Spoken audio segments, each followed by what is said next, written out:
is approaching as magma is already burning its way through. It's noteworthy that the last time this powerful volcano erupted about 12,000-year cycles ago.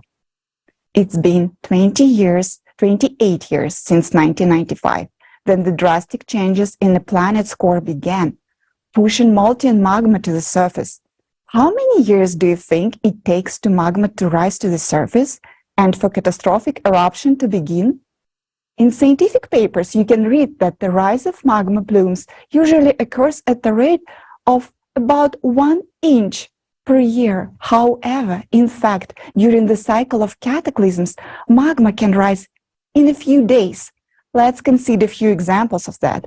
For example, in 2014, Volcano Bargahraum erupted, and it took only 10 days for magma to rise from a depth of 24 kilometers to the surface. But that is an example where the magma channel has already been worked out, and now, 8 years later, we see examples where magma does not even need the old channel. It directly bursts through the Earth crust in different locations of the planet. In May 2019, the birth of the new volcano was recorded on the coast of Mayotte near the island Reunion in the Madagascar region. A year before this, anomalous seismic activity was detected in the base of the lithosphere at a depth of 50 miles or 80 kilometers in this area, and in just 1 year, magma traveled this distance of 80 kilometers or 50 miles, and in May 2019, a volcano appeared on the surface. It's important to note that this happened just above the zone of African anomaly, where the hot, liquid magma at the core mantle boundary. To say that this is abnormally rapid rise of magma is to say nothing. Previously, such processes took millions of years, but now this happened in a matter of few months. Such a velocity of magma ascent shocks volcanologists because they are used to observing volcanic eruptions not during the 12,000-year cycle. Now, everything has changed. Such rapid magma ascent is due to the abnormal heating coming from the planet's core, which is affected by the external cosmic impact. Magma that rises from the depth is much hotter and has different chemical composition. Such examples have been found at the Fagradalsfjall volcano in Iceland and at Coimbra Vieja volcano on the island of La Palma in Spain in 2021, among many others. And most importantly, lava Coimbra Vieja was superfluid of the lowest viscosity among historical basaltic eruptions. If we compare all cases of abnormally rapid magma ascent and the emergence of lavas of different composition, we find that many of the volcanic anomalies recorded recently occur over zones of magma flows at the boundary between the core and the mantle. As you remember, we discussed that there are two types of areas of hot liquid magma in the Earth's bowels. Here, we mean the areas that have the properties of ultra-low velocity of acoustic waves. These are areas where liquid core leaks into magma. Many of these areas feed magmatic chambers under hotspots, stationary and magmatic plumes. In other words, right now, the first area which reacted to magma ascent was a hotspot because they directly received a magnetic impulse from the Earth's core. By the way, the Yellowstone supervolcano is one of such hotspots. In the near future, volcanic activity will increase in other places too, not only in the areas of hotspots. All the examples you have heard today once again confirms our mathematical model we presented at the forum Global Crisis, Our Survival is a Unity on November 12, 2022. Now we see that it is not just individual volcanoes or even pairs that are activated, but the entire volcanic provinces. And to our great regret, we will observe only ever stronger volcanic activity from now on, including supervolcanoes, one of which has been preparing to erupt for many years. This is a Yellowstone supervolcano.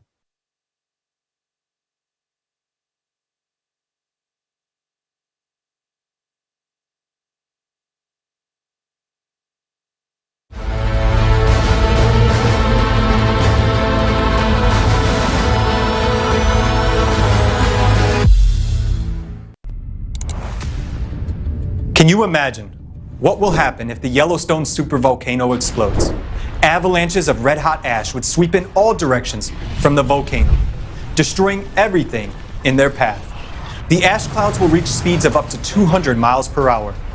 The ash will be very hot, up to 1500 degrees Fahrenheit, which is twice as hot as a pizza oven. I would not want to be near the volcano at the time of its eruption. All life would be destroyed within a radius of 750 miles. America would turn into Pompeii. It will be a disaster for the entire planet. The ash is very sharp and toxic.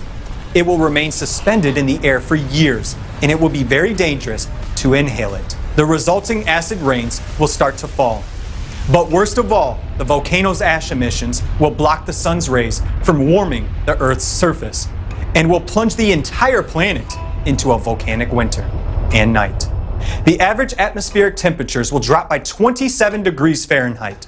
Within a matter of months, an ice age will literally be upon us. The explosion of Yellowstone will also cause the detonation of other supervolcanoes. A series of magnitude 10 earthquakes will sweep across the planet. It will be an instant death for billions of people and the end of our technogenic civilization. It is believed that the frequency of Yellowstone eruptions is about once every 500 to 800,000 years. The last eruption of this magnitude happened more than 630,000 years ago. Could it be that there are still tens of thousands of years to go before the eruption? We have begun to look into this issue, given that it's not only a national but a supranational threat to all of humanity. In December of 2022, Olga Schmidt, president of the Creative Society USA nonprofit corporation, published a post on her Twitter page that the Yellowstone caldera would keep the whole world in fear in the near future.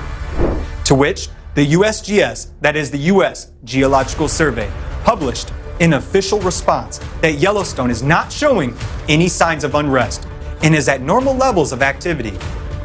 Now, we're going to tell you about the results of our independent investigation, which served as a basis for the Twitter post. Is Yellowstone as good as the USGS assures us it is? Let's start with the official statements from the USGS article. How can we tell when a volcano will erupt? Which lists notable precursors to an eruption. Let's go through each point regarding the Yellowstone caldera over the last decades. Point 1. An increase in the frequency and intensity of felt earthquakes. We built a graph of earthquakes in the Yellowstone caldera area according to the USGS data, and we're shocked by the severity of the situation. The graph showing the number of earthquakes has an increasing trend. A reasonable question arises. Maybe the number of sensors is increasing. The answer is no. We found out that for many years, the location of seismic sensors in the Yellowstone caldera allows us to record all earthquakes with very small magnitudes, even just above zero. It turns out that the very first point of the USGS article on the precursors to an eruption, namely an increase in the frequency of earthquakes, is already happening. We have also noticed that in recent years, the number of earthquakes of magnitudes 4 and below has been increasing in leaps. This is exactly an increase in the intensity of earthquakes. The leaps occur because magma enters the chamber in pulses, in portions under pressure from deep within the mantle. Then, we decided to see if there is a behavioral dynamics by depth of earthquakes and found that in 2010, the greatest number of earthquakes was registered at a depth of 11 kilometers, while in 2022, it was already at a depth of 5 kilometers. In other words, the change in earthquake depths tells us that Yellowstone's underground activity is approaching the surface. As magma ascends, protective mechanisms are being formed. Rocks collapse above the zones of magma intrusion and earthquakes occur. The fact that earthquakes now occur at a depth of 5 kilometers means that magma at this depth has already eaten away the Earth's crust. Pure mathematics. Over 12 years, magma has passed 6 kilometers, which is more than half of the way. And how long will it take for magma to travel the rest of the path? Many times faster, because the events develop exponentially. So right now, we are observing an increase in the number and intensity of earthquakes in correspondence with the first point. Isn't it interesting that the USGS doesn't see any threat on the basis of its own data? Point 2.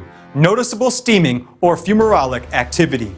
Geysers act as a cooling mechanism for volcanoes. They function through the release of superheated water vapor. There are more than 10,000 active thermal features across the territory of the Yellowstone volcano. Geysers are common for this area, but Yellowstone has seen anomalies in recent years. The Steamboat Geyser in the Norris Valley, which is the tallest and the most powerful geyser in the world, used to erupt but once a year. But between 2018 and 2020, it erupted 48 times a year. This indicates an increase in subsurface heating precisely in that area, which in turn raises the risk of a Yellowstone eruption by 50 times within such a short time frame. This is a catastrophic situation.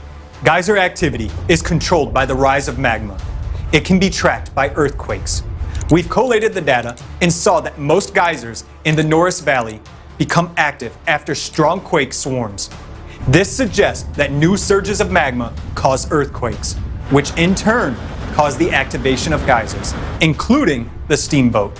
Right now, the most active area for earthquakes and geysers in all of Yellowstone is the Norris Valley. It is known that the last super eruption of Yellowstone 640,000 years ago began in the Norris Valley. And this is precisely where the number of earthquakes and geyser activity are increasing. And this is alarming. What about geyser activity in other parts of the park, you may ask? We found that in 2018, there was a synchronization of geyser activity, when most of the geysers of the entire caldera simultaneously began to erupt many times more often. This means the geysers began to release more heat. Geyser activity still remains high. The sudden change in geyser activity in recent years is an alarming signal. Geysers are already synchronizing across and around the caldera. The second point is confirmed. Point 3. Subtle swelling of the ground surface. Under normal circumstances, the rate of surface uplift or lowering at the Yellowstone is between 2 to 4 centimeters per year. However, in 2013-2014, there was a sudden 5-fold increase in the uplift rate, reaching up to 15 centimeters per year in the Norris Valley area. During the same period, there were occurrences of earthquake swarms, anomalous behavior among bison, and instances of melting asphalt. It was around this time that the Yellowstone volcano was very close to eruption. This caused great concern in the society. It was after this that most of the monitoring data on Yellowstone began to be withheld from the public. We became interested in the issue of surface uplift and learned that the catastrophic eruption of Mount St. Helens in 1980 began just 1 month after the uplift. As early as in 2013, there occurred a sharp uplift in Yellowstone. And this can happen again at any moment, and no one knows how it will end. The third point remains a matter of debate. Point 4. Small changes in heat flow. It turns out that Yellowstone radiates 30% more heat than the rest of the continent. It's like a blast furnace of North America, and coal is constantly being thrown into its combustor. Since the 2000s, the emergence of new thermal areas has been observed. Here are some examples of anomalous overheating of the Earth's surface. 2003, new region in the Norris area. Ground temperature increased to 94 degrees Celsius, 200 degrees Fahrenheit. The vegetation immediately died. Some geysers boiled away and dried up. 2018, in the area of Lake Tern, over 3 hectares of forest died. Trees were charred. The surface temperature was 60 to 80 degrees Celsius or 140 to 176 degrees Fahrenheit. In 2014, there was a peak in the melting of asphalt roads. In recent years, eyewitnesses note that in winter, the snow melted in some areas due to overheating of the soil. Instead of a small change in heat flow, we observe extreme heating of the soil. Point 4 confirmed. Point 5. Changes in the composition or relative abundances of fumarolic gases. There has been a lot of media hype around helium-4, that there is a lot of it in the Yellowstone area. However, it turned out that another indicator is important for the prediction of the eruption: the isotopic ratio of helium-3 to helium-4. It is strange that little attention is carelessly paid to it, although this particular indicator rises sharply before an eruption. Based on scientific works published in various years, we have built a graph displaying the ratio of helium-3 to helium-4. It grew from 15.8 in 1985 to 17 in 2003, with areas of abnormally high values located in the Norris Valley and in the active part of the caldera. Apparently, the same value of 17 was found in mineral inclusions from the past Yellowstone super eruption. It turns out that the current ratio of helium-3 to helium-4 has reached a critical level that could trigger an eruption. Why is the USGS silent about this? We have found this information in scientific articles. Don't they know that? Just before the eruption, there is a sharp release of volcanic gases, a few weeks, days, or hours before the event. This is an accurate, short-term indication of the beginning of an eruption. Therefore, now it is necessary to carefully monitor the emissions of all other gases besides helium. We know for sure that there are sensors in the Yellowstone area that measure gas emissions. However, now their readings are not available to all people. Why has the USGS shut down online gas monitoring and it is not available to everyone now? However, even according to the data we have found, indeed, there has been a change in the composition of gases. The 0.5 is confirmed. Interim conclusion. We went through the entire list of precursors to an eruption outlined in the USGS article and were shocked at the results. All of these signs are being observed in Yellowstone. However, the article has a postscript. Precursors can continue for weeks, months, or even years before eruptive activity begins, or they can subside at any time and not be followed by an eruption.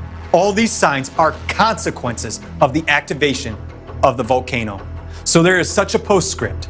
Yes, the volcano has been dormant for thousands of years, but now it is preparing to erupt. And for the last 20 years, it has been happening with alarming intensity. Then what is the trigger for the eruption of the Yellowstone volcano, you may ask? Experts agree that the amount of melt fraction in a chamber is a critical parameter. Scientific models suggest that the critical melt fraction at which the volcano is likely to erupt is between 35 and 50%. How much critical melt fraction is there now? According to some 2022 estimates, it's about 20%. However, according to estimates from 2010, it's 32% melt. The numbers differ quite significantly. The estimation of the amount of melt is provided indirectly and depends on the method of calculation, since it cannot be measured directly. Assuming the 2010 estimates are accurate, then the current melt fraction in the chamber must be already enough for an eruption. How can we know that the volcano is already preparing for an eruption? Maybe there are some other signs of activation. Point 6, which is not in the USGS list. After analyzing data from recent volcanic activity at the Yellowstone caldera, we've found another important sign of an impending eruption. Recently, there has been a reaction to deep focus earthquakes in remote regions. This is what independent Yellowstone researcher Mary Greeley brings to our attention. In January 2023, Yellowstone experienced tremors as a result of earthquakes at a depth of over 600 kilometers in Argentina. Then, in February 2023, a series of devastating earthquakes in Turkey triggered a chain reaction in Yellowstone.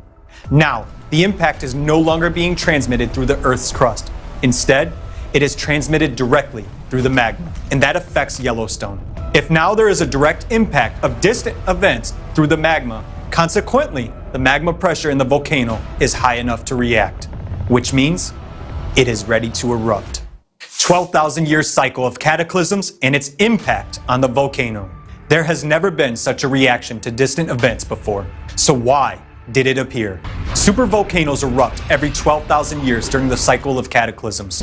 12,000 years ago, Campi Flagre. 24,000 years ago, Topo. Each time, these are catastrophic events for the inhabitants of the Earth. And recently, we have entered a cycle of such devastating cataclysms. The cycle occurs because of changes in the planet's core, and as a consequence, because of the rise of magma. In 95 and 2014, there were peaks of seismic activity for those areas that are directly related to deep magma sources. These are regions of the mid-ocean ridges, areas near the Antarctic plate boundaries, and hotspots. In these areas, deep magma acts as a link between the core and the Earth's crust. When magma ascends from the core, these very regions will be the first to react. This is exactly what we observed with the upsurge in seismic activity in '95 and 2014. Yellowstone is also connected with a hotspot, a deep magma chamber. As a result, we see a similar reaction in an increase of seismic activity during the same period. So we can already see that along with the main signs of volcano activation mentioned earlier, Yellowstone is also reacting to the current 12,000-year cycle. Let's go back to the beginning, when we also said that it has a period between super eruptions. This is the period of preparation of the magma chamber. Now, the current cycle of cataclysms aligns with the time when the magma chamber of Yellowstone is already ready to erupt. If the process is not stopped, Yellowstone is sure to explode in this cycle. And the USGS knows this, but they keep silent and hide the data. So all signs point to the fact that the supervolcano is preparing to erupt. According to geological data, the volcano has been preparing for hundreds of thousands of years, while the activation and transition to eruption happens very quickly. The magma chamber had been in a state of preparation for 640,000 years. Within the last 20 years, we have been observing signs of activation, and there are very few years left before disastrous cataclysms of the 12,000-year cycle begin. You may ask, what can trigger an eruption ahead of time? A strong earthquake, including a deep focus earthquake, can be a trigger to an eruption. We know that the number of earthquakes is currently increasing. Consequently, the risk of eruption is increasing as well. As of today, the threat of nuclear weapons use is high. It is well known that a nuclear explosion is equivalent to an earthquake of magnitude ranging from 5 to 8.5. This will serve as the same trigger for the Yellowstone to erupt. Yellowstone has a connection with China and Italy.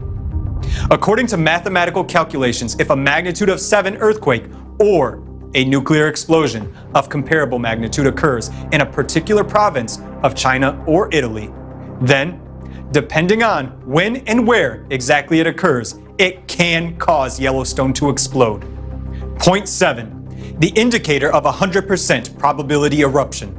Another critical factor that is highly likely to trigger an eruption is the slowing down of the planet's rotation. Currently, the rotation of the planet is accelerating. This happens due to cosmic influences on the planet's core that occur every 12,000 years. The acceleration of the planet's rotation is only the first stage. Then the second stage will follow, a subsequent slowing down of the planet's rotation. During this stage, enormous excess energy will accumulate inside the planet, leading to uncontrolled heating of magma and, as a consequence, a sharp increase in pressure. And this will inevitably cause the supervolcano explosion at a critical moment. If Yellowstone explodes, then there's almost 100% probability that Japan's supervolcano Ira will explode as well. In that case, humanity will cease to exist long before 2036. Conclusions. Based on the trends of the planet's rotation, the process of slowing down is about to begin. And in the next 2 years, the Yellowstone caldera will really cause widespread fear around the world. All this was mentioned in the video published on the Creative Society platform, which was discussed by Olga Schmidt in her post on Twitter. Let's go back to the USGS response. They write the following: Yellowstone is not showing any signs of unrest and is at normal levels of activity. There is no indication of any trend towards any sort of eruption. This conclusion is shared by volcanologists worldwide who study Yellowstone and other caldera systems around the globe. After analyzing the data, we realized the gravity of the situation. But why does the USGS insist that everything is all right with the volcano? Do we have a reason to trust the scientists who reassure us? After all, the issue is extremely serious and our lives depend on it. Every month, they publish reports on Yellowstone activity. We've noticed that data on gases is not publicly available. If you go to the website with the temperature sensors, it turns out that most of the sensors don't work and don't display the temperature. According to an independent researcher, Mary Greeley, There are many more earthquakes registered on the seismograms than what is shown on the USGS website. Moreover, at the forum Global Crisis, Our Survival is in Unity, a group of analysts of the Creative Society Project presented evidence that the main seismic services, including the USGS, manipulate data. Can we trust the USGS in the matter of the catastrophic eruption of Yellowstone? Right now, the volcano is not erupting yet, as is stated by USGS, but we can see that it has been preparing for an eruption for the past 20 years.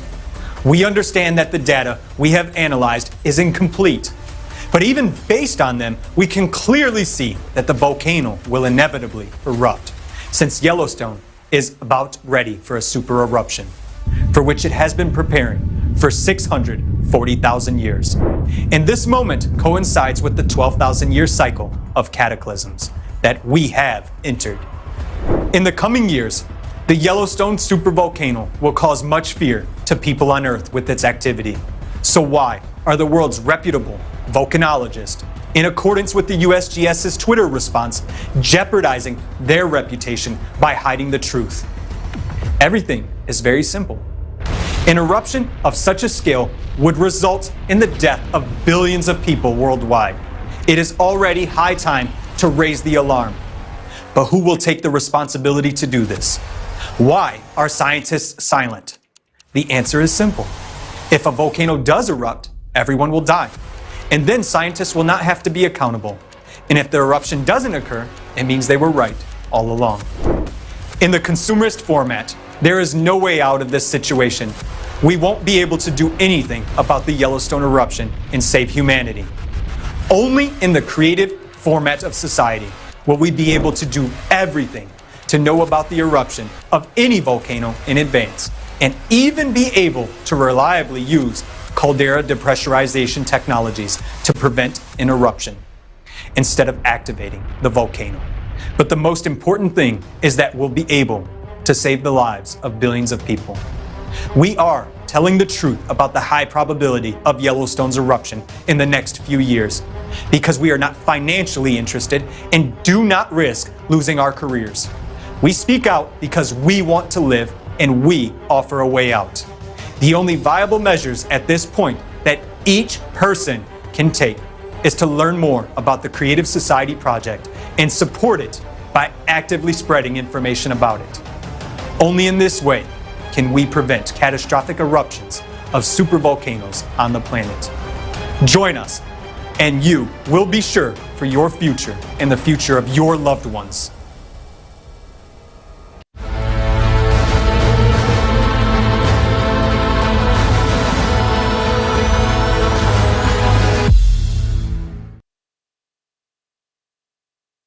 The risk of explosion of the Yellowstone supervolcano is enormous.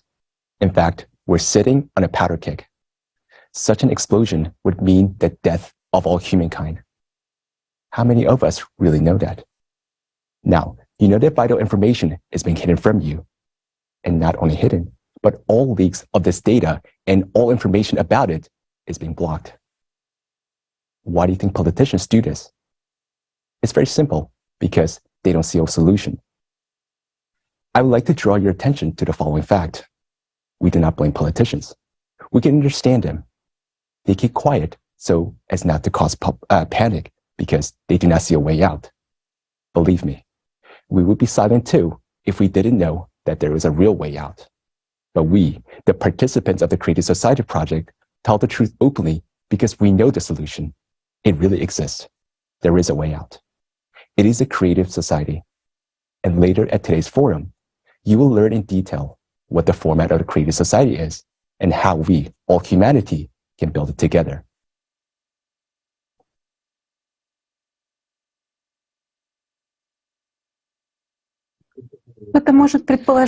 One might think that these disasters happening today are not really a cycle, but just random events.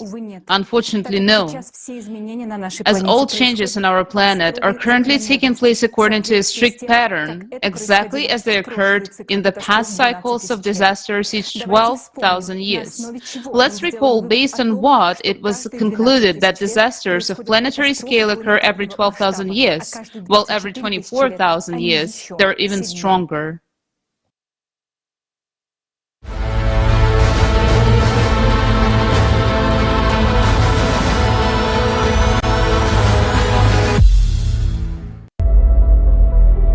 Changes similar to what we now see occurred before the peak of the crushing disaster just about 12,000 years ago. Those events are called the Alared Oscillation and the Younger Dryas glaciation that followed. 12,800 years ago, global temperatures rose as much as 15 degrees Celsius within just a few years. Most of the ice sheet suddenly melted, and the Earth emerged from a full ice age. At that time, there were extreme floods and other natural disasters, along with an intense sea level rise. The Gulf Stream stopped at that time, just as it is happening nowadays. Scientists from the University of Kansas have proven that about 12,800 years ago, there was a giant fire on Earth that covered a tenth of the entire planet's surface. Other researchers have also found that large fires raged in Siberia 12,000 years ago. Similarly, nowadays there are more and more large-scale fires that cannot be extinguished. Based on an analysis of satellite images, scientists have discovered that 10 to 13,000 years ago, the largest known dunes formed in the Sahara Desert and other regions, indicating the enormous strength of winds during the Younger Dryas. A short-term intensification of winds during that period has also been documented from Greenland ice cores data and research in Alaska. Nowadays, the same phenomena are happening on Earth as during the Younger Dryas. We see winds, hurricanes, typhoons, and tornadoes intensifying and destroying entire cities, razing them to the ground. Right at the cycle change 12,000 years ago, there was a very intensive seismic activity. This is indicated by radiocarbon data as well as paleographic reconstructions of the Younger Dryas. During the same time period, more than 12,000 years ago, as well as now, there was a drastic weakening of the magnetic field and a pole shift, which was called the Gothenburg excursion. The reason for all these abrupt changes was an abnormal magmatic activity caused by changes in the core. This was expressed in large-scale volcanic eruptions that scientists recorded in the Younger Dryas by dust and traces of acid rains and glacial cores. Analysis of sediments found in Hall's Cave points to volcanic eruptions that caused a volcanic winter about 13,000 years ago and glaciation across the globe.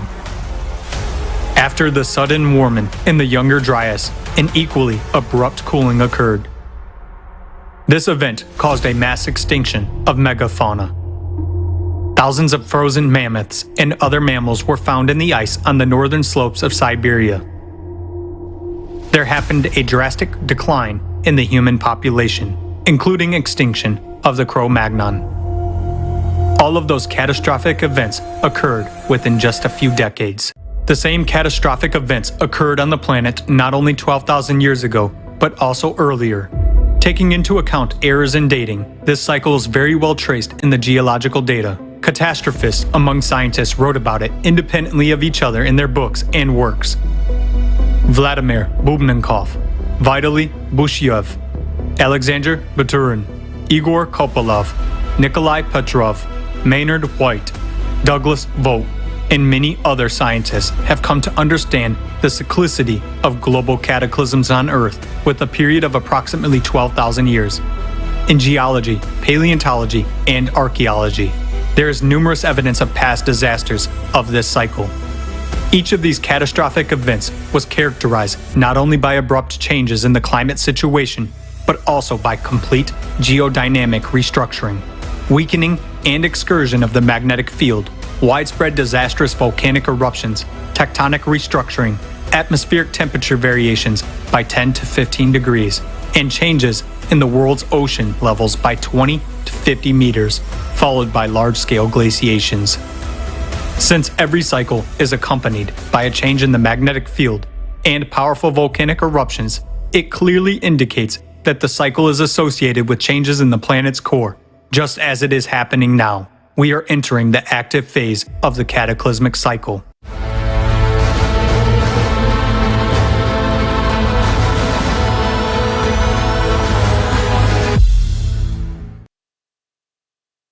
So, the conclusion that there is a cycle of 12,000 years was based on an extensive interdisciplinary research of traces of disasters from ice cores, riverbed sediments, flood traces, ash layers from eruptions and megafires, paleomagnetic events, tectonic restructuring, archaeological data, and many other facts.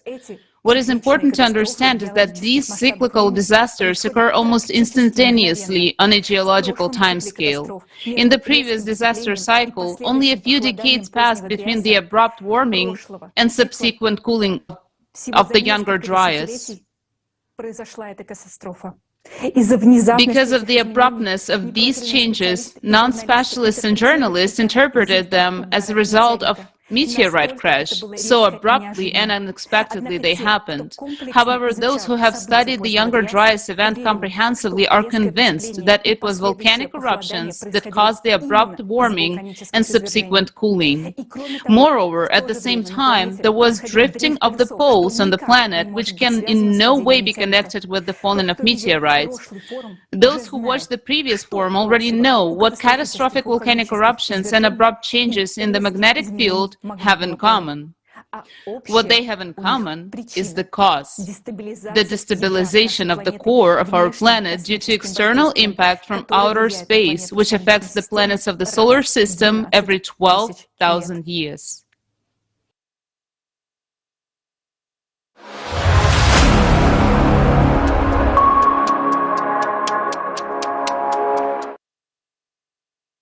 During each 12,000-year cycle of catastrophe, there is a drift of the magnetic poles, which we are observing now. The pole shift from 12,000 years ago is called Gutenberg excursion, 24, Lake Mungo, 36, Mono Lake, 48, La Champ, and so on.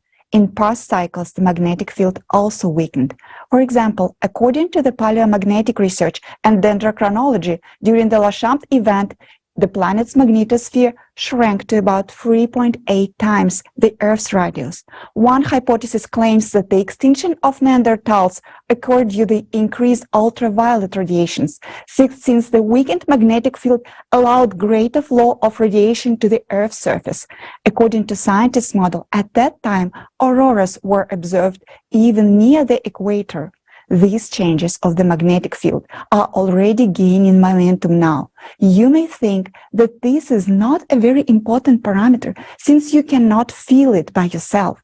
But in fact, this is a catastrophic phenomenon threatening all life on the planet, and soon you will see this for yourself. Let's look at the changes of the magnetic field in the current 12,000-year cycle, what anomalies on the planet they cause, and what threats these possess to us. Again, that in 1995, as a result of the changes in the Earth magnetic field and in the Earth core, the North magnetic pole, previously moving at a speed of about 10 miles a year, drastically accelerated by 3.5 times. This is the result of heating of the outer core and acceleration of the flow of molten iron inside of it. Today, South Atlantic magnetic anomaly is growing due to the magnetic field weakening. Over last century, the intensity of the Earth magnetic field has dropped by more than 10%. This means that a more powerful flow of cosmic radiation, such as ultraviolet, X-ray, gamma, and their derivative, is threatening us. This also means that an even greater flux of the external cosmic impact is penetrating towards the core.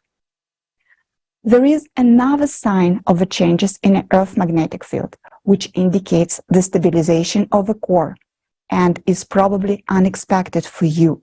These are atypical auroras. You probably noticed that this year there are particularly many abnormally bright and frequent auroras in various non-typical places of the planet. People have posted numerous photos and videos on social networks admiring this phenomena. However, unfortunately, there isn't anything to admire, and now we will explain why. What is an aurora? This is the interaction of the solar wind with the Earth magnetic field and the atmosphere. In simple terms, the solar wind particles interact with oxygen and nitrogen, causing them to emit light, which we observe as an aurora. depending on how deeply charged particle can penetrate the atmosphere, what energy they have. The auroras with different colors we will observe. Each altitude has its own color, which is determined by the composition and density of the atmosphere. On Earth, we used to see green auroras mainly on the poles. Green auroras occurs at the height of 60 to 130 kilometers above the Earth. Then solar wind particles with a medium energy interacts with atomic oxygen. However, the auroras also can be red. It occurs due to the interaction of high-energy solar wind particles with atomic oxygen. Usually, it appears at the heights above 130 miles because such high-energy particles were prevented by the magnetic field from penetrating below this altitude. Red auroras were rare. They occurred only during the intense magnetic storms. Now, we observe an extremely alarming anomaly. Not only red auroras become more frequent, they already been observed at the altitude lower than 55 miles. What does it mean? First of all, this means that the magnetic field is weakening, and those active high-energy particles of solar wind, which were supposed to be reflected by the magnetic field, and they are freely penetrating deeper into the atmosphere and beginning to interact with atomic oxygen closer to the Earth. This is important to note that there is a penetration of larger, more highly charged particles that act more destructively. The fact that the red auroras occur in the lower layers of the atmosphere means that there are no longer protection above. The second reason why the auroras are behaving abnormally is the descent of the upper layer and middle layers of the atmosphere. The atmosphere is contracting, it is sinking, and the density of its upper and middle layers is decreasing. Moreover, its chemical composition is changing. Satellite data has revealed a decrease in the concentration of oxygen by 2 to 4 times at the altitudes of 80 miles.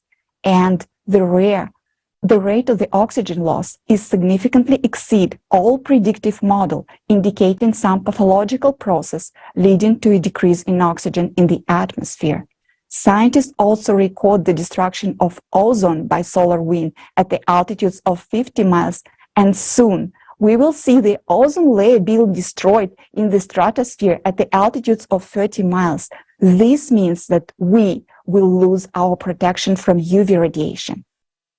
Red auroras are already appearing in mid-latitude. Many of these were observed in February and March 2023. On January 5th, 2023, the sky over Germany was colored red. This was example of anomalous static red aurora. In addition to anomalous red aurora, blue, teal, white, and even pink auroras have also been observed, which also indicate the penetration of solar wind closer to the surface of Earth and cracks in the magnetic field. During the solar flares, auroras are increasingly moving towards the equator. For example, during the strong magnetic storm on March 24, 2023, which scientists could not predict in advance and did not expect its arrival, the auroras was observed in the United States, even in southern regions, such as Virginia, North Carolina, Oklahoma, and in Arizona. Polar auroras started reaching southern latitudes in Europe, such as Czech Republic, Ukraine, and southern Russia. Unusual bright and frequent auroras, which now occur far from the polar region, cannot be explained by activity of the sun, as the sun is currently in a prolonged minimum of its activity, meaning that the fewer particles from solar wind will reach the Earth. The only explanation for the aurora's anomalies is that the magnetic field is critically weakening, the atmosphere is contracting, and the solar wind is descending closer and closer to the surface.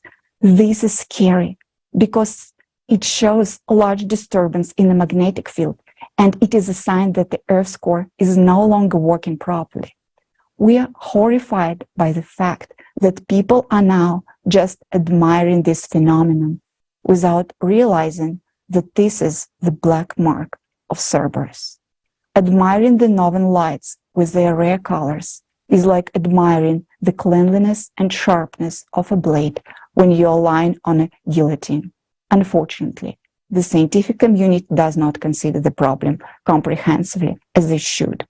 These processes will only intensify further, and there will be more and more harsh radiation coming from space. Few people know that there is another anomalous phenomenon that has become more frequent in the last few years. It is a logical manifestation of an atypical behavior of a magnetic field, which looks like light pillars. Previously, similar phenomena were observed only during the auroras, but now they start to occur even without them.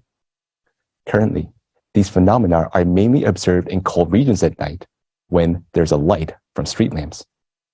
You can read that such light pillars appear because hexagonal or column-shaped ice crystals are suspended in the air, one above another, and are illuminated by a light source. But recall night-winter photos from 10 to 20 years ago. Did you see light pillars on them as often as you see them now? After all, there were street lights, but there were no pillars. What is now keeping the ice crystals in suspended state? This is not just an optical effect. Nowadays, there are more and more cases when light pillars appear in groups. They are brightly colored in the color of the streetlights illuminating them. But the intensity of the pillar glows does not correspond to the brightness of the light source. And what is more abnormal is that light pillars with a red tint or color appeared, independent of the light source. What are these light pillars? This is an atypical manifestation of the magnetic field properties, which cannot be detected by our instruments. It indicates a local weakening of the magnetic field. During such phenomena, cosmic radiation penetrates to the surface of the Earth along the magnetic field lines, interacts with the molecules in the air. This is what colors the pillars in different shades, similar to auroras. Ice crystals hang in suspended state along the power lines of the magnetic field. Today, you will learn what causes the local weakening of the magnetic field. Just as in the auroras, the red color in the light pillars indicate molecular oxygen, which we breathe, is being destroyed by harsh cosmic radiation. Molecular oxygen turns into atomic oxygen, which emits a reddish light. This in turn indicates that anomalous zones in the magnetic field are becoming more frequent and more extensive, and the power lines of magnetic field are distorted. As a consequence, our atmosphere is subjected to even more severe attacks from cosmic radiation. Now, you understand why such phenomena as light pillars are not at all fascinating, but rather is frightening. Our protected magnetic field is weakening severely. Harsh cosmic radiation is penetrating deeper and deeper into the Earth's surface, and oxygen in the atmosphere is depleting. All this is progressing extremely rapidly, and we, being intelligent and educated people, do not see that.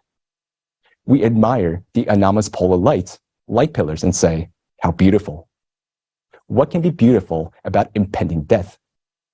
Atypical anomalies in the magnetic field are terrifying and alarming phenomena, which is related to the destabilization of the core of our planet due to cosmic impact, which affects our planet once every 12,000 years.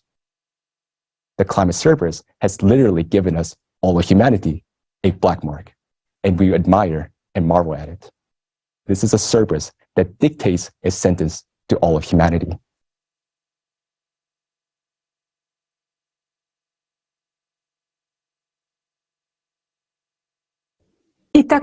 So we understand that the Earth's magnetic field is weakening due to external cosmic impact on the core. Then you may ask, if the cosmic impact affects the entire solar system and goes to the cores of all planets, does it mean that on other planets similar anomalies should be registered? And that would be quite a valid question. Today we can study changes in the magnetospheres of other planets using direct measurements by satellites or by analyzing indirect signs. For example, the Voyager probe went to explore other planets 46 years ago. And for that time, we have gathered enough statistics to record changes. Let's find out what is happening to the magnetic fields of other planets in the solar system now.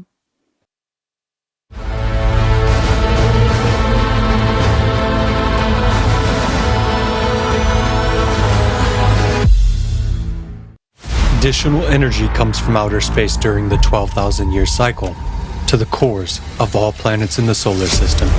It is the cores that generate the magnetic fields of the planets, due to the influence of cosmic impact on the Earth's core. Since 1995, there have been changes in the magnetic field of our planet. They are manifested in the form of atypical polar lights, growth of the South Atlantic anomaly, and pole drift. The outer impact also affects other planets and their satellites. Let's consider what signs of changing magnetic fields we can see on other planets of the solar system. Venus. On Venus, a magnetic field was detected for the first time in 2006, although there had been no signs of it before. As a consequence, aurora borealis is now observed on Venus. They appear in the form of light-moving spots of varying shape and intensity. Sometimes they spread over the entire planet.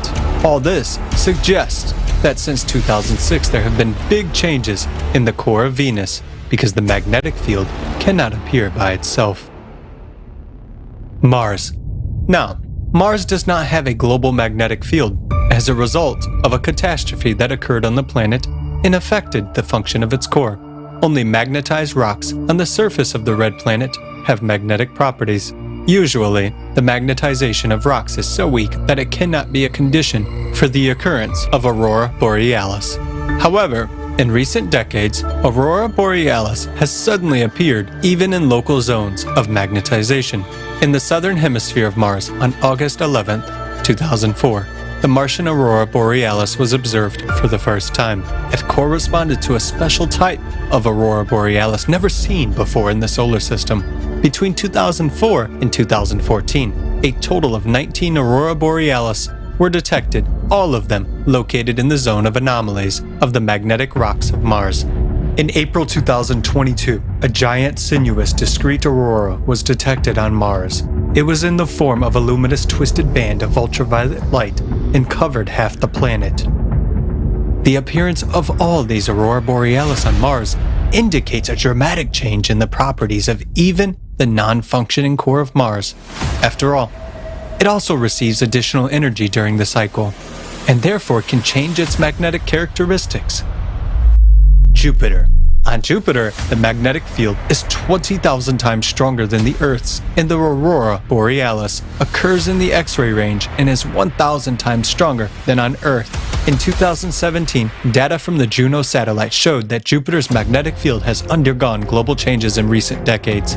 This became evident when compared with data from the Voyager probe, which explored Jupiter in the 1980s. The largest changes in the magnetic field occurred in the powerful magnetic region near Jupiter's equator, known as the Great Blue Spot. This transformation cannot be explained by external influences on the magnetic field, which means that the change in the Great Blue Spot is associated precisely with changes in the characteristics of the core of the gas giant. This phenomenon can be compared with the South Atlantic magnetic anomaly on Earth, which is now rapidly expanding. The largest satellites of Jupiter also have polar lights. However, it is interesting that on Callisto, northern lights were detected for the first time only in 2021. This indicates that changes in the magnetic properties of the cores during the cycle of 12,000 years occurred not only on the gas giants, but also on their satellites, as they also have cores. Saturn. Compared to Earth, Saturn has a much larger magnetosphere. On Earth, polar lights are usually caused by the solar wind, while on Saturn, the solar wind has much less influence on the dynamics of polar lights. On Saturn, polar lights shimmer in the infrared and ultraviolet ranges, that is, invisible to the human eye. Despite the fact that the solar wind could not affect the intensification of polar lights on Saturn, in 2017, a new type of northern lights began to be observed on Saturn, along with the classical one. It was caused by ultra-fast winds in the upper atmosphere above the North Pole. We can see how the parameters of magnetic fields on different planets of the solar system have changed in recent years, compared with the previous observations. These changes occur both on terrestrial planets such as Earth, Mars, and Venus, as well as on the gas giants such as Jupiter and Saturn. and even on their satellites. Changes in the magnetic fields of the planets are caused by changes in their cores. And the simultaneity of these processes points to a single external factor, the cosmic impact, which affects the cores of all planets of the solar system in the cycle of 12,000 years.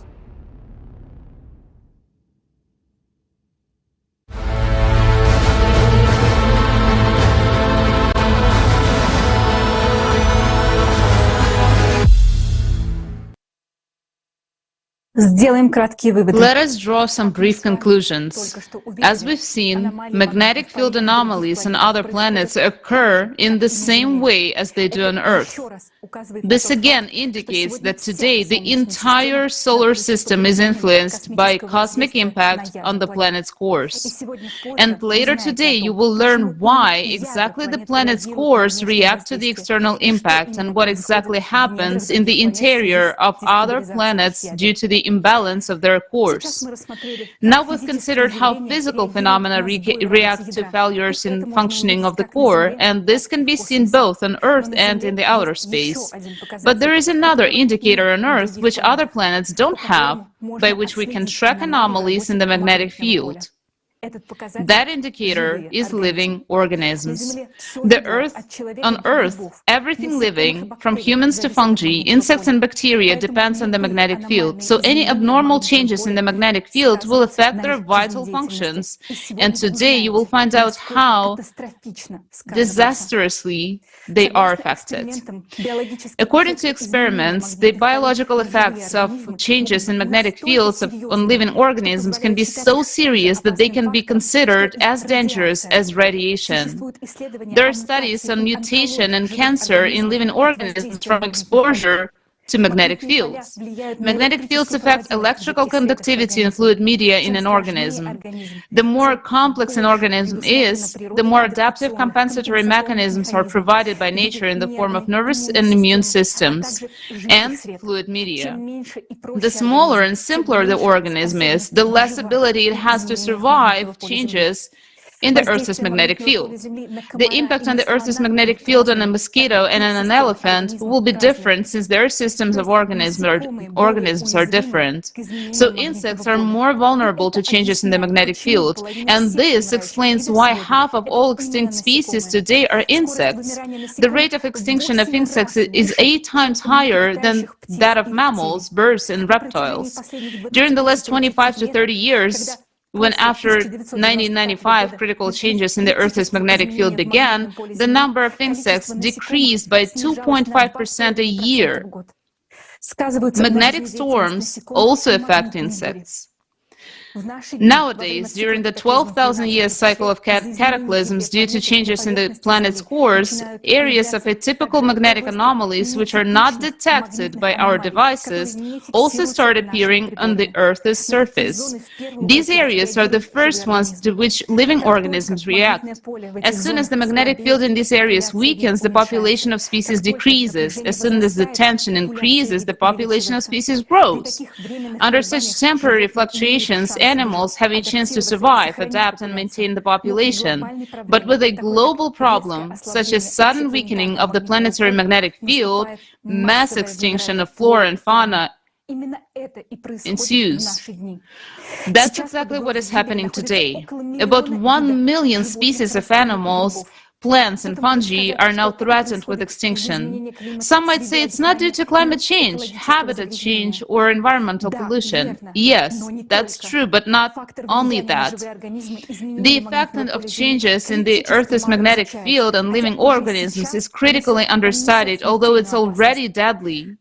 Let's watch a video about the scope of species extinction today due to changes in the magnetic field.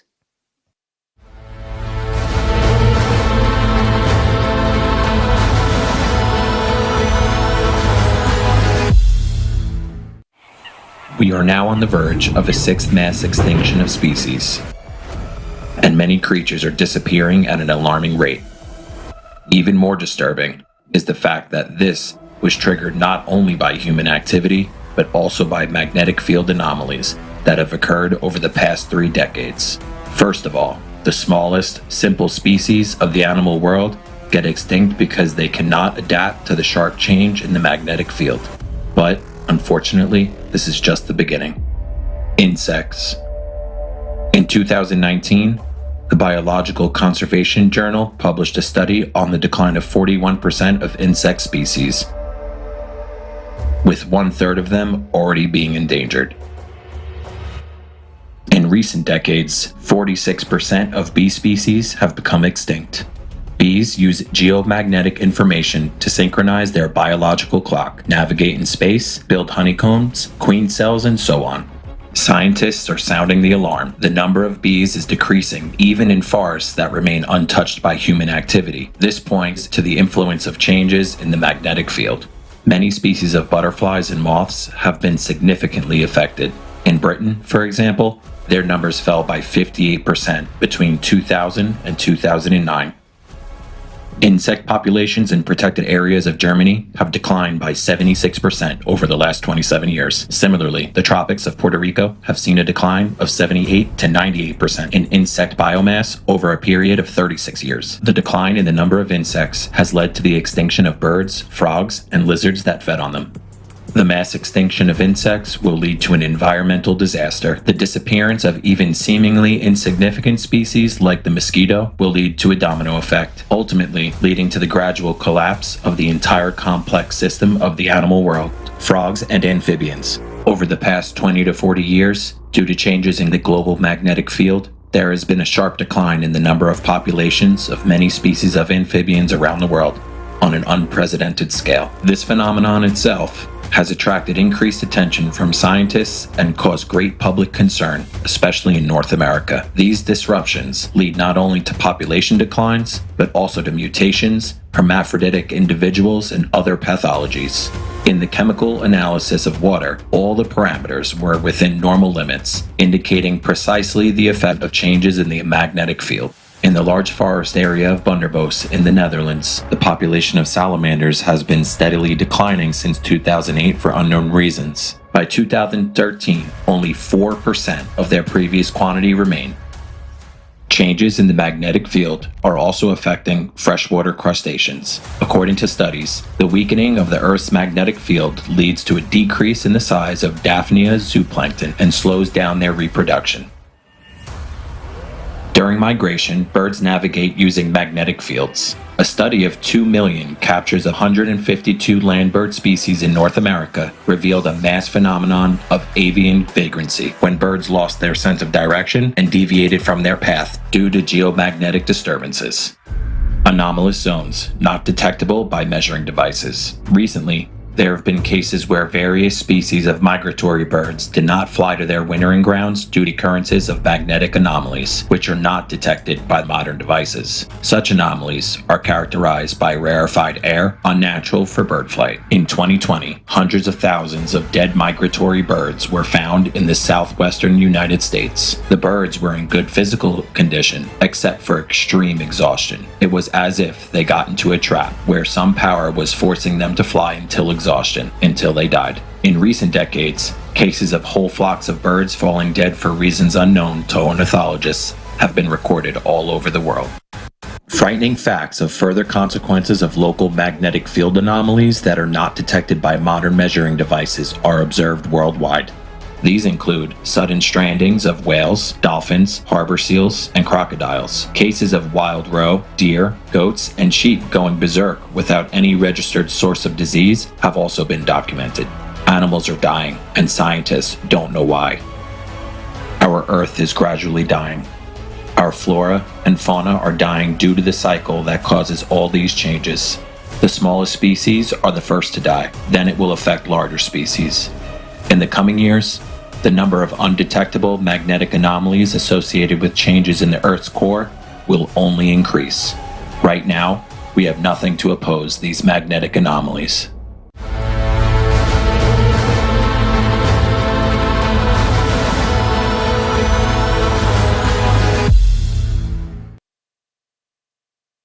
У вас может возникнуть вопрос. You may have a question. Earlier in our report, we discussed climate change on other planets, deep focus earthquakes, and destructive processes in the Earth's interior. Why do we suddenly start talking about the extinction of insects and animals? The problem is that scientists today don't look at climate change holistically. Well, everything is interconnected, and careful observation of the behavior of insects and animals can help us better understand where zones of geomagnetic anomalies occur and what their nature is. What we cannot capture with devices today can be detected indirectly by various signs. That is why we use the multidisciplinary approach, because we realize that the more holistically we look at the climate change picture, the better we can investigate the issue and the faster we can find a solution. We as humanity are now approaching a very dangerous frontier, because these magnetic anomalies are already destroying not only fauna, but also the lives of millions of people. Already now, none of us is immune. We invite all experts to pay attention to the information that we'll now voice. As we have mentioned earlier, as today, the Earth magnetic field has weakened by 10%, and this trend is clearly increasing. As a result, we humans are becoming more vulnerable to the radiation. Therefore, we are currently observing a rapid growth of oncological, viral, and other type of diseases. This is an established fact that during the magnetic storms, there is a number of heart attacks and strokes, including fatal increases 2 to 3 times. This is because the charge of the magnetic field reduces the external charge of erythrocytes, which leads to their clumping. Blood coagulation increases by 2.5 times, which significantly increases the risk of thrombosis. Let's look at the slides showing the rate of cardiovascular diseases, psychiatric disorders, and cancer, which are steadily increasing, and they are caused, among other reasons, by the changes in the magnetic field. These numbers are shocking. But I would like to point to another extremely disturbing fact related to our health, which official science cannot explain. Many countries sounded the alarm. Young, healthy people have suddenly and prematurely started dying. Autopsy doesn't reveal any organic damage, no aneurysms, heart scars, blood clots, or ruptures of vessel. That was as if heart was simply switched off. This phenomenon was called sudden adult death syndrome. Doctors cannot find explanation for this phenomena and are discouraged by the number of cases occurring. There are several theories about how that could be caused, and you can see them on the screen now. But despite the funding and research in this area, the number of sudden deaths in the world continues to rise rapidly. And all these tell us that the cause lies in the processes that we still don't know, and they are not known to official science. Especially, we are witnessing another type of atypical anomalies in the magnetic field, which arise from the changes in the core. These are drastic local increase in the magnetic field intensity that migrates across the surface of Earth. The human body, then exposed to such an area, simply shuts down. Its resuscitation, if it's not performed within 2 to 3 minutes, death will occur. Today, due to the increasing instability of the planet's core, this type of atypical anomaly is occurring more and more frequently in the various parts of the planet, which means that the amount of sudden deaths will continue to rise. This is impossible to shield against this phenomenon. In the coming years, this will become the new pandemic. The question arises, how to save your life? Today, human life is not valued. So if the consumerist format persists, this issue will never be solved. It is necessary to change the format of society from consumerist to a creative one, so that human life comes first, and scientists receive unlimited funding for research on how to eliminate the cause of these anomalies, that is, to stabilize the core.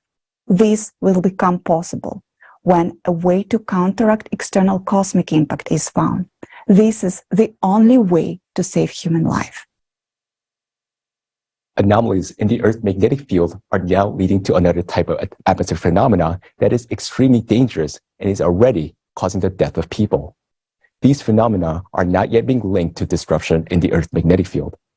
Specialists try to explain them in traditional ways. We'll now give you several examples to illustrate this type of anomalies. Among the number of climate disasters that have been attacking the people of Saudi Arabia for the past 6 months, there was one circumstance that no one paid attention to. On December 29th, 2022, the temperature dropped abruptly in Mecca. However, it did not get cold around it. An area of coldness appeared locally and suddenly out of nowhere. This led to formation of powerful cloud system. Look how suddenly it appeared there and brought heavy rain and hail with it. After a while, the temperature returned to normal, so no one paid attention to this. These abnormal, sudden, and localized temperature drops are attempted to be explained, for example, by Arctic cyclones bringing the cold. But why didn't cyclone manifest itself along the way? Because when cyclone moves, it leaves a trail of cold behind it along this entire trajectory. An Arctic cyclone cannot suddenly fall from above, make a cold snap in a local region, and disappear without a trace. Similar instantaneous localized drops in temperature have also been noticed in other parts of the world.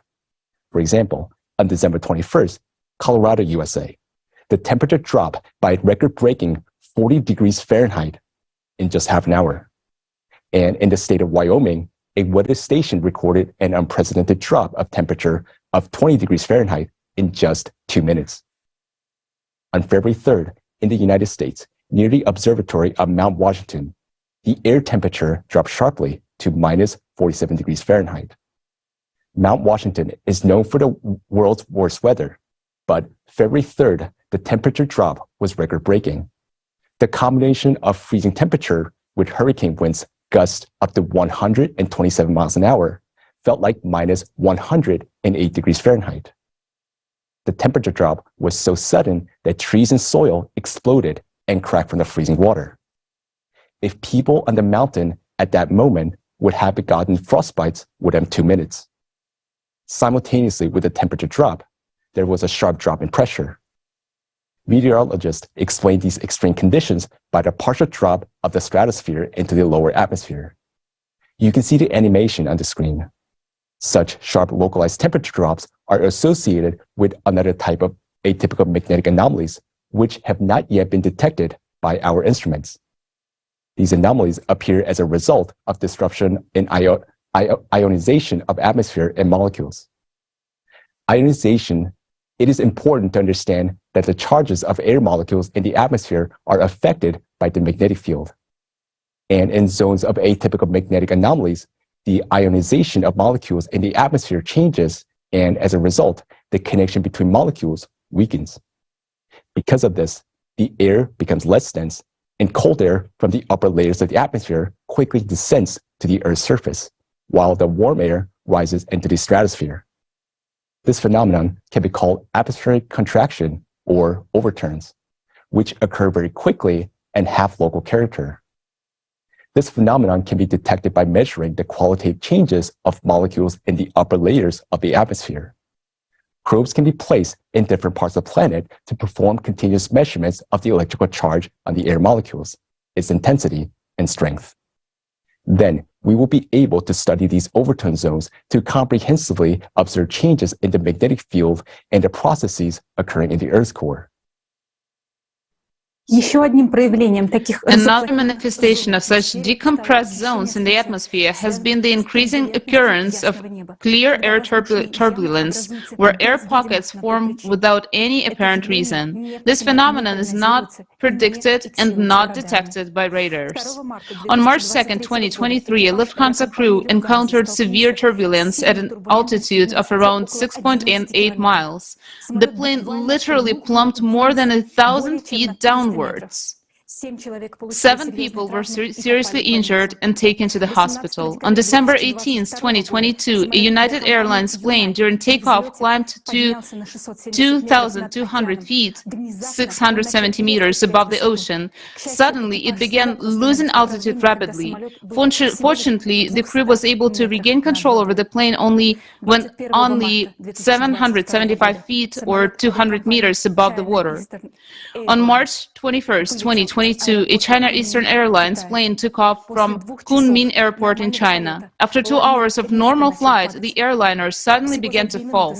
In just 2 minutes, the plane plummeted 4.4 miles, 7 kilometers downwards. The captain tried to avoid the crash and gain altitude, but in a split second, the plane turned 90 degrees and crashed vertically into the ground. We have given, and right now you can see this on the screen, the simulation. We have given only a few examples. In all of those cases, without any apparent external conditions, there was a dramatic drop of altitude. Planes literally fall into air pockets, which leads to serious disasters and loss of lives. Such phenomena of air decompression, as well as atmospheric overturns, are associated with areas of atypical magnetic anomalies. The Bermuda Triangle is one of these pathological zones. Planes and ships disappear there from time to time. Due to the disruption of the magnetic field in such areas, the adhesion between air molecules decreases, leading to the formation of air pockets. Air simply ceases to support the plane. Moreover, water molecules in these areas behave in a similar way. The bonds between them weaken and the water becomes so fluid that the ships literally fall to the bottom, sinking without any mechanical damage. But if previously, as in the case of Bermuda Triangle, we knew where the atypical magnetic anomaly could occur, nowadays such Bermuda Triangles are appearing more frequently and almost everywhere. There will be more turbulent pockets in the atmosphere, especially at altitudes of 26,000 feet, 8 kilometers, and higher, where most airplanes fly. These pockets are already breaking through to the ground, and the time will come when there will be so many such pockets that flying and sailing will be impossible.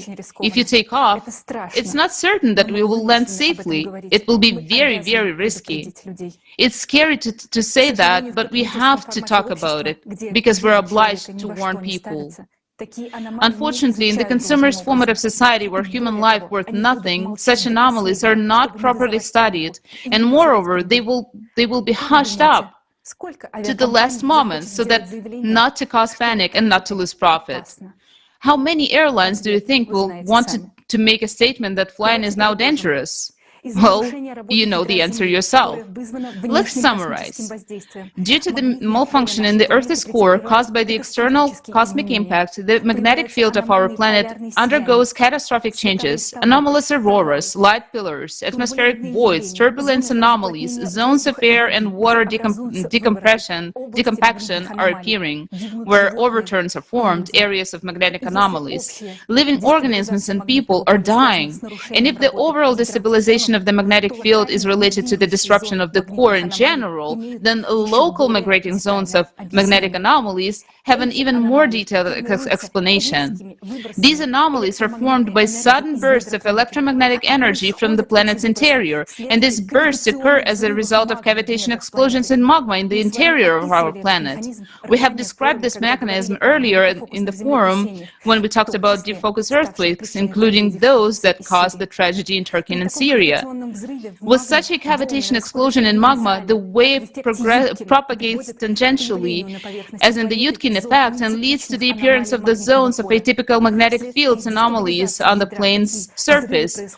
Due to the destabilization of the core, such explosions occur more and more frequently, which means that soon we will observe not only intensification of such above-mentioned anomalies, but also a huge amount of lightning striking from the Earth's interior, and the increase in the number of ball lightning. All the facts you have heard today about the changes in the electromagnetic field indicate that our core is already extremely unstable, and that means that our planet is currently following the worst scenario of the cycle of climate catastrophes. Later in the forum, you will learn why humanity will face its end even earlier than 2036. Another confirmation of this is the intensification of climate anomalies and disasters on the planet as a whole. We carefully study everything that is happening to our planet, all the habits of the climate servers, because we realize that if no one does that, then humanity is simply doomed. And now we want to present to your attention a video containing terrifying facts about the growing power of the climate Cerberus, which unfortunately we cannot counteract today.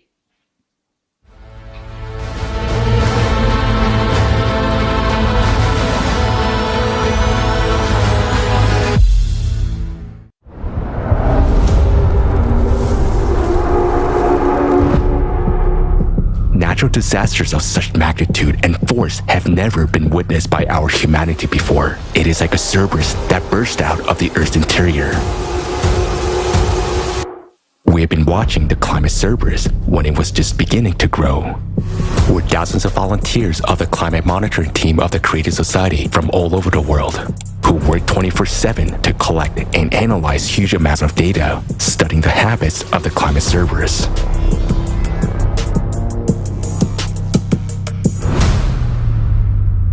Even several research institutes can't process that much data. But it can be done by people united by one goal.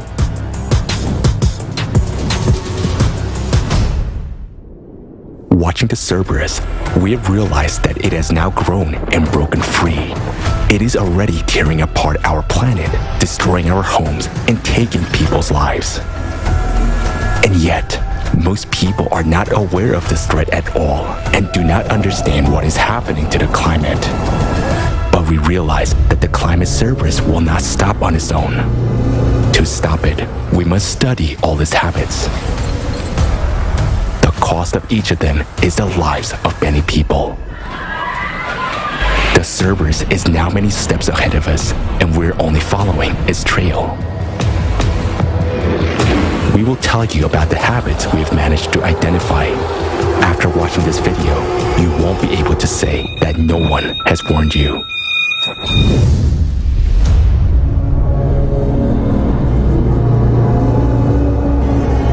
The Cerberus attacks suddenly and lightning fast when you least expect it.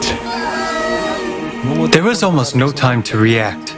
Nothing. We couldn't take anything out because the fire was coming and it was terrible. There was no access to get out. Yeah, I had to jump out of the window. And it was like a movie where the house slides down behind you and you're running for your life. But we have lost home. But we're okay. On March 28th, people were peacefully walking on the city streets in Georgia.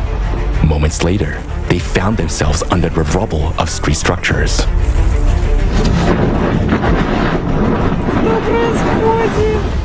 The structure was shaking so much in the wind, I thought it was an earthquake. Look here, the wind completely tore off the roof of the market, from one end to the other. In March, the city of Miyakojima, Japan, received more than a month's worth of rainfall within just 1 hour. While you're seeking shelter from the rain, a record amount of water falls on you, and it turns into a flood. Within 3 to 4 minutes, the water level rose by 2 meters. It just happened that quickly. Water everywhere. Within 10 minutes, the whole backyard was a river. It's like two big, huge tsunamis coming through. There was one, and then there was a second one that just came through just so quickly and fast.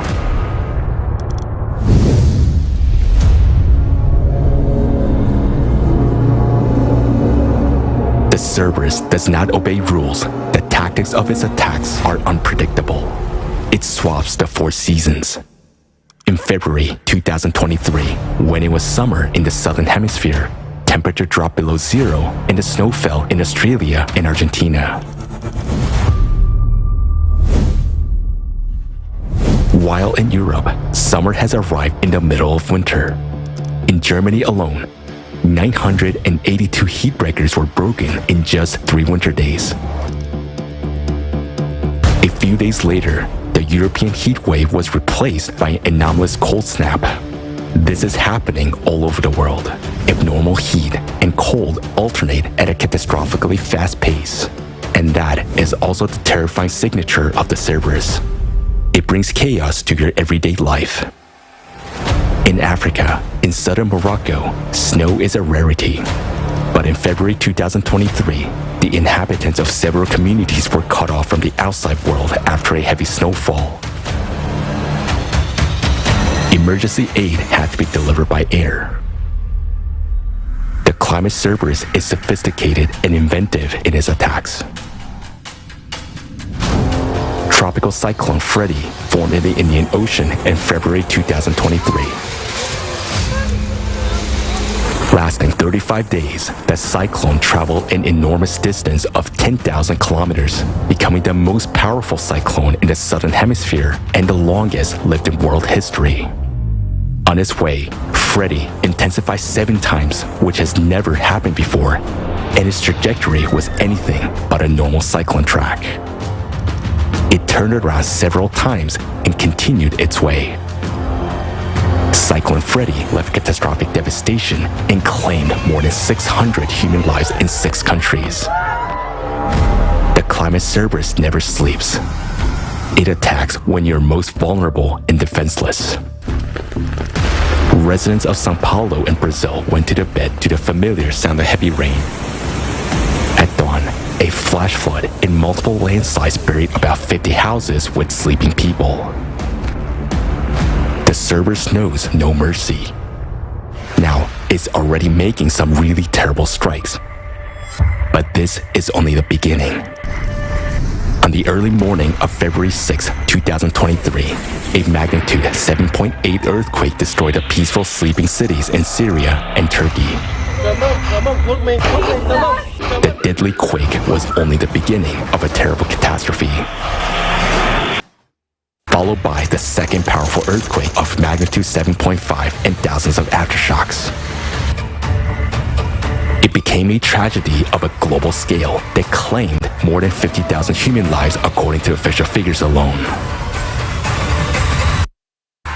Don't be scared, sweetheart. Don't be scared. Friends, we are buried because of the tremor. Mother, are you okay? Mom. Granny, are you all right? Is there really no one there? We're completely buried.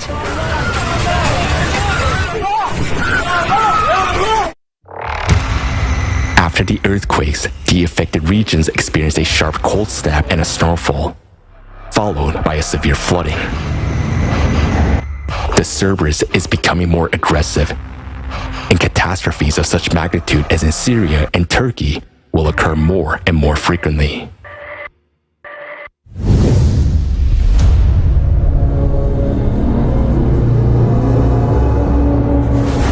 The Cerberus appetites are constantly growing. It is devouring more and more territory and taking away our homes.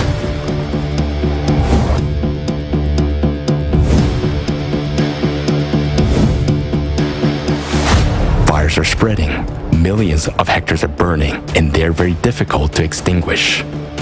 Floods are covering larger and larger areas. Across Europe, since 2000, there has been a more than 30-fold increase in abnormal rainfall. The Cerberus was weaker before, but now its blows have become more fierce. This year, in Japan and the USA, people died after being trapped in snow in homes and vehicles. Now, even snowfalls have become a deadly threat. Periods of attack last longer. Droughts have become a continuous process that intensifies year by year. It's March now, and with the snow melting, the water should have been higher than me. But instead, the riverbed is completely dry. Because there has been a drought here for the whole year, it's not just 3 months, it's a whole year without rain. If this is happening now, it will be even worse in the summer. The drought this year was extreme, and given that the previous 2 years also had a drought that dried out the soil, this year all the soil has dried out. The waves of merciless heat are becoming longer and arriving sooner. Record-breaking temperatures of 104 Fahrenheit hit India and Pakistan already in February. This has happened in Asia for the first time in history.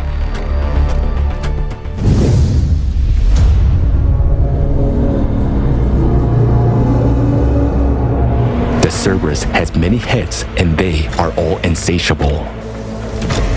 It attacks multiple territories at once and disasters occur simultaneously.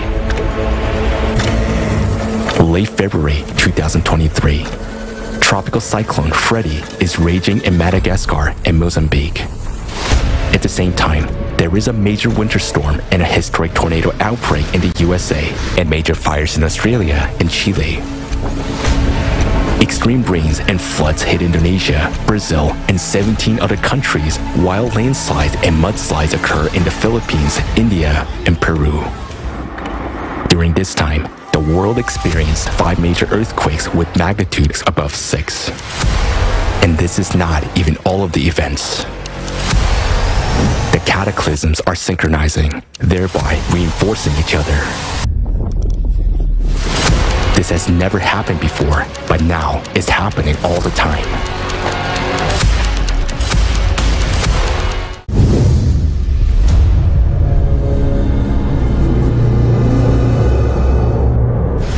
The climate service grasping onto one territory does not let go of it. In November 2022, the city of Jeddah in Saudi Arabia was hit by a record rainfall.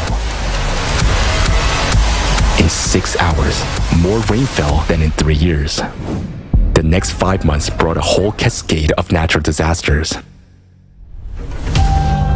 Giant hail and snow, sandstorms, storms and tornadoes, torrential rains and floods.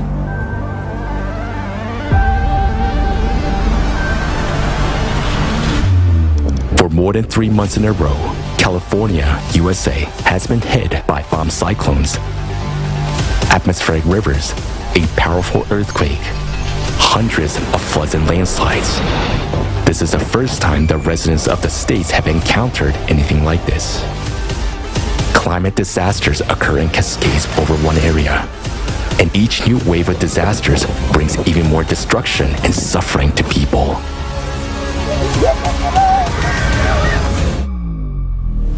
The Cerberus does not distinguish between the rich and the poor. It does not care about nationality or skin color, and there are no countries, nations, or borders for it. It comes to everyone. The worst part is that the more it eats, the bigger it gets. And the more it is going to devour.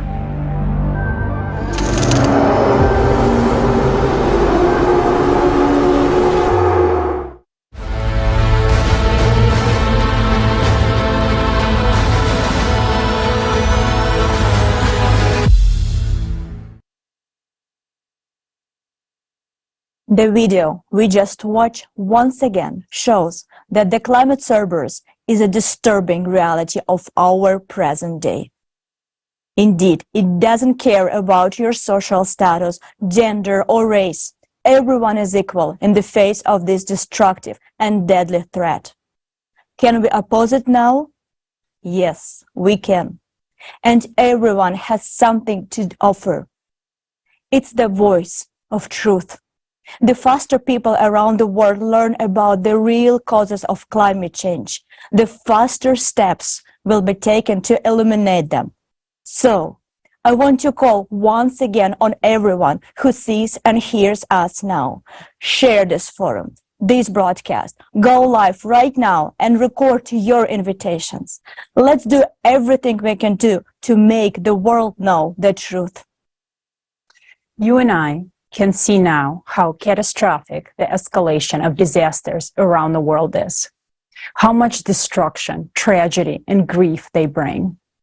It is impossible to keep silent about it anymore. Each of us understands this. That is why we are holding this forum, and all our activities are aimed at conveying the truth about the real scale, the increase in disasters on Earth, and the real causes of this. And every volunteer of the Creative Society Project conveys this truth as best as they can, using their talents and abilities. Some speak about this through music, dance, or song. Now we present to you this music video aimed at drawing the attention of the world community to the real causes of climate change and the only way out, the Creative Society.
Thank you. There is a line in this song that says, "To tame what is underground, you need to make your voice sound," which says that the problem today is underground, in the core of our planet.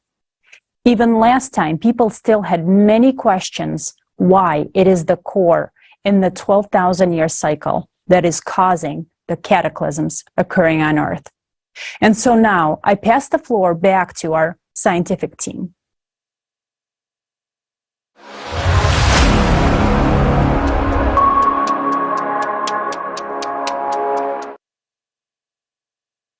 Да, ядро на данный момент Yes, the core is currently the main conductor of all cataclysms. It is precisely the displacement and heating up of the core that determine all the processes that occur on the surface. We do not have the means to directly reach and study the core. Therefore, we need to study the effects of its destabilization to understand what is happening with the core. It is also necessary to study other planets because understanding the processes on all planets will allow us to better understand the causes and consequences of changes in the core of our own planet. Because our main and key task during the cycle is to stabilize the core and stop the influx of additional energy from external cosmic impact to it, in order to prevent the extinction of humanity. And later in the forum, you will hear how it can be done. During the 12,000-year cycle, external impact comes to the cores of all planets in the solar system. What are the signs that tell us about this? It has been established that when there was a displacement of the Earth's core in 1998, there was a simultaneous displacement on other planets as well. How was this established? The first to speak about this was Yuri Vladimirovich Barkin, PhD in physics and mathematics, professor at Schmidt Institute of Physics of the Earth of the Russian Academy of Sciences. The displacement was measured on the Earth as well as on the Moon, whereas displacement on other objects were registered indirectly. During lunar missions, laser reflectors were installed on the Moon. In 1997 and 1998, abrupt changes in the coordinates of all 4 reflectors were detected simultaneously in the same direction. Barkin's calculations showed that the centers of mass of all planets have shifted relative to their geographical positions, which indirectly indicates the displacements of all the cores. Look at these numbers on the screen. For example, on the screens, the Earth's center of mass is displaced to its geometric center by 1 kilometer, 0.6 miles. The Moon's by 2 kilometers, 1.2 miles. The Mars's by 3 kilometers, 1.9 miles, while that the Sun over 300 kilometers, 186 miles. What did the destabilization of the Earth's core and the increase in energy from external space actually lead to? It led to an increase in seismic and volcanic activity as well as heating of the Earth's crust. However, the Earth's crust is heating up unevenly. There are 3 zones of Earth that are abnormally heating. Thin oceanic crust is the first to heat up, which causes heating of the water at the bottom of the ocean. The second type of zone are areas of activation of magma chambers beneath West Antarctica and Greenland, where magma and mantle plumes are rising. It is precisely because of this that these glaciers are melting from the bottom up, and we talked about this in detail during the previous forum. And the third zone is the areas of continental crust that are heating up as magma rises. Moreover, the coldest parts of the plates are the first to start heating up. For example, we can see that in Siberian Arctic is heating up 3 times faster than the rest of the world. Canada is being heated up as well. This is a compensatory mechanism. These areas bear the brunt first. When these areas of heating begin to grow, it will mean that Earth's crust can no longer compensate for the growing heat from the external impact coming to the core. In other words, the uneven heating of the planet's surface, which is compensatory mechanism, is a clear sign of the core destabilization. We already know that destabilization of the core is taking place on all the planets of solar system. In this case, a question arises: do we observe the same signs on other planets, such as uneven surface heating and geodynamic anomalies? Let's find out in this video.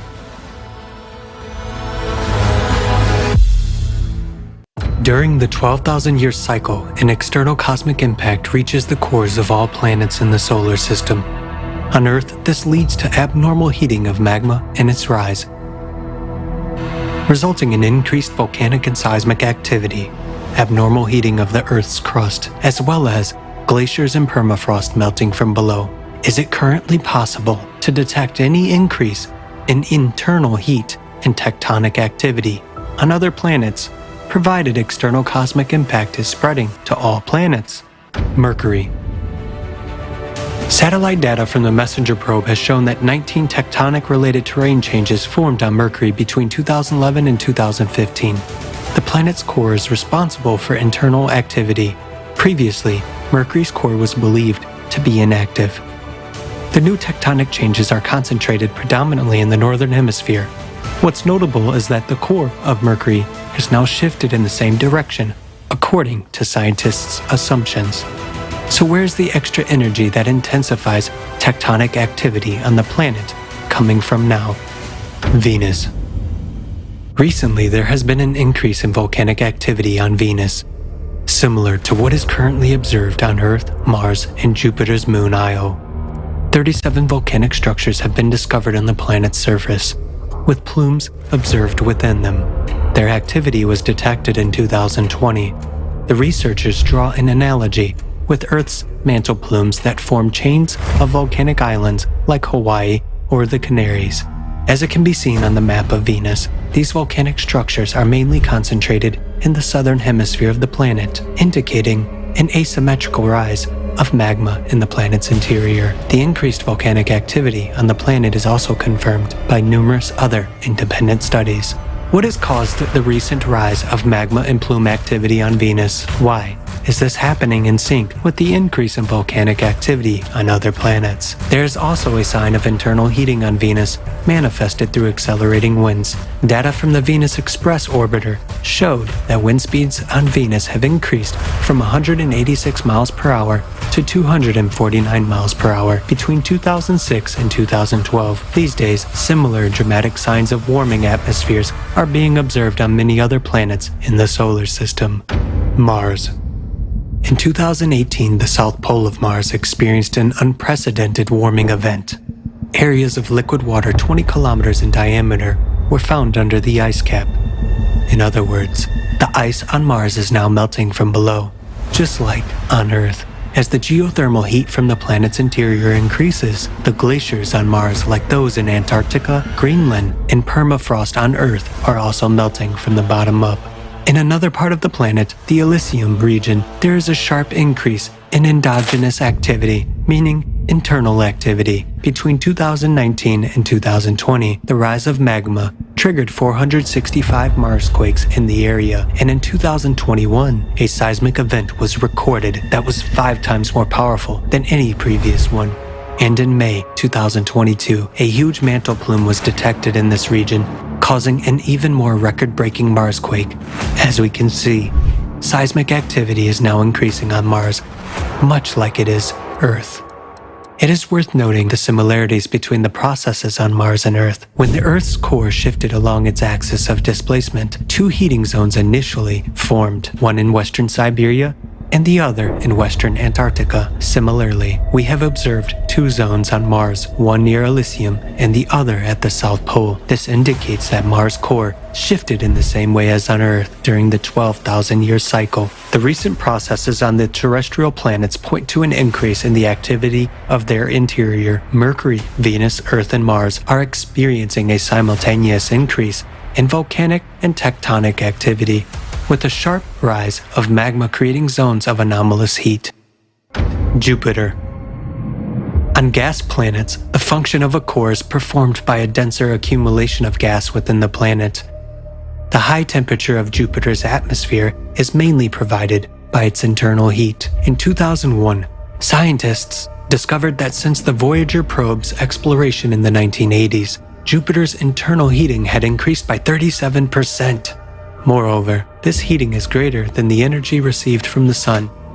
It is known that internal heat fuels storms and turbulence on gas planets, increasing wind speed. Hence, the sharp increase in Jupiter's internal heat has resulted in the intensification of these atmospheric phenomena. When the Hubble was launched in 1990, no cyclones or thunderstorms were detected on Jupiter.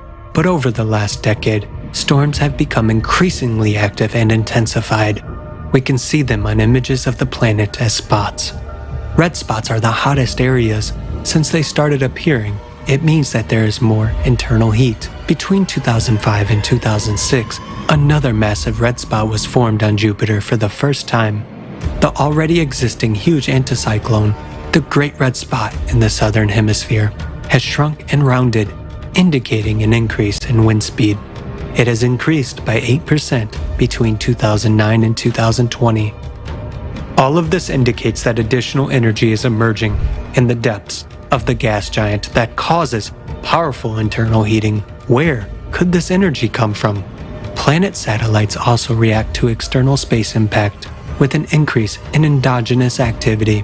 On Jupiter's moon Io, in the northern hemisphere, the most powerful volcanic eruptions have been occurring over the past 5 years. On another of Jupiter's moons, Europa, in 2013, scientists discovered that the ocean at the equator was warming from below. Subsequently, the satellite's interior heated up so much that in November 2019, NASA's research group detected water vapor above Europa's surface. It is noteworthy that the moon Europa started heating up on the side that does not receive heat from the sun. Conversely, the coldest area was found on the sunny side. In other words, the appearance of zones of anomalous heating on Europa cannot be attributed to solar energy. They can only be explained by an increase in internal heat. Saturn. Internal heating on Saturn is known to be the main driver of storms, as it is on Jupiter. Between 2007 and 2010, a chain of 23 to 26 dark spots was discovered, which were interpreted as areas with high heat emission. In 2010, the so-called Great White Storm formed abnormally early in the northern latitudes of Saturn. It became the largest and most intense storm observed in the planet's northern latitudes. A record temperature spike of 150 degrees Fahrenheit above normal was registered in the vicinity of this storm. Subsequently, the processes in Saturn's atmosphere became more intense. In 2018, scientists discovered a series of storms of an entirely new type, also near the North Pole. Previously, the storms of such intensity had never been observed on the gas giant before. We see that Saturn's heating from the interior is increasing, which contributes to the intensification of storms on the planet. Enceladus. Saturn's moon is covered with an ice shell, beneath which lies an ocean, and directly beneath the ocean is the planet's core. Unexpectedly for specialists, the interior of Enceladus has a very high geothermal heat, much higher than all known sources of heat on the planet. When they measured the internal thermal power of Enceladus, it was 15.8 gigawatts, which is an order of magnitude greater than all known sources of heat on the planet. This is 2.6 times the power of all the hot springs in Yellowstone. In 2005, near the south pole of Enceladus, where the sun does not shine, a spacecraft detected a new thermal anomaly, which had not previously been observed. In this area, jets of steam composed of methane, propane, and molecular nitrogen were found to be escaping. In this steam, composition indicates the increasing hydrothermal activity which has emerged at the core ocean boundary. In other words, Enceladus is also heating up from the inside. Where did the additional energy for heating Enceladus come from? Uranus. It is believed that Uranus is warmed by solar energy only, which determines the planet's weather patterns. However, in 2014, when Uranus began to move away from the sun, solar energy was almost non-existent in its northern hemisphere, and extreme storm activity was detected in that region. This means this activity on Uranus must have been triggered by recent internal warming processes. Neptune. Neptune is experiencing dramatic temperature anomalies. Although it has been summer on Neptune since 2005, data showed that most of the planet had been gradually cooling until 2018. However, between 2018 and 2020, stratospheric temperatures at the South Pole have risen sharply by 11 degrees. Such a rapid pole warming vortex surprised astronomers since it had never been seen before. They could not determine the cause of these fluctuations. However, it is apparent that additional energy appeared in the system which may have caused such temperature anomalies. Pluto. Pluto, in its moon Charon, are the smallest and farthest objects from the Sun. They have been considered inactive as they cannot store internal heat due to their size. In 2015, a 1,000 kilometers long, that is 620 miles long, field of large cryovolcanoes was discovered on Pluto, spewing ice and ammonia. Planetary scientists were astonished by this discovery, as cryovolcanism requires a mechanism of the planet's internal heating. Heating from the Sun is excluded due to Pluto's distance from it. Researchers were unable to explain the activity observed on the planet with the help of traditional heat loss models. We are clearly seeing internal activity on the surface of Pluto and Charon. Something is ripping apart their ice crust. That is, we can see that the planet and its moon have recently begun to heat up from the inside. What could be adding energy to this heating of the interior of Pluto and Charon? Conclusion. So what is currently affecting the interiors of all the planets in the solar system? It is an external source of additional energy that enters the cores of the planets every 12,000 years. This excess energy in the core is converted into heat. Magma heats up, producing zones of increased heating. There's growth of seismic and volcanic activity, strengthening storms and other anomalies. Moreover, they are often localized in certain areas of the planet and do not depend on solar energy. What you have seen now is but a small part of all the facts that indicate that the heating in the interiors is synchronously increasing both on the terrestrial planets and gas giants and their moons. All these anomalies have only appeared in recent decades, when the number and strength of disasters from the Earth's interior began to increase. In just 5 to 7 years, we will see all these processes on other planets increasing tenfold, if we ourselves remain to live on our planet.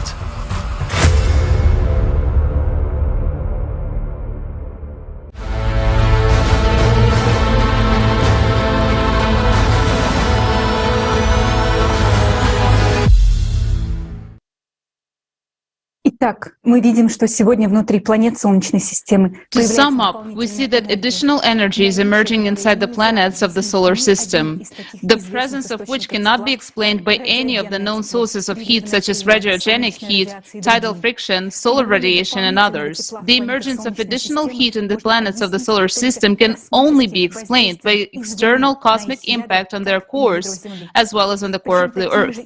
Moreover, similar changes occur even on gas giants, which suggests that they too have cores which are very dense. Otherwise, they would not have gravitational and magnetic fields. When we start studying them more thoroughly, even greater surprises await us. We now understand that the cause of unprecedented increase in climate disaster and anomalies on Earth is destabilization of the planet's core. Why do we claim that today, as in previous cycles of 12,000 years, the core is destabilized by the external cosmic impact? After all, some believe that nuclear tests, large seismic events, or falling meteorites could have caused such destabilization. But none of these factors can cause destabilization of the core, and now we will explain why. The Earth core sets the tone for everything on the planet.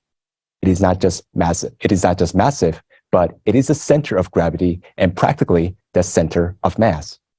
The core is very stable, and its rotation is precisely that system that makes it impossible to disrupt the planet. What normally ensures such stability of the core? In terms of the structure, the core is divided in an inner core and an outer core. The inner core rotates slightly faster than the outer core, and almost always the entire core rotates faster than the Earth's surface. The inner core sets the rotation of the entire planet. So, in fact, the core acts as a gyroscope, which stabilizes itself because most of the planet's mass is centered in it. Look, when you try to tilt a rotating gyroscope, or that very spinning top, it immediately returns to original position by itself. By the way, if the core were suddenly to reverse the direction of its rotation, then according to the law of conservation of energy, its huge amount of energy during such a reversal would destroy the entire planet. With its gigantic size and rotational speed, the mechanism of the core becomes so robust that it cannot be thrown out of balance by any external mechanical impact. It is because of this that for millions of years, neither the falling of meteorites nor the explosion of giant supervolcanoes or the strongest earthquakes could put the planet out of balance. All of this was dampened by the core. However, today, being in a 24,000-year cycle of cataclysms, we're seeing destabilization of the core and the entire system of its rotation. As we have already understood, this could not be caused by any mechanical impact. This suggests that it is the external impact that is affecting our core. Moreover, we understood that this impact has a very powerful energy. Otherwise, it simply would not be able to destabilize such a robust and stable system as the core of the planet.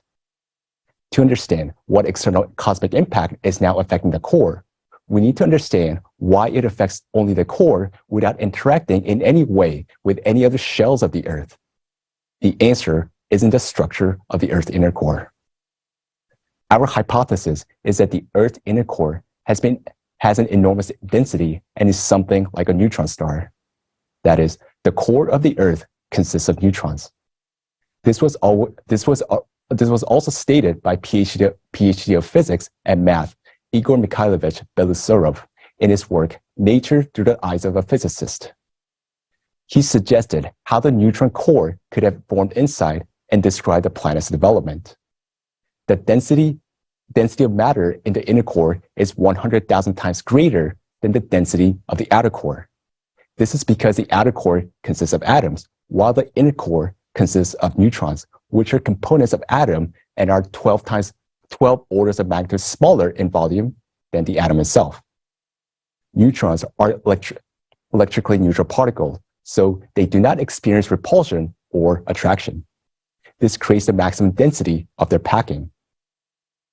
Free neutrons themselves are unstable particles. They have half-life of 16 minutes. However, when they are part of atomic nuclei, or if they're densely packed, as in the neutron star, the neutrons are stable particles. The advantage of the neutron core hypothesis is that it provides an explanation for the origin of neutrinos detected coming out from the center of the Earth, and why there's an increasing flux of them in local areas. This is due to the decay of free neutrons, which occur on the surface of the neutron core due to the external impact. In scientific publications, one can come across assumption that there's a third layer in the Earth core and that the inner core is asymmetrical. All of these observations arise from seismic wave studies. However, all of them are incorrect because they do not take into account the specific features of the inner core. Due to the enormous density, the inner core is incapable of allowing any waves to pass through. In other words, seismic waves do not pass through the inner core, but rather encircle it. Moreover, the inner core may slightly change. For example, if there's a shift of even 300 feet or 100 meters, measurements of seismic waves coming from the same point before and after the displacement of the core will give completely different results. Based on these differences, false conclusions are drawn that the core has a third layer or that it crystallizes asymmetrically.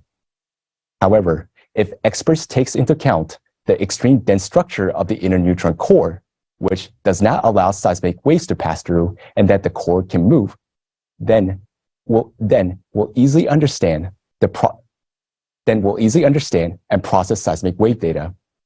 And most importantly, they will understand what is happening in the core right now. We come to the conclusion that since our core is neutronic, which means that it has anomalous high density, this is a reason why the cosmic impact, so far unknown to us, is interacting with it alone.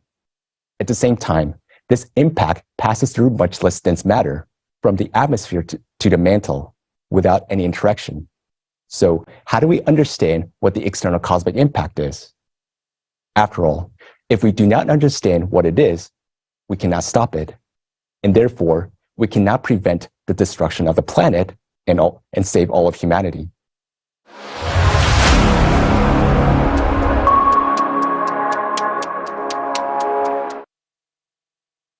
Мы не раз говорили, что это We have said many times that this external cosmic impact is not detected by our devices, and it is a new type of impact that has not been studied by our modern science yet. Why did we come to this conclusion? To begin, let's recall what we know about the external cosmic impact. First, this impact comes into the solar system cyclically every 12,000 years, and every 24,000 years. It is stronger. Second, the impact affects all the planets in the solar system. Third, it affects only the planet's cores, both their magnetic properties and the position of the cores inside the planets. This gives grounds to say that such an impact has enormous energy. Let's see if any other impacts can cause similar changes.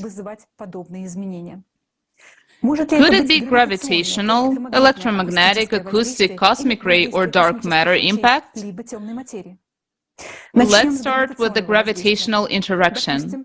Let's suppose that the solar system traveling through space has entered a gravitational anomaly caused by other objects. Then the trajectories of the Sun itself, all the planets and their satellites would change, because gravitational impact affects the planets as a whole. That is, it would move the entire planet rather than affect only its core. But this is not happening. Some scientists speculate that neighboring planets or gas giants such as Jupiter, when approaching the Earth, could affect the Earth's core, shifting it with their gravitational field. But it's important to note that the reported changes in our planet's core did not begin with its displacement, but with the changes in its magnetic properties in 1995.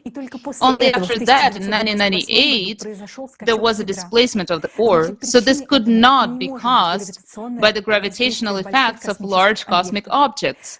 Moreover, convergence of the planets in the solar system occurs in cycles of only a few dozens of years, which means they cannot cause catastrophic changes in the core every 12,000 years. Could it be dark matter? Dark matter is matter that does not participate in electromagnetic interactions, but it is involved in the gravitational interaction we discussed above. That means it would have affected the motion of stars and planets as a whole, not just their cores, so it doesn't fit either. What if our solar system was hit by powerful electromagnetic radiation, such as from pulsars? Pulsars emit narrowly focused impulses of different energies. However, there are no pulsars standing in the path of the movement of the solar system and the galaxy, which would have such an unique periodicity with the distance of 12,000 years between them, and every other pulsar would emit even more powerful flux. Maybe then there was a powerful emission of electromagnetic radiation on the Sun, or an electromagnetic pulse from a supernova explosion in the depths of space. But let's remember that electromagnetic radiation, such as X-rays and gamma rays, are mostly absorbed by the atmosphere. Only two types of electromagnetic radiation can reach the surface of the Earth, visible and radio waves, but they do not reach the core either.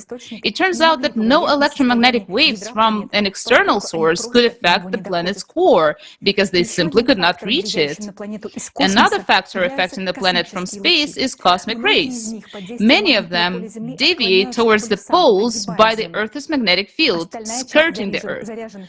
The rest of the charged cosmic ray particles scatter in the atmosphere, causing showers of secondary elementary particles. Some of them may reach the Earth's surface, but not the core. Only two types of particles are known to penetrate beneath the Earth's surface: muons and neutrinos. Muons penetrate hundreds of meters deep before deflecting, slowing down, and decaying into an electron and a neutrino. But muons are too few to reach the Earth's core. Neutrinos are the only known particles coming from space that can reach the Earth's core. High-energy neutrinos have a high probability of interacting with the Earth's interior, but their flux is not large enough to transfer a significant amount of energy to the Earth's core. while low-energy neutrinos typically pass through Earth without interacting with matter. Let's summarize. Now we see that none of the known impacts, gravitational, electromagnetic, the cosmic rays, can have a direct effect on the planet's core, causing the cyclical changes that we observe throughout the solar system.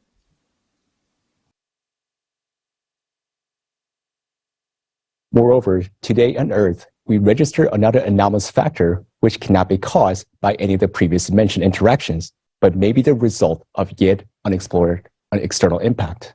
And this factor relates to changes in the quantum world. Since 2010, measurements of charge radius of the proton have begun to record deviation from the previous measured value. And already after 2016, most of the experiments showed a reduced value of the proton charge radius.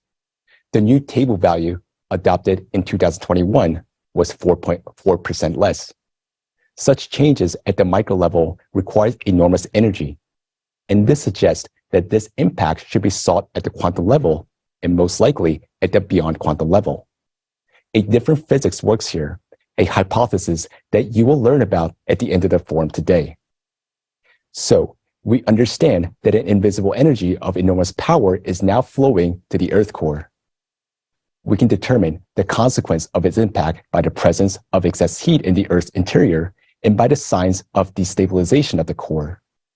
And there's another indirect sign of the external impact, the change in neutrino emissions from the Earth's neutron core. We talked about this phenomenon back in 2014. Although, even earlier, we found that the neutrino emission increases in certain local points of the Earth.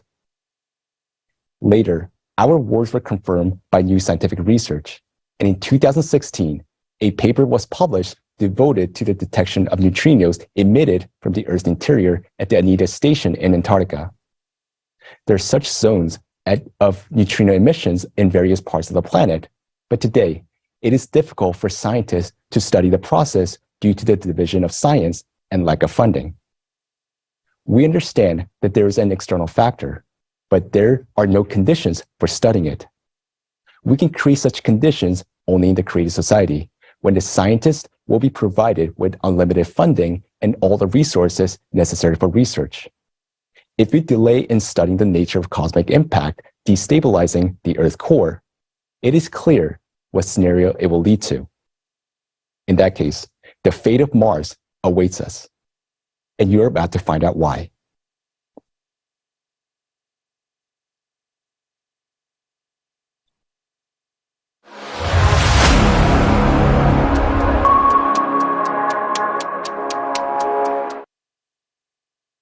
There is actual evidence that the death of living planets can occur in just a few minutes as a result of magma eruption and hydraulic impact. Further, you will be presented with a fundamental study of the catastrophic events that occurred on the red planet, which had life until very recently.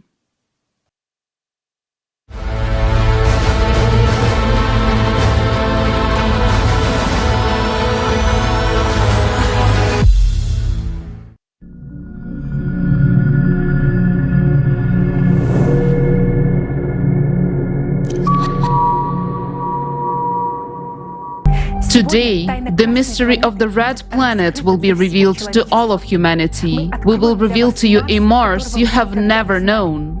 We have a rare chance to study the case of another planet's death from hydraulic impact before it can happen on our own planet.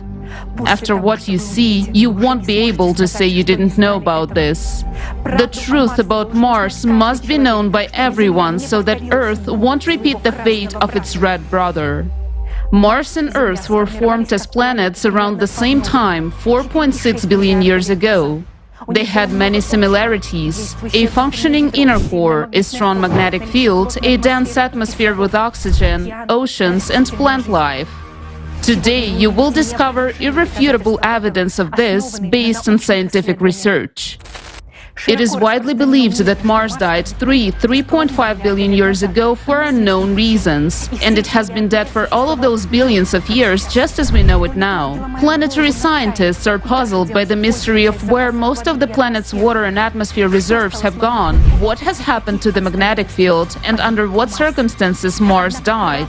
However, the truth is that Mars and Earth had a similar life journey as planets, and only recently Mars has fallen behind. The planet died in a cycle of cataclysms, which the entire solar system goes through every 12,000 years. The planet, which existed for billions of years, full of life, perished in a matter of minutes. And this happened quite recently, and our distant ancestors saw Mars burning with their own eyes.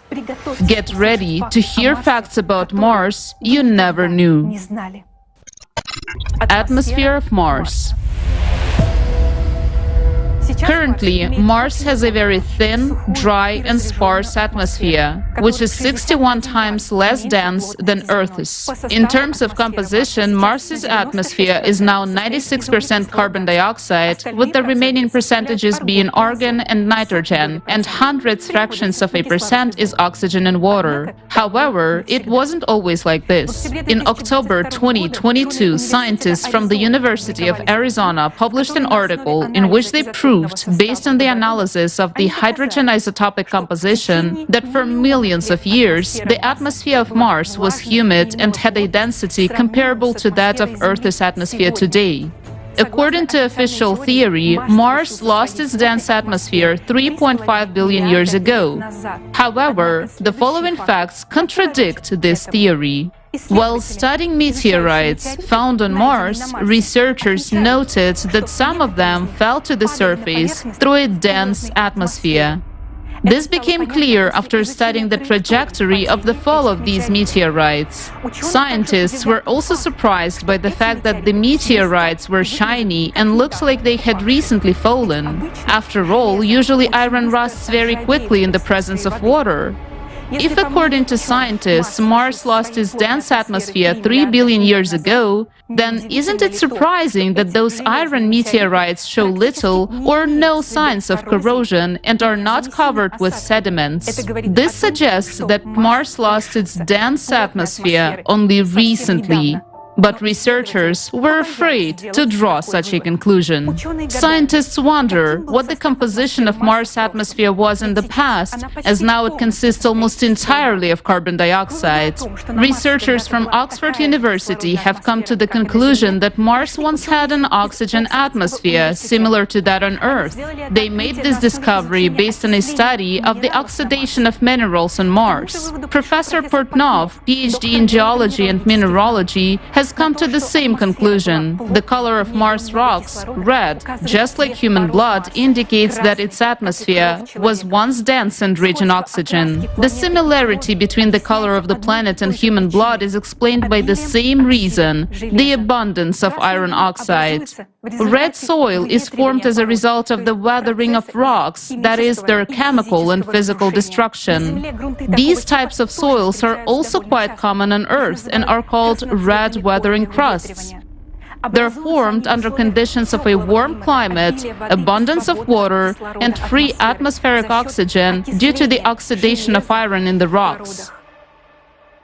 The red rock of Mars was formed under conditions similar to those on Earth. Mars is red because nearly half of the Martian surface consists of rusty soil. Such rust, an oxide film on the planet's surface, is the rarest phenomenon in the solar system. It exists solely on Earth and on Mars. On other planets and numerous large satellites of planets that have water, rocks remain unchanged for virtually billions of years. For instance, the basalts of the Moon are not oxidized and have a gray color because there has never been an oxygen atmosphere. Earth's red weathering crusts originated a long time ago, but only after free oxygen appeared in the atmosphere. It was produced by blue-green algae in the oceans. All the oxygen in Earth's atmosphere, 1,200 trillion tons, is produced by green plants in just 3,700 years. But if Earth's vegetation were to die out, free oxygen in the atmosphere would disappear very quickly. Could that be what happened on Mars? Currently, only 0.1% of Mars' atmosphere is oxygen, but there was a lot of it not so long ago.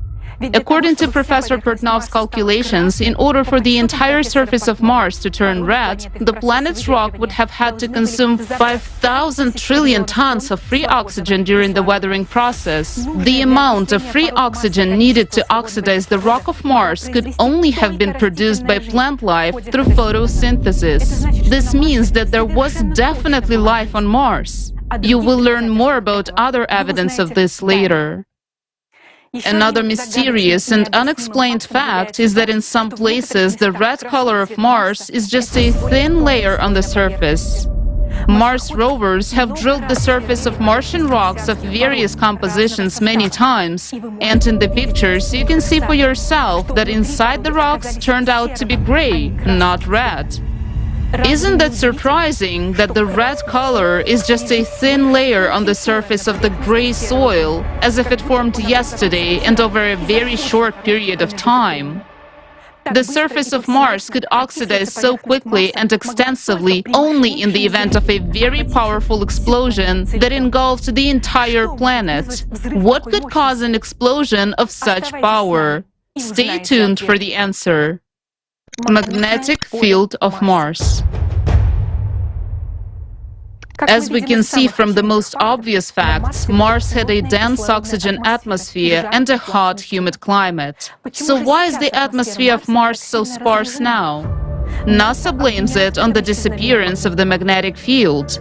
What proves that Mars previously had a strong magnetic field is the fact that minerals in the Martian crust have patches of strong residual magnetization. However, this magnetization of minerals does not provide protection for the whole planet. By the way, for the same reason, humans will not be able to live on Mars, because life on the planet requires not only protection from cosmic radiation, but also a magnetic field of a certain strength. It is interesting that despite the absence of a global magnetic field on Mars, a giant aurora borealis was reported there in April 2022, which was unlike any previously observed. The appearance of such an aurora might indicate a local change in Mars's magnetic field right now. Isn't it surprising that this is happening now in sync with the anomalous polar auroras on Earth? On Earth, changes in the magnetic field in our days occur due to changes in the core. On Mars, it is happening for the same reasons. There is another mystery about the magnetic field of Mars that NASA scientists cannot unravel. According to their hypotheses, 4 billion years ago, due to changes in the core, Mars' strong magnetic field disappeared, and the atmosphere gradually began to be blown away by the solar wind. But Venus does not have a global magnetic field either, yet its dense atmosphere hasn't been blown away by the solar wind. Despite having different densities, both the atmospheres of Mars and Venus are composed of 96% carbon dioxide.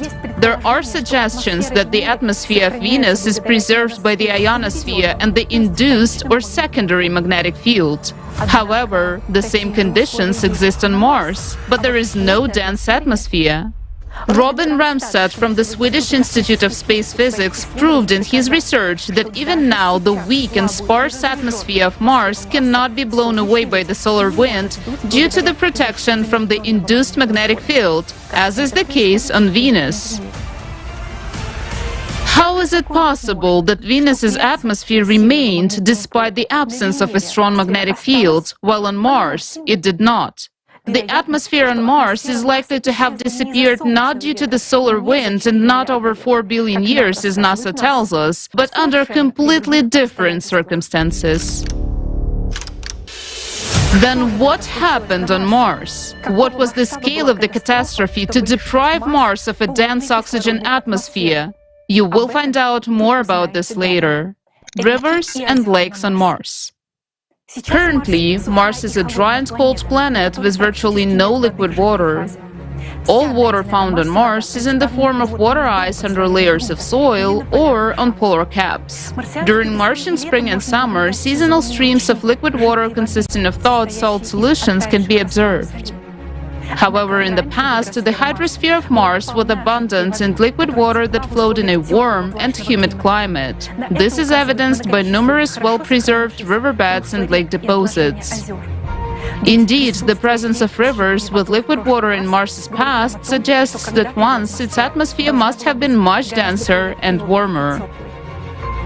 As evidence of river processes, rovers on Mars have discovered deposits of clay, river gravel, and sandstone with textures of wavy ripple marks that are formed in exactly the same conditions on Earth.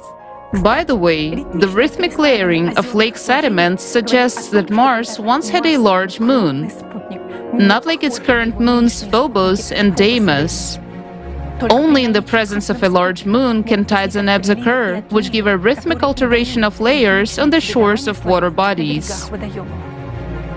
Lakes on Mars were formed in the depressions of the relief in lowlands or, for example, in impact craters, just like many lakes on Earth. Interestingly, lake breaches and floods often occurred on Mars, just as they do now on Earth due to heavy rainfall and river floods during global catastrophes. Take a look at these ancient rivers and lakes of Mars in satellite images. Notice how Martian rivers resemble modern river systems on Earth. One of the longest, now dried-up river systems on Mars was nearly 700 kilometers long, which is roughly half the length of the Colorado River on Earth. And this river, Rule Vallis, left a channel which is 1,500 kilometers long, 7 kilometers wide, and 300 meters deep. Moreover, in 2019, a study by scientists from the University of Chicago analyzed 200 dry rivers on Mars. It was found that in hundreds of areas on Mars, the rivers were wider and deeper than on Earth, and they had existed on the red planet for an incredibly long period of 1 billion years. This makes their disappearance even more mysterious and inexplicable for planetary scientists. Look at the map showing the enormous number of dry lakes and river systems that have been discovered on the surface of Mars during modern explorations.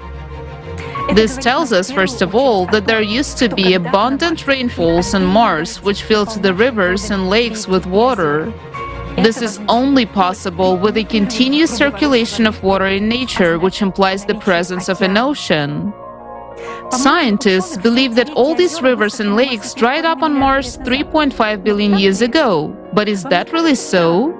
Don't you find it strange that we can still see such clear outlines and banks of these channels? Over billions of years, weathering processes should have eroded and buried these supposedly ancient canyons and channels. After all, we can see the ancient craters on Mars is eroded, but for some reason the riverbeds haven't suffered from erosion at all.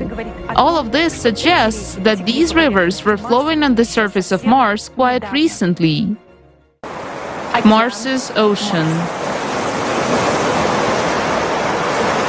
Despite ongoing scientific debates about whether there was a large body of water on the northern plains of Mars, thousands of experts find convincing evidence for the existence of an ocean on Mars. And the simplest and most obvious evidence of the presence of an ocean on Mars is its current landscape. Take a look at a topographical map of Mars. The blue color on the map indicates lowlands, while the red indicates highlands. Some scientists still assume that these blue lowlands on Mars are just a few impacts from large meteorites. Now, take a look at a topographical map of Earth made in the same colors. All of the lowered areas of the Earth's landscape have become the oceans we see today. Can you see the similarities between the blue areas of these two maps? In case you have a question of why there was only one ocean and one continent on Mars, there is a simple answer. 300 million years ago, there was only one continent on Earth too, for example, Pangaea, and this had happened on Earth several times. Curiously, the total area of all Earth's continents is approximately equal to the total surface area of Mars. If Mars were to get any bigger, it would resemble Earth like two peas in a pod.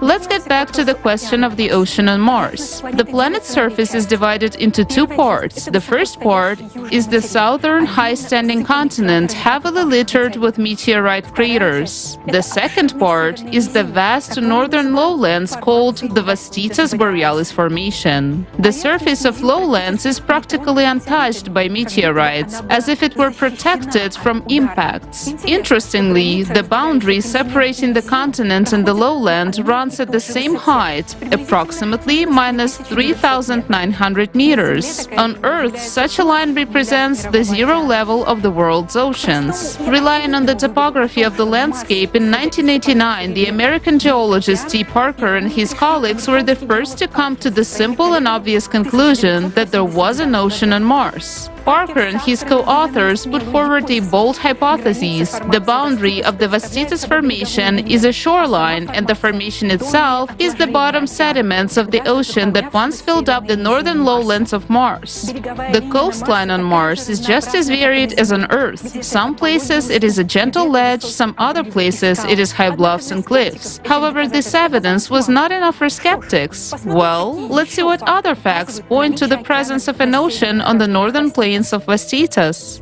We have already established that thousands of rivers existed on Mars, and they must have flowed down towards the Martian Ocean, just like on Earth. On Earth, rivers carry not only their waters to the ocean, but also various sedimentary materials, such as pebbles, sand, and clay. When rivers meet a sea or an ocean, they form deltas of various shapes, both on land and underwater. For example, Indus, Ganges, Amazon, Mississippi, Nile, Volga, Lena, and many other rivers on Earth form deltas. Surprisingly, but extensive deltas have also been preserved on Mars to this day. Researchers have discovered on the Red Planet more than 6,500 kilometers of dried-up river deltas or belts of underwater channels flowing into the Martian Ocean. These deltas have left numerous sedimentary deposits on the oceanic coast, at least 900 meters thick. These sediments cover hundreds of thousands of square kilometers along the shores of the former ocean. In February 2021, the Perseverance rover discovered a fan-shaped delta with traces of flash flooding at Jezero crater. At the late stage of the river's life, torrents of water carried boulders weighing several tons for tens of kilometers at tremendous speed. Researchers cannot say what caused such cataclysms in the river. Traces of catastrophic floods have also been found on Mars in the vicinity of the Valles Marineris region. These are giant channels of outflowing water that have no tributaries and start as full-scale channels. These channels are assumed to have been formed by a sudden catastrophic water discharge at a rate of 100 cubic meters per hour. Nothing like this has ever happened on Earth. Researchers say these were some catastrophic events. The next interesting fact indicating the presence of an ocean on the northern plains of Mars is the shape of impact craters from meteorite impacts. The fact is that when meteorites fall into moist soil, they leave a trace of splashing liquid mud around them. In the pictures on the left, you can see a crater from a meteorite impact on dry soil, in the center on moist soil, and on the right on the soil heavily saturated with water. Interestingly, as you move away from the shoreline on the northern plains, the proportion of craters with liquid mud around them increases. This indicates a high residual water content in the soils in the place of the former ocean. On this map, you can see such craters marked in orange.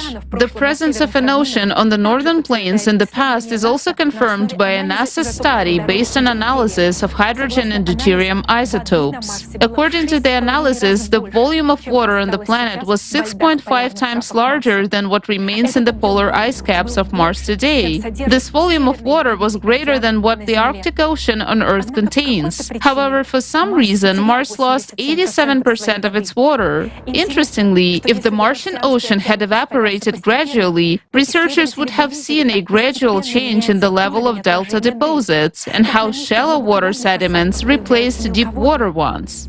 On Earth, geologists are well aware of the sequence of sediments formed by a sea receding from the shore for millions of years. However, nothing similar is observed on Mars. On the contrary, there are traces of catastrophic outflows of water, indicating that the ocean has disappeared instantaneously. How is it possible? What was that monstrous catastrophe? Keep this conclusion in mind. We will come back to it later. Life on Mars. As you remember, the oxygen atmosphere on Earth appeared only thanks to the appearance of life on the planet, namely blue-green photosynthetic algae in the ocean. It would be logical to assume that since Mars had an oxygen atmosphere, then it must have been created by plant life, just like on Earth. You must have often heard about the search for life on Mars, but unfortunately, you are unlikely to know that life on Mars has already been found many times. The history of discovering life on Mars begins in 1996, when a group of scientists published an article about finding bacteria-like microscopic fossils in one of the Martian meteorites that was found in Antarctica. Later, the scientists changed their minds and declared that those were just rock formations. Surprisingly, the discovery of a large number of organic molecules found in samples of the Jezero crater by the Perseverance rover in 2022 did not cause much excitement, despite the fact that NASA officially announced it. It turned out that back in 2013, the Curiosity rover found signs of organic matter in rock samples, but this was not recognized as an official discovery of life on Mars either. Think about it. If there was a living ocean on Mars, what else besides bacteria could have appeared in the ocean waters? What kind of marine organisms develop in the warm ocean waters on Earth? You'll be shocked to learn what the rovers actually found, but what NASA scientists forgot to mention.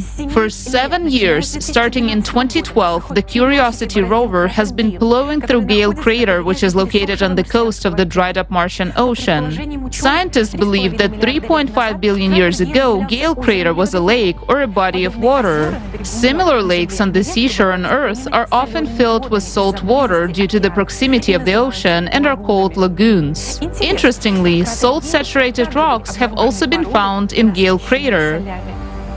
The Journal of Astrobiology and Space Science Reviews published a collaborative study of 15 different institutes and science centers in 2020, which provided comprehensive evidence for geologists and paleontologists of fossilized organisms found in Gale crater on Mars. Based on an examination of 3,000 photographs, there were detected and identified specimens resembling terrestrial algae, lichens, microbial mats, stromatolites, and many others. These were exactly the same organisms that now live on Earth. We will provide just a few examples. Those very microorganisms, blue-green algae or cyanobacteria, responsible for Earth's oxygen atmosphere, create structures called stromatolites. Modern stromatolites can be seen on the coast of Western Australia. Take a look at these oval towers built by the current living marine stromatolites in Lake Thetis, Australia, Earth. No geological processes can create such forms, unlike living organisms. And now, look at the exact same structures on Mars. These are Martian stromatolites.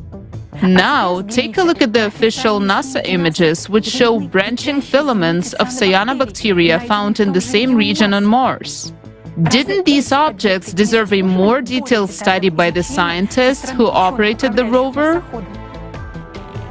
Now, look at the following pictures. These are the fruiting bodies of algae found right there on Mars. And now look at these bizarre forms of Martian plants. Their analogs now live on Earth. You might say, I'm not an algae expert, I know nothing about algae, and I can't tell if these findings are fossilized organisms or just bizarre rocks. However, the authors of this research, 10 of whom are well-known experts on algae, unequivocally identified these specimens as plants. Now, take a look at this photo. You might think this is Earth, but it's still a picture taken by Curiosity in Gale Crater. These are real corals on Mars. They have been frozen in time as if they were alive just yesterday. The same kind of corals can be found today on the Great Barrier Reef in Australia. Note the wavy texture of the sea ripples on the surface of the bottom of the Martian image. It looks exactly like the sand on the seashore after a low tide on Earth. This is stunning evidence of life on Mars. But the most shocking thing to experts about this discovery is how well preserved it is, despite its fragility. These corals have not eroded in any way, as if they were laying at the bottom of a Martian lagoon just yesterday. Doesn't this discovery deserve extensive media coverage? Of course, life on Mars existed not only in Gale Crater. There was also amazing evidence of life found in other regions of the planet that NASA and the media forgot to tell us about. Amazing convex formations branching like tree branches were photographed from satellites in the basin of Antoniadi crater, which is also located near the former Martian Ocean. Italian scientist Fabio Vittorio de Blasio published an article in 2022 detailing all possible formation mechanisms of such an unusual structure. These could not be rivers or deltas, and the only reasonable explanation was that these were reefs formed by microbial communities. Just think about it. These are entire reef systems visible from satellite images of Mars. Look how similar they are to Earth's modern reef systems. It is important to note that according to satellite studies, carbonate rock composition was found in the same region, and this type of composition is characteristic of reef structures. Yet another unusual sign of Martian life was discovered by the Perseverance rover in 2021. Look at these rocks with holes from Earth. Such holes are made by rock-boring bivalves that drill shelters for themselves. Now, take a look at these numerous rocks captured by the Mars rover in Jezero crater on the shore of the Martian Ocean. According to the authors of the study, these holes in the rocks were also drilled by bivalve mollusks. Some might argue that those could be dozens of meteorites laying in one place, but meteorites tend to have a metallic luster. It cannot be said that these rocks look like porous Martian basalts either, because basalts have a dark color. However, for some reason, the rover did not see anything interesting in these exotic porous rocks and just drove past them. Now, you have seen only a small part of the findings of recent life on Mars, which were discovered by researchers seeking the truth. They are fully consistent with what scientists would expect to find on Mars. There are still a lot of findings left out of the picture. When we first saw this information, we were shocked. Why is NASA silent about this? Why haven't the discoveries of a decade ago been thoroughly studied yet? If it is denied that these are traces of paleontological findings of plants and microorganisms, why have no official refutations been made? How can it be that after almost 50 years of research missions on the surface of Mars, the signs of life have never been officially established despite the huge volume of obvious facts that complement each other? What has been done in 50 years? Billions of dollars have been spent, and what have we learned so far?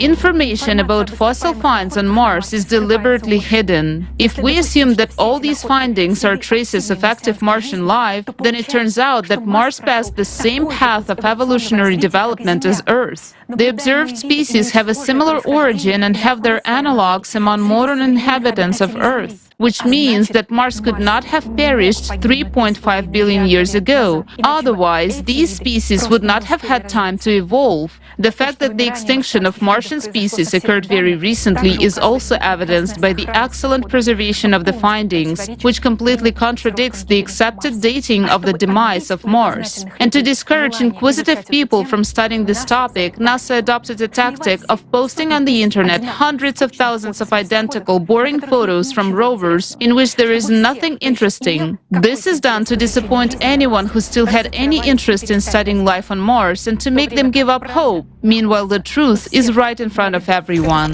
Catastrophic eruptions on Mars.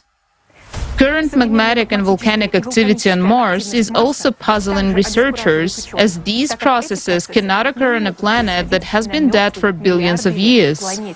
Prior to recent discoveries, most planetary scientists thought Mars was geologically dead. Take a look at this region of Mars. It's called the Tharsis Plateau or Tarshish. This region is a massive volcanic plateau which was formed as a result of the magma ascent from a giant plume. The volcanic rocks of the Tharsis Plateau are not magnetized, which indicates that Mars' magnetic field was absent during these eruptions. The 5 largest volcanoes in the solar system are located on the Tharsis volcanic plateau and are considered to be extinct. According to the official theory, these volcanoes last erupted 150 million years ago and have not been active since then. However, on September 17, 2018, a 900-kilometer-long cloud was observed ejected by Arsia Mons, one of the volcanoes in the region. This suggests that these volcanoes of Mars are not dead. Also, in this part of Mars, there is a giant 11-kilometer deep Valles Marineris, where the giant channels of catastrophic water discharge originated. Theoretical calculations suggest that this valley formed as a result of the uplift of the terrain caused by a magma chamber. The uplift experienced stretching during inflation and broke along the crack, which is what the Mariner Valley represents. At the end of the Mariner Valley, there is a region called the Labyrinth of Night, which is completely flooded with relatively young lava. It appears as if an incredibly powerful, catastrophic explosion occurred in this area.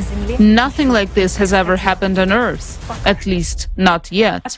We'll talk about when and what happened here in just a few minutes. There are large volcanoes on Mars, not only on the Tharsis Plateau, but also on the opposite side of the hemisphere, in the region of Elysium Planitia. In 2018, NASA's InSight Mars lander started to receive information about thousands of Marsquakes in this region, near a fault called the Cerberus fossae. And on May 4th, 2022, a Marsquake of magnitude 5 was recorded in this region of Mars, the strongest ever observed on another planet.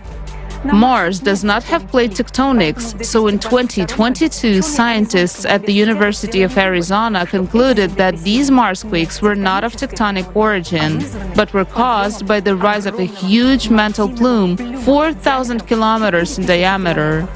It began to deform an area of Mars roughly equivalent to that of the continental United States. Interestingly, the previous work of the same team of scientists proved that where the magma chamber is currently rising, there was a volcanic explosive eruption between 53,000 and 12,000 years ago. This is the youngest known eruption on Mars. All this suggests that the dynamic processes in the Martian depths have not ceased to this day. If the planet, according to scientists, lost its magnetic field 3.5 billion years ago due to the destruction of the core, then why hasn't this magma hotspot solidified and crystallized over all those billions of years? What provokes its uplift in the depth? Where does the extra energy come from inside the dead Mars to lift the magma? After all, on a planet where the core dies, all internal processes stop, as there is no longer a source of internal heat. However, magmatic activity is now increasing on Mars, and in the coming years, we may even witness large-scale eruptions on the neighboring red planet. Unless, of course, similar events destroy us on our own planet before that. Time of life and death of Mars. You have just seen a lot of facts that contradict the officially accepted dates of the death of Mars. Think of unoxidized meteorites fallen in a dense atmosphere. Think of the thin layer of red soil on the rocks, the river valleys which have not been eroded, and the fragile corals on the seafloor. Academic science claims that Mars turned into a dead planet 3.54 billion years ago. However, all the evidence suggests that there was life, ocean, atmosphere, and magnetic field on Mars quite recently, no more than a few tenths of millennia ago. If the planet had lost its dense atmosphere and ocean 3.5 billion years ago, the processes of wind and chemical erosion would have smoothed out and filled the relief of the rivers long ago. The wind, sand, and dust storms of Mars would have smoothed out any irregularities in the terrain. Yet, we see rivers, rifts, and signs of flooding as if giant channels formed by flowing water in the Mariner Valley area were made just yesterday. Let's figure out how is it possible that NASA scientists were so wrong in their understanding of the geological history of Mars. The age of rocks on other planets is determined by the number of meteorites that fell on them. The older the surface is, the more craters there are. If there are few craters, it means some processes in this area smoothed out the old craters. For example, lava was flowing or the ocean was splashing. Now, take a look at the topographic map of Mars. Once again, notice how few craters there are on the northern plains of Vastitas Formation compared to how many there are in the southern continent. How can this be explained? When there was an ocean on the northern plains, meteorites fell into water, leaving no craters. While on the continent, we see many craters of different kinds and ages. An attentive observer will note that not only are the northern plains almost devoid of impact craters, but so are the volcanic plateau of Tharsis and the Elysium volcanic region. This suggests that these eruptions occurred quite recently, in geological terms. And as mentioned earlier, it has been determined that volcanic eruptions occurred on Elysium only a few tens of thousands of years ago. How can we explain the fact that there are so many craters on the southern continent? It's interesting that if we remove the soil layers on the Earth's continent, we'll also see many craters throughout the Earth's geological history. In planetary science, there is a field of mathematical analysis called crater counting. It calculates the age of the rock surfaces based on statistical patterns. It is these calculations that led scientists to make erroneous dating of the death of Mars of 3.5 billion years. But why were scientists wrong in their calculations? Articles on Mars crater counting indicate the age of certain Martian surfaces as being 3.5, 4, or 2.5 billion years old. In other words, the accuracy of this method is now a billion years, give or take. So what kind of an accurate age estimation can we even talk about? Another important factor that introduced serious errors in crater statistics work was the appearance of a large number of craters on Mars due to its proximity to the asteroid belt. This belt formed as a result of the catastrophic destruction of the planet Phaeton due to the explosion of its core. Therefore, many fresh meteorite craters on Mars may have been caused by the fallen debris of Phaeton. Astrophysicist Rudolf Schildt, a Nobel Prize nominee, and a team of researchers believe that Mars lost its atmosphere and ocean not 3.5 billion years ago, but in the period between 100,000 and 10,000 years ago. Professor Alexander Mikhailovich Portnov asserts that the catastrophe on Mars occurred only a few tens of thousands of years ago.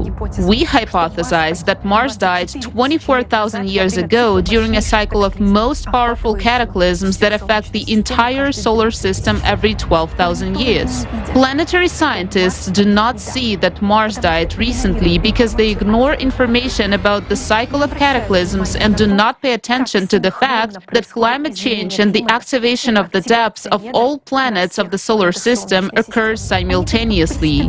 They only focus on the Martian surface and believe that the craters formed in the place of the former ocean are very ancient and have accumulated over 3.5 3.5 billion years. The shape of these craters indeed resembles very ancient, partially destroyed formations. We do not blame those scientists because in order to understand what happened on Mars, you need to know well what happens on our own planet during the 12,000-year cycle of catastrophes, which obviously lies beyond the competence of researchers studying other planets.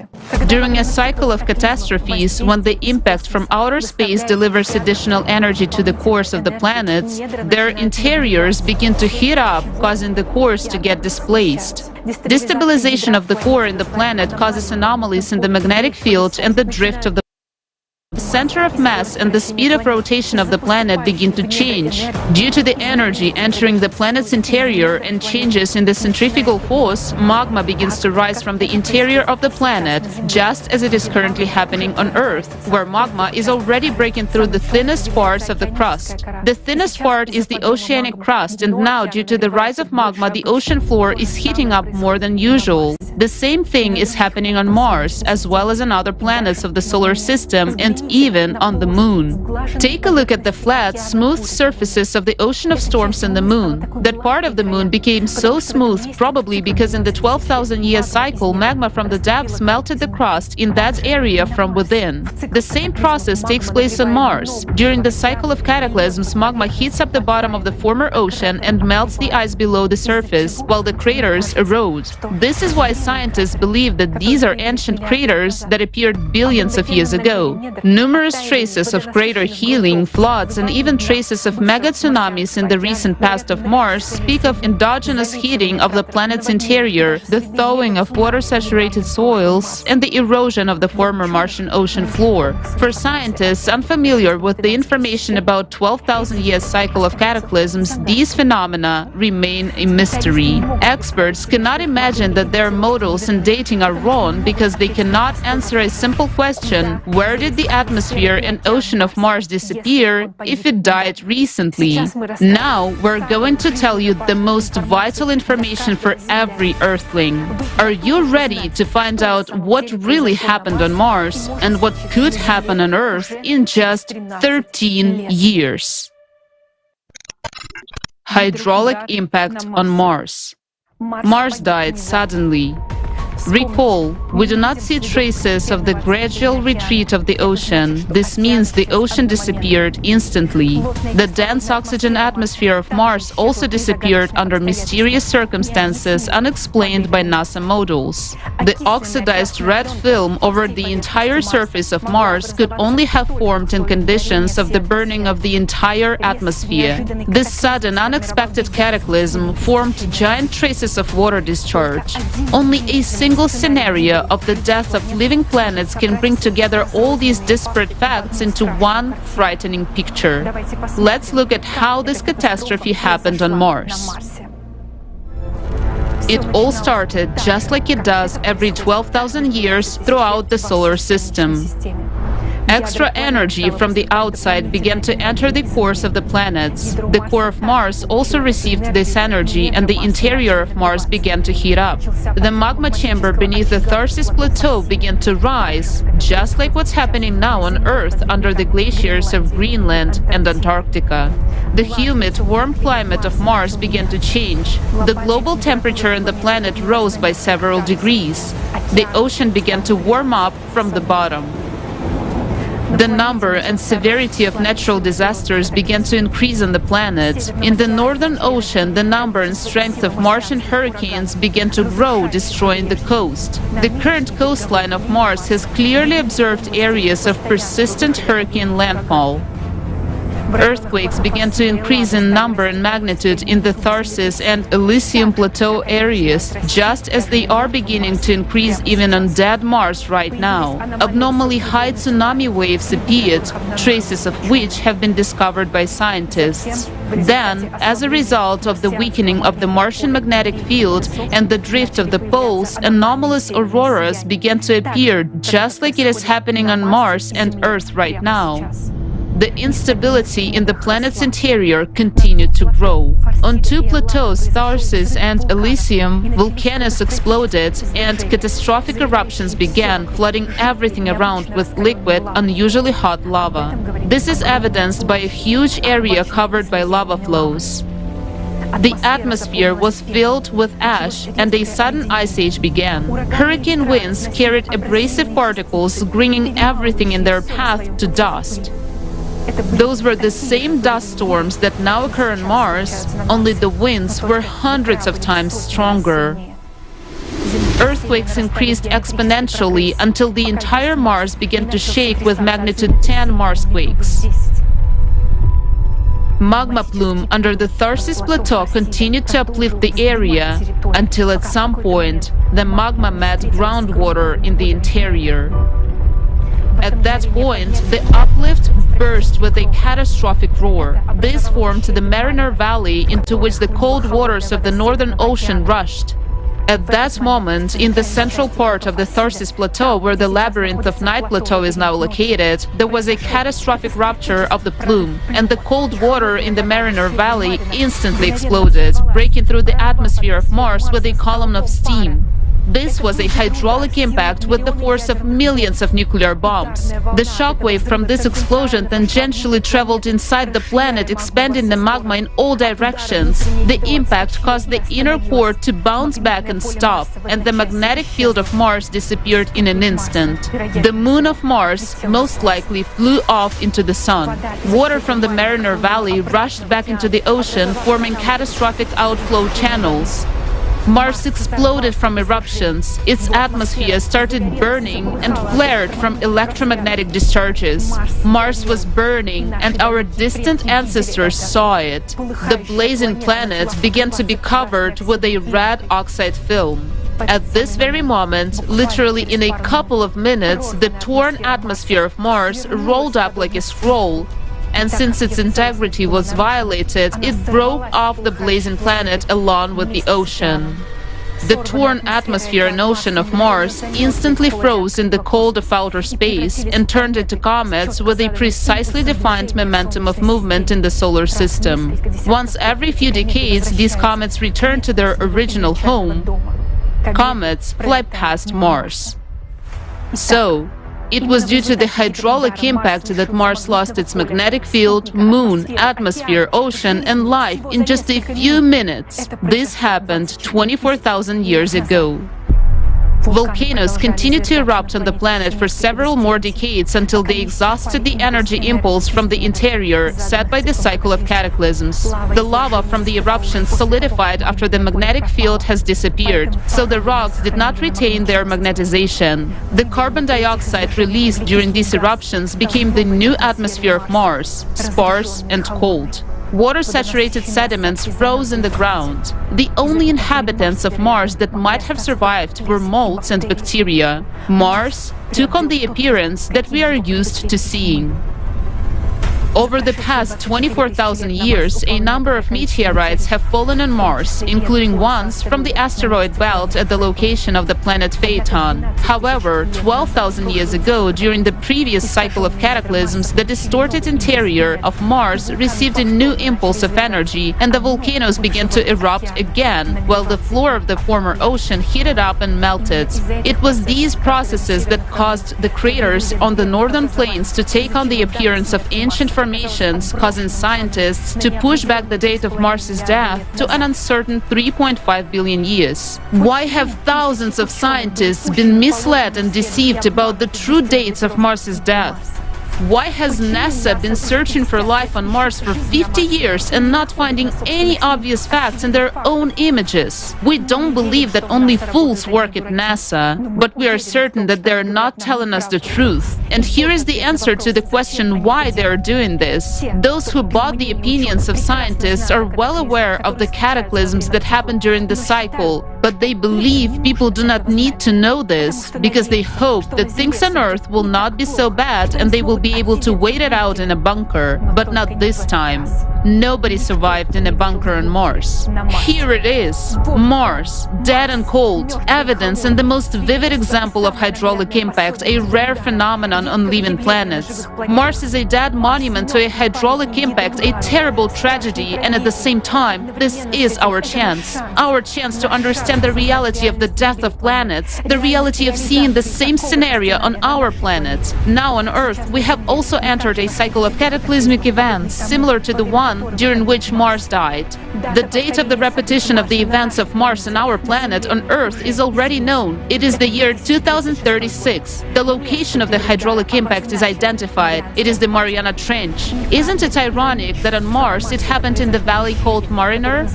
Do you have enough facts now to understand that it's not a joke? If we continue to do nothing, in 2036 the ocean, atmosphere and all life on our planet will disappear. But we and our children will be gone even sooner. We simply will not survive the increased power and number of cataclysms. And now it is up to each of you to decide whether these events will happen or not. People of Earth, I appeal to you. We deserve to leave. We must not allow this scenario to happen again. Yes, Mars died, but its terrible example is a warning for us to never allow such a thing to happen on our planet. We can't prevent this catastrophe. The creative format of society opens up for humanity the access to a level of technologies that we cannot even imagine right now. Combining the potential of scientists will allow us to make a discovery about the impact that gives additional energy to the cores of the planets. This will take our science to a completely new level of development. We will be able to stop the energy coming to our core and even use this energy for our benefit. We will be able to control volcanic eruptions and prevent hydraulic impact in the Mariana Trench. But we can do that only together. We need each and every one of you to tell the truth about the threat of Earth's death, just as it happened on Mars. To tell all of humanity that there is a way out, and it is the creative society. We need each and every one of you. Let's not miss our chance to build the creative society. Let's choose life.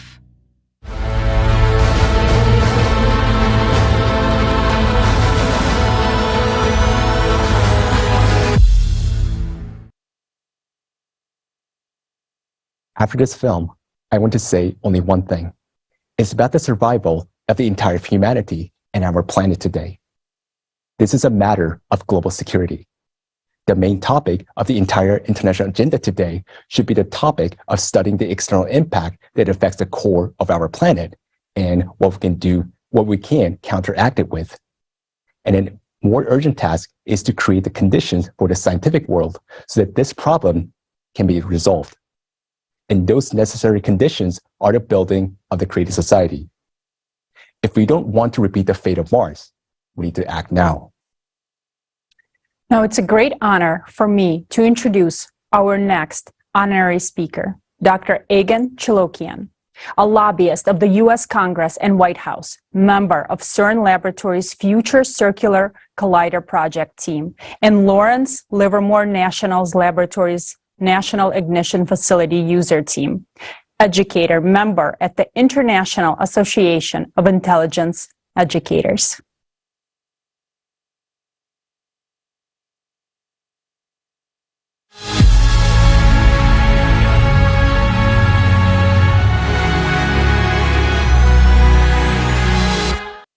Good day to everyone. My name is Egan Chilokian.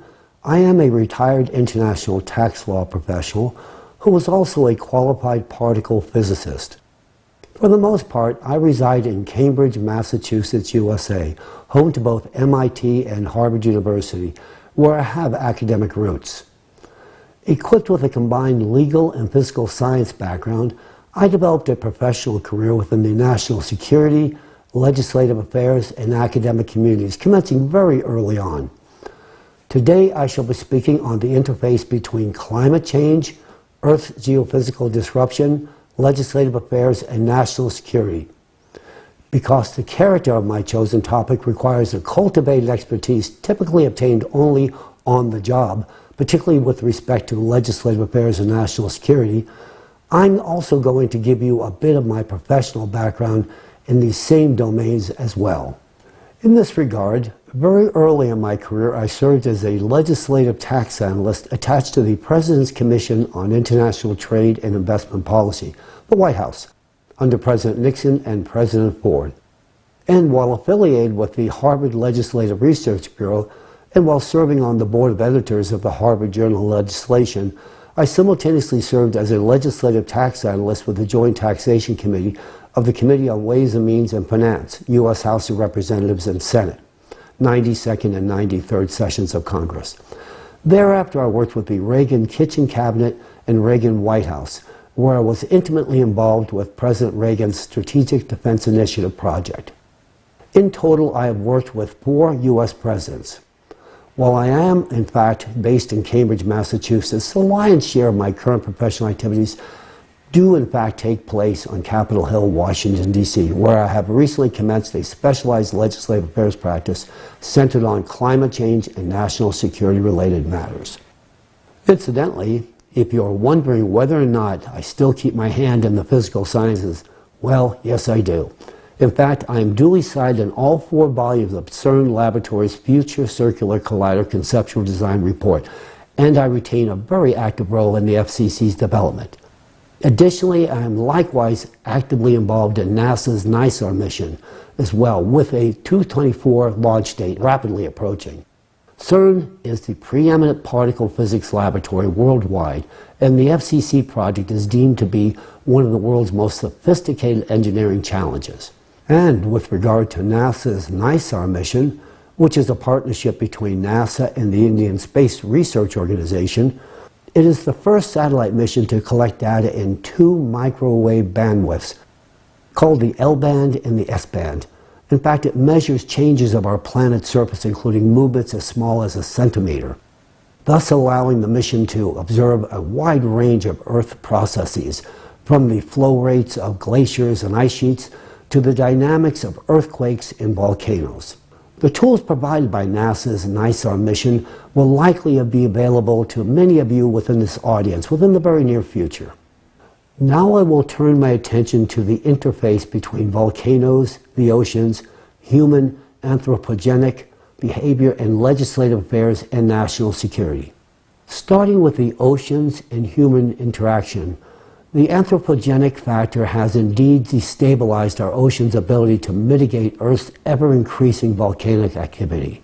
Historically, we as humans could place reliance on Earth's oceans to provide a natural cooling system for the plates and magma beneath Earth's crust, which in turn prevented magma from achieving critical temperatures. By simply cooling the plates and the magma through the release of excess heat into the atmosphere, the oceans routinely prevented the prospect of potentially catastrophic consequences of magma breaching through Earth's crust.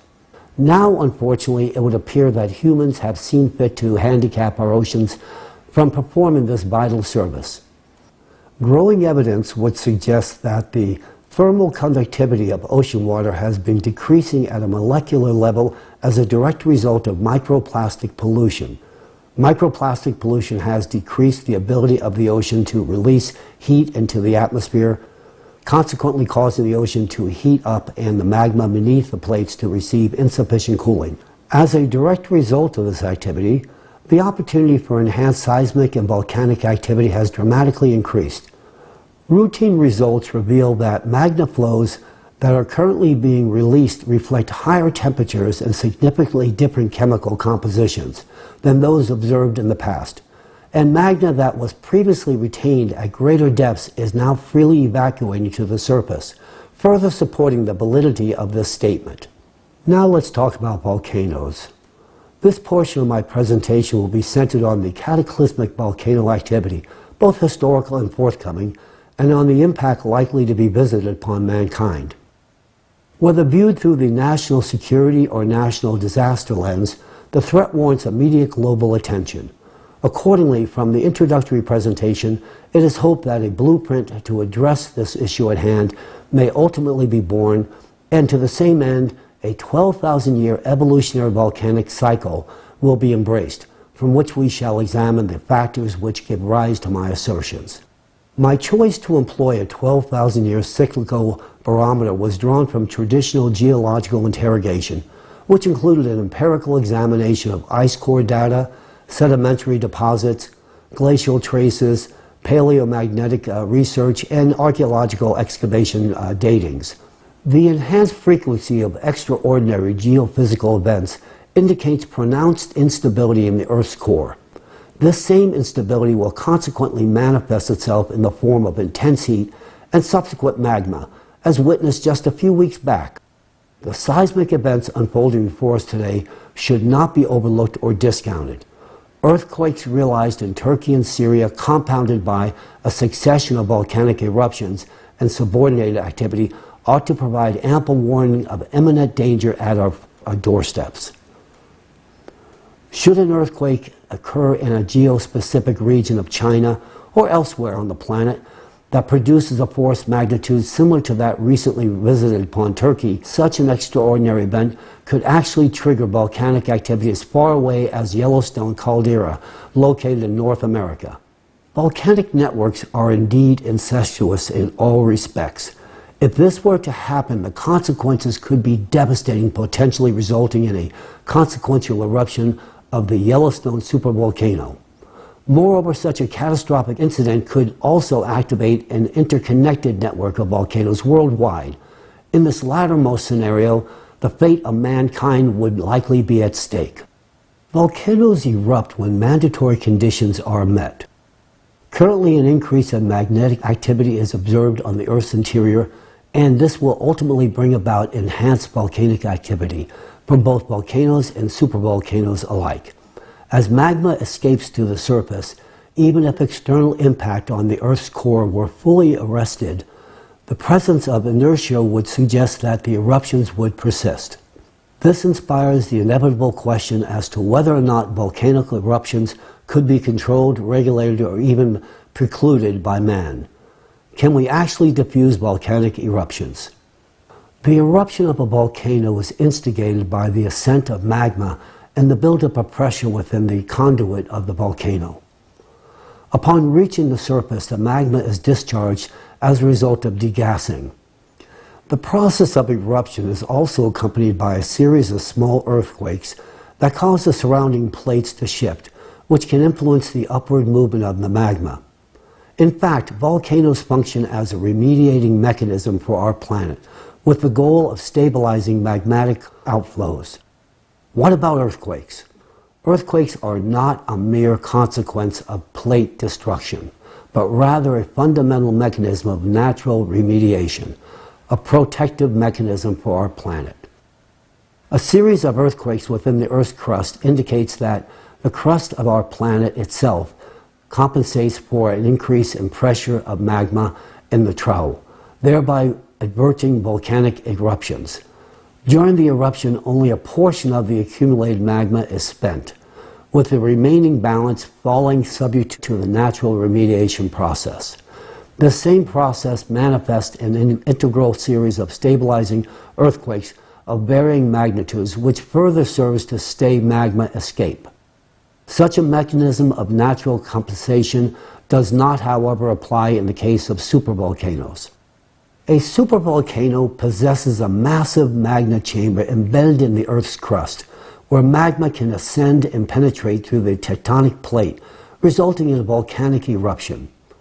Unlike regular volcanoes, Earth's crust is unable to manipulate and restrain the powerful supervolcano eruption through the movement of its plates. Instead, the tectonic plate succumbs to its elimination through a process of melting, which allows magma to flow less impaired directly from the magma chamber under enormous pressure. In the present moment, we have an unprecedented opportunity to avert such catastrophes. These are not fanciful theories, but rather fundamental principles that are being implemented today. We have acquired the knowledge of how to properly degas and unload volcanoes. By implementing a controlled preemptive degassing strategy, we conceivably could harness the potential of alienating the buildup of pressure in supervolcanoes, thus preventing magma from burning through the Earth's crust and thereby averting the catastrophic consequences of a supervolcanic eruption. To properly perform degassing measures and activate the compensatory mechanisms already in place, it would be necessary to control both the plates and the pressure of magma in order to regulate closure of the trowel. By carefully controlling the processes, we could release the growing pathological tension in the areas most influencing the lithospheric plates, thereby reducing the frequency of earthquakes and volcanic eruptions. In other words, the process of earthquakes can be influenced and possibly regulated. In closing, we can prevent the catastrophic eruptions of a supervolcano. However, this can only be achieved after we stop the external impact on the core, which takes place every 12,000-year cycle.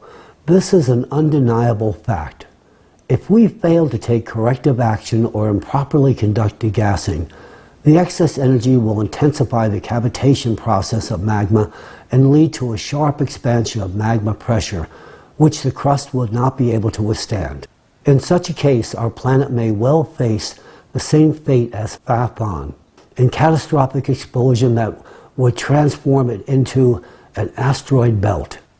The issue at hand is not just a matter of national security, but rather a supranational one that should capture the attention of intelligence agencies and governments worldwide. It is critical that we act with urgency, as the consequences of inaction would be catastrophic. In fact, we should have acted yesterday. And this is the reason that I stand before you today, delivering this message with the utmost seriousness and urgency. The paradox of the current consumerist format lies in the fact that despite our understanding and solution to the problem, we are unable to implement them in practice, because executing the degassing process effectively requires a globally coordinated effort that involves the territories of different countries. However, in a world where everything starting from private enterprises to the states themselves is divided and focused on defending their own interest, such efforts are unfortunately seen as a potential threat to national security. Reaching agreement on these issues at the international level can take decades, and this is concerning, given the urgency, especially when these challenges should have been resolved yesterday. The second factor that hinders progressing towards these goals in the current consumerist society is the lack of financial resources allocated to such activities. Despite claims of enough funding, the reality is that there are insufficient investments in these areas.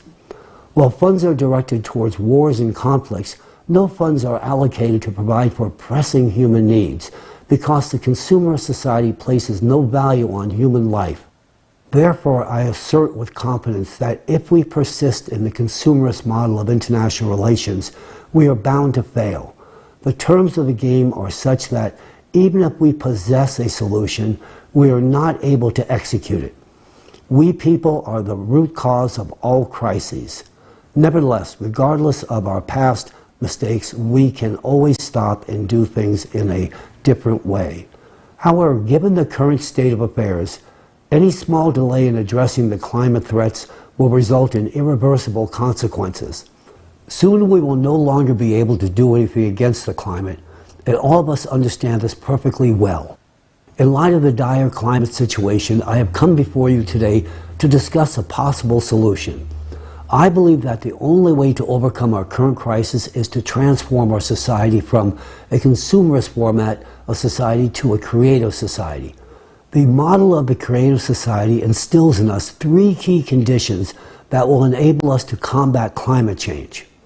First and foremost, in the creative society, human life is considered paramount, and thus its preservation and protection are prioritized above all else. Secondly, the creative society operates as a single economic space that is both open and transparent, which means there are neither wars nor geopolitical conflicts, nor hidden agendas. This will allow us to execute a global degassing strategy. Finally, it is of the utmost importance that the transition to the creative society provides unlimited funding for scientists to quickly solve the climate issue. This will ensure that scientists have unlimited funding and enough resources to expedite the resolution of the climate issue. In the Creative Society, sufficient resources will be directed towards the control of volcanic eruptions, thereby enabling us to alleviate the pathological load and pressure from the tectonic plates. With such proactive measures in place, we can even prevent the impending eruption of Yellowstone and corresponding earthquakes. This is not far-fetched. This is a realistic goal, and we are actively working towards achieving it. In addition, not only will we be able to forecast powerful earthquakes such as the recent ones in Turkey and in Syria, for example, but also be able to prevent them. Through the implementation on such measures, we could achieve a stabilization on the planet's geodynamic processes. Of course, this will only be possible once we have stopped the external impact. I am confident that we will discover the necessary solution, but it is extremely crucial that we initiate this work in the near future. Please note that control over geodynamic processes will have a nearly instantaneous impact on the atmosphere, culminating in the control of typhoons, floods, anomalous precipitation, and other cataclysms as well. We envision a future where humans can control climate, including natural disasters. Creative Society truly opens up an opportunity to create a world in which cataclysms can be prevented and every person's life safeguarded. This prospect has been the subject of my thoughts and aspirations for a very long time. Therefore, when I was in Washington and encountered the presentation on the Creative Society, I immediately realized that it is precisely what we need. I recognize that the Creative Society is our way out, and thankfully we have such a way. This is something that can enable scientists to act without constraint, stop an external impact, save our planet, and protect human life. That, to me, is the most significant aspect. I know how to solve this problem. I hold the keys to the future in my hands. But as of now, I lack the opportunity to utilize them. This opportunity can only be provided through Creative Society. Only through the establishment of a Creative Society can we actually unlock the true potential to implement the solutions to prevent climate catastrophes and secure the safety and well-being of every individual. Ladies and gentlemen, thank you. I appreciate the opportunity to speak before you this day. Thank you so much. Have a good day.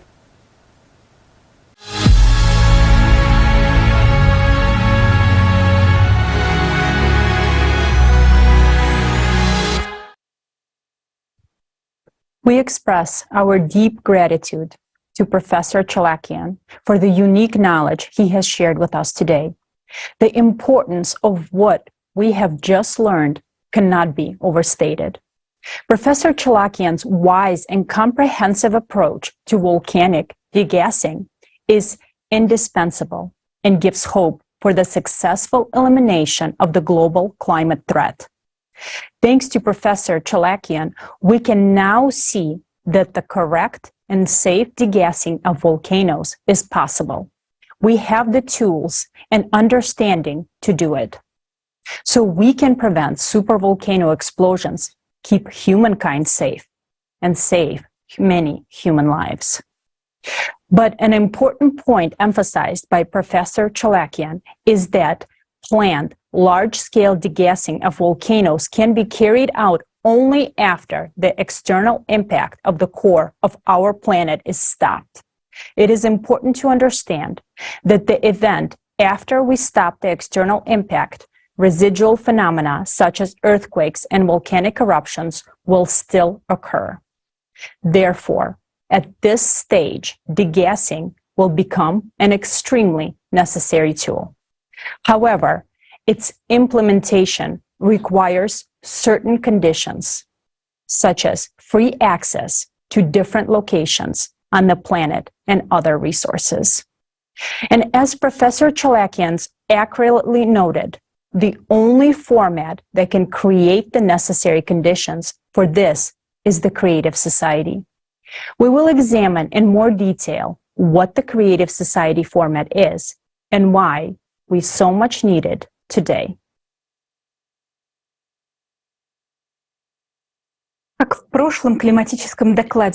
In the previous climate report, as well as in this one, we mentioned that our planet may not survive this 24,000-year cycle of climate change, In particular, because our planet's immunity, its main compensatory mechanism, has been distorted, destroyed.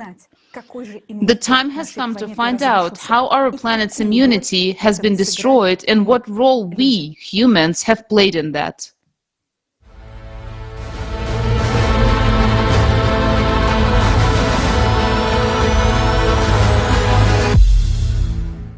Right now, we are amidst the waters of the world ocean. It's an incredible feeling to observe these endless expanses, to realize their power and boundlessness. On the one hand, it's intimidating, but on the other hand, it lures and mesmerizes with its mystery. But do we realize how important, I would even say how critical, the role of the ocean is in our lives? To understand this, let's consider a simple example. We are in a room with the air conditioning unit of our vessel. Without it, life on this ship would be unbearable. It regulates the climate, temperature, and humidity, and saturates our air with oxygen. The ocean does the same on our planet. It covers 70% of it, creates favorable conditions for life, regulates temperature and humidity, and also provides 80% of the oxygen in our atmosphere. But there's another very important function that it performs. In addition to creating the necessary conditions for life, it also protects it.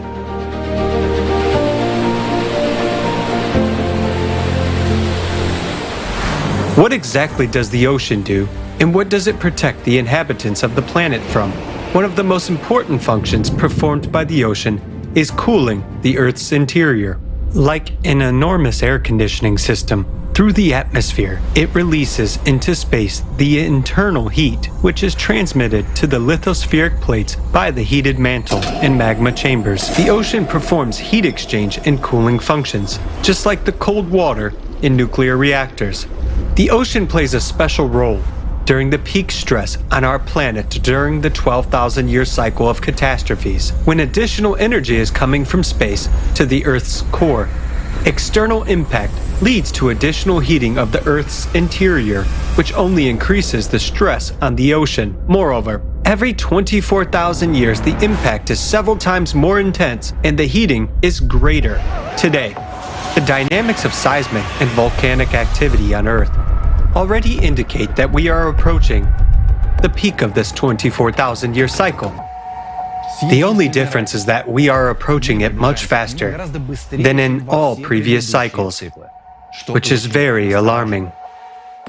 And this threatens that in our cycle, a catastrophe may occur that has never happened before. A magma rupture in the Mariana Trench, leading to a powerful explosion that would shut down the core and burst the atmosphere. Such a catastrophe will not only lead to the end of humanity as a species, but also to the death of the very planet Earth. Why did our planet go through all previous cycles, but this time it will not? Why was there less heat in the Earth's interior in previous cycles, and the Earth coped with it, but now it cannot? Where has the malfunction occurred? What is the reason? And there is an answer to these questions. The failure occurred in the ocean. We are the reason for that. Currently, the ocean's heat conducting function is disrupted. It can no longer release heat into the atmosphere in the required amount. This happened precisely now because never before in millions of years have microparticles been added to the ocean, which we have done.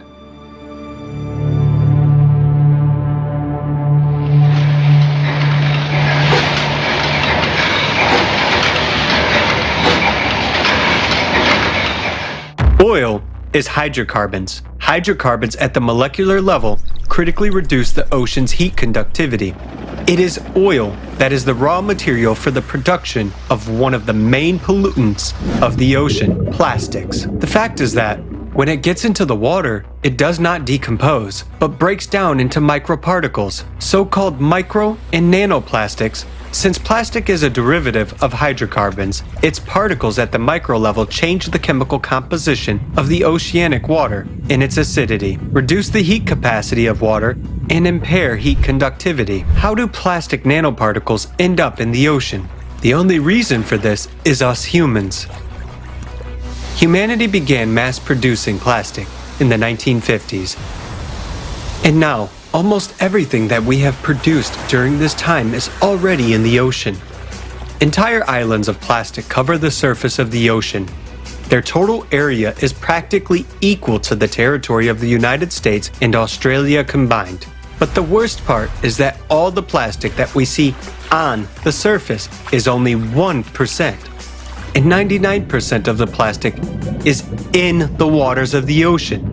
Micro and nanoplastics have already permeated the entire thickness of the ocean. Just imagine how much of it has accumulated there. In fact, today there is no place in the ocean that does not contain microplastics. Even in the deepest point of the ocean, the Mariana Trench, at a depth of 11 kilometers, there is microplastic. What's frightening is that it is precisely in this place where microplastic is most prevalent. Yet, this is the most vulnerable place on our planet, where heat dissipation is most important to prevent a catastrophe.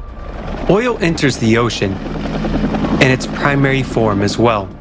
Annually, up to 30 million tons of oil enter the ocean as a result of extraction, transportation, and accidents. To understand how much this is, let's do some simple calculations. Assuming that 1 ton of oil covers an area of 12 square kilometers of the ocean's surface, if we poured these 30 million tons of oil into the ocean at once, it would cover 360 million square kilometers of water with an oil film. That being said, the total area of the world's ocean is 361 million square kilometers. That is, this film would cover the entire ocean. Now, you can imagine what enormous volumes these are. Oil enters the ocean continuously. Some of it evaporates, but its largest part, 60%, settles on the ocean floor. Oil also forms a film on the ocean surface. Aerial photography has recorded that nearly 20% of the ocean's surface is already covered by such an oil film. It further blocks the ocean's ability to release heat and overall disrupts its evaporation by more than twice. As a result of pollution by hydrocarbons and plastic, the ocean has lost its capacity to release heat. Instead, it accumulates it inside, causing even more warming from endogenous heat from the planet's interior. Thus, we, humans, through our activities have disrupted the system that had been functioning for millions of years before us, killing its important link, the ocean. As the ocean is currently struggling to cool, and is dissipating less heat, it is starting to warm up at the bottom.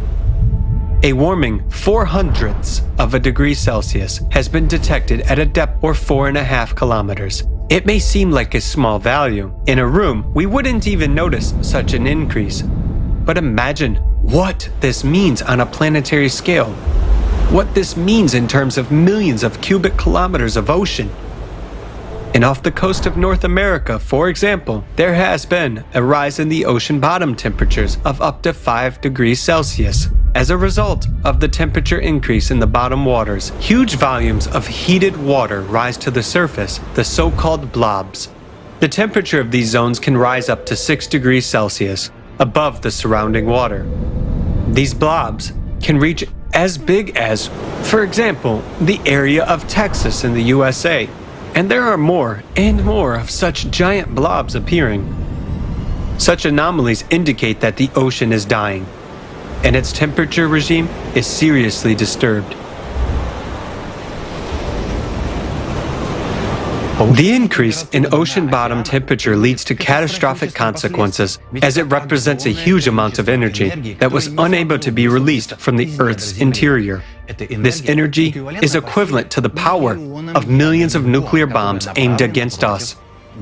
It accumulates in the depths and leads to even greater heating and expansion of magma. And this inevitably leads the planet to a hydraulic impact in the Mariana Trench. The accumulation of endogenous energy inside the Earth intensifies the instability of the planet's core. Thus, the core is destabilized not only by the external impact from space, but also due to the accumulation of excess energy within the Earth's interior. And the more the core is destabilized, the weaker the electromagnetic field becomes. Our shield, which protects us from all kinds of dangerous cosmic radiation, is disappearing before our eyes. In turn, the weakening of the magnetic field leads to the thinning of the atmosphere. A recent study showed that the thickness of the stratosphere has already decreased by 400 meters since 1980. And this is a critical indicator. The atmosphere is supposed to transport excess heat from the ocean into space and protect our planet from harmful cosmic radiation. But plastic nanoparticles rise with oceanic evaporation from the ocean into the atmosphere and change its chemical composition. Because of this, instead of transferring heat further, the atmosphere accumulates it. As a result, the Earth is now absorbing more energy than it releases into space. This, in turn, increases the greenhouse effect. Because of this, the ocean is warming from both above and below, and is accumulating even more heat. Thus, we see that today, the ocean is not coping with its function of cooling the tectonic plates and releasing heat into the atmosphere, because it is warming up from both above and below. As a result of the weakening of the electromagnetic field and the disruption of atmospheric functions, cosmic radiation enters our Earth much more actively, causing further destabilization of the core. Thus, we see a vicious circle that leads our planet and ourselves to destruction. This is why we will not go through this cycle and why we are approaching it much faster. Because we have killed the ocean and it no longer performs its initial function. We have been witnessing signs of the death of the ocean for many years now, and this is happening at an extremely rapid pace. This includes the mass extinction of plankton, which is responsible for releasing oxygen into the atmosphere. This also includes the death of the Great Barrier Reef, which existed for 25 million years, but practically died within just 100 years due to the warming and acidification of the ocean. All of these processes are only a consequence of the main tragedy. The ocean has lost its ability to dissipate heat into the atmosphere. We have disrupted the function of our main life-supporting air conditioner. We have clogged its pipes. As a result, more and more heat stays inside the Earth, and magma heats up even more. We ourselves are pouring oil on the fire. Currently, we are witnessing the growth of destructive cataclysms much earlier than they should have started. This includes the melting of the Antarctic and Greenland glaciers from the bottom up, abnormal heating of Western Siberia, increased seismic and volcanic activity all over the planet, and awakening of stratovolcanoes. This is how we ended up in this situation. The entire human race, along with our planet, has a high probability of not surviving this cycle. And it's all because of our stupidity and mindless consumerism that have killed the ocean. And we did this at the most dangerous moment in time, precisely when we needed its protection the most, during the cycle of climate catastrophes. For millions of years, the ocean protected us and was the only mechanism of defense. And now, we've killed it. And we are left alone and defenseless in the face of a global threat.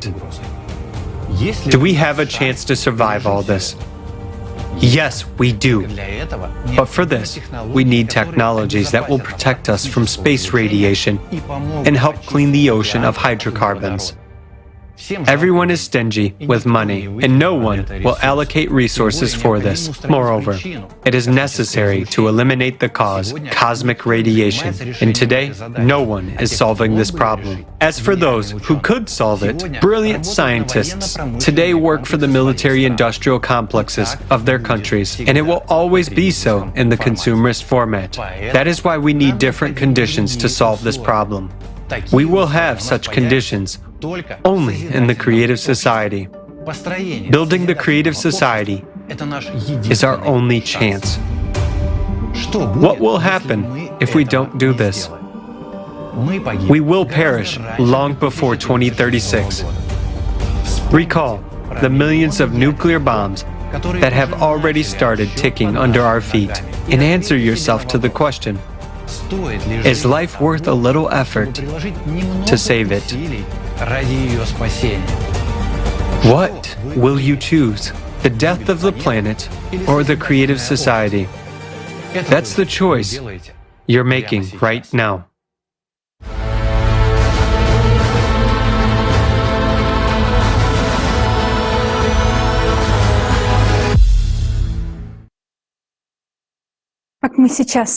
As we have now seen, the main reason we may not pass the 12,000-year cycle is that we killed the ocean. All the past cycles, the ocean was alive and it was saving the Earth by drawing pathological heat from the interior of the planet to the atmosphere. Now, because of us, humans, the ocean is dead and failing its primary function. What does this mean? It means that we as humanity are now at the sharp edge. We have no time to be wrong. There is only one path we can take through the cycles of global climatic cataclysms. The first thing we must do is to stop the impact of cosmic radiation on our planet to prevent the imbalance of the core and the release of the energy inside the planet. Once we stop the cosmic radiation, which causes the interior of our planet to heat up more and more, the temperature of the magma will drop. And if the temperature of magma decreases even by 1/100th, it won't heat up the ocean as much. And that means the ocean will begin to cool and come back to life on its own. Moreover, as soon as the core stabilizes, the electromagnetic field will also get stable, which again will be able to protect us from the cosmic radiation, and the whole process will begin to restore itself. At the same time, we will be cleaning the ocean of hydrocarbons in order to give it back to the function, of heat conduction.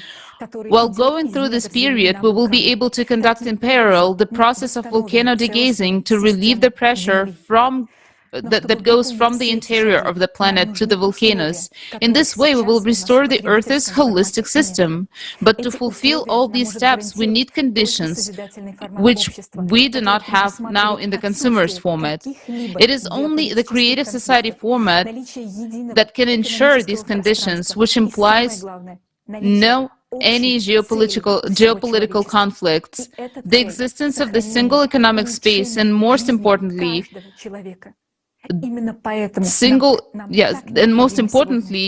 they being a common goal for all of humanity. And this goal is the preservation and improvement of life of each human. That's why we need the creative society today. And right now, I'm honored to present you to Igor Mikhailovich, our esteemed speaker.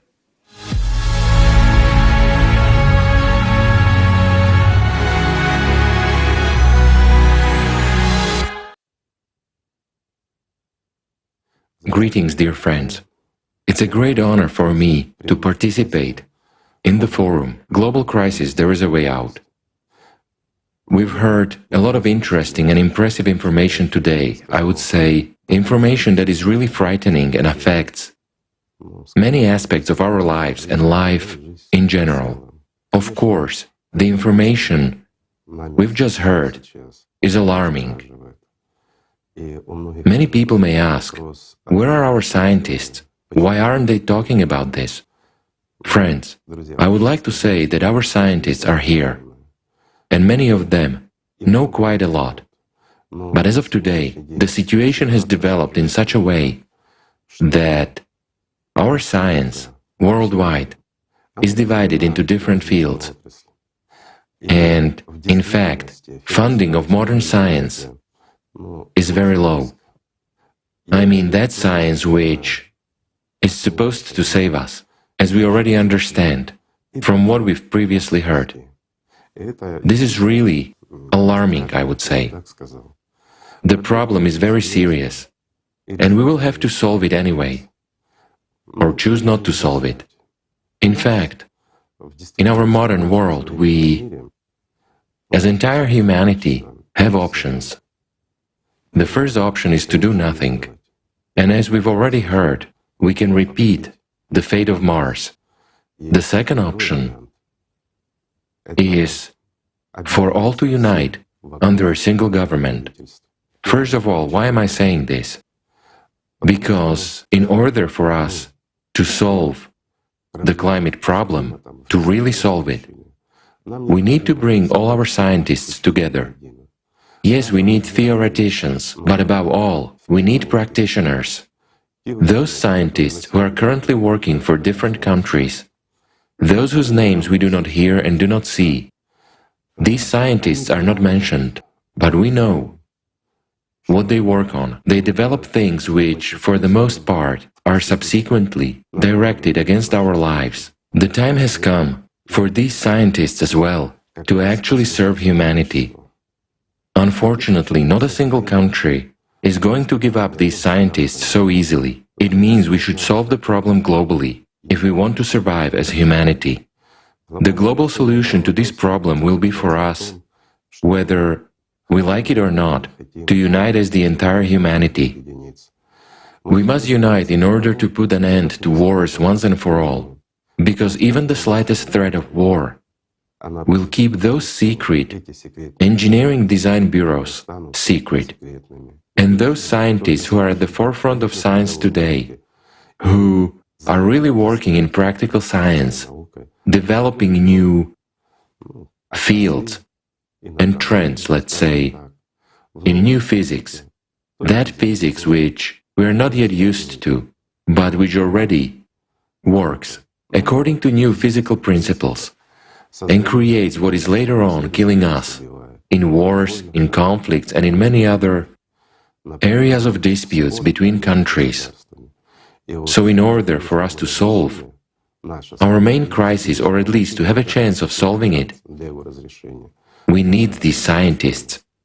But if we gather them around one table, it means that all the wars must be stopped.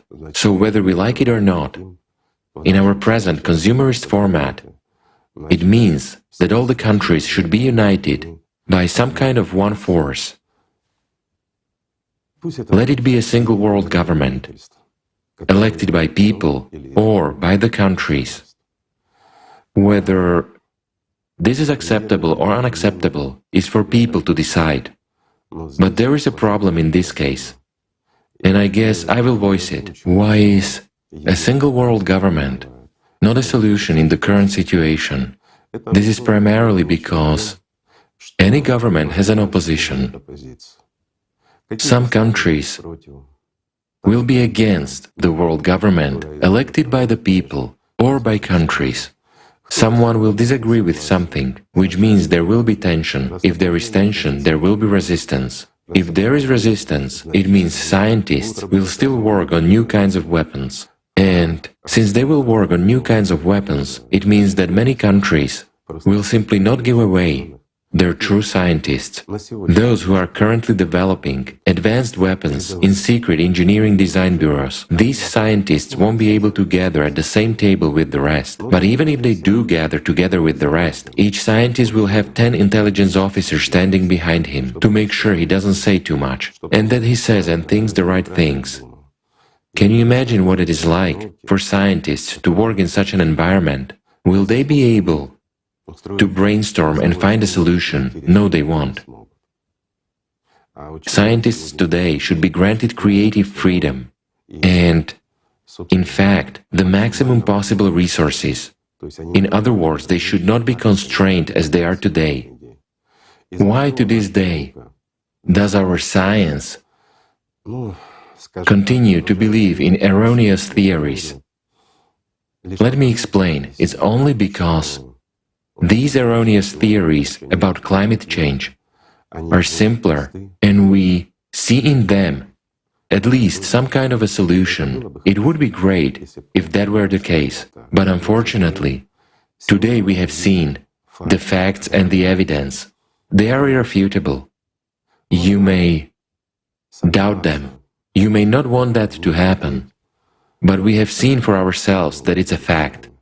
It's an irrefutable fact that proves what our immediate future holds for us. And the question is already about the safety of the whole world, of every person on this planet. This problem is already affecting every human, as well as all countries. Of course, if we leave everything as it is today, we will repeat the fate of Mars. If we choose the solution as described in the second scenario, where there will be a single government with its opposition, hence a lack of scientists, and therefore a lack of our capacity to solve this problem, then most likely we will repeat the fate of Phaeton. That's elementary. I'll give a simple example. In order to reduce the danger, even a little bit today, we need to actively conduct degassing. What will that give? I mean, in relation to volcanoes and earthquakes, degassing is something that can at least slightly relieve the tension we have under our feet and can buy us at least a little bit of time. But if we do not stop the external influence on the Earth's core and instability continues to progress, then during degassing, improper degassing, we will further increase the destabilization of our core. This will lead to what happened to Phaeton. While in order for us to overcome the climate, to put a tight collar and a short leash on the climate Cerberus, we need to find a solution in a completely new physics, the one that we presently have no knowledge of yet. What we know is that it exists, and of course, we know at least some principles and have at least some understanding of it. We observe certain processes, but as of today, we are unable to find a solution. In order for us to find a solution, we need all of the intelligent people in the world, and the smartest ones first and foremost. In this case, whether we want to or not, we have to take some measures if we want to survive. There is a way out. In fact, the current forum has a good title. There is a way out. And the way out really exists, friends. It's about changing the format and changing our attitude. If all of us, all the people on this planet, want to live, if we want to save our beautiful planet for our wonderful descendants, it means we must take completely new steps for the entire humankind. We must change this format of our existence and ensure that wars are terminated once and for all, that confrontations between various countries come to an end, so that we can really liberate our scientists and provide them with all the necessary resources. As of today, we spend a lot of money on wars and many other things, on fighting each other, on defense, but we actually spend pennies on science. We must change it all, because all the weapons existing in this world are powerless against the climate Cerberus, and all of us already understand this, but we really have the enemy in our home. Yes, for some people the Cerberus may so far be in the neighboring rooms or even on another floor, but it is merciless, and it will definitely come to our floors and into our rooms. And we do understand that. We understand that it will eventually destroy our home completely. We don't want that. All sensible humanity doesn't want that. So we have to do something. We are now facing a dilemma, friends. We have to change this world in order to save humanity, to save ourselves and our families, and to save our planet. And we'll have to change our habitual consumerist format anyway. But if we are ready to change something, we should change it for the better. In this case, the most acceptable and the best option is the creative society. It's a platform where all humanity gathers. It's a format, the format of creative society, which guarantees that there will be no wars or confrontations on Earth ever again. It's a format that guarantees a decent and beautiful life for every human being. It's a format where human life is the highest value. And above all, it's a format that will enable scientists to do their job without any restrictions. This is a chance for us, friends. We have now learned about the changes and progressions of disasters in the climate. We have seen the facts and we have seen the evidence. If we are sensible, mature people, the first thing we need to do is to come together, make a decision, and do everything we can to preserve this planet. I am confident that this is the main task for everyone today. And we, people, we can really do a lot. We can even save our planet. But in order to do that, we must create the right conditions. I hope that many people will hear about the Creative Society project and understand its importance and prospects. It has been a great honor for me to be with you, friends, at this forum today. However, to be honest, the information we've heard is alarming. Numerous questions arise. And the most important question is, why do we, adults, behave like children? Why are we waiting for someone to decide something for us someday, when we have little time and only one way out? It's a good question. I hope humanity will answer it. Thank you, friends.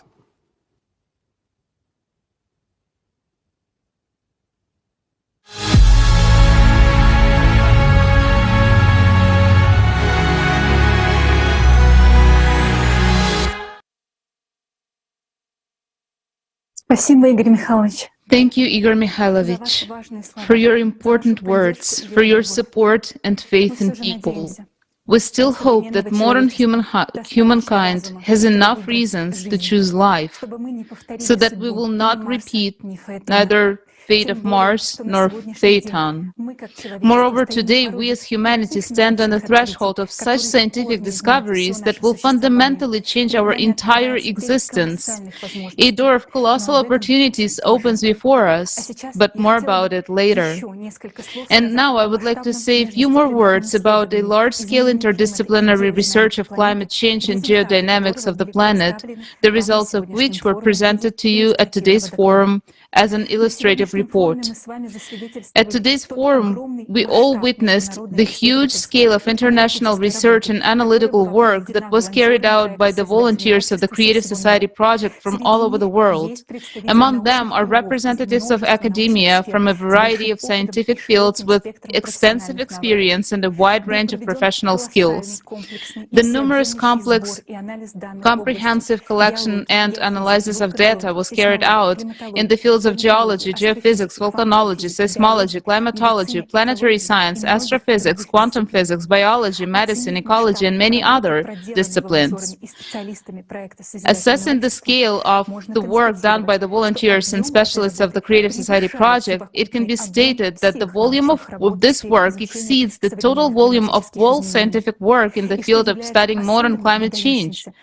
And especially outstanding, due to such a unique interdisciplinary and multi-sectoral approach, for the first time it was possible to form a holistic picture of the causes and consequences of climatic, geophysical, and geodynamic changes on Earth and other planets in the solar system, as well as come to well-founded conclusions supported by extensive research experience and international scientific works. The paradox is that in order to save the planet and solve the set of tasks of waste of neutralizing external influence or converting it from destructive energy into useful energy, all the scientific potential and all scientists of the world are needed. It should be noted that despite the progress made in forming a holistic picture, there are still separate unknown islands of knowledge and science which are a necessary component in solving the issue of leveling the external cosmic impact, especially when humanity is faced with a limited time frame. In the conditions of such tight deadlines, to solve this problem, experience and knowledge are urgently needed in narrow-profile areas which are possessed by specialists in various fields with a professional format of thinking. This will gradually reduce the time of exploring these unknown islands of silence and increase the chances of human survival. To effectively solve the problem of protecting the planet from external influences, it is necessary to collect all available scientific expertise from around the world and improve the multisectoral approach. Only in this case it is possible to productively use the scientific potential and experience of each scientist, as well as to have time to solve the tasks set before us in such a short time that we as humanity have. We understand that in the current consumer paradigm, the listed above goals are more than difficult to achieve, and the probability to their This brings us to understanding that we critically need a fundamentally different format of society, which would relieve the potential of scientists and create conditions for their effective scientific interaction. And this is the format of the creative society. In the creative society, there will be a single creative vector of development and a request for solving the global problem of cyclical disasters. This is how the entire scientific world will have unlimited funding in order to find the fastest possible solution to the tasks set aimed at saving people's lives. In the creative society, scientific research will be open and accessible to all scientists. Experts from all over the world will have all possibilities to work together on issues that are important to society with unlimited resources. Only by uniting the potential of scientists, thanks to the creative society format, will most likely be able to find ways to level and transform the cosmic impact. This is why the key condition to the salvation of our whole civilization is the building of the creative society. If you watched our climate report, then you understand that we're not just one step away from another natural disaster, but from human extinction. The only solution is to protect our planet from external impact, and this problem can be solved only in creative society. But why do we really need creative society to solve this problem? Why can't the most brilliant scientists simply come together and work on this problem if it is so urgent? Well, let's be realistic about our world. Have you heard from anyone regarding the true scale and the progression of natural disasters? Maybe from the media, which barely even covers the local weather changes. Or perhaps from well-known scientists. Unfortunately, only a few understand the whole picture.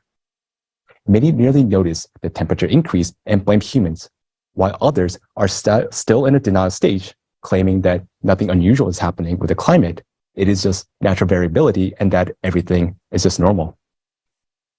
In this situation, when we do not see the full extent of natural disasters and the true causes of cataclysms are still under debate, how could leaders of a country justify the decisions of letting their top scientists collaborate with competitors and potential enemies? These scientists are the ones that the heads of states count on for developing new weapons and guaranteeing the country's dominance. Solving the problem of external impact within a short period of time requires a significant technological breakthrough. This can be achieved if scientists have a shared goal and can freely work together, share knowledge, and discuss concepts. However, in the current format, even if capable scientists were able to meet and work together, they would still be divided, representing competing sides, and they would not be able to exchange their ideas openly and brainstorm effectively. So we can't expect a positive outcome. It is also questionable how this project will be funded, especially when the global economy is on the verge of collapse.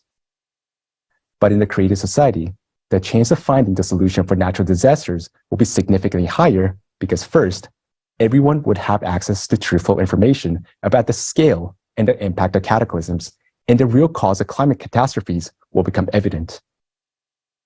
Consequently, we people will start to focus our efforts and attention in solving the right problem, and everyone will understand the importance of it. Second, the essential scientists who are currently hidden from the public will have freedom to openly collaborate, share ideas, and they will be united by one goal. That is to stop the external radiation and save humanity. In addition, every scientist would fully understand the seriousness of the situation, as it not only affects themselves and their loved ones, but the entire 8 billion people. All this will create conditions for the emergence of new ideas, breakthrough discoveries, and accelerate progress towards finding the solution. You know, I am a scientist, and I chose my path, and I dreamed of making discoveries that would improve people's lives and change the world. And I know that every scientist has this ambitious dream to develop something big that everybody will remember and read about it in history books. And this task and its solution is something that people will never forget. The names of these people who saved the planet will be remembered by humanity forever. Third, the scientists will not be starting from the scratch. We already have a lot of developments and understanding of how to stop the external impact. We can't do it only by ourselves. We need brainstorming and close collaboration among the best scientists. Given that we only have a couple of years to do this, watch this forum to the end. Today, for the first time, a scientific hypothesis will be presented that will help scientists to understand how to stop the external impact on our planet and therefore save all of humanity. Finally, an important aspect is that all resources belong to humanity in creative society. Thus, enough support and resources will be provided for those scientists to succeed. Why and how this is economically possible, you will learn later today in more detail. But one more thing to note is that whilst the scientists are working on finding the solution, the climate Cerberus will not just wait around until the solution is found, but it will continue to devour and destroy many cities and even countries. In our consumerist world, those who have some understanding of the 12,000-year cycle are trying to predict safe places and sell land or build bunkers. This is available to a few, but we know that these options may extend life only by several years. All will perish anyway, because this time, the whole planet will die like Mars if we leave everything as it is. In creative society, until the natural disasters are fully under control, people will be warned and evacuated in time because human life is of the highest value. Unified Global Emergency Service will be created to guarantee everyone's safety. Scientists will work together to identify safe locations, and we will build appropriate infrastructures, including places to live, grow food, so that all people will be taken care of. Thus, in creative society, we can save the lives of all 8 billion people and find a solution to deal with external impact. Creative society is the only solution for our survival. But there's not much time left, and I'm asking you, a person who cares about the future. We need your help in sharing the information about the true scale of the natural disasters and how to overcome them. Your voice is very much needed right now because people can decide and support this project only if they're informed. Later today, you will learn that creative society is not only about survival, but what we all dreamed of. Please understand that this is our world. Right now, we have a chance to build the future together. And now, it is time to act. We, all people on the planet, have a little choice. Either we leave things as they are and die together, or we come together and find a solution that will save us and give our civilization a new level of development of life. To find a salvation solution, we need certain conditions in which it will be possible to do so. Thus, we need the creative society. If we decide to build the creative society, we either have to do it seriously or not do it at all. Either we address thoroughly to save our lives and act together until full completion, or we give up and surrender to the climate Cerberus. And if we decide to change the format of society, we need to change it to something reasonably good and beneficial for all people. Let us compare what we are changing it to. Right now, we are making progress at a rapid pace in developing technologies that are aimed at destroying humanity. But why not at saving lives instead? As long as there is a power of the few, they would only care about their own well-being and make laws that only benefit them. If the power was in the hands of all people and decisions were made by society itself, we would live perfectly well. Because people would never pass laws that make their lives worse or threaten them. The modern world is full of inflation and wars, and a single person is nothing and nobody in it. Together, we can change this for the luxurious conditions for a safe and fulfilling existence for everyone. This kind of conditions we must have simply because we are people. Instead of a world where no one means anything and the life of each of us is nothing, we can choose a world where the life of every person is the most precious thing. Today, you will hear a lot about the creative society and the perspectives it will give to you and to every person.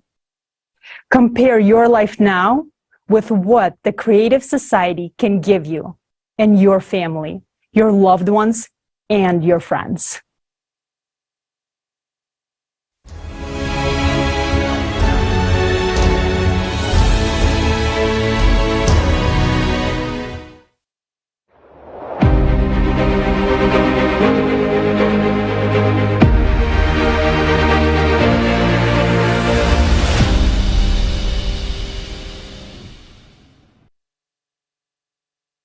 The Creative Society is a new format of the society for all of humanity that will peacefully lead our civilization to a new stage of evolutionary development where human life is the highest priority.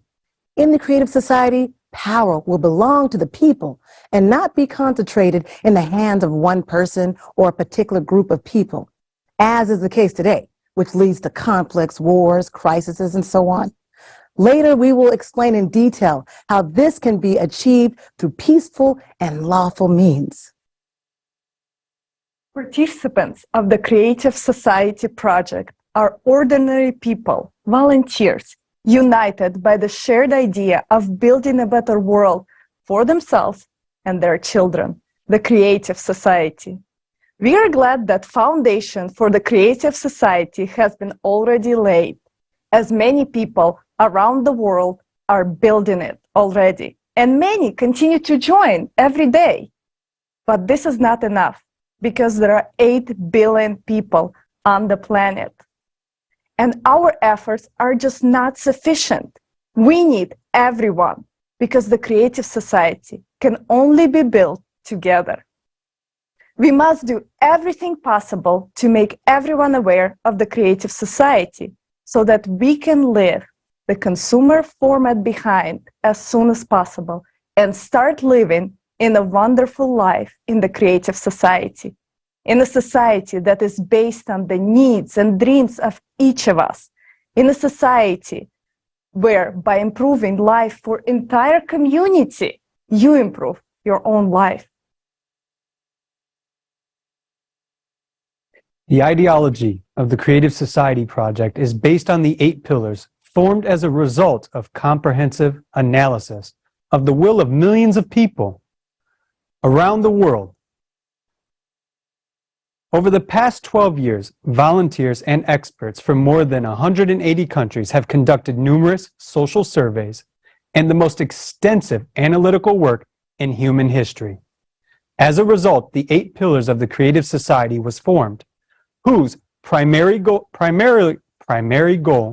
is to protect and ensure the safety of human life. Today, we will talk in great detail about how the Creative Society will change each person's life for the better and what prospects it will open up for all of civilization. First, let's look at what benefits the Creative Society guarantees to everyone.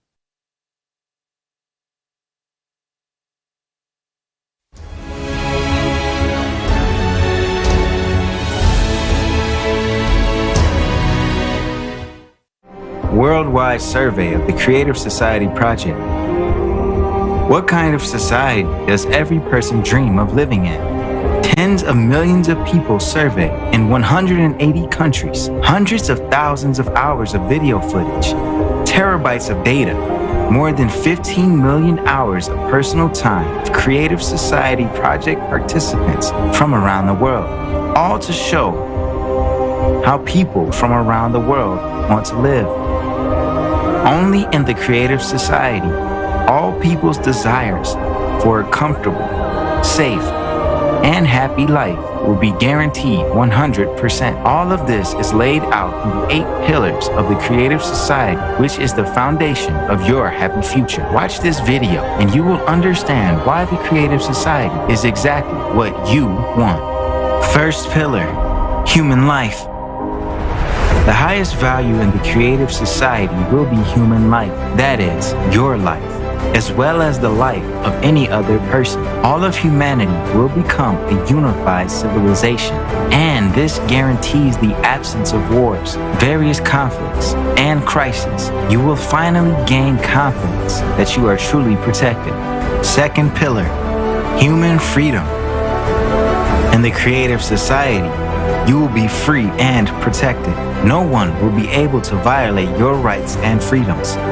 You are a citizen of the world, and you will be able to travel freely. And if you want, you will be able to easily change your place of residence. The Creative Society is true freedom and equality. In the Creative Society, there will be no need to fight for the rights of minorities because there will be no one superior or inferior. Everyone will have one highest status, the status of a human being. There can be no one and nothing on earth superior to a human, their freedom and rights. Third pillar, human safety. The Creative Society guarantees your safety. The economy of the Creative Society ensures the absence of crises and inflation for every person. You will be protected and have all the comforts of living. During the transition period to the Creative Society, you will be provided with free housing of a minimum of 60 square meters per person in private ownership, and you will not have to pay for utilities. Every home will be equipped with an FFG fuel-free generator that will provide you and your family with free and unlimited energy. Moreover, in that same transition period, every month you will receive a universal basic income equivalent to $10,000 as of today, without having to pay any taxes. You will only need to decide how to spend your money. You might as well start thinking about this now. Do you think you will pay off all your debts first? But they will be written off. Do you think you will spend this money on healthcare or education? You will have the best education and healthcare free of charge, available to you 24/7. In the Creative Society, your safety will be the top priority, and all technologies will be directed towards improving your quality of life. Each household will be equipped with a matter replicator, providing you with your favorite clothing, food, and other necessary items. Thanks to the health capsule, you will forget about illnesses forever, and you will always be healthy. Isn't this what you've been dreaming of your whole life? But that's not all yet. Fourth pillar, transparency and openness of information for all. In the Creative Society, the media will belong exclusively to the society. The media will serve the interests of the people and reflect information truthfully, openly, and honestly. Additionally, you will be able to receive accurate information about the movement and distribution of public funds at any time. Money owed by the public is, first and foremost, your money, and you should know how it is spent and for what purposes. Fifth pillar, the creative ideology. You will no longer have your mind manipulated, nor be frightened with imaginary enemies. We will not be pushed to confront each other and be divided into us versus them anymore, because in the creative society, any propaganda of violence, inhumanity, and segregation will be prohibited. The creative society will establish all the conditions for the development and education of a human with a capital H. Our children will be raised on the principles of humaneness, kindness, friendship, and mutual respect. These particular qualities will form the basis of relationships between people in the creative society. Sixth pillar, development of personality. In the creative society, you will be able to study wherever you want and train to become whatever you want, and it will all be absolutely free of charge. Education in the creative society will unlock your individual potential by 100%. You will be provided with a program specifically tailored to maximize your intellectual abilities.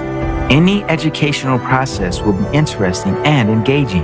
You will have access to cutting-edge technologies in education and development. You can study anywhere in the world at any time that suits you. In the creative society, the world of knowledge is open for you. Seventh pillar, justice and equality. If you decide to work, you will be able to choose a profession that brings you joy. There will be a 4-day work week with a 4-hour workday. Moreover, you will have 2 fully paid vacations per year. Every job will have a decent compensation. The pay for identical positions, specialties, and professions will be the same worldwide. Furthermore, justice and equality will ensure that there will be no more private monopoly and irrational use of resources. All natural resources will belong to all people, including you. Eighth pillar, self-governing society. In the creative society, for the first time in human history, a unified, all-human civilization will be created. All power will belong to all people, to you. People know what they want and how they want to live. All socially important issues will be decided by people themselves on an open online platform. Specialists will be responsible for implementation of the tasks assigned to them. They will be appointed and controlled by people themselves. Since all processes will be transparent, corruption and dictatorship will be impossible in the creative society. In the creative society, you will decide for yourself how to live. For the first time in human history, your future will be in your hands. The 8 pillars of the creative society are formed from our desire to live as human beings. Everyone wants to live in a world without wars, without violence, without tyranny, without poverty, without inflation or any crisis, without absurd and total consumption. If you want peace, security, confidence, free and high-quality healthcare and education, freedom of movement around the world, a universal basic income, access to free energy, then the creative society will fulfill all your dreams. All of this can easily be achieved in the coming years. How to do this? Just tell this to as many people as possible, to everyone. Your dream world is separated from you by your neighbors and everyone around you who don't know about the creative society yet. Do you want the creative society to come as soon as possible? Act. Tell everyone about the creative society. For the first time in human history, your future is in your hands.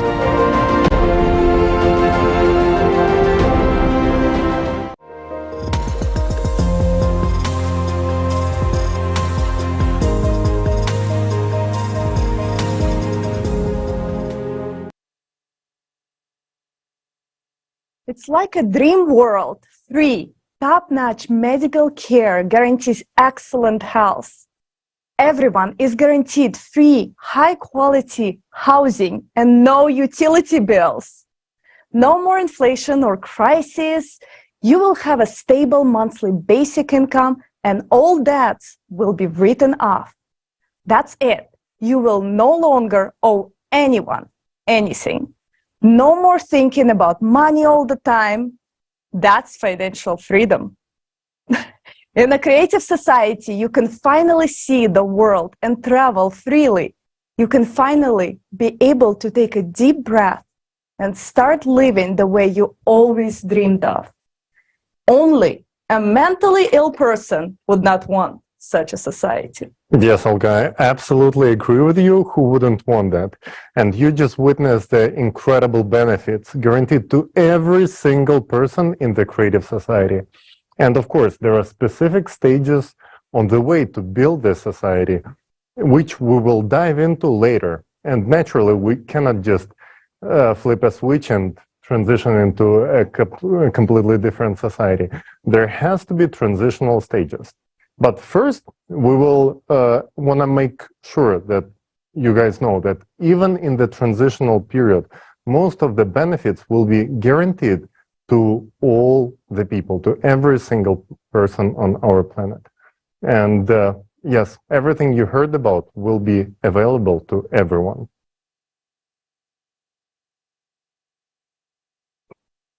Anyone who understands what the creative society is will want to live in it.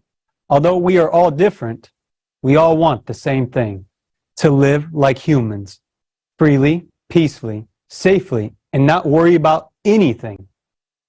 That is what unites us. People always want to live well and in good conditions. So why don't we have all of these conditions yet? The answer to this question is very simple.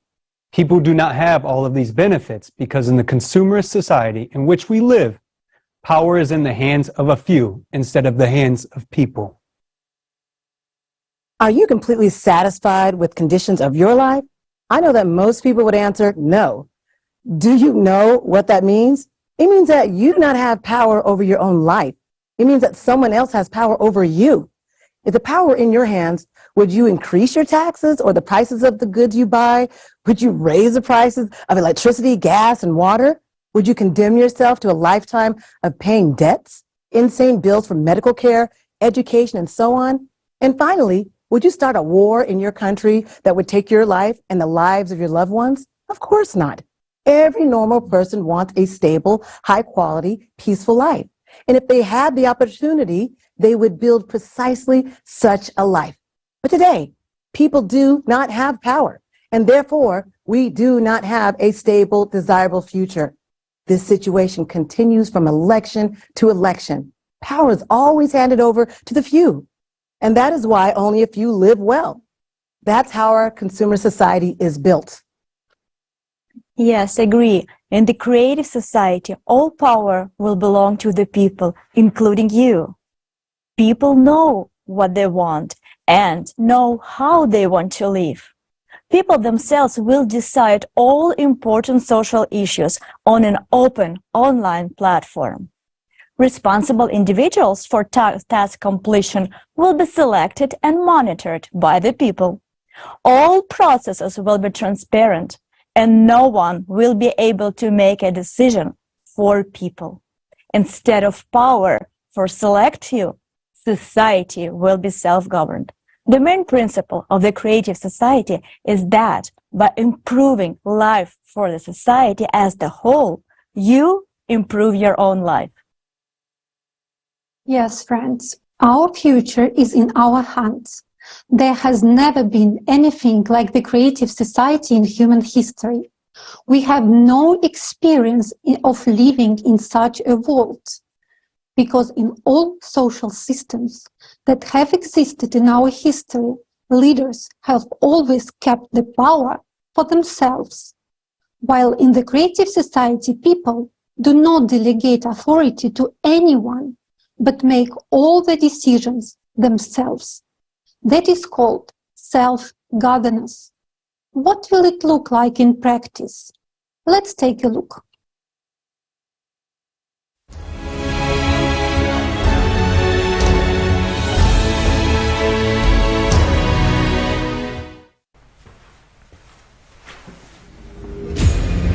Life is like a chess.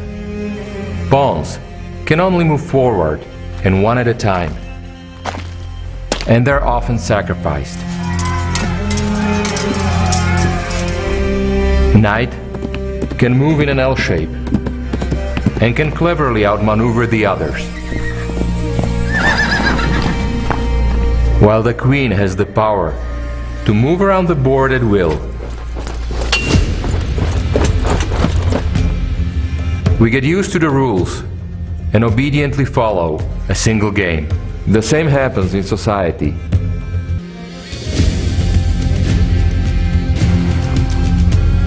We are offered several politicians to choose from.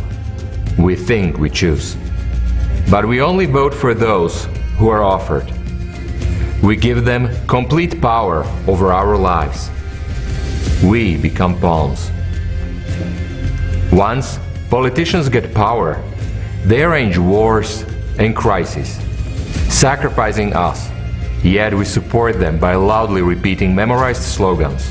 Or we argue and support others, new politicians, empowering them this time. And everything repeats. We are persuaded that there are no viable models for the self-organization of society without authority. But isn't there such a model in fact? Or is it just that those who claim so do not know about it, or do not want to know about it? Yet, what if we change conditions, stop playing and begin to live?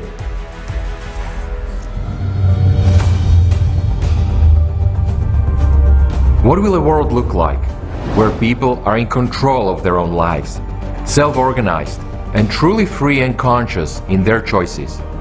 Not just individual small groups, but all 8 billion people on the planet. There is such a model, and it is called the Creative Society. Let's see, how will it look like? For several years, volunteers had been spreading information about a completely new format of society worldwide. And after that, people all over the planet held an international referendum at which the creative format of society was almost unanimously adopted. This led to significant changes both in relationships among people and on the planet as a whole.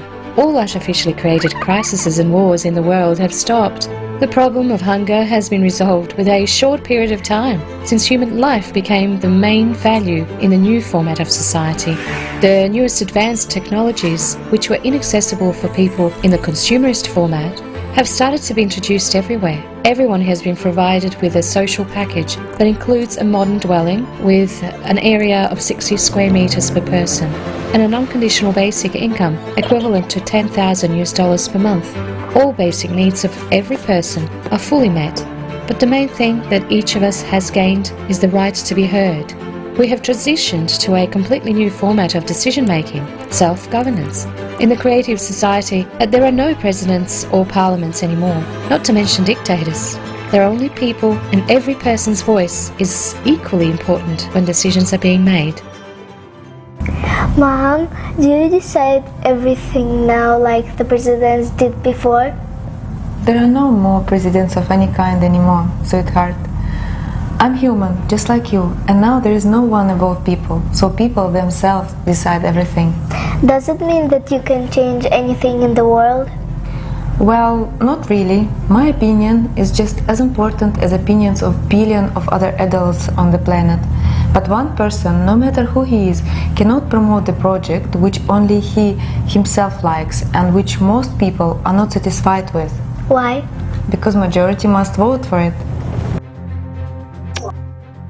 Self-governance of society means that we, as community, decide by majority vote whether something will take place or not. Self-governance is not the absence of management or competent planning, but rather is the absence of authority, although its function is equally shared among all people. Voting for a project becomes the right of every adult on the planet. And the advantage is that people themselves aspire to improve the living conditions in society. It becomes a crime to change something in people's lives without asking them. To exercise people's authority, we use such a tool as the electoral platform. It is essentially a website that allows people from all over the world to adopt decisions transparently and quickly. If a global issue is submitted for voting, people from all over the world must participate in voting. If an issue is local, then residents of a relevant territory whose lives are affected by adoption of this law must vote. For example, if there is a village issue, it is resolved in the village. If an issue is regional, it is resolved in the region. Thus, there is local self-government as well as global that applies to the whole world. Each law proposal is written in a language that is simple and understandable to people. Experts should prepare a draft law and explain what the expected results would be, the pros and cons of its implementation, what will change for an individual, and how the law will affect his life. Then the draft law is submitted for general voting. A new global law proposal is up for a vote by humanity. What is this?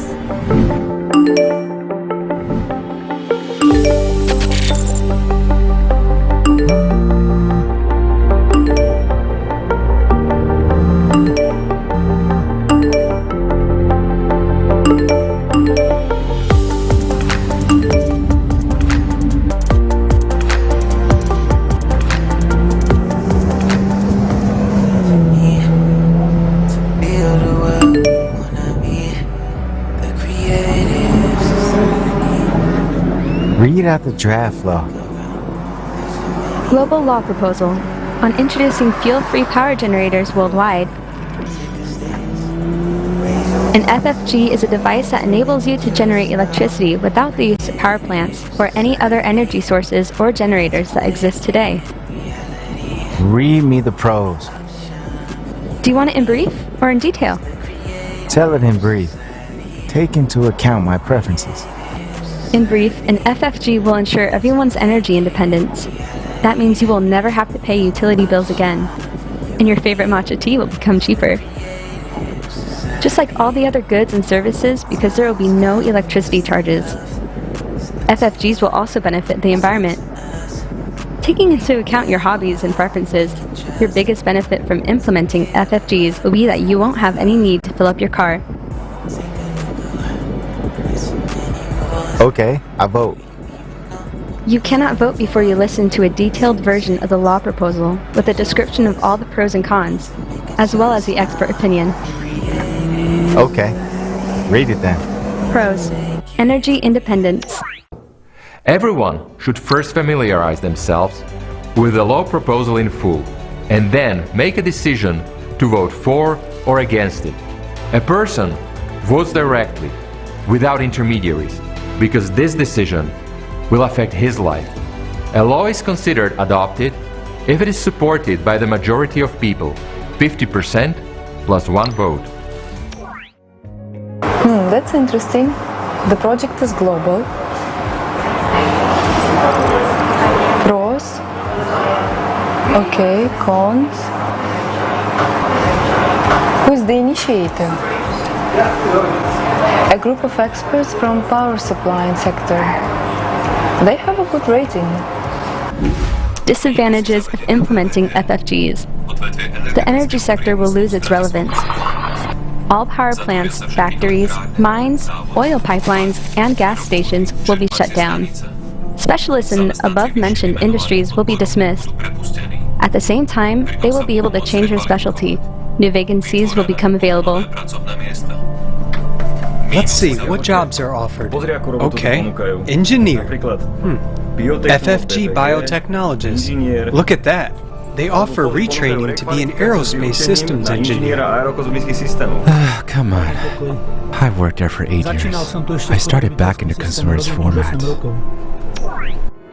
All processes will be transparent, and as a citizen of the world, you will be able to control any voting process, whether your vote was registered correctly or not. Moreover, it's important to understand that the electoral platform is easy to use, intuitive, and technically protected against any intrusion and forgery, thanks to a reliable and secure system of data collection and processing. The global voting on the implementation of FFGs is now proceeding well.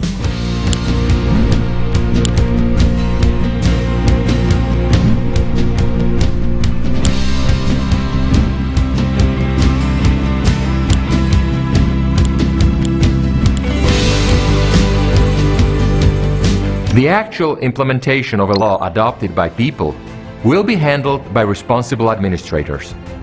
In strict accordance with the law adopted and within the stipulated time frame, through the electoral platform, in real time, people will be able to monitor implementations of the adopted law and recall administrators in case of any abuse. An important difference between the voting process in the consumerist format and the one in the creative society is that in the creative society, any information will be open and accessible. Information openness can in no way be used against an individual because human life will be the highest value. Based on the results of the global vote, the world is transitioning to fuel-free generators. More than 2 billion families have already received FFGs, and soon it will be available to every inhabitant of the planet. Everything is in order. Congratulations with your new FFG. Thank you. Planned closures of power plants, gas stations, and a control-safe transition to industrial FFGs are successfully underway.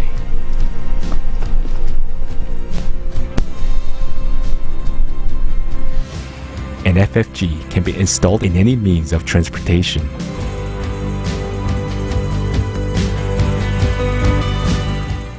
Time has come for us to see.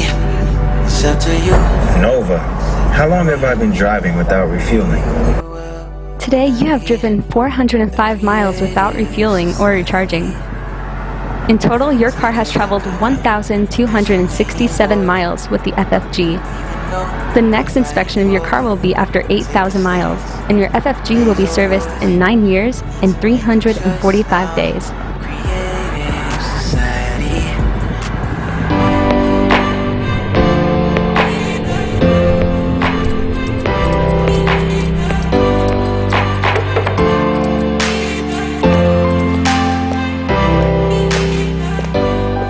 Hi, Yoshka. Are you going fishing?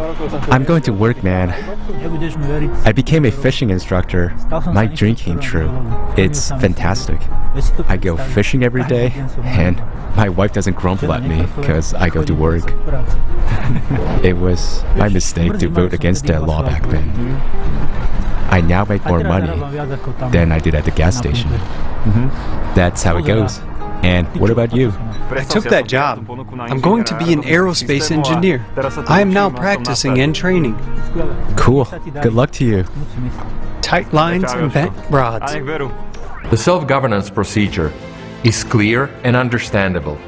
It ensures order in decision-making and control over quick execution of decisions. Moreover, self-government eliminates any conditions for corruption. There will be no one who can be bribed because there will be no individual on whom decisions depend. Everyone will be equally able to participate in managing society's affairs. No one will have any privileges or immunity. People themselves will decide where to allocate their resources and will jointly control how they are being used. It will be very easy for any person to submit an initiative on their own on solving one or another vital issues. An initiative is verified for consistency with the 8 foundations of the creative society and submitted to the general public. If people support the idea, then experts get involved and prepare a draft law for voting. Hi guys! Hey. So you will support me? I'm going to change the world. You said it's a long walk to the park and there are very few swings. What do you think about this park near our house?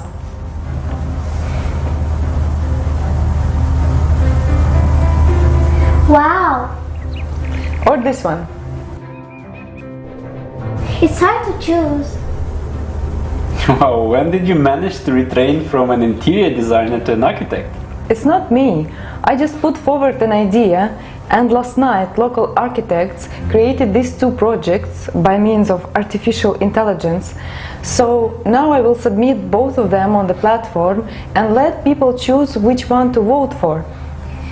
The main thing is to have more ice cream cafes in the park. Well, then we need to vote for this one because it has fewer bike lanes and more cafes, while that one has more jogging and bike lanes and fewer cafes.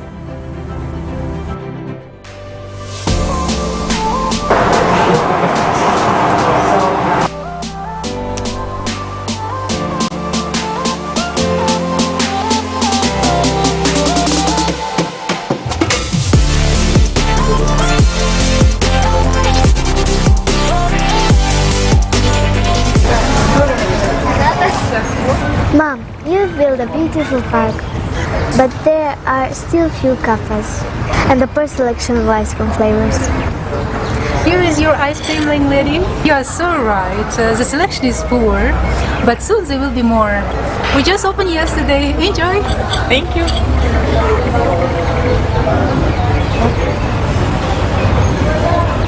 Delicious.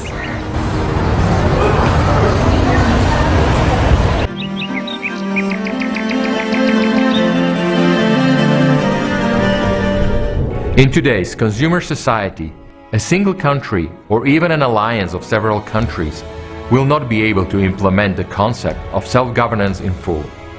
Because there is such a concept as geopolitics, an endless war of interests, there is a competition and fight for resources, and national economies are interconnected to a large extent.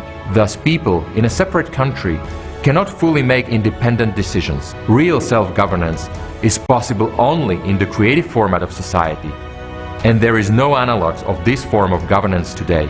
In the consumerist format, the law usually protects and benefits those who created it.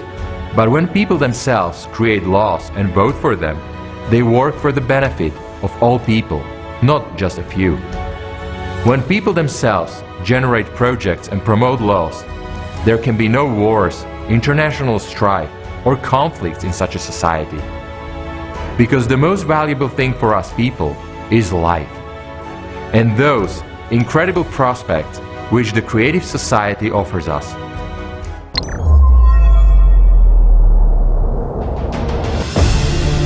We still have a lot of work to do. A path to happiness is always thorny.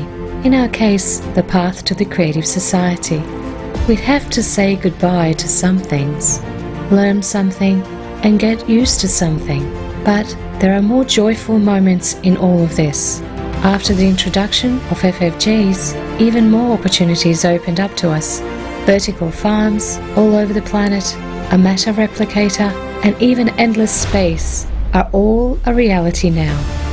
In the creative society, ordinary people are no longer pawns. Everyone becomes the most important because they are now humans.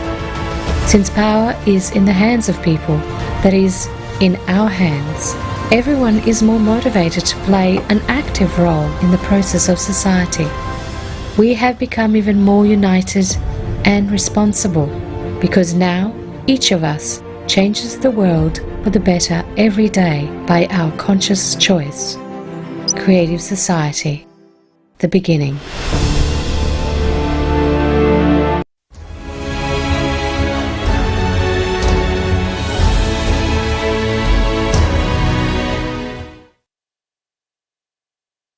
As you can see, self-governance is very simple. It is a completely transparent process that eliminates any possibility of manipulation. We as a community make decisions by majority vote. Whether to implement something or not, self-governance is not chaos, but rather intelligent management and planning. There is no authority. Instead, that function is distributed equally among all people. Voting for a particular project or law becomes the right of every adult on the planet. The advantages is that people themselves strive to improve the living conditions in society. At present, it is impossible to fully implement the concept of self-governance as we have seen in one country or even a union of several countries, due to the geopolitical struggles for resources and competition between national economies. People in a single country cannot make independent decisions, but in a creative format of society, real self-governance is possible. In such a society, people create laws and projects that work for the benefit of all people, not just for the benefit of a few. In such a society, there are no inter-ethnic disputes, conflicts, or wars, because the most valuable thing for us humans is life and the prospects that the creative society opens up for us. The creative society is beneficial for everyone. Who wouldn't want to live in a safe, stable world where everyone is guaranteed free, quality health care and education, free housing of at least 650 square feet per person owned by the people themselves, and an unconditional basic income equivalent to $10,000 per month? But you know, a serious question arises. What do you spend that money on? Considering how many things will be free, where will you spend your unconditional basic income? While you think about it, let's see how people from around the world are answering this question.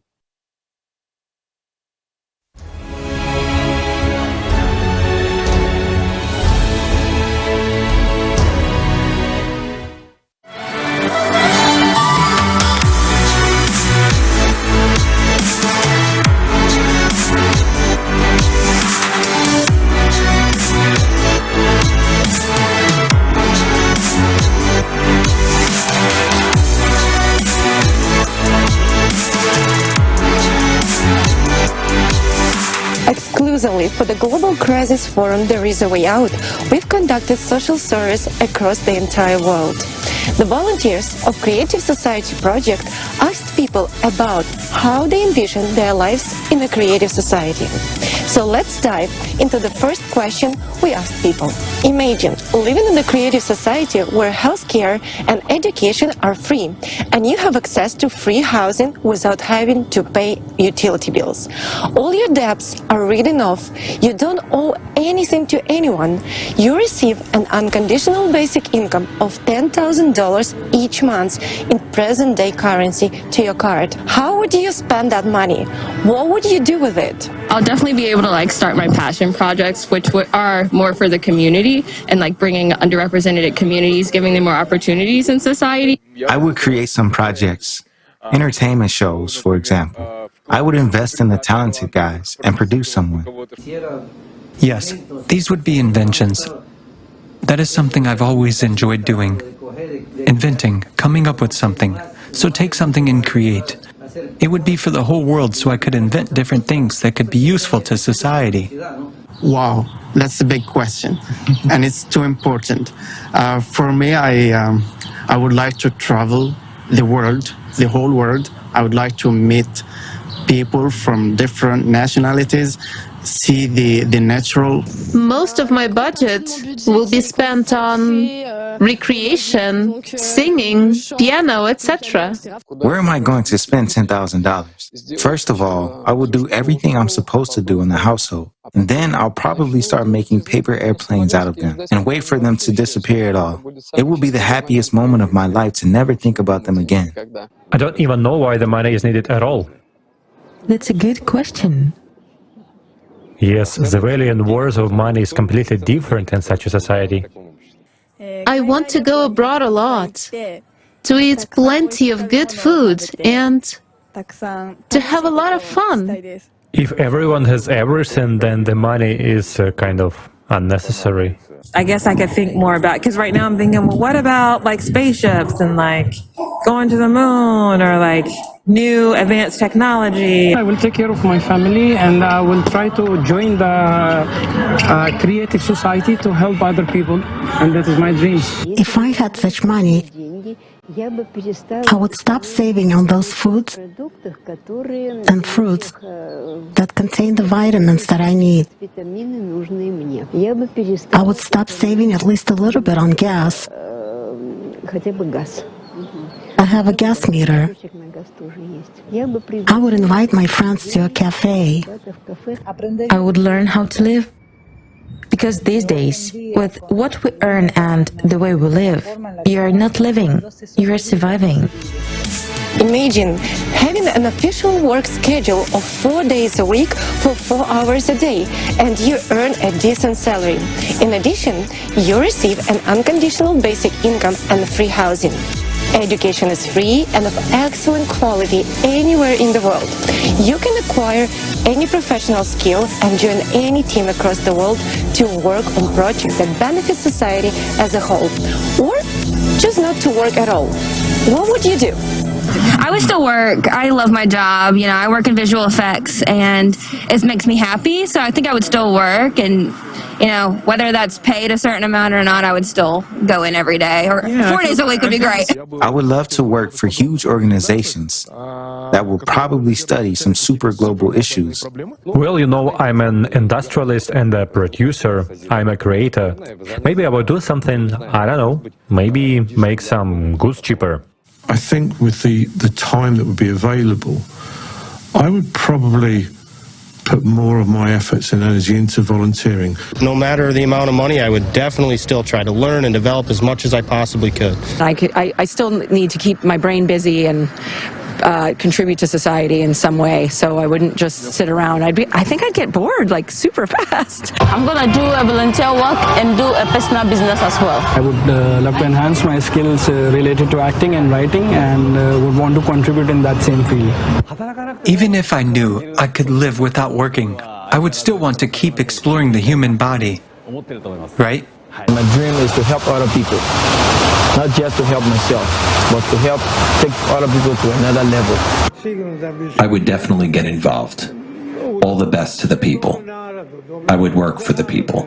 I think also it's the psychological thing to do something and to also to improve in this society, because I think also how it's possible this society to exist without our contribution. I would join those like different projects to benefit society, because just sitting around you're not really doing anything, and there's a lot that could be done by joining those projects. The creative society is a world where everyone has a financial security. It's an absolutely peaceful world, devoid of war, violence, and slavery.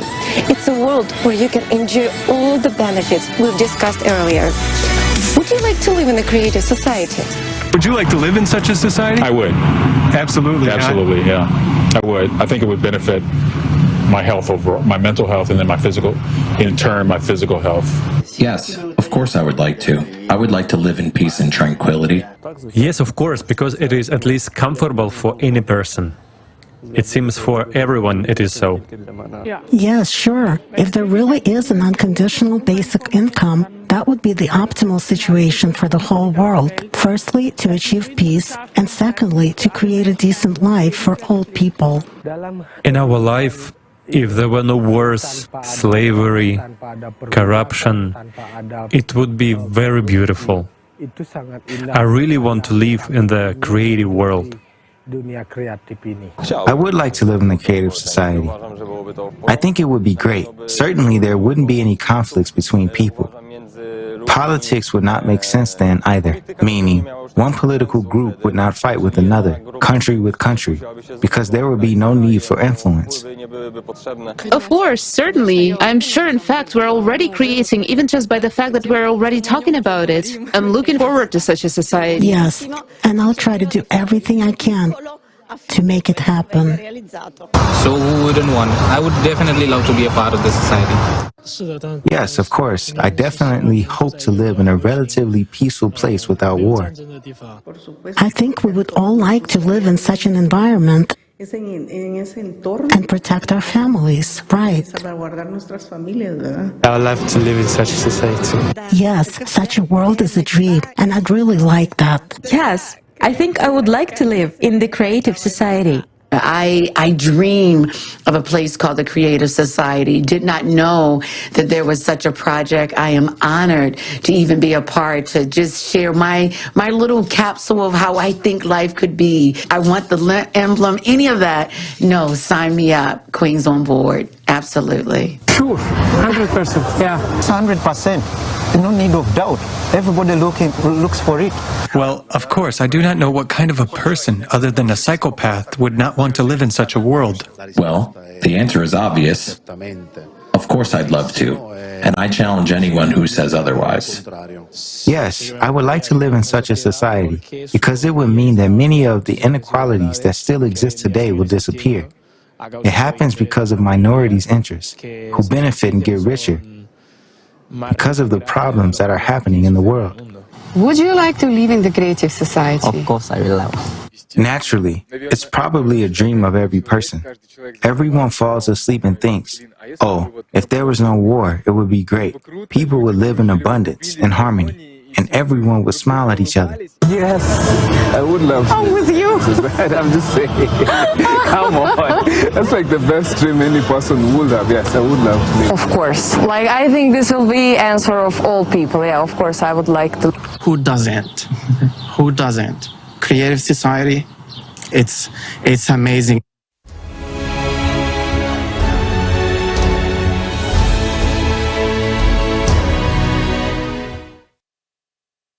Amazing.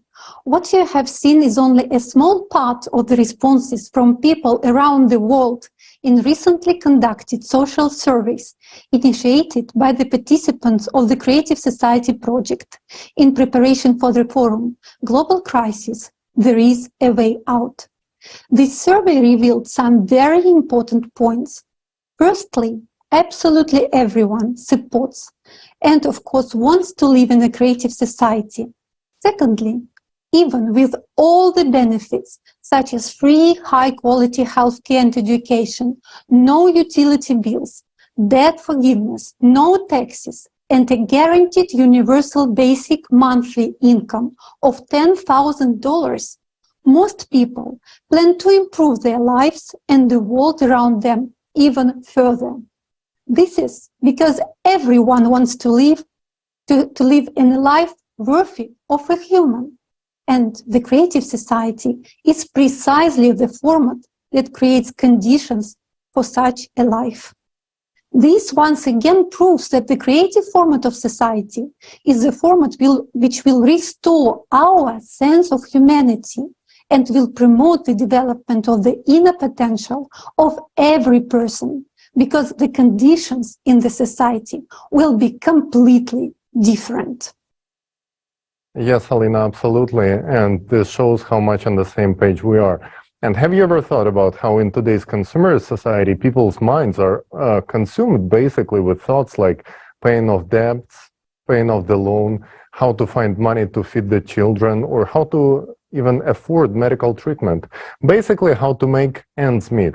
And wouldn't it be better to actually think about pleasant things like what kind of education would you get if money wasn't an issue, or how would you spend your $10K a month unconditional basic income? Now, that's a great thought, right? Write in the comments below, how would you spend those money, and share your ideas, folks. We would love to hear from you.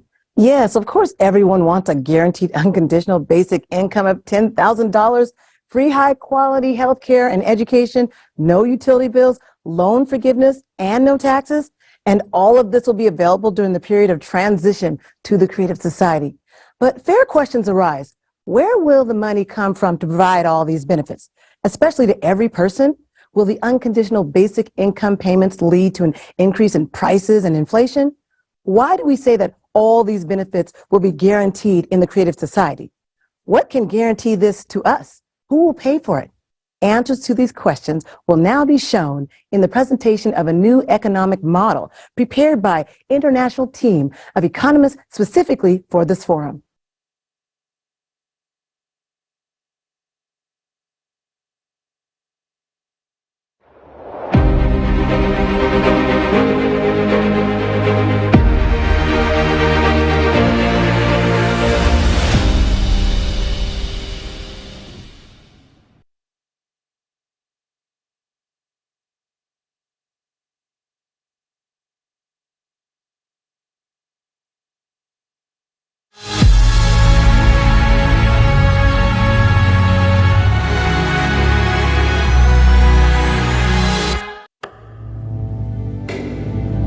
In the transition period to the Creative Society, each person will have universal basic income equivalent to $10,000 US, free housing at least 650 square feet per person, free healthcare of the highest quality, free education for a lifetime, safety in every part of the world, work 4 hours a day, 4 days a week, paid vacation for 2 months a year, equally high salaries across the world, No taxes for individuals, small and medium-sized businesses. Fixed prices on all goods.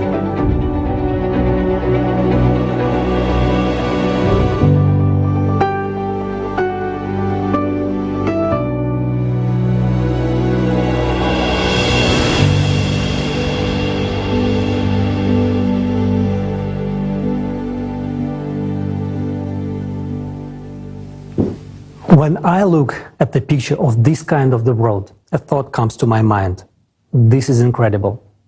This is incredibly cool. And yes, I want this kind of life. But just like in any person, a skeptic inside me begins to rant and says, first of all, it is impossible to implement. And even if it is possible, it certainly won't happen in my lifetime. And goes on to affirm, no one will let you do this. And you know what I reply to him?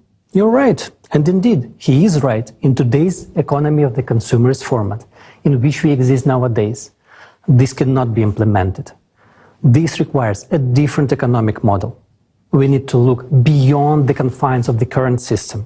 And I invite you to learn about a new model of economy that will provide a high standard of living for every human being. This model has been developed and proposed by experts from around the world. It takes into account the economic needs of each person, technological advances, and the need for our civilization to develop and evolve. This innovative model will change our lives from the first day of its implementation. I want to draw your attention to the fact that its implementation is possible only if the format of society is changed from consumerist to creative. And further, I will explain why. Unlike the current economic model, the new model will have a different goal: to provide the high standard of living for every human on the planet. There are two key requirements for the new economic model to function and achieve this goal. The first requirement: the new economic model can only work on a planetary scale. It cannot work in a single country. The second requirement is the self-governing society. All power must belong to the people. The economy, along with other strategic spheres, will also be managed and controlled directly by society, represented by every person, each of us, via the electoral platform. So, we have formulated the goal of the new economic model and outlined the necessary requirements for its implementation. These requirements can only be met in the creative format of society. I now invite you to model the near future. After we have successfully completed all three stages of building the creative society, informational, political, and the global referendum, the world community legally and peacefully transitions to the creative format of society that we all have chosen together and become one civilization. From that moment on, it will take a small amount of time to launch the new economic model. 6 months, according to preliminary calculations. After that, we will enter the transitional period to the creative society, which will last 5 to 6 years. As soon as we enter the transitional period, everyone will be provided with the monthly unconditional basic income in the amount equivalent to $10,000. With their own housing of at least 60 square meters per person, education and healthcare will be of high quality and free, as well as resources, electricity, water, heating. All debts will be written off, loans will be interest-free, and there will be no more taxes for individuals, small and medium-sized businesses. Of course, this raises a lot of questions. Will people work? What will the prices be? Will there be inflation? And the most common and important question, where will the money come from? So let's take it in order. Where will we get the money from in the transitional period to the creative society?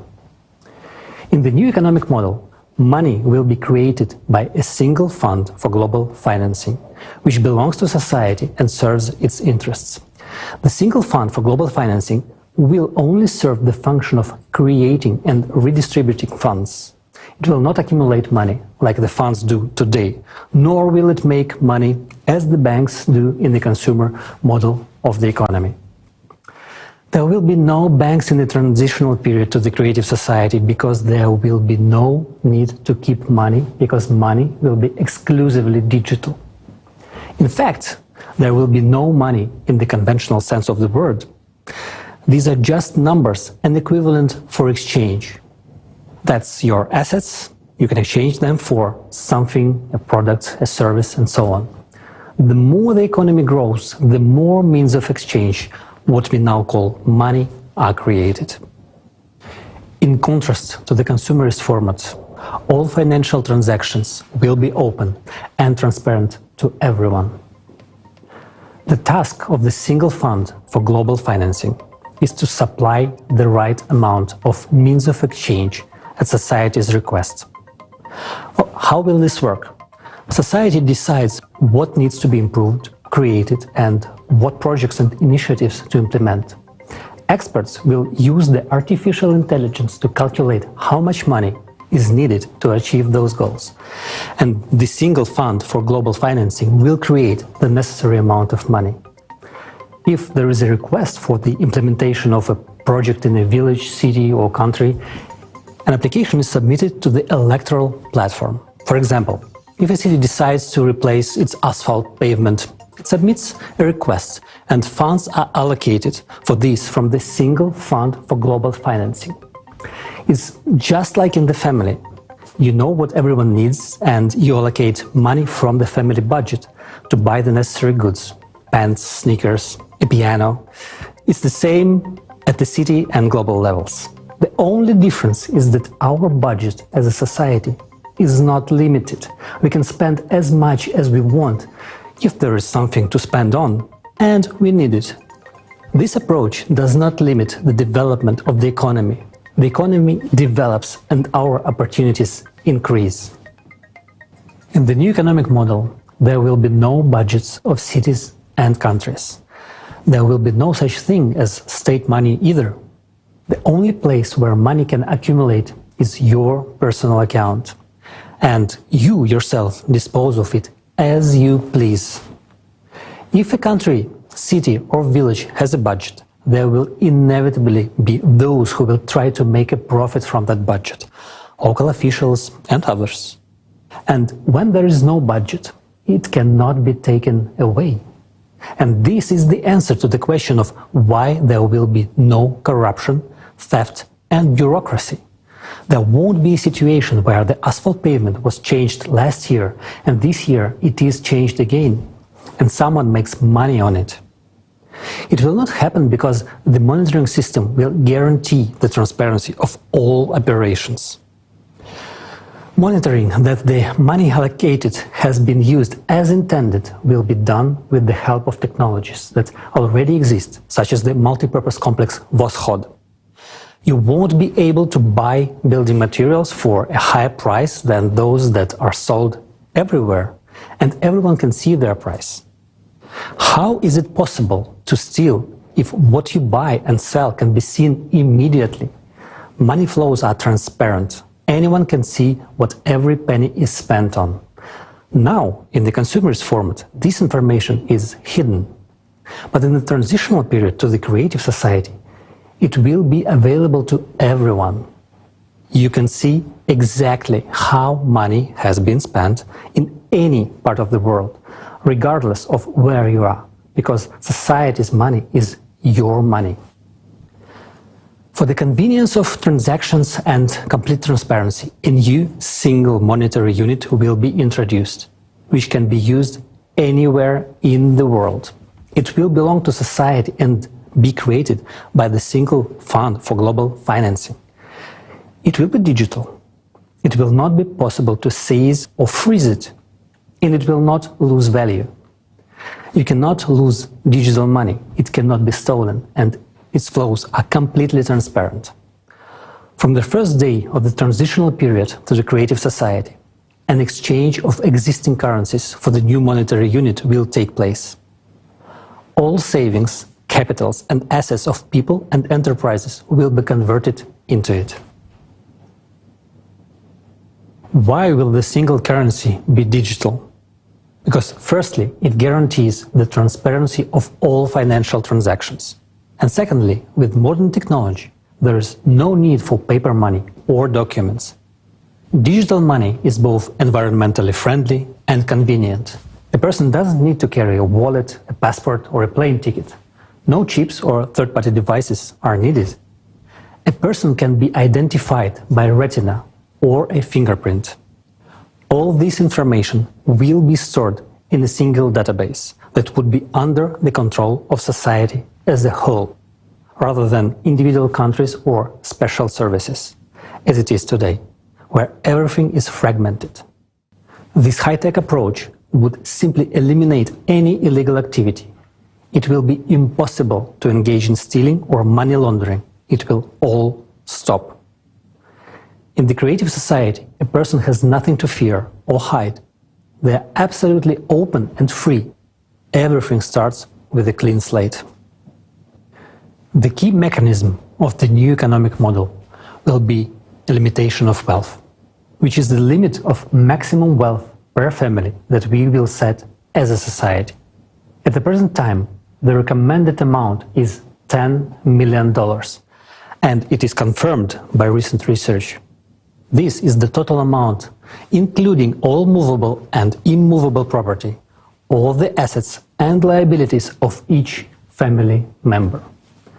This amount is more than enough for a comfortable, prosperous life, but not enough to gain unlimited power. When a person's wealth goes over the set limit, the excess funds simply disappear. They are not credited to anyone's account and are essentially written off. We are used to thinking in terms of the economy of the consumerist format, but here you have to understand that this is a different form of settlement, not the usual banking form. Therefore, money is not accumulated. When society needs money, the single fund for global financing simply allocates the necessary amount, which goes into circulation. Society is financed without limitations for as much as required for its needs. In the transitional period, money is needed as an exchange fund to limit the wealth, so that humanity or a group of people would not build empires and usurp power again. This would create a high standard of living for all people. Let's summarize. In the consumerist format, money is a means to retain power. People try to accumulate it, hide it, take it away, while in the transitional period to the creative society, money is a tool to achieve society's goals. And money is needed only during the transitional period to the creative society, as a temporary measure for 5 to 6 years, and it will not be needed in the future. And later we will explain why. Nowadays, they say that the problem is not money, but its quantity. As we have already understood, in the new economic model, there will be no such problem. But the question is different. Will it lead to inflation? The answer is simple. There will be no inflation at all. It is impossible. In the current economic model, this would indeed lead to skyrocketing prices, hyperinflation. But in the economic model of the transitional period to the creative society, this simply could not happen. Why? Because prices would be fixed worldwide by law for all resources, goods and services. They simply cannot be raised, and this means that inflation cannot be created. But it raises another question. At what level will the prices be fixed? Will the bread cost $1,000? Well, if you make that decision, of course it will, because we will decide as a society anyway. The optimal prices will be calculated using artificial intelligence, considering all the costs and profitability, but the final decision on pricing will be made by people. Therefore, you surely understand we are unlikely to want the bread to cost $1,000. We would rather want it to cost less than it does today. And it will. All prices will be less than they are today. And thanks to what? Because there will be no interest on loans and taxes for medium and small-sized businesses. included in the prices. Electricity, water, and gas will be free. There will be a single economic environment in the creative society. And the absence of borders means no taxes on exports and imports, no duties, no excise taxes, and no customs duties. The introduction of robotics, fuel-free generators, and smart logistics will contribute to lower prices for goods. At the same time, quality standards will be equally high for the same goods all over the world. For example, the same hamburger that today costs $6 in America and $1 in Romania will cost, for example, 40 cents worldwide and will be equally delicious and juicy and healthy. Tasty and healthy food will be available to everyone. Right now, in the consumerist economy, 8 billion people is a lot. And in the creative society, 50 billion won't be enough. But even in the transitional period, we will not need to add worms, bugs, and other insects to our food, because the production of organic and quality food will increase many times as new technologies are introduced, such as vertical farms, which we already have now, but it is not profitable to introduce them in the farming, in the consumer's format. And in the new model of the economy, it will become completely natural. Today, despite the addition of insects to our food, 2 billion people are starving. And in the transitional period to the creative society, there will be neither hungry nor poor. I'm already anticipating your next question. Such a rapid improvement in people's living standards and purchasing power, including an unconditional basic income of $10,000, lower prices and free utility services, won't all this lead to a shortage of products? It won't, but friends, the truth is, not everything is going to be so easy.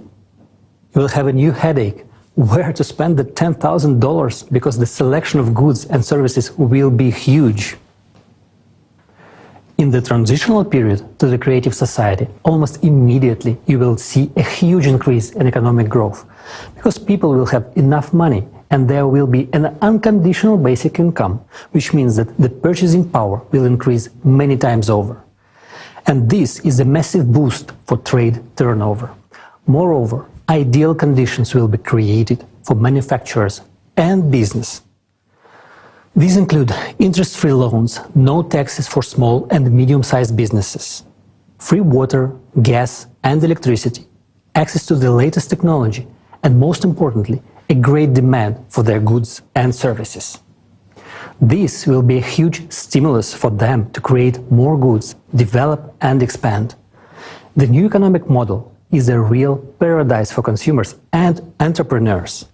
First of all, the absence of taxes for small and medium-sized businesses means not only a reduction in prices, it also means economic freedom. All the money you earn is yours and you are free to spend it as you like. No one will be able to take them away as it is done today through taxation. Taxes will be simply not necessary because there is a wealth cap, and funds above a certain amount are already directed towards the needs of society. And this money will anyway be exchanged for goods and services which will make manufacturers themselves richer. This is much more beneficial than taxes. Secondly, loans for small and medium-sized businesses will be interest-free. You can take out a loan and develop your business, but this does not mean that you can borrow without limit and not pay it back. Obviously, there will be a mechanism for control. Of course, you have an obligation to repay the loan. No one will allow anyone to live off their back. It is not good for someone to live off the president's back. And considering that each person is the president, you cannot get a free ride on anyone. But on the plus side, no one can get a free ride on you. And thirdly, another key benefit for business is the economic model itself. It will be structured in such a way that any entrepreneur will always know what is in demand. This will be possible because we will use a planned economy model, which will be calculated using artificial intelligence on a global level. This means that any businessman can always visit the electoral platform and, with the help of artificial intelligence, find out what will be the demand for their goods and services in a particular location. Artificial intelligence will help them process the data and make the right choice so that their business becomes profitable and successful. For example, you have decided to open a coffee shop. You can go to the electoral platform and see how many coffee shops are in your area, how busy they are, and if there are already 2 half-empty coffee shops, it would be foolish to open a third one. Such a business will fail on its own and harm others. At the same time, the artificial intelligence will prompt you that there is no bakery in this area. Therefore, opening a bakery will be profitable. This way, you get to understand which profitable business you can open for the benefit of yourself and society. Moreover, when starting a business, the same artificial intelligence will offer you options for premises, purchasing goods at the most favorable price in nearby places to reduce logistics costs. It will connect you with a logistics company, calculate the required loan amount if one is needed, and also calculate the cost of necessary repairs of the premises. Find the companies that will do the repairs at the most advantageous price. Find options for design solutions and propose the necessary employee candidates in the required location. All on a turnkey basis. At the same time, it is you who chooses from the options suggested by AI, and all final decisions are up to you. The same artificial intelligence will calculate how much time it will take from the moment you apply on the electoral platform for your business to start making a profit. Additionally, the AI will calculate the necessary number of employees and help you draft their schedule. This is very useful considering that the work week will be 4 days, 4 hours a day, meaning that in order to cover 12 hours of daily work for that very coffee shop, 3 people per day are needed per shift. Of course, after this, many people will say that everyone will become an entrepreneur. They won't, because running a business requires a certain character, motivation, responsibility, time commitment, and most importantly, organizational skills. For many, and this is the overwhelming majority, it is much easier to go to work 4 hours a day, 4 days a week, receive a good salary in addition to the universal basic income, and enjoy life, rather than continue developing their business and work on it almost 24 hours a day, despite all the help from AI. Even if artificial intelligence does the calculations for you, it's still up to you to do the work. AI will help you launch the business and assist you in the process, but it is you who will run the business. Communicating with customers, overseeing production, the responsibility for all this will be on you, right down to picking out the design, starting from the smallest details in the process of launching the business.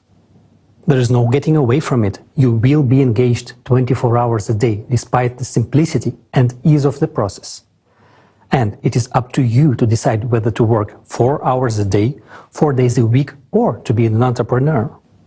Some people want to earn more, while others are satisfied with their salary and a free, wonderful life. Naturally, all of these conditions, such as no taxes, interest-free loans, understandable demand, etc., will have a positive impact on increasing wages. Wages will need to be increased regularly because companies will need skilled workers to meet the growing demand for goods and services. Since unconditional basic income allows even those who used to be low-income individuals to purchase quality goods, there will be an increase in the number of companies needing employees to meet this demand. For example, let's consider a medium-sized business. A person has an enterprise with 200 to 300 employees and a turnover of several tens of millions of dollars. They don't have to pay taxes. All the money earned belongs to them. And of course, they will raise wages, because competition for specialists in the labor market will be high. While unemployment will inevitably increase in today's world, in the creative society, on the contrary, there will be competition for good workers. They will be needed. And we come to another often asked question. Will people want to work if they already have a comfortable life provided by universal basic income of $10,000?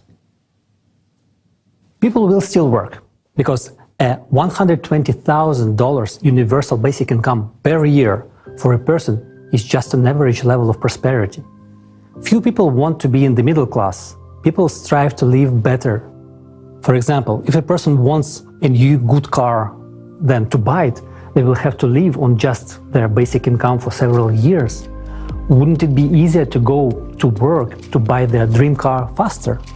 In this case, a person could earn an additional $5,000 to $10,000 or more per month, and in a year they could save up for their dream car and drive it to the job they love. You will also want good watches, a good phone, and a new laptop. Why? Because you have the opportunity to buy them. You will want to go to a good restaurant. You will be too lazy to cook, and you will go to a restaurant near your home to eat there. This requires money, and this is a good incentive to work. Not to mention that the transitional period to a creative society implies working for 4 hours a day, 4 days a week, and having 2 months of paid vacation and high salaries worldwide. Furthermore, thanks to the implementation of new technologies, boring professions and hard labor will gradually disappear.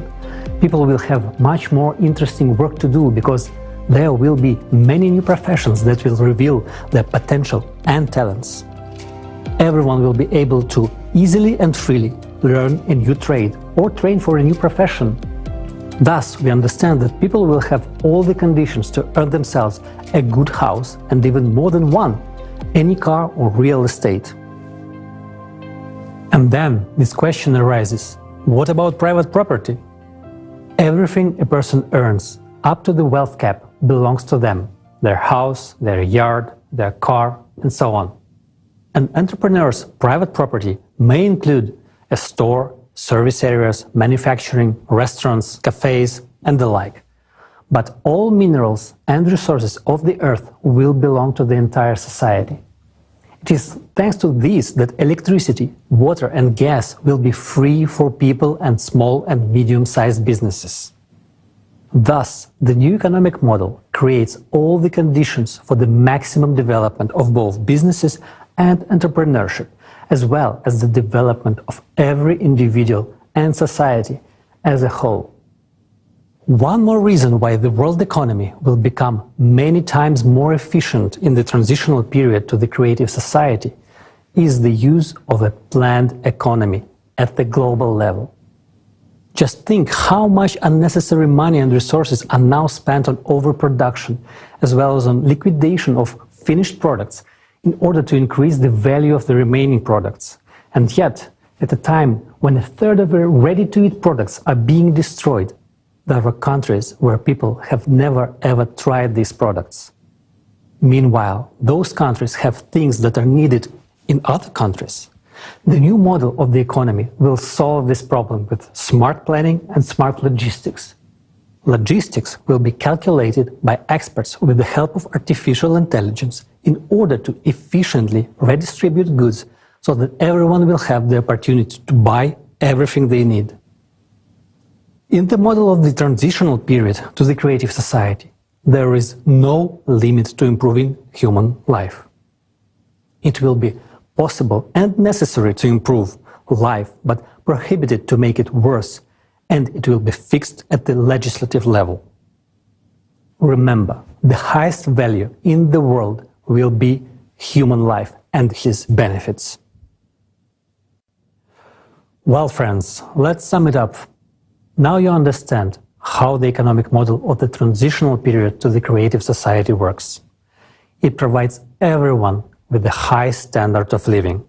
This includes a monthly unconditional basic income equivalent to $10,000, fixed prices for all goods, high level of wages, free and high quality healthcare, education, and excellent conditions for business development. What's more, there's only a part of its advantages over the current consumerist format of economy. The absence of wars, inflation, crisis, and stable income, all of this makes society healthier, and this is extremely important. There's no need to commit crimes, no reason to risk a happy life. The simple question is, what for? When human life comes first, the world changes drastically. Your happy life is what you will treasure. These are your opportunities, and these are the opportunities for the entire civilization.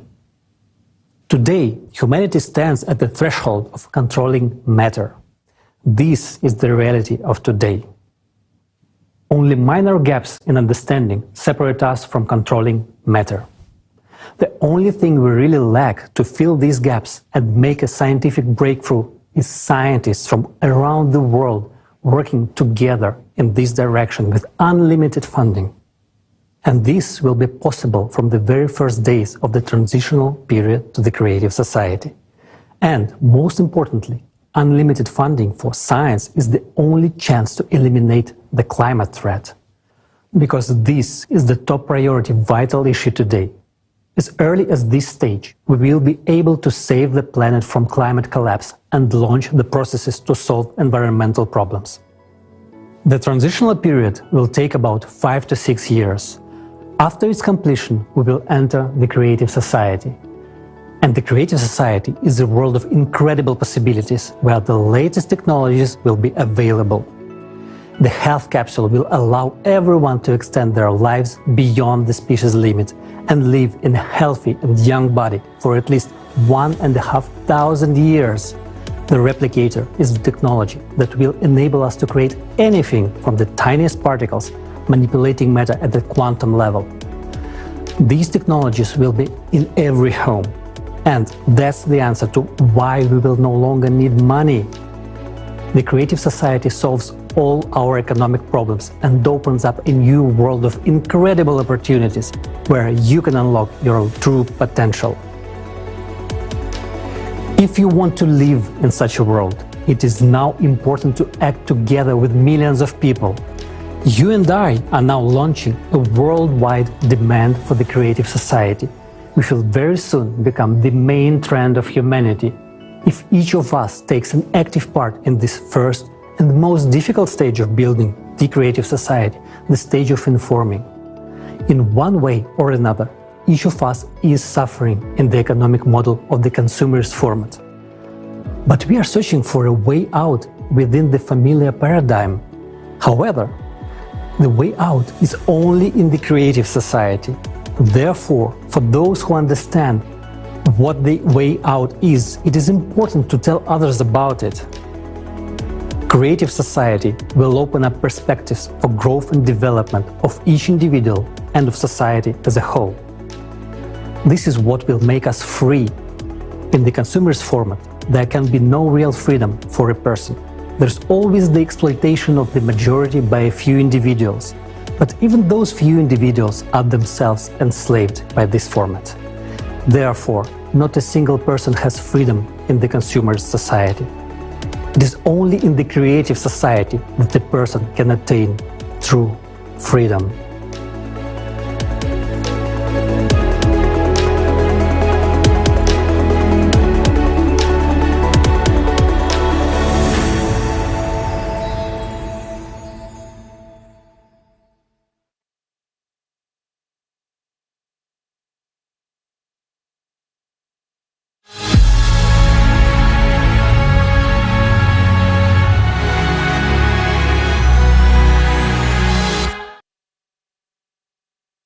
Wasn't that amazing? First of all, I'd like to say thank you to a large international team of economists for such a clear and thorough presentation of the economy in the transition period to the creative society.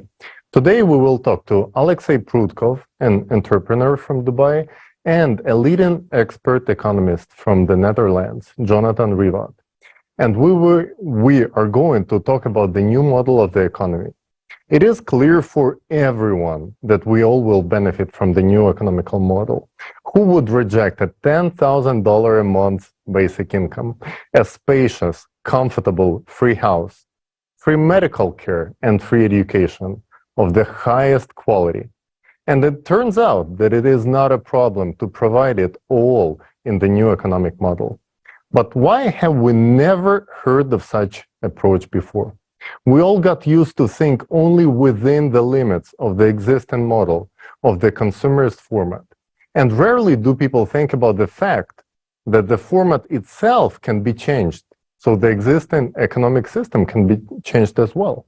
But it turns out that this is not only possible, but it's also so much easier than continue to fight the consequences of the never-ending crisis created by the current failing economic system. Today, we are enslaved in this consumerism format through debt, fear of losing our jobs, and lack of money. We work in a job that we don't like just to keep us from starving to death.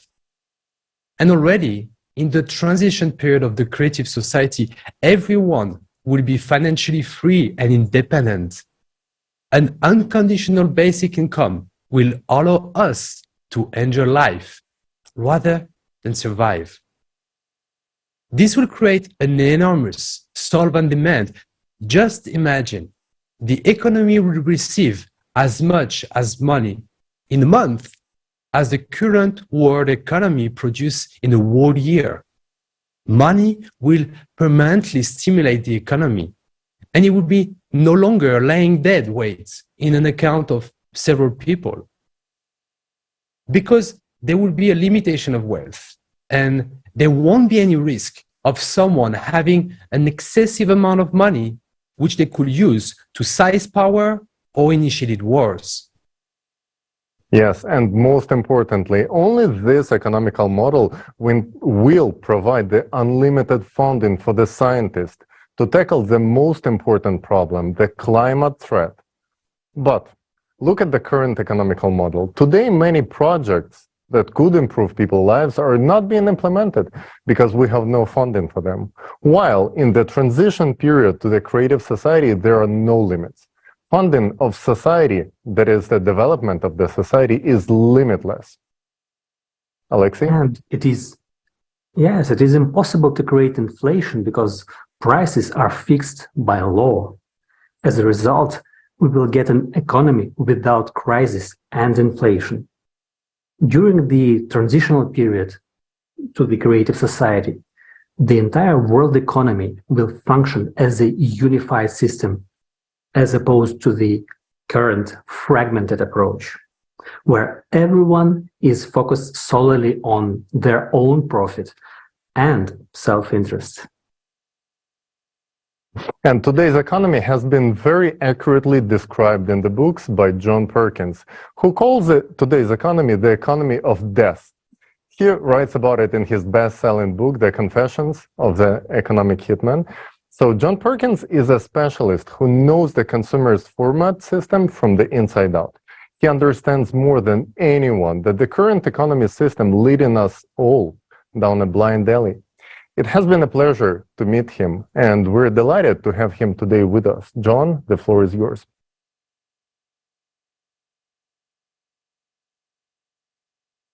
So, welcome to Global Crisis, There Is a Way Out. I personally am very happy to be here. I'm John Perkins. I have a background as a chief economist at a major consulting firm, but perhaps I'm better known as an economic hitman. People all over the world are understanding that the system that we now have just isn't working. I am blessed with the opportunity to speak in many different countries on just about every continent. And everywhere I go, I see that people understand that, we've got to stop climate change. We've got to stop species extinctions. We've got to stop environmental destruction. People know this everywhere. And so those are all symptoms of the death economy. We know we've got to turn this around.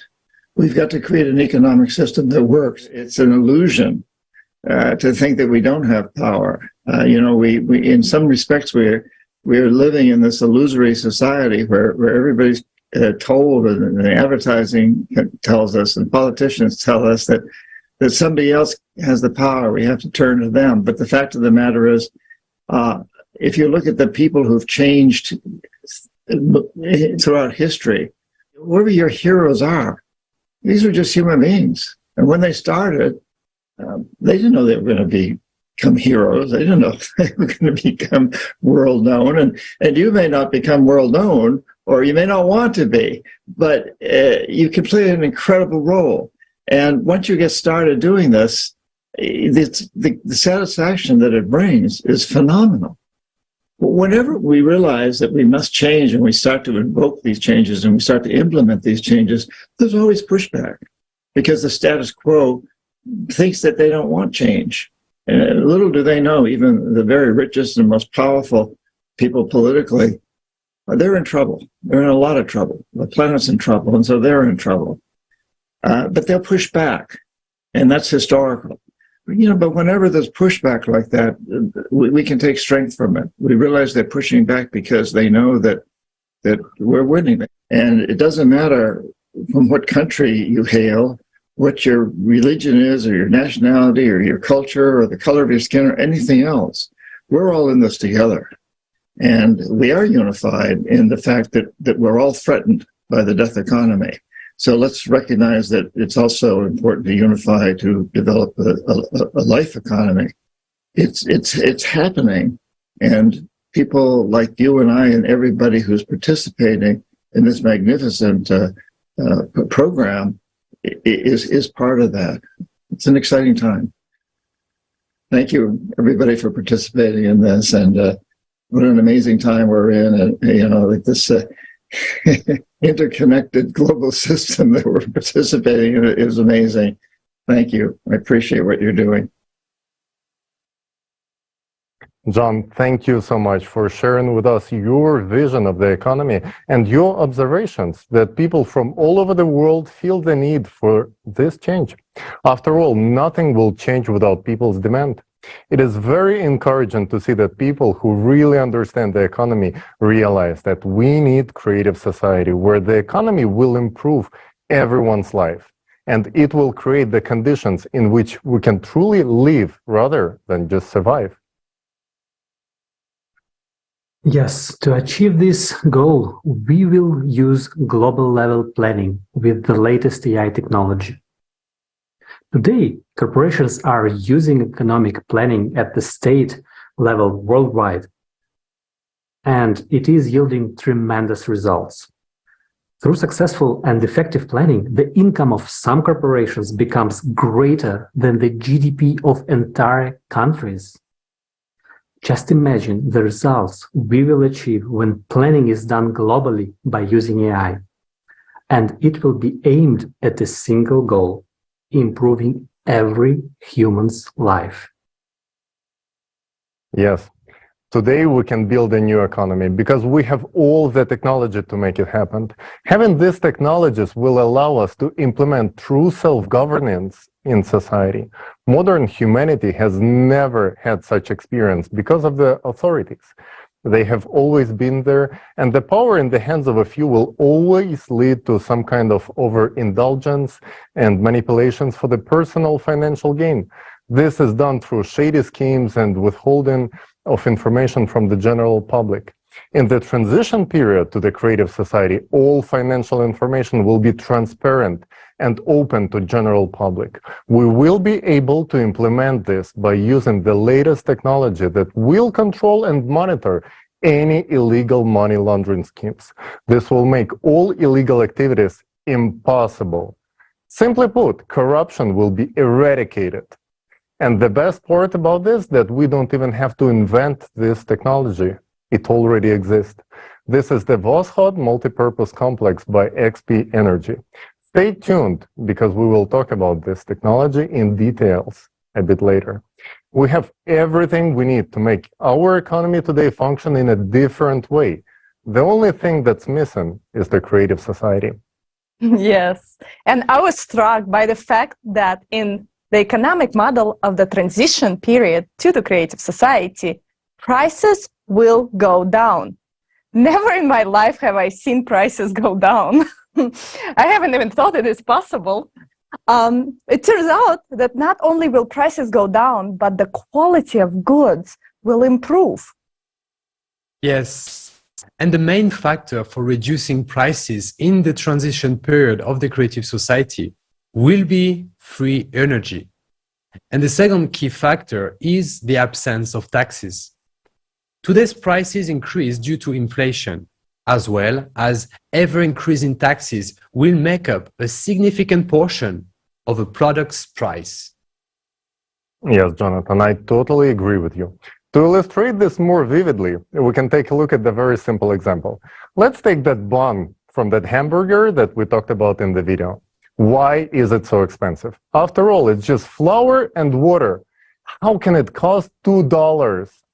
Did you know that if you take out taxes out of the price of that bun, it will cost 3 times cheaper? So how does this tricky taxation scheme work in the consumerist format economy? Let's take a look in details. In order to grow the wheat used in making of that bun, you have to rent land. The farmer pays tax on that land. Then he needs a tractor to work on that land. Then he has to pay another tax, the value-added taxation, VAT. The cost of the tractor also includes several other taxes, such as invention tax, licensing, and the VAT on each part of the tractor. The tractor needs gasoline to run, and the most of the price of the gasoline, again, taxes and other duties. So next, farmer needs seeds and fertilizers, for which he again pays taxes. He then hires people to work. He pays wages and taxes on the wages. And the people that get their wages also pay taxes on them as well. The tax payment doesn't stop there. The farmer delivers the grain to the grain elevator and pays tax. Next, the grain has to be processed into flour. This requires energy, the price of which includes taxes apart from VAT. Then, you need a vehicle to transport the flour to the buns maker. Its price already includes a lot of taxes. Plus, you have to fill it up, which incurs yet another tax, and pay the driver for his work, who also pay tax from his salary. So the flour goes to the bakery, for example, a small private bakery. Even if the bakery owns the building, they still pay land tax in addition to energy, to gas and electricity bills. And we already know that there are taxes on these too. There are people working in production who gets their wages, pay taxes on their wages, and from these wages, employees pay taxes once more. Yes. And now imagine you walking into that bakery just to buy a simple bun. But what a journey it has been on, right? Before it even hit that shelf, it has been taxed on every stage of its creation. Even more, the shop operates under the very same taxation scheme. So you buy in this taxed bun and you pay the shop tax from your hard-earned wages, which already has been taxed, by the way, as well. So it looks like some kind of nesting doll of taxes all the way. And God forbid if that bun crossed any borders on its way to that shop, because then you will also have to pay the delivery tax, the taxation custom fees, and so on. At this point, you should ask yourself, is it really just a bun or some Trojan horse of taxes? It's amazing to think about the journey that a simple bun has made, with taxes being just another ingredient in the recipe of a consumer society. You know, even bakers who are dealing with dough all day have most of it being taken out of their pockets after paying all those taxes. I guess we all can agree that it is time for a new recipe of the economic model where individuals together with small and medium-sized businesses will be free from taxes. And you will have to forget about this bitter taste.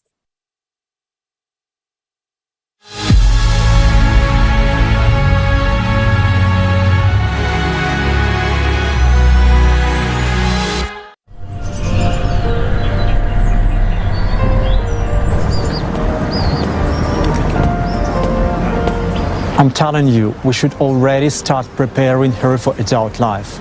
Look at what's going on in the world. She must already understand how this world works. It is her future to grow up in it and navigate. She's just a little girl.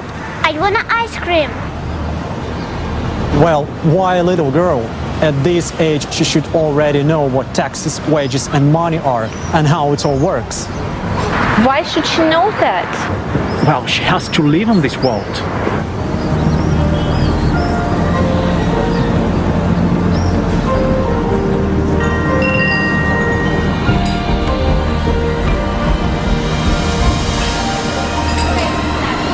daughter, you must know, understand, and navigate in this world.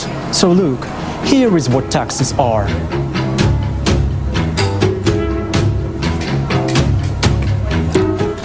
I bit off 20% of the ice cream. This is what they call VAT, value added tax of 20%.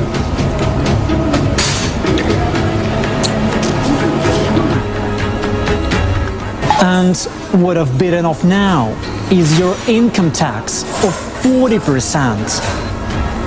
So all you're left with is this part. Dad, screw you and your taxes. I want to live in the creative society.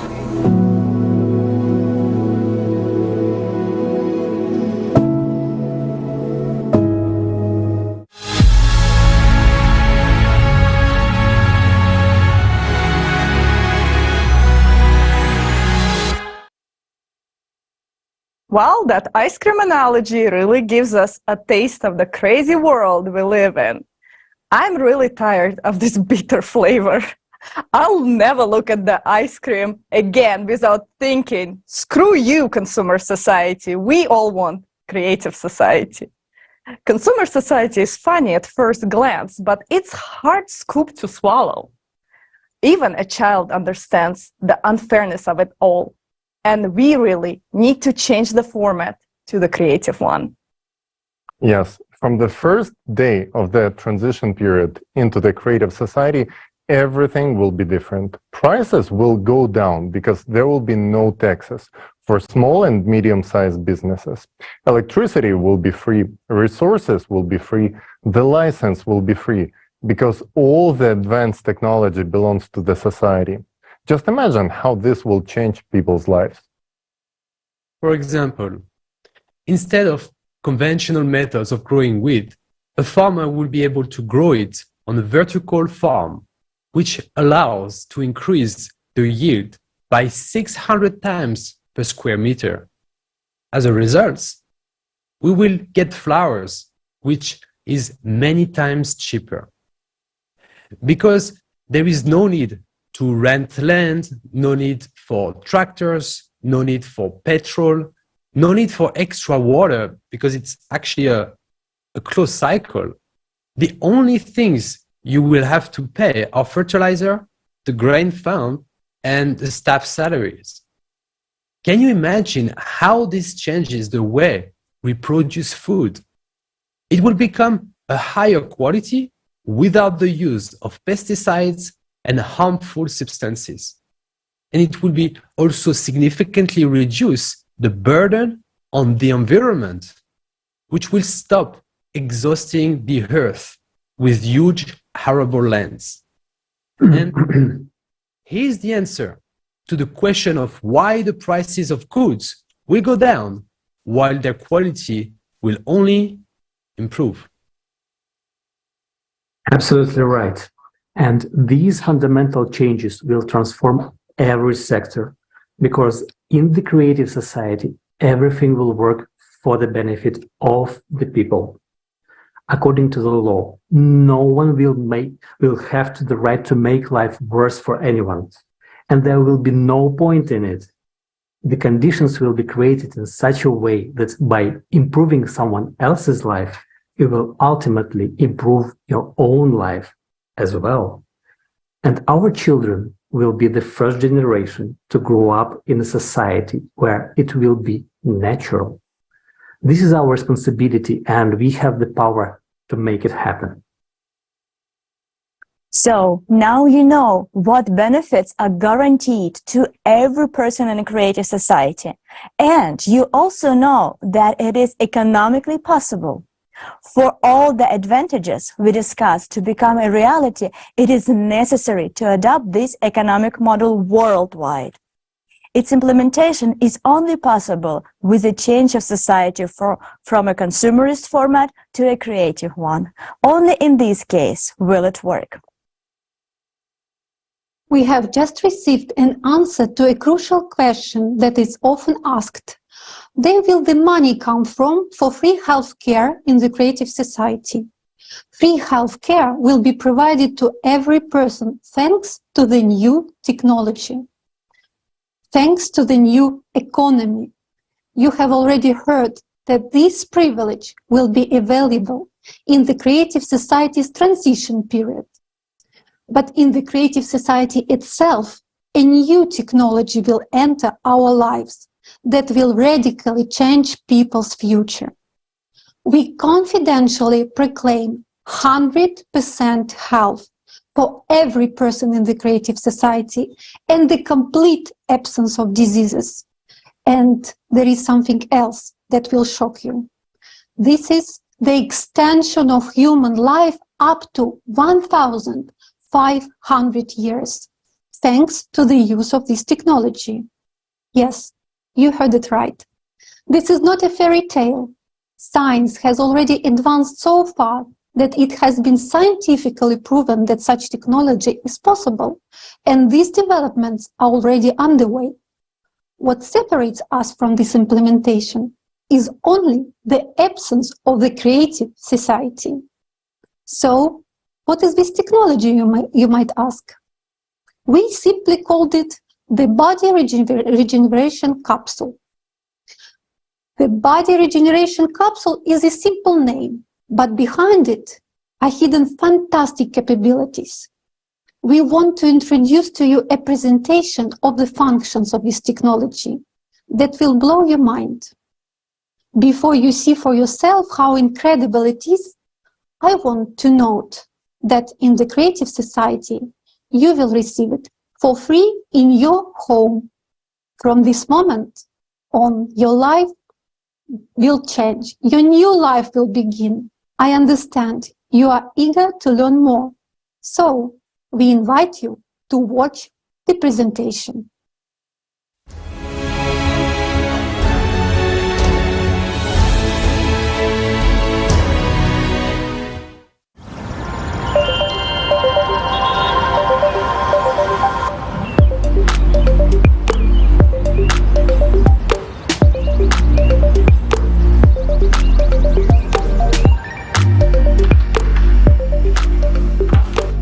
Cody, any news for me? The regeneration capsule has been installed and configured. It's also synchronized to your personal medical assistant. Cool. Cody, I want chocolate milkshake. The recipe from Gabby Kozak. Yeah, that milkshake is amazing. Done.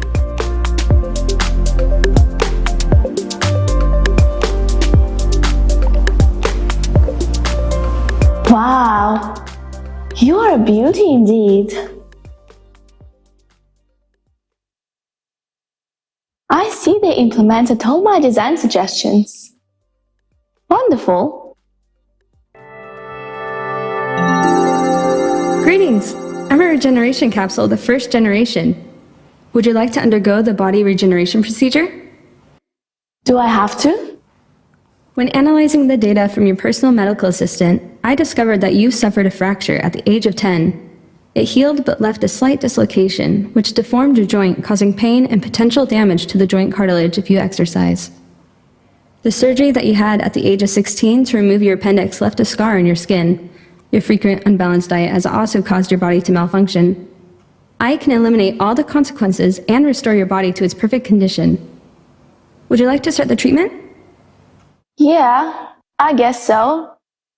But first, I'd like to know more about you. Shall I start the presentation video? Yes, go ahead. The regeneration capsule of the first generation 1.0. The regeneration capsule is a unique daily comprehensive care for your body that includes diagnosis of your body, prevention and treatment of any diseases except mental disorders, restoration of lost body parts and organs, body shaping according to your wishes, hygienic procedures, and cosmetic body care. Thanks to this innovative method, you will be able not only to revitalize your body, but also to extend your life up to 1,500 years. The regeneration capsule works at the information and physical levels. At the physical level, the regeneration capsule will detect any parasites, viruses, bacteria, or toxins in your body, extract energy from them, and transform it into useful elements for you. It can urgently remove any pathological changes, such as blood clots, hemorrhages, or stones, eliminate inflammation, and restore damaged organs and tissues in the body. Thanks to this technology, there is no longer a need for hygienic procedures such as taking a shower or brushing your teeth. Epithelial particles or any dirt will be broken down into elementary particles and used as useful building material to transform your body. At the information level, the health capsule restores all the functions of the body and rejuvenates your body at the DNA level, as it contains all the information about how the body should function. The capsule only changes the program inside the DNA and corrects just one pixel at the beyond quantum level. The rest is done by organism itself according to the new information. In this way, any cell can be reprogrammed. Everything unnecessary is removed and everything necessary is added. Thanks to this technology, you can change your appearance, change your height, weight, body volume, and set a program for the regeneration of limbs and organs. By changing information at the beyond quantum level, you can make a cell, as well as the entire body, rejuvenate and live a long life. Moreover, the whole process takes place at the micro level, completely painless and safe for you. Thanks to the regeneration capsule, any diseased organ can be repaired instantly, and its function will be restored. There is no need to replace your heart with someone else's to make it start beating. It is enough to run the necessary program on the regeneration capsule. Now you can choose any look you want. To transform the entire body, it takes time depending on the scale of anthropometric changes for the body to transform according to the new information in the DNA. Physical transformations in the human body take place over a period of 9 to 14 months. Start the rejuvenation and life-sustaining program in your capsule, and every day you will feel healthier, younger, and stronger until you reach the biological youthful age defined by your program. It is possible to extend human life by an average of up to 1,500 years in a young and healthy body. You can also change the characteristics of your body according to your preferences. The capsule technology allows you to become an athlete with any body type, muscle tone, and level of training, and maintain this form according to the parameters set by you. You don't need to spend any personal time exercising. Just 30 seconds spent in a capsule in the morning can replace hours of workouts, freeing up time for your personal development. All necessary procedures, including hygiene, are performed simultaneously with the transformation program. The capsule technology is very easy to use and completely safe for everyone.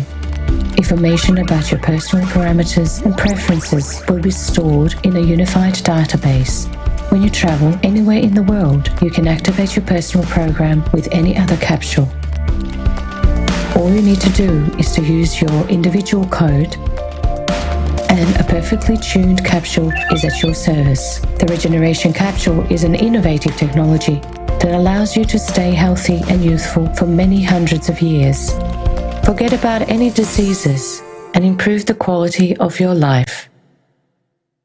We wish you a creative use.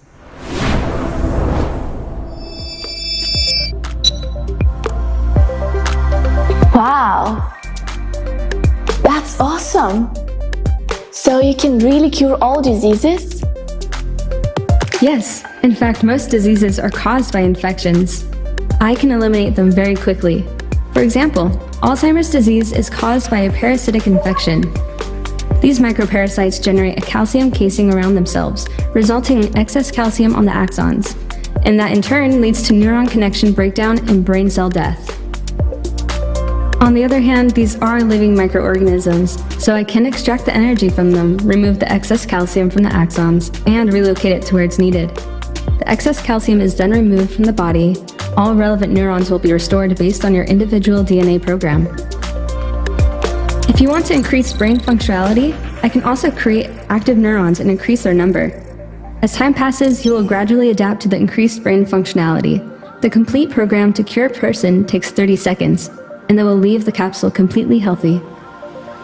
Oh, it's good to know I won't have to worry about Alzheimer's. But can you make me look pretty? You have very beautiful facial features and body shape. What changes would you like to make? Well, I'm not really happy with my nose, and I wish my hips were smaller. No problem, just choose a program.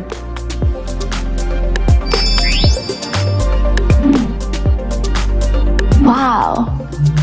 So I don't have to go to the gym anymore? Only if you like to, for the sake of enjoyment and socializing with other people. I can make external changes to your body without any negative effects on your health. For instance, if you have excess weight, I can dissolve fat inclusions in your tissues and remove any excess fat cells. This will reduce your body weight and volume, all while keeping the process fully under your control. Additionally, I can help increase your muscle mass, allowing you to improve your physical strength and endurance, as well as strengthen your bone tissue and ligaments. All this is possible without compromising your health. This entire body transformation program can be completed in 9 to 14 months. So I don't have to follow any diet anymore? You can eat whatever you enjoy as much as you want. You don't have to follow any diets anymore. I will add whatever is necessary to your body and remove the unnecessary. This is covered in the daily care function and will take 30 seconds. Are there any restrictions on use of the capsule? Age restrictions, for example? There are no restrictions. So wait, even newborns can be placed in a capsule? Yes, in fact it's even necessary. And moreover, the capsule completely controls the fetal development from the moment of conception until the birth of the child. Starting with the first cell division, there will be complete control over the development of the fetus. After all, it is already an organism with an organism. As the baby is born, it is under complete monitoring and care. It will have a perfect body, with a perfect program, and a perfect immune system. The capsule can accompany the pregnancy and be used during the delivery. It monitors the fetus and the mother. It can create an absolutely comfortable and proper state during the delivery. Also, I'm a bit confused. What do you mean that we don't have to wash ourselves anymore? So we don't have to wash our hands either? This is no longer necessary. All the more, a conventional shower cannot cleanse your body as perfectly and safely as I can. After the daily care function, all excess epithelium, germs, earwax, and other bodily secretions will be cleansed from your skin. These, as a valuable construction material, will be converted into elements that are necessary and beneficial for your body. If you prefer, I can also remove all unwanted hair from your body. Now that sounds pretty good to me. It really sounds tempting. But I'm just a bit concerned.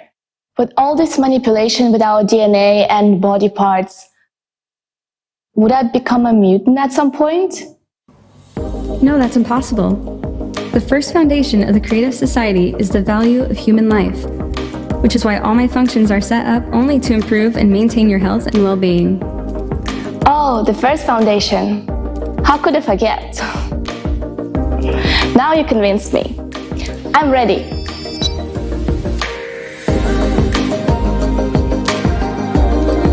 Which program do you choose?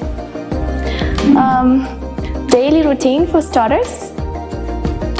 Should I not breathe and stay still? That will not be necessary. Feel at ease. Let me remind you that all procedures are absolutely painless and safe. Scanning your body now. You have a left middle cerebral artery aneurysm. If not removed, there remains a higher risk of hemorrhagic stroke, restoring the integrity of the vascular wall. The aneurysm has been removed, and there is no longer any risk of stroke. Wow, that was incredible. Did you just remove the risk of a stroke in just a couple of seconds? Yes, ensuring your well-being is my priority. Starting the daily care routine. This will take 30 seconds. Would you like me to turn on your favorite video? Yes, please.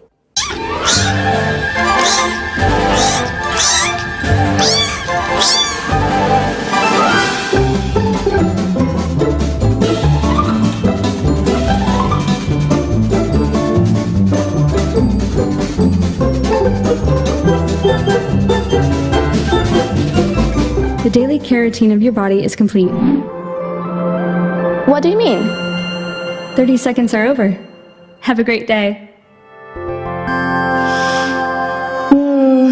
Feels better than after a whole day at the spa.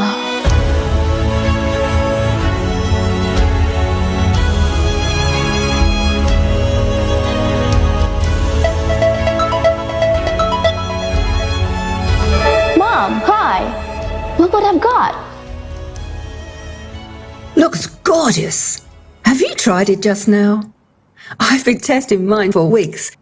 This is something incredible. My capsule just saved me from a stroke. It detected an aneurysm and removed it in a couple of seconds. Gosh, really? I'm so happy these capsules are available to everyone now. That's true. But what about you?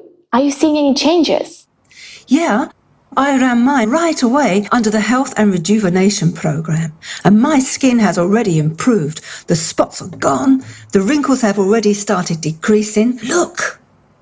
And the best part is, my joints aren't aching anymore. The other day, I purposely walked up to my apartment without taking the elevator just to check that. And to my surprise, I didn't experience any joint pain or shortness of breath. Look at you, Mom. You got a hang on a capsule way quicker than I did. Oh, it was so easy to use. It tells me everything. It told me I would take 9 months to fully rejuvenate. But I already feel like I'm 25. Oh, Mom, I'm so happy for you. Yes, my dear, me too. I am happy that we were able to build the Creative Society. And now all diseases and aging are a thing of the past. Definitely. Oh, I've got a call. I've got to run. Bye. Speak to you later, Mom.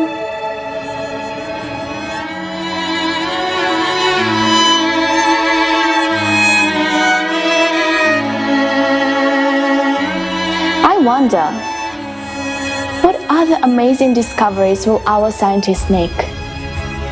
It's breathtaking.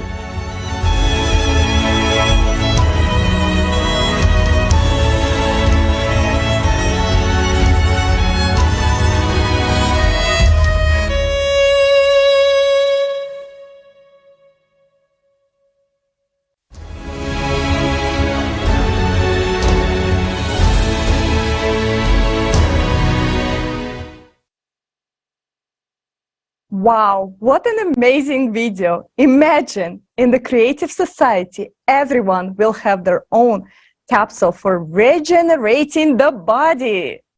A capsule that will help our bodies regenerate and heal itself. This is absolutely incredible. If someone doesn't want to support the Creative Society after all of this information, they are simply idiots. What do you think about the technology? Yes, not only everyone will be young and healthy, but also I will be able to finally cancel my gym membership. So, guys, stay tuned with us till the end of this forum, and you will be the first people in the world to learn about the science behind all of these technologies, these incredible technologies, and how exactly they're going to work. Then you will understand that this is not extension, this is not some science fiction, but this is almost a reality of today. All that remains for all of us to enjoy this is to build a creative society, to actually implement these technologies. We remind you that you're watching the live broadcast of the International Online Forum Global Crisis. There is a way out. It's organized by the people, volunteers from more than 180 countries. And right now, this broadcast is being interpreted into 150 languages, which spoken by 90% of the world population. We do all this so that everyone has the opportunity to learn about the Creative Society. Therefore, let's make sure that everyone knows about the Creative Society. Share this forum right now with everyone. Record videos, reviews on this forum, and post them on your social networks with the hashtag Creative Society. Exactly. In order to build the Creative Society, we must have a clear plan, right? Remember how we talked earlier about the specific stages of building the creative society. It's time to learn them and find out the specific path we can take to make the creative society a reality. Friends, let's be honest.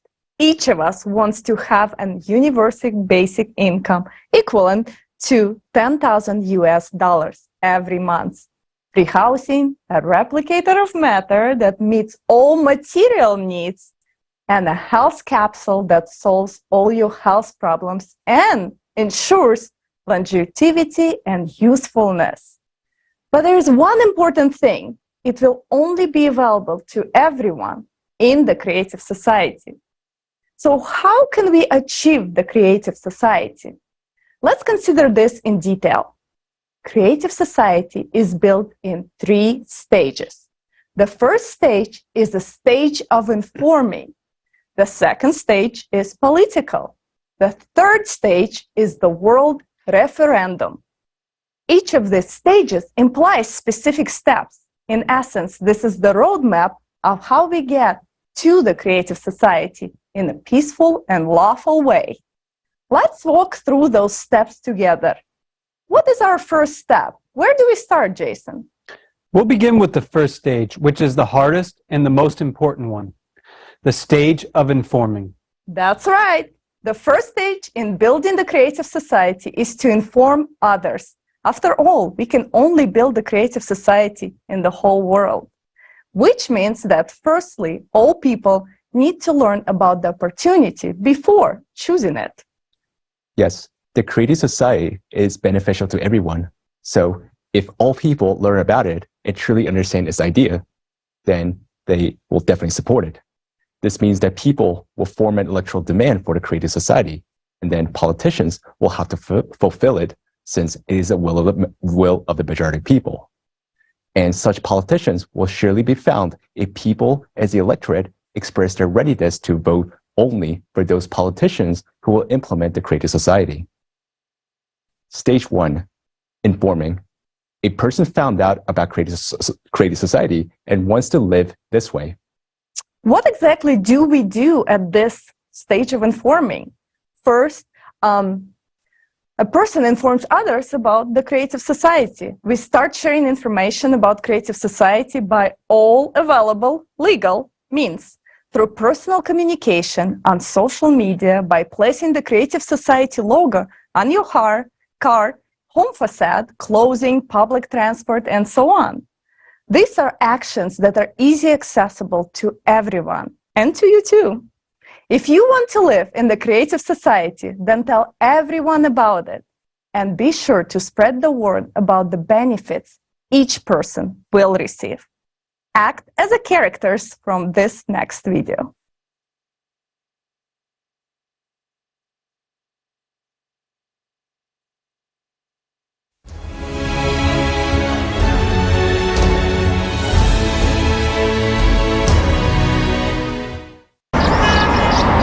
Can I get a simple answer? What exactly will I get in creative society? In creative society, you won't need these papers anymore. All loans will be zeroed out, and you will be able to take a loan if you need with a 0 interest rate.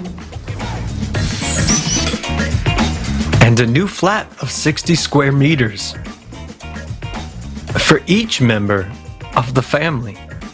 Healthcare for everyone, free of charge. There will be an opportunity to treat any disease, even cancer, instantly and at any stage. Do you know that we are already in the transition period to the creative society? You will have a universal basic income of $10,000 every month. Wow. You will never fear money devaluation again because there'll be no inflation. And there will be no wars. We have clean water. We have huge odds. Not small, but it don't know. For free. You'll be able to study anywhere in the world for free. Oh, Beatrice, when we build the creative society, you will have your own body regeneration capsule at home. Don't you want to be 25 again? And I'll have a replicator in the creative society that can make biscuits like this, but real.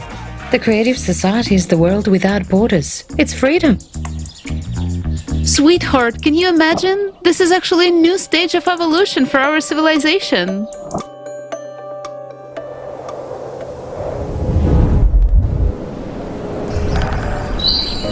And don't I need to do anything for that?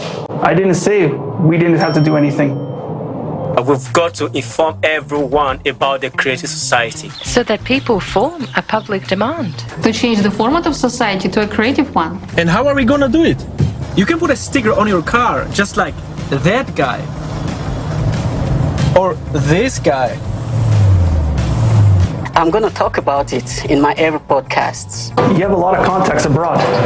You can start an international PR campaign to let the whole world know about Creative Society. Put a banner on your balcony. You can place information about Creative Society in your cafe. For example, like this. Show all your neighbors that you support the Creative Society and tell them what the Creative Society is. Let's take a picture of your beautiful biscuit and post it on Instagram. So what do I have to do to be 25 again? There are t-shirt layouts available on the website. So, what can I do to make this world happen? Bro, come on. You got 3 languages under your belt. Join the Creative Society Forum's translation team so that everyone can learn about it. Jane, I need a list of our foreign partners. Please prepare a sample letter of cooperation. The letterhead should have the Creative Society logo on it. How about we address the highest quality medicine in Creative Society, live on TikTok? Tonight? You're so outgoing. Every other person knows you. You can tell absolutely everyone about the Creative Society. Keep doing what you're awesome at.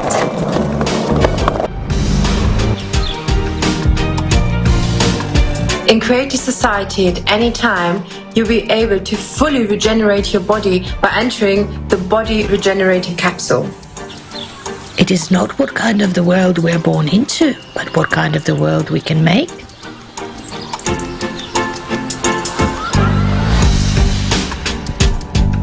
What are you doing to make your dream come true faster?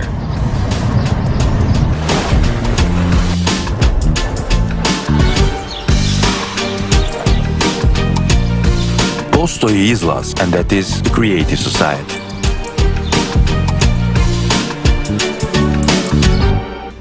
Hey, guys! Come back to Earth! People are actually building the Creative Society there.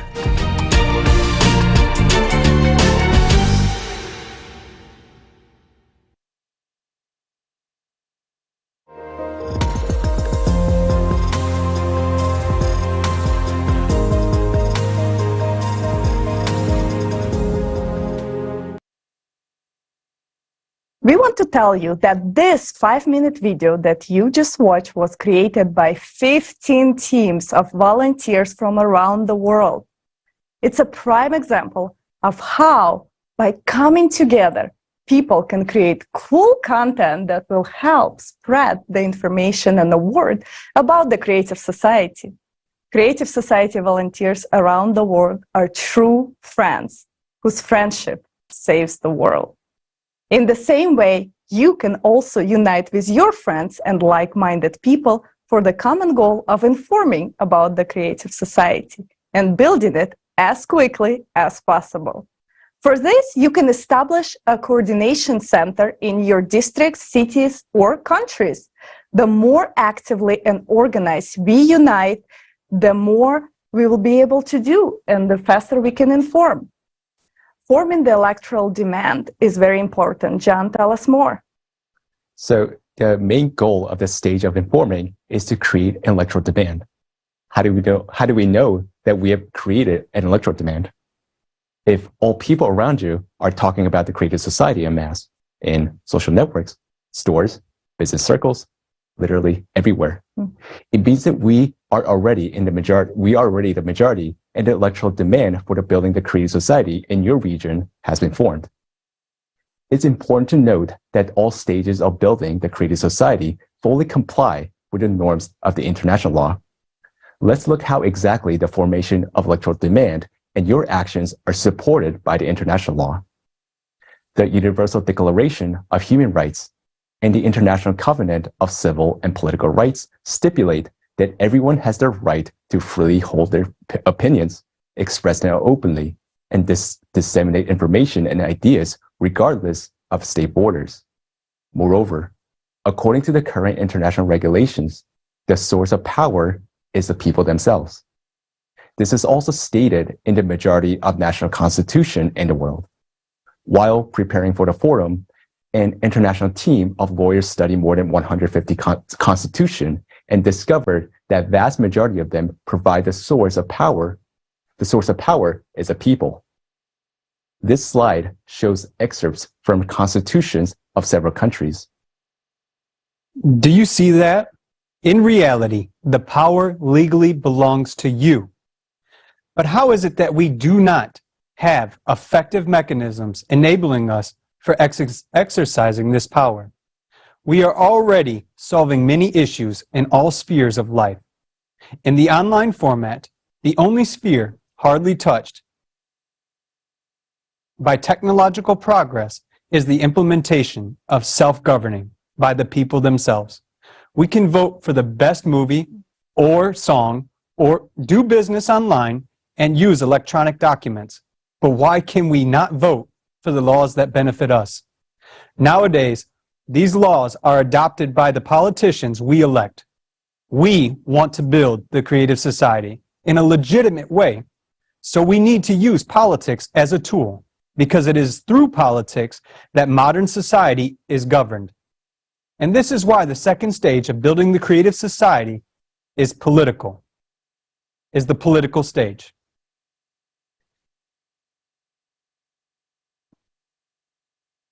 Having received an electoral demand from us to build the creative society, politicians as professionals will be able to promote and implement it both domestically and internationally. It is through politics that we can build a fair and effective legislative framework for building the creative society. The foundation for such a legislative framework will be the 8 pillars of the creative society, which reflects the will of all people from all over the world. But how can we be sure that politicians will not deceive us again?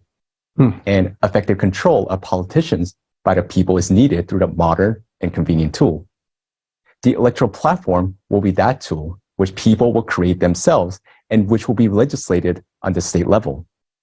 The electoral platform will unite people on one electronic resource, initially for controlling politicians. Eventually, it will become the supreme governing body worldwide and return power back to the people. But let's discuss everything step by step. Creating a preliminary electoral platform. Before the electoral platform is legalized in any country, people themselves create a secure electronic resources. Let's call it preliminary electoral platform. On this platform, politicians can declare their readiness to meet this electoral demand. On this preliminary electoral platform in their country, people will be able to select the most worthy politicians, sign a contract with them where politicians agree to build the creative society, subsequently monitor and recall them if they fail to fulfill their pre-election promises. Society concludes a contract with politicians. Number 5. Yeah. In other words, first people conclude a contract with politicians precisely on the preliminary electoral platform. What is this contract all about?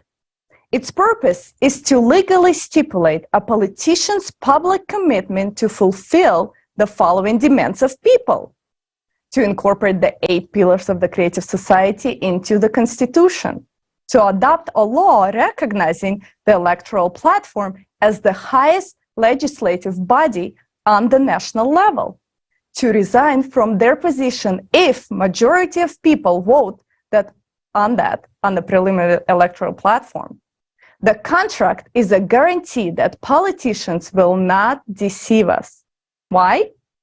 Because according to this contract, people have the right to recall politicians for not fulfilling their obligations.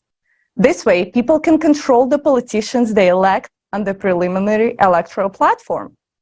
For the first time in history, politicians will no longer be able to deceive people who delegated their power to them. It should be noted that currently politicians do not directly enter into contract with society regarding their obligations, which allows them to break pre-election promises with impunity. How will this contract work with politicians and can be executed? In the presence of an attorney, a politician must confirm their identity according to the legislation of the respective country and publicly declare that they accept all the contract terms posted on the preliminary electoral platform. If a politician violates the contract, people exercise their right to recall such a politician. What about elections in a particular country? Jason? Great question. After the people have selected the worthiest politicians and concluded contracts with them on the preliminary electoral platform, it is necessary to vote for them at elections so that they acquire the necessary authority and the ability to act. In some countries, decisions are made unilaterally. For instance, by the president. In others, they are made collectively, for example, by a parliament, while elsewhere it is done jointly. Therefore, in order to pass the law on the electoral platform and to incorporate the 8 pillars of the creative society into a constitution, politicians who support the creative society must be elected to relevant bodies of power. Elections take place according to the current law of a particular country. The winning of an election by candidates or parties who are for the creative society directly depends on the number of voters who support the creative society. It means that the more people in the country who support the creative society, the more of such politicians will be in the parliament or in the legislative body. Therefore, it makes sense to approach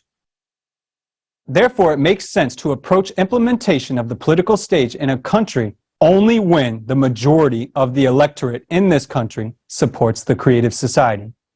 Use your vote to choose what you really want. Olga? Yeah, and this is the important point. The more people in the country support the creative society, the more politicians with people's support will be able to become members of Congress or Parliament, and faster they will be able to pass the laws that people need. Mm-hmm. Do you now understand why the stage of informing is the most important? Because no matter how many politicians are out there who want to build the creative society, they won't be able to do anything until there are people who will vote for them. That is why it is important for us to take the initiative and let everyone know about the creative society. So let's continue. How do we incorporate the 8 pillars of the creative society into the national constitutions and legitimation of the electoral platform at the national level? After the politicians who we have elected get into power, the first thing they will do is adopt law on the electoral platform and incorporate the 8 pillars of the creative society into constitution. After this, the legalized electoral platform becomes the highest body of legislative power in the country, while the power of politicians become limited. This means that laws are still being passed by the parliament, but we, the people, can veto them by voting on the electoral platform if they consider them harmful. You may ask, what are the main functions of the legalized electoral platform at this particular point? By voting on the platform, people can elect politicians, control and recall them if they fail to justify people's trust in them, block laws that they consider harmful. From now on, politicians will not be able to lobby for someone's private interest, violating people's rights. What is so great about the electoral platform?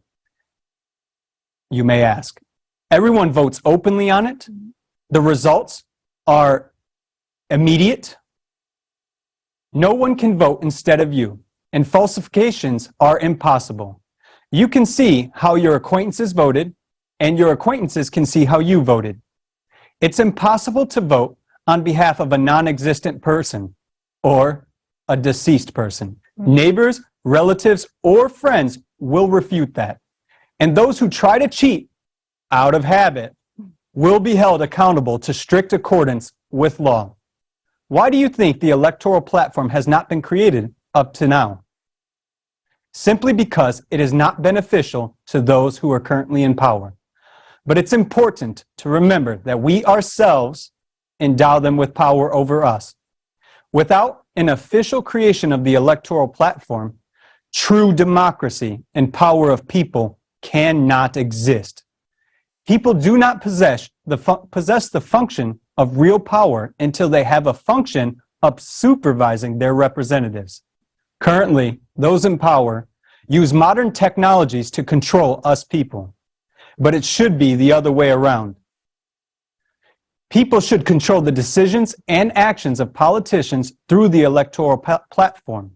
Power should belong to people, while politicians should simply be hired managers. Once again, I would like to emphasize for you that today the most important task for anyone who is hearing this information is to spread the creative society, all information about it, to tell other people about it, so that we are able to jointly form an electoral demand. Because for adopting the law on the electoral platform and incorporating the 8 pillars of the creative society into a country's constitution, the key factor is the more people in a single country that support the creative society, the faster the necessary laws for its implementation will be adopted, even if a country is an absolute monarchy. Tal. Yes, absolutely. Building the creative society does not end at this point, since no single country or even a union of countries can implement the creative society and provide people with all of its benefits. The creative society can only be fully built on a global scale. Therefore, we need to conduct a worldwide referendum on adopting the creative model of the development by all of the humanity. That's stage 3, world referendum. Countries consolidate efforts in building the creative society. Countries which have already legislated the electoral platform consolidate their efforts to adopt the creative society worldwide, as well as to prepare for the world referendum. For this purpose, conferences can be held, necessary international treaties are signed, experts work on various matters relating to building the creative society, and so on. What can be your role at this stage? You can participate in sectoral experts groups, as well as you can use the electoral platform to elect and control representatives of your country, or even become elected to participate in events at the international level. Formation of a unified worldwide electoral platform is the next stage. As soon as all countries in the world legalize the electoral platform and incorporate the 8 pillars of the creative society into their constitution, it is possible to start creating a unified worldwide electoral platform. What is it? It's an integrated electronic resource that serves as a basis for all international actions. This platform unites people around the world into a single civilization and becomes the highest governing body on Earth. Who owns the Unified Worldwide Electoral Platform? The Unified Worldwide Electoral Platform belongs to entire society. It is created and controlled by the people themselves. It is not created by any private company. It is created with open source code. It cannot be privately owned by anyone. And there may be no centralized control over it. Only registered users can use the electoral platform. The electoral platform is absolutely open and transparent. At the same time, the data it contains is securely protected, technically against any falsification or manipulation. Next, conducting the world referendum. Olga? Oh, yes. A world referendum will be held on the unified electoral platform, where people will make a decision to change the format of society to the creative one on a global scale. The goals of the referendum include establishment of the creative society format throughout the world, adoption of the 8 pillars of the creative society as a world constitution, approval of the unified worldwide electoral platform as the highest authority on earth. From now on, the adoption of laws, appointments, control, and recall of all officials, as well as other important public decisions, are made exclusively by people themselves on the unified worldwide electoral platform. It also serves as legislative framework, meaning it is the only source of universally binding rules by which humanity lives. Today, we've already watched a video about how the unified platform will function. Politics and politicians are no longer needed from this moment on, because all power really transferred into the hands of people, meaning into your hands. And this is when genuine self-governance is ensured. As we can see, all the outlined steps peacefully and lawfully lead us into full self-governance. But they do not give us the creative society to its fullest extent yet. It is necessary to adjust the economy and logistics and to implement relevant technologies. For this purpose, we need a transition period. Preparation for the transition period begins with that. So, therefore, at the World Referendum, we will appoint a date for the beginning of the period of the transition to the creative society, which will be approximately 6 months after the referendum, since preparations are necessary. During those 6 months, it is necessary to prepare for transition to the new economic model, to adopt necessary laws, and appoint responsible executives, to form expert groups, a unified worldwide service for responding to emergency situations, and so on. Everything should be planned and regulated in such a way that even during this period, people's lives only improve. Then, the period of transition from the consumerist format of society to the creative one. The period of transition to the creative society begins on the date of appointed at the referendum and will take 5 to 6 years. This is approximately how much time is required for the development of technologies necessary for full transition to the creative society. Starting on day 1 of the transition period, unified laws, a new model of planned economy, a single currency, equal prices throughout the world, universal basic income, free housing, healthcare, education, and so on are introduced for everyone worldwide. In addition, absolutely all debts will be nullified and new technologies are introduced to make people's lives better. It's important to note that already at the beginning of the transition period, all people who were actively participating in the process of informing about the creative society at the information stage will receive a peace prize from $1 million to $5 million, depending on the extent of their involvement.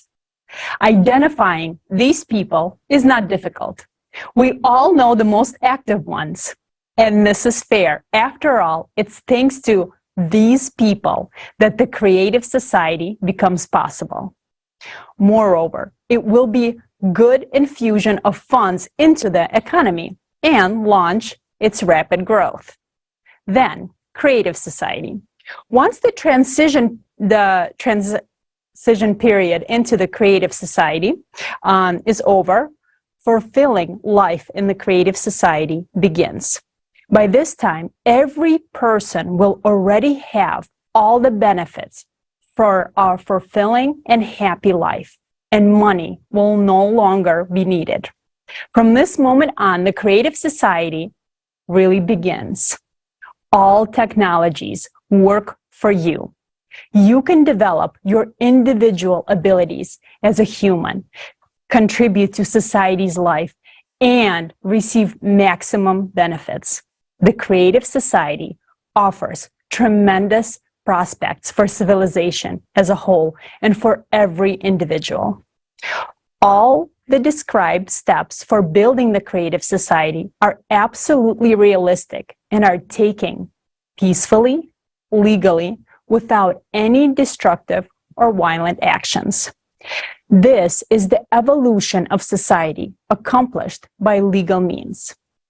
Our only way to life is the path of building the creative society. And this journey begins with the first step, with your action. Yes, agree. We just discussed a clear plan for how to build a creative society. Now, we need concrete actions from each and every one of us. I hope that now everyone understands how much depends on us and how important it is to form people's demand for building the creative society. Otherwise, no matter how well thought out the plan is, it will remain just a plan.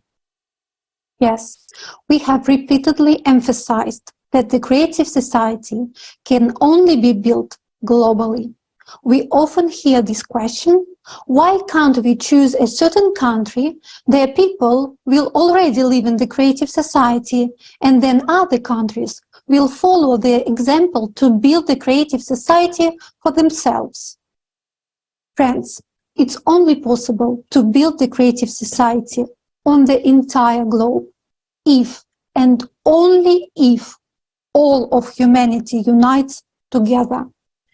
As individual states can only declare their intentions to move towards the creative society format. In individual countries that embrace the creative society, the social conditions of the people can be improved, but only to the extent that they do not disrupt the economy of the country.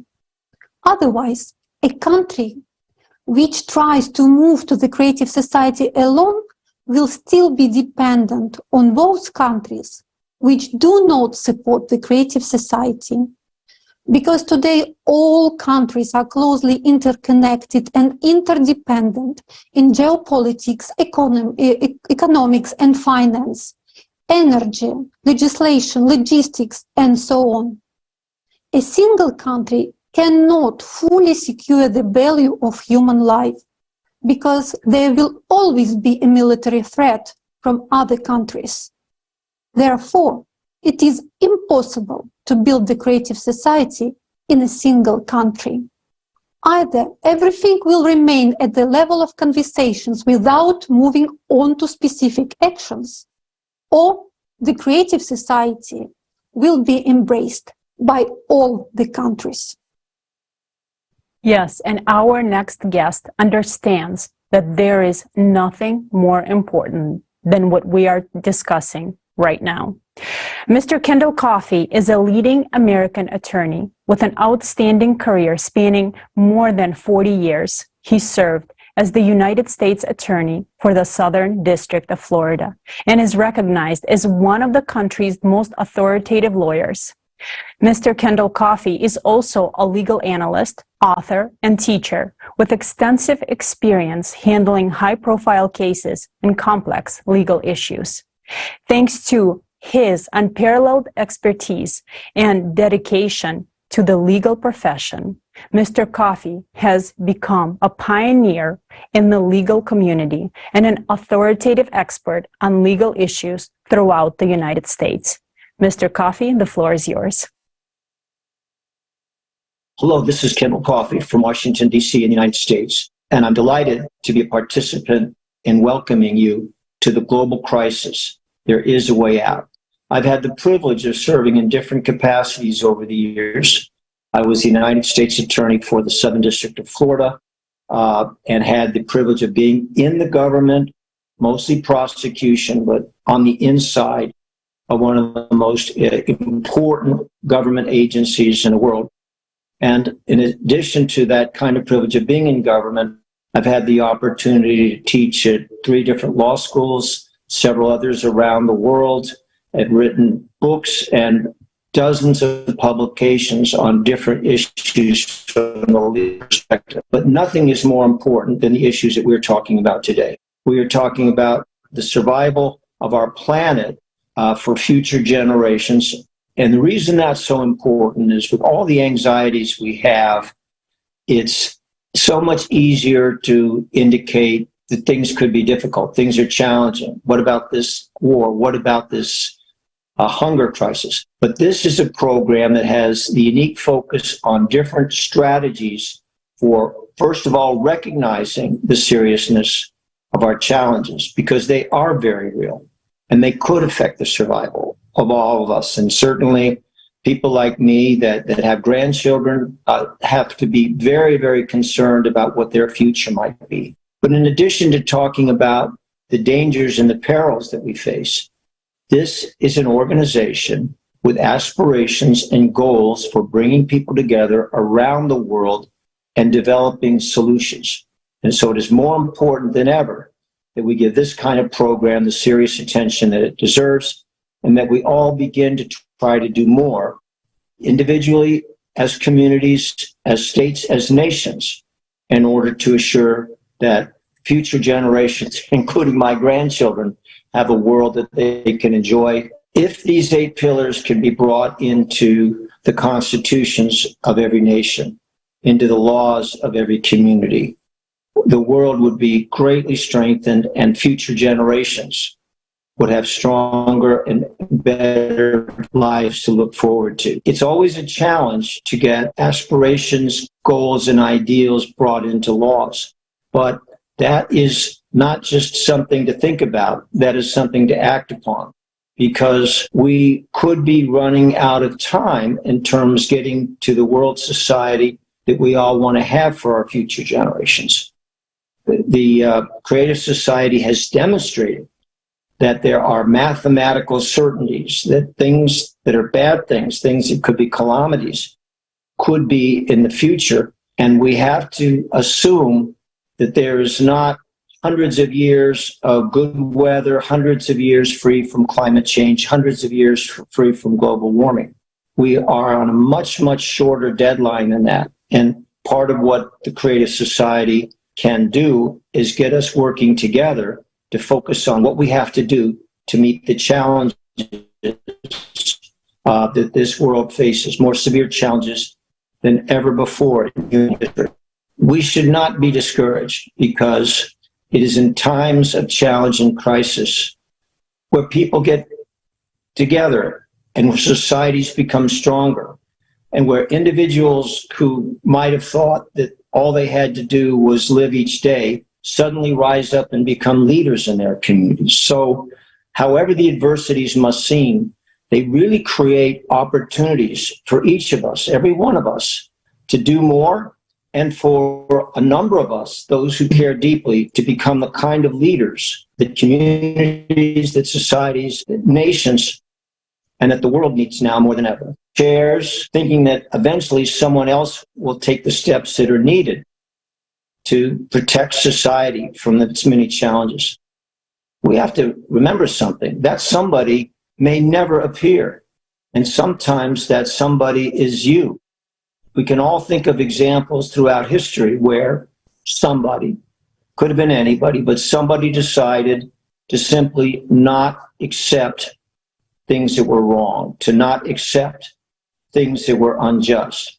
And sometimes a single person's courage and leadership can be a spark that ignites an entire movement, an entire force of change. So I think it's important that we not just look for somebody else, because you might be that somebody else that's so much needed for the future of our world. Well, thank you very much for joining this forum today. It's one of the most important forums, programs, training sessions that you will ever see in your lives. And remember, each of you can make a difference that resonates like a giant echo chamber across the fields and the valleys and the hills and the oceans that are part of our planet. It's been a pleasure to have some time to spend with you. I wish all of you the very, very best in this forum and in your future lives, and hopefully in the good of all of us on this planet. Thank you very much, Mr. Coffey. I really like how you said that we shouldn't wait for someone to come and do something for us. That someone is you. Therefore, the most important things for every person who supports the Creative Society right now is to talk about the Creative Society with everyone. It is essential to explain to every single person, to the best of your ability, how their lives will significantly improve in the Creative Society. When people understand this, they will support the Creative Society. As a result, we will form an electoral demand in each of our countries. Only in this case will we have a chance to build the Creative Society. Fortunately, more and more people realize how important this is. Thanks to their actions, people are learning the truth despite all the difficulties that may arise. In January of this year, the video hosting site YouTube began to mass delete Creative Society channels in various languages. The reason for this was unknown to us. And just a few days ago, YouTube restored some of our channels. We sincerely thank YouTube staff who ultimately understood the situation and restored justice. We are thrilled that despite the fact that someone evidently disliked it, when the truth is heard around the world, there are good, caring people everywhere.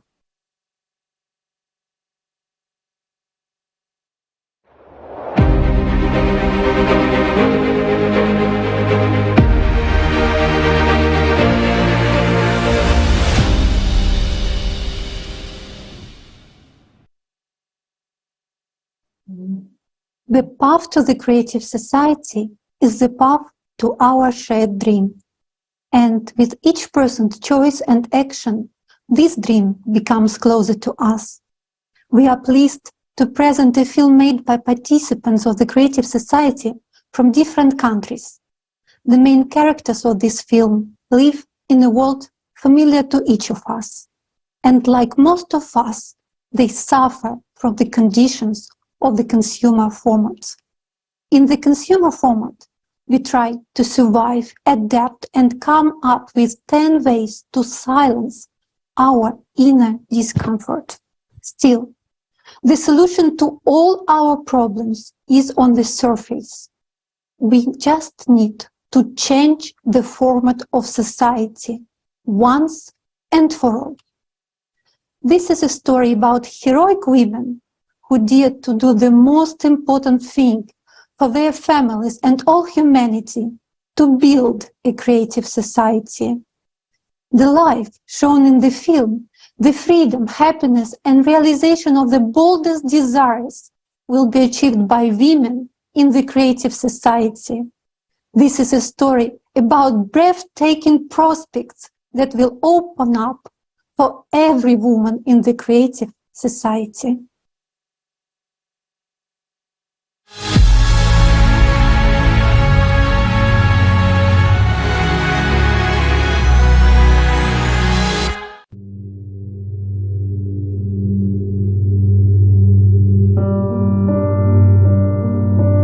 I won't see her again, doctor. She was taken away, and we didn't even say goodbye. My daughter and I ended up on the street. No one will help us. Margaret, I'm afraid he will hit me again.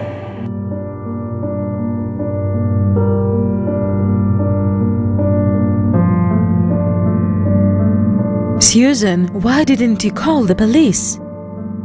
I'm scared. What if they release him? Then he'll just kill me.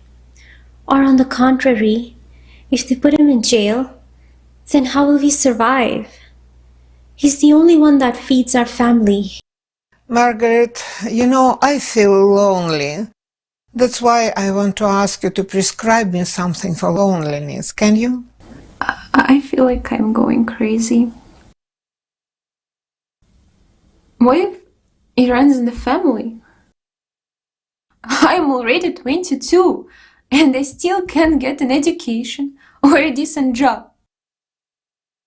I'm like a dog on a leash. You know, all my life I was revolving around my children. Schooling, after school activities, piano lessons, name it. And then, at last, my oldest daughter got married and left. Then, after some time, my youngest son headed off for college and left the house too. I'm very happy for them that everything has all got very well in their lives.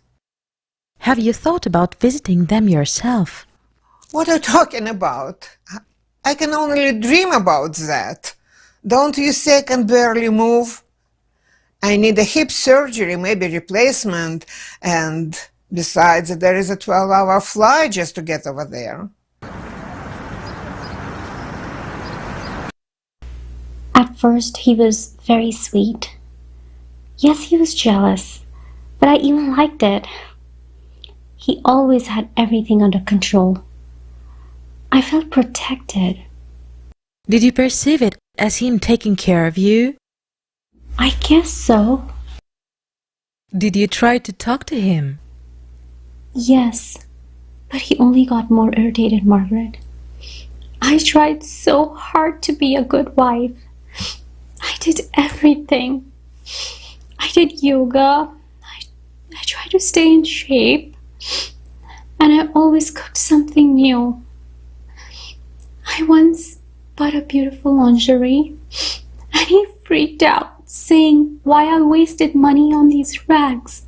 My husband and I met at the agricultural university. After graduation, we started to work together. We were hired by a plant breeding farm. So together we bred new varieties of vegetables and herbs. Oh, let me show you something. Here, can you see it? You were so beautiful. Thank you. I would like to return back to those times. Tracy. Where does the time go to? You can't bring back the past. You are still alive, and you have someone to live for. Yes, only my children. No, it's you, Tracy. Think about what you would like now. You, Tracy. But how can I help them? Everything I suggest only provides relief temporarily. Prescribe me some pills. Pills for what? For helplessness? For an incurable disease? For lack of decent housing and job? But that's absurd. If we change their living conditions, they won't need any pills. I feel like there is a way out. But where is it?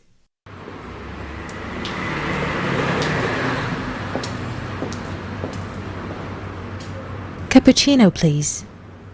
You can't solve a problem on the same level that it was created. You have to rise above it to the next level. Albert Einstein. How long have you had this banner? Well, since the day we opened. I guess you just haven't been paying attention. Interesting quote. So, here you go. Oh, and take this card too. What is it? Everyone nowadays is unhappy with their lives, saying we need to change the rules of the game. Well, here is a solution to stop playing, finally start living. Oh yeah, getting to the next level. And to change the whole system. It's called evolution. And how many of you are there, such like-minded people? Actually, it's like everyone, but some just don't know it.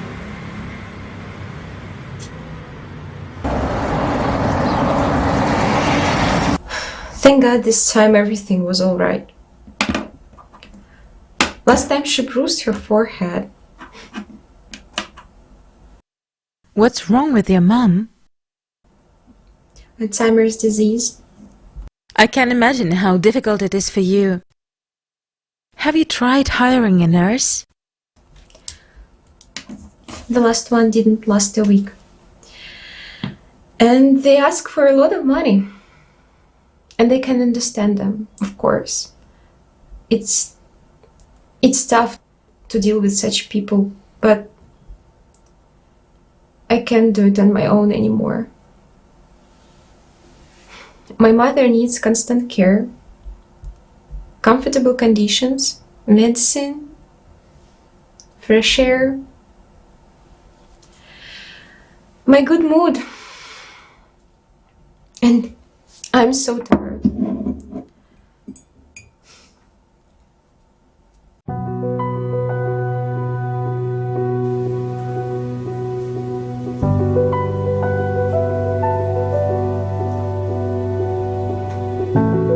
A creative society is the format in which each person's life, freedom, security, and well-being are the highest value, not on paper, but in the practice.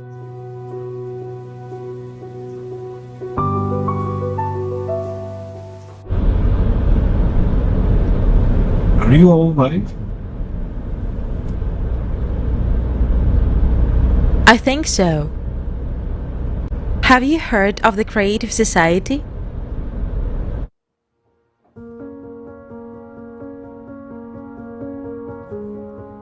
I can take your money endlessly, but that won't solve your problems. Each of you needs protection and is seeking help.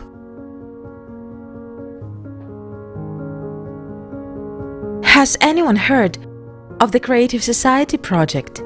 I've heard of it, but I did not really dig into it. Margaret, have you brought us all here just because you want to talk about some project? Yes. How can it help us? Right now, everyone is trying to cope with their problems alone. But the trouble is that we are divided. The Creative Society is what can unite us all, and together we can achieve what each of us dreams of. You're saying all these wonderful things, but I saw that there would be robots everywhere in the Creative Society. They would do the cooking and the cleaning. Margaret, I'm a housewife. There's simply no place for me over there. Yes, Susan, I understand what you mean. Billions of women do everything they can to please their husbands. They tolerate abuse just to stay in that illusion of security. Women have completely devalued themselves. But are we worthy of this? To endure beatings, to rot from old age and diseases, to languish in hopelessness? It's normal to strive to be happy, to have the opportunity to create, to be of service to people. You know, each of us is very important and worthy of a beautiful life. Seems like I understand what you're saying. We deserve it. Margaret, what should we do? You have to understand that the key point in all of this is to tell absolutely everyone about the Creative Society. We need to create a trend. This is the first stage. We need to involve famous people. No, these people won't do anything. They make money from what's popular in society. They will join us only when everyone on every corner talks about the Creative Society. So let's take this into our own hands. We need to make a plan.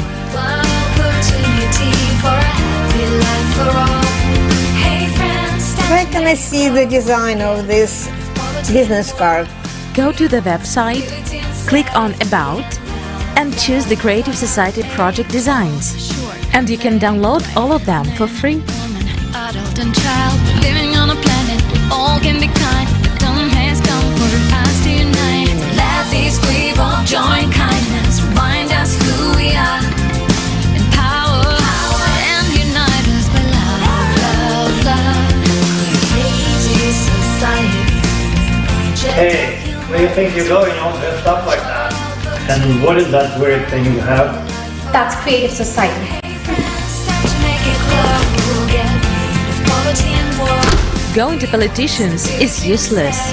We simply declare that we support only those who support the Creative Society, and they will come to us on their own.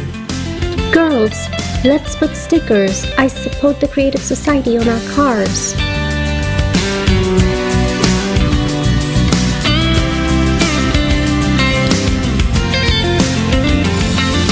Girls, some hater wrote me. What should I reply? Oh, he is a jerk. There is no place for jerk in Creative Society. No, girls, we need to be polite.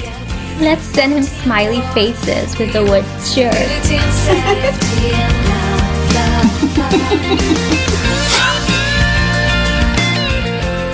Politicians won't have any other choice but to fulfill our electoral demand. Do you know what their weakness is?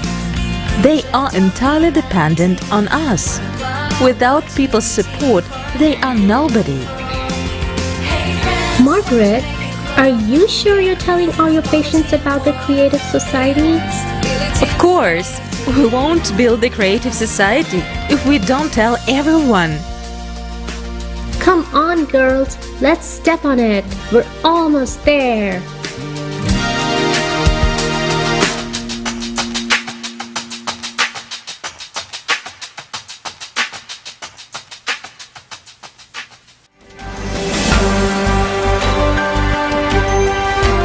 The referendum took place and you can see results on the screen.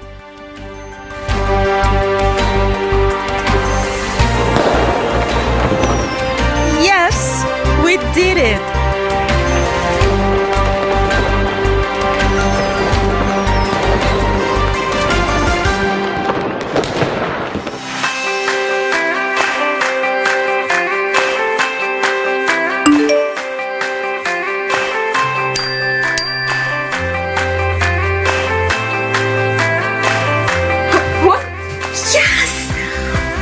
I got 10,000 and I will be getting it every month? It's incredible. Oh wow, how would I spend this money? The plan to build the new residential neighborhoods was approved by the popular vote. The new homes equipped with fuel-free generators and the latest technology will become available next month.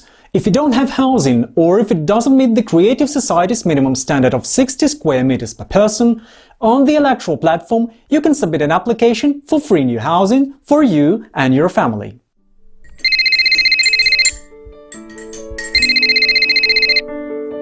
Yes, I'm listening. Your mother's medical records show that she's eligible for free treatment. It's specialized medical center for patients with Alzheimer's disease. With full support. What? I can't believe it. Your mother will receive accommodation, a balanced diet and care, and a full range of therapeutic and recreational procedures. If you agree, we will send a car tomorrow at 8 a.m. Of course we agree. Can I go with her? Don't worry. We will take care of her. You can call and visit her at any time. Mom. Because we have come together and transitioned into a new creative format, our scientific potential has been united and healthcare has stepped far ahead. And my grandma was on TV. She built me the Creative Society. She got $1 million for it. At this moment, an award ceremony is taking place across the globe, where every individual who was actively informing people about the Creative Society is receiving a Peace Prize ranging from $1 million to $5 million, as it was promised. You are true heroes and an example for all humankind. Mom, Dad, when are we going to Grandma's? We miss her so much.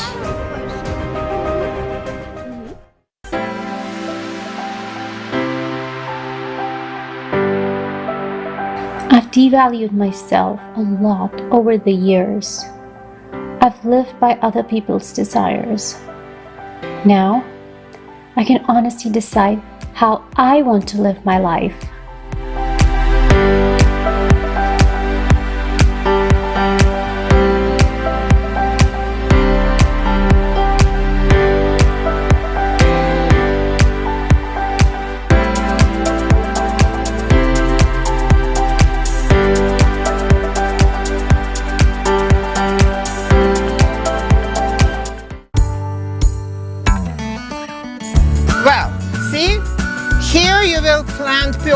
for me, like 7 pieces, 4 and 3 2 rows. All right, got it?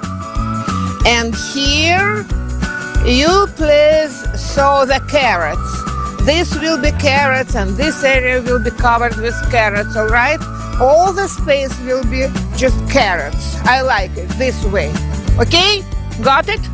Well, I like it.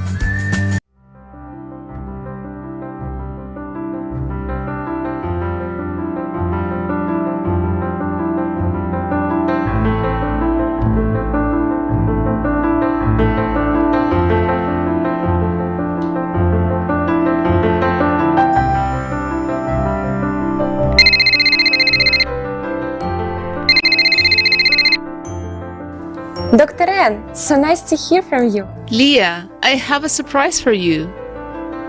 Mom, how are you doing? Darling, I have so much to tell you. I am so grateful to you.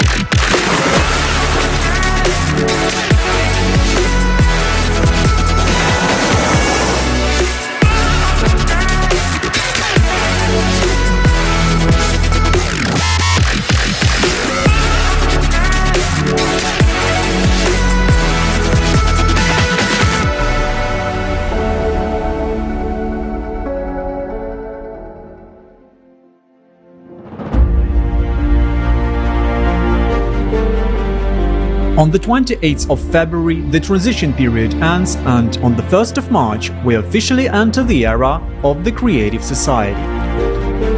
And every resident of the Creative Society will receive the first gifts, a matter replicator and a revitalization capsule for every home.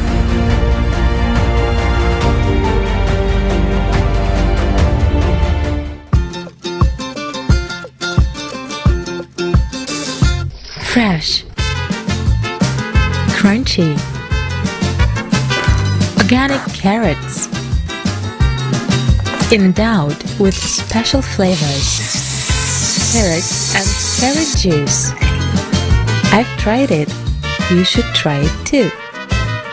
The Mrs. Tracy Bloom variety, grown with love. Get it from your replicator now.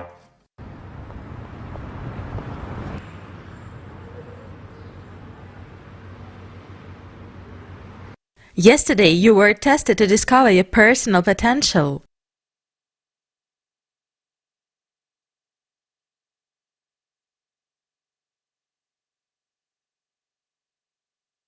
You need to develop your creativity.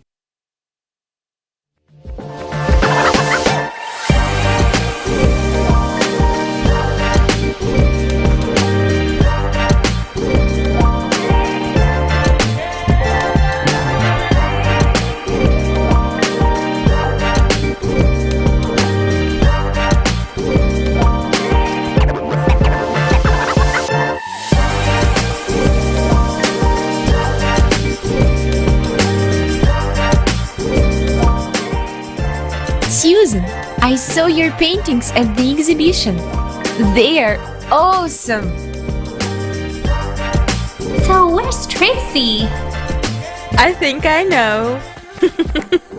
Girls, it's me. Come on. OMG, is that you? Tracy, Wow! is this all thanks to the health capsule?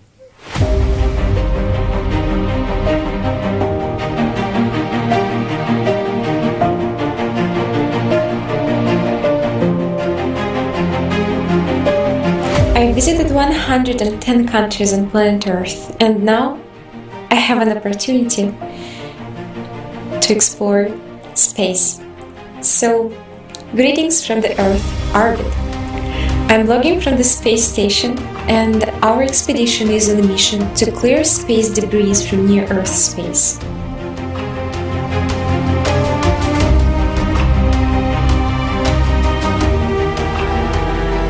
Finally, my dream has come true. We live in a beautiful world. Everyone got what they wanted and is truly happy.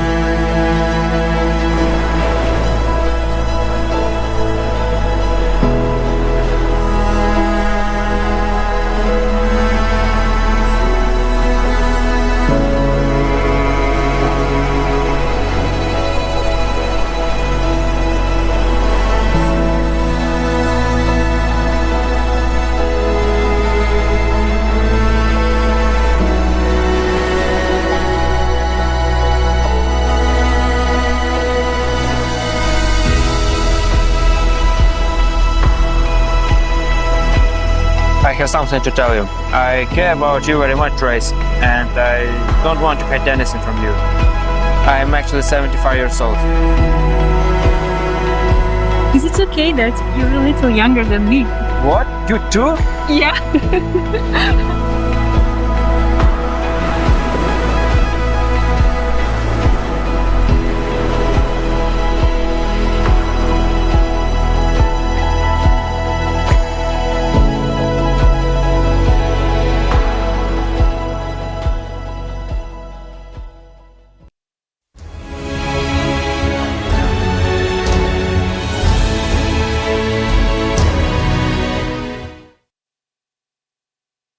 Wow, this is incredible.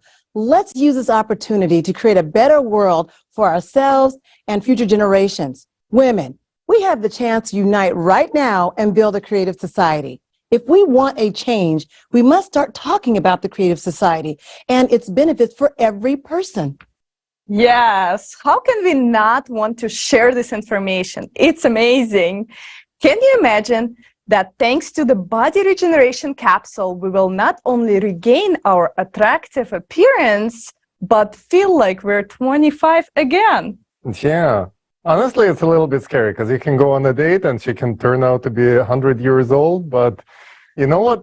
Me, as any IT specialist, I'm sure looking forward for this body regeneration capsule just to get rid of the main problem of any person who works behind the desk, the back pain.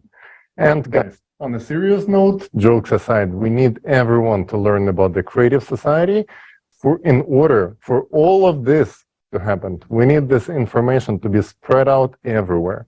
Our success depends on your coordinated efforts, and let's just go for it. If we want to change, we must start talking about the creative society and how it can benefit everyone. It is time to spread the word and attract people. And speaking of inspiration, Olga, could you share your story with us? Sure. Guys, I want to share my story with you. I live in Metro Detroit, and I got the standard package: husband, 2 kids, 2 cats, and a black lab. I work full-time, just like most people do. Me and my husband do not see each other much. I take my kids to gymnastics and soccer and do a Costco run in between. I cook 3 meals a day, but somehow I still find time to inform people about the Creative Society. Every single day, I post on social media, call new people that click Join Us button on our website, help volunteers get started in many projects, and attend social events to spread info in person. You are probably asking, why the heck is she doing this when the 20th season of Kardashians is on? I know that today we still have a chance to change our format of society. Not just for me or my husband and kids, but I want to get this message about the Creative Society out for all of us. Because we as people have created the wrong rules of our existence. We have one problem that's separating us from the Creative Society: uninformed people. Billions of uninformed people. That's it. When people know about Creative Society and everyone understands the benefits of such a social format, everyone, and I repeat, everyone will have the society of our dreams built almost overnight. The superpower that we, the people, have is to inform each other in any legal way possible as fast as possible. For me, it's a daily necessity like brushing teeth. If I don't inform, I rob myself, my husband, kids, friends, family, and you of the future that we all want and deserve. Therefore, share this forum right now with everyone. Record a video, reviews on this forum, and post them on social networks with a hashtag Creative Society. Make sure that everyone knows about the Creative Society. Thank you, Olga. We all know that the world desperately needs change. We need a format that will benefit everyone, unite us all, and provide us with cutting-edge technologies and capabilities that exceed our imagination. This format is the Creative Society. But for the Creative Society to become a reality, we need to spread the word about it. Let your entire neighborhood be permeated with billboards and signage, and the news will spread like wildfire. The signage is necessary, but of course, it is not enough on its own. People begin to comprehend and understand the idea only when they are directly presented with the information. So talk to people. Tell them what the Creative Society is all about and the benefits it will bring them. Some of you may say, okay, I'm already telling everyone in my circle about the Creative Society, but what else can I do to bring life into the Creative Society like closer and even faster? For such heroes, there is an answer. One of the effective ways is to spread information as quickly as possible is to create coordination centers in your countries, your states, your cities, your districts, etc. The extent of territory you can cover depends only on your willingness and active actions. Remember that everything needs to be done with the framework of the law. Establishing a coordination center is not difficult. If there are already 2 people in your area or city who understand the importance of it, of the Creative Society, don't wait. Open a coordination center and start informing others about the Creative Society. In a week, there'll be 5 of you, and then in a month, 25. And in 2 months, everyone will know about the Creative Society. Let's take action. Make the Creative Society a reality. Watch.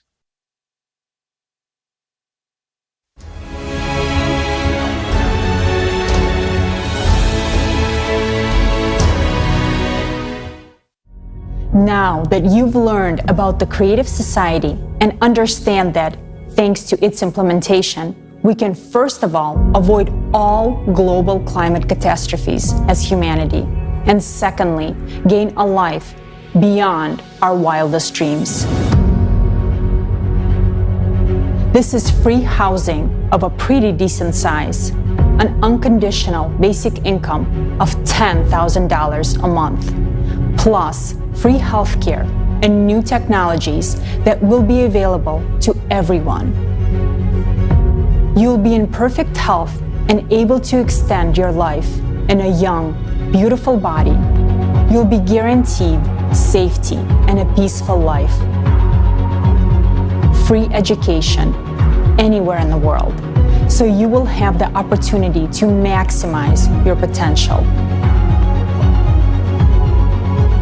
Not to mention a vast array of prospects and possibilities for every single human being. Informational support for the Creative Society format is provided by a volunteer project of the same name, which is being actively implemented by volunteers from more than 180 countries around the world. Now, it's impossible to establish the Creative Society in one single country. It can only be implemented all over the world in a legal and peaceful way. This means that, first of all people in the world must learn about the Creative Society and support it. This will lead to the creation of an electoral demand for its development.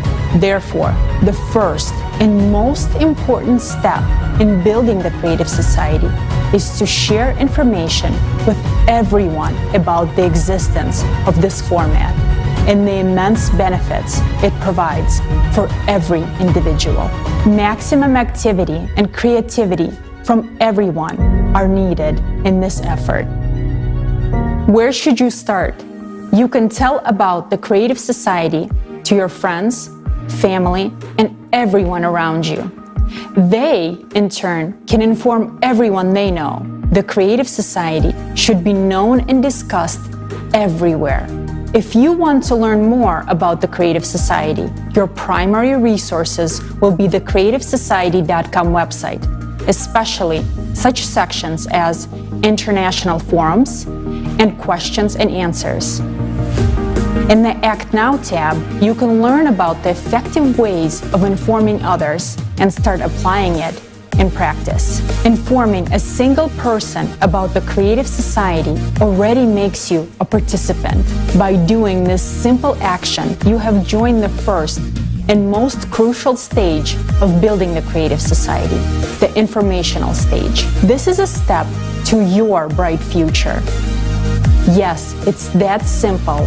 There are no fancy badges with titles, no lists of volunteers, no membership fees, and no exploitation of each other for personal gain. The Creative Society is not a commercial project. Nobody profits from it, and no one benefits at someone else's expense. People from all over the planet come together to build a society based on one simple principle. Only by improving life for the entire society can you improve it for yourself. This is the main principle of the Creative Society format, which guarantees benefits for everyone. The project's implementation relies solely on the goodwill and initiative of the people. Even one person can do a lot to build the Creative Society, and by uniting, more can be accomplished in less time. When we coordinate our actions, our abilities to inform others multiplies. Do you want to inform others about the Creative Society quickly and effectively so that it can be implemented sooner? Join forces with others around you, neighbors, friends, relatives, and co-workers to establish Creative Society coordination centers. Your coordination center will be a community of like-minded individuals who also endorse the Creative Society. It will serve as a hub for people of your building, street, neighborhood, and city who take action on a volunteer basis, taking into account local legislation. If there is no coordination center in your vicinity, that needs to be fixed. Waste no time, inform your neighbors, find like-minded people, and create your own volunteer coordination centers. What do you need to create a coordination center? Opening one is simple, and anyone can do it. First, you should inform the main coordination center about your decision through the official email on the creativesociety.com website.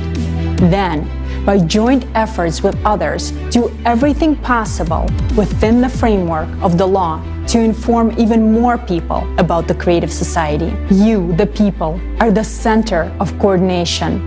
You can gather in person or virtually. You don't even need to be in the same place as other participants. You can organize your own communication through a chat on any convenient social network.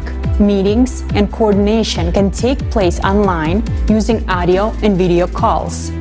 The main thing is the coordination of your actions, which means a joint agreement on how you will organize the information sharing process. If you create a coordination center, it means that you are making a platform where you can communicate, coordinate your actions to inform people about the Creative Society in your region or city, hold conference calls, plan meetings, discuss results, distribute tasks among yourselves, brainstorm, and look for new approaches. If you have any ideas, you can bring it to a general conference call or meeting and discuss it together on how to implement it. For example, together you can print car stickers, put the logo on clothing and products, arrange for advertising in public places, and much more. You can download the designs for free from the creativesociety.com website. By coordinating your efforts, you can inform and engage your immediate surroundings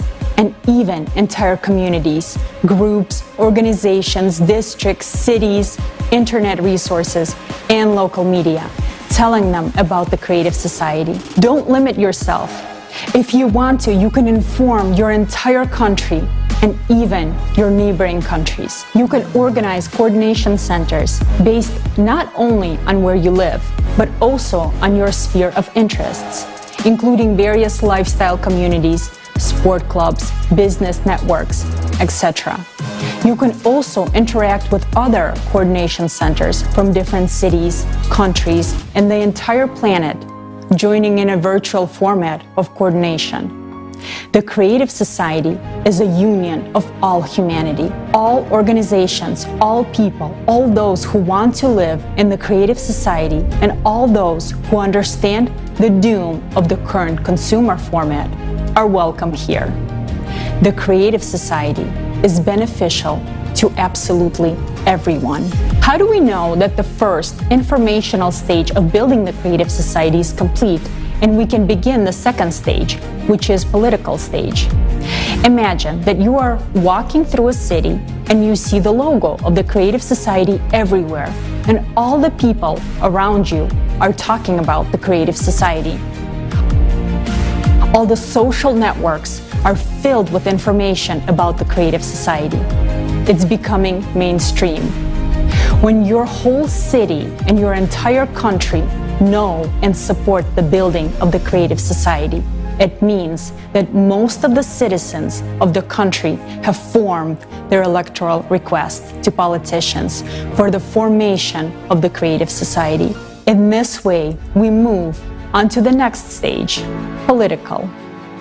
At this stage, we have a new responsibility and task: to vote in our country for those politicians who support the development of the Creative Society and pledge to introduce the 8 pillars into the country's constitution.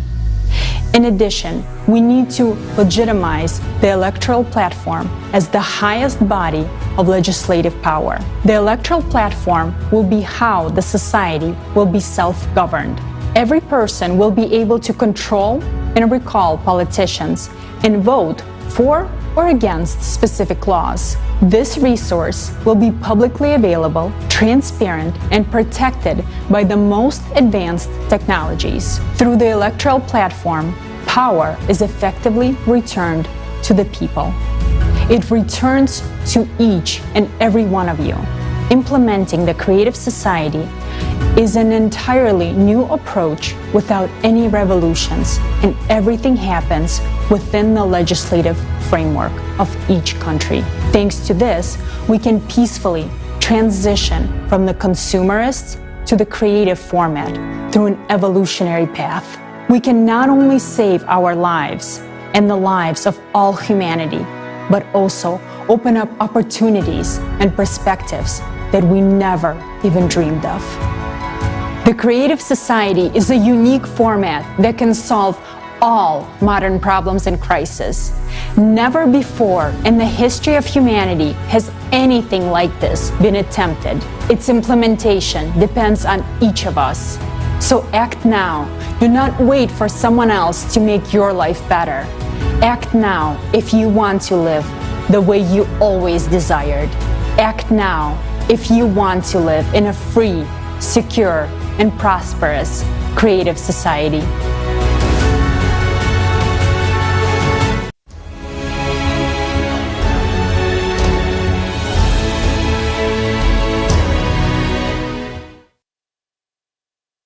Wow, it's incredible that we now have such an opportunity to create coordination centers, interact with each other, and interact with other coordination centers at the local and international levels.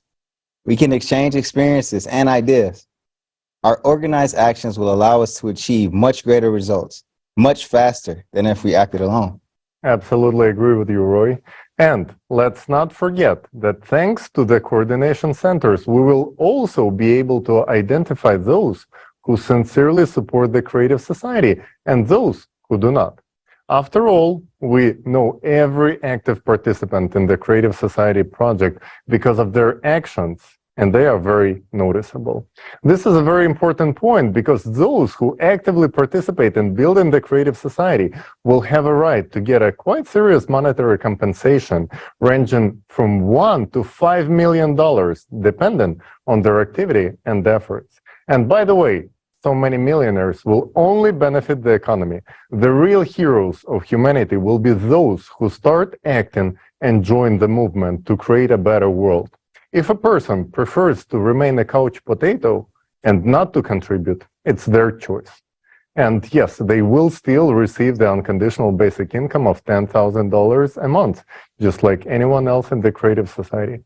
But doesn't it feel so much better, so much more satisfying to accomplish something important for people, society, and yourself?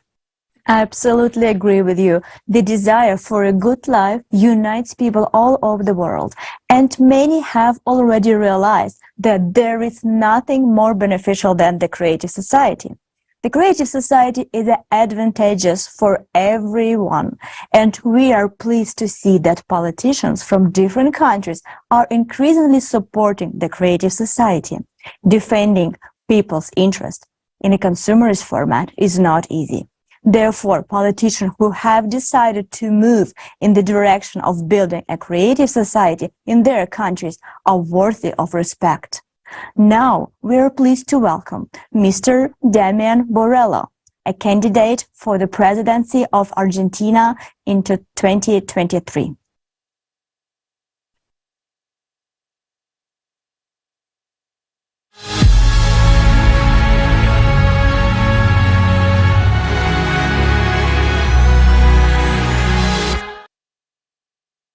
Dear friends, greetings from Argentina.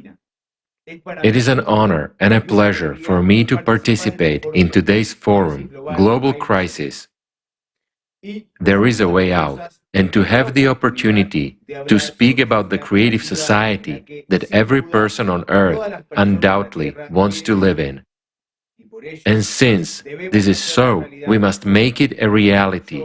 I, Damian Borrello, intend to run for President of Argentina this year 2023, to restore the truth and justice, to return power to the great people of Argentina. The entire world knows that Argentina is a country of champions.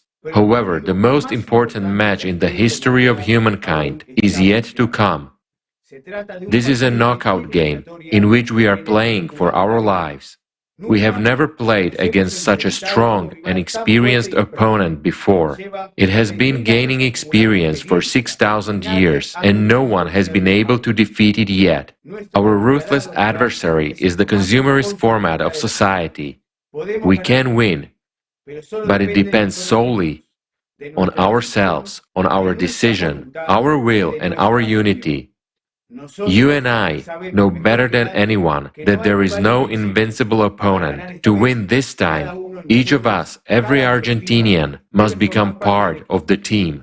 As a reward, instead of a trophy and medals, we will obtain a beautiful new life for ourselves and our loved ones forever. When we, Argentinians, start scoring the first goals against the consumerist format, the entire humanity will be supporting us. And when fans from all the countries become part of the team, it will be a true World Cup, and together we will score the decisive goal which will leave behind these dark times forever and open the door to a beautiful future. Today, everything depends on each one of us. Why have I said so confidently that we can win? Because for the first time in 6,000 years, we have a winning tactic against this enemy. Against the consumerist format. This tactic is to build the creative society. I'll be honest with you. I had no intention of running for president until I learned about the creative society, because in the current reality, if we remain in the consumerist format, whoever comes to power will not be able to pull off a win, to clean up this mess and horror. Neither in our country nor in any other country of the world. But when I learned about the creative society, I realized we have a chance, and that it is our only chance. because we have no time to make mistakes. There is no margin for error. Today at the forum, we have heard irrefutable facts about catastrophic climate change. In our country, we already have the most severe drought in 100 years. We all understand that water scarcity and poor harvests are causing hunger and high inflation. By the way, inflation is now also setting new records, both in our country and in the world. There's a clear sign that the current format is not working. Now imagine, in the creative society, the problem of drought is solved in 6 seconds, thanks to the technologies that will be available. Nowadays, we are told that water must have an owner, and the owner should be not people, but corporations. And I ask myself, Argentinians, are we going to wait until we are forbidden to breathe without paying for it? While in the creative society, all resources will be publicly available and will belong to the people. There will be no monopoly over them. Power will return to the people, and so everything will fall back into place. That's the way it should be in a normal society, but right now it is not so. And as long as power belongs to the few, human life is not worth anything. We are adults, and seeing the global crisis of our society, we understand that if we continue to play by the rules of the consumerist format, we will never be able to get rid of corruption, inflation, poverty, and wars. The creative society is a completely new format. It is our opportunity to peacefully and legitimately build the world that every Argentinian, every human being deserves. Already in the transition period to the creative society, we will live the lives we did not dare to dream of. We will live in freedom and safety. Everyone will be confident about the future and wake up without thinking about money and how to survive. We will always be healthy and live in prosperity. We will live in an environment which will reveal our individuality and genius. In today's world, there are plenty of technologies, ideas, and opportunities to achieve this. Have no doubt, my friends, if we build the creative society, then in 10 to 15 years, it will be easier for us to fly to space than to afford a vacation in Europe now. It will be available to anyone who wants it. And I am more than sure that in a short time after we build the creative society, we will be using completely different physics. We will no longer burn hydrocarbons. Work is already being done on this with very encouraging results. But you know what I like the most about the creative society? That everyone's life will finally be valued equally. It will become the highest value, because no one has the right to be superior to a human except God. Only God is above us. And nothing can be more important than human life. All laws, everything in society must be for humans. Everything will become great in Argentina when we are no longer ruled, when power belongs to the people. As soon as I become president, the first thing I will do is return power to you. I promise to implement the 8 pillars of the creative society in the Constitution of the Argentina and to legislate the electoral platform, which will make people the highest authority. The electoral platform is an electronic system which is transparent and protected by the most advanced technologies. Every Argentinian will have access to it. Through the electoral platform, you will be able to appoint and fully control politicians. You will be able to instantly recall those who have not lived up to your trust and elect new worthy candidates to replace them. In fact, there will be no politicians in the modern sense, but rather individuals hired, appointed by you, and also supervised by you.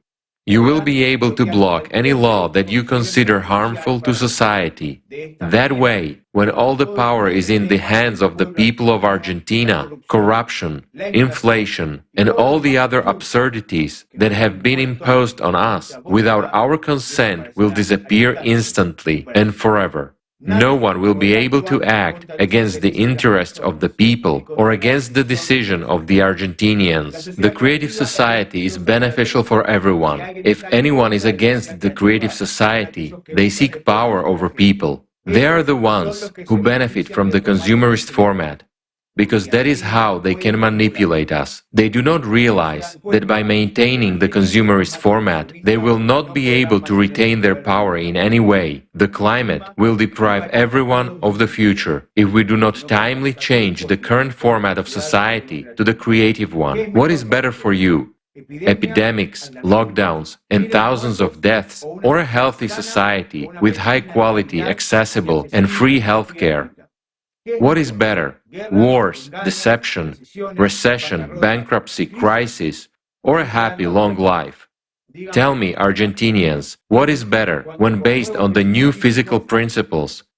Missiles fly to us to destroy our homes and cities, or when, on the same principles, we fly into space to see our planet from above, to find our home in this beautiful green Eden. Answer and make your choice. I, Damian Borrello, have made my choice in favor of the creative society. But my choice alone is not enough. The creative society will only become a reality if everyone wants it. Now, at this international forum, Global Crisis, there is a way out. I address you, Argentinians, because our victory, the victory of the Argentinians, will have an impact on the lives of everyone in this world. But we must be the first, and we will be. The creative society is not me, it is us, and only together can we and will we make it a reality. Argentinians deserve to have a better life. We deserve a new transformation to start from our country. All this is very easy to implement, but it is necessary that every Argentinian wants the creative society, and for that, every Argentinian must learn about the creative society. I call upon Argentinians, my dear friends and brothers,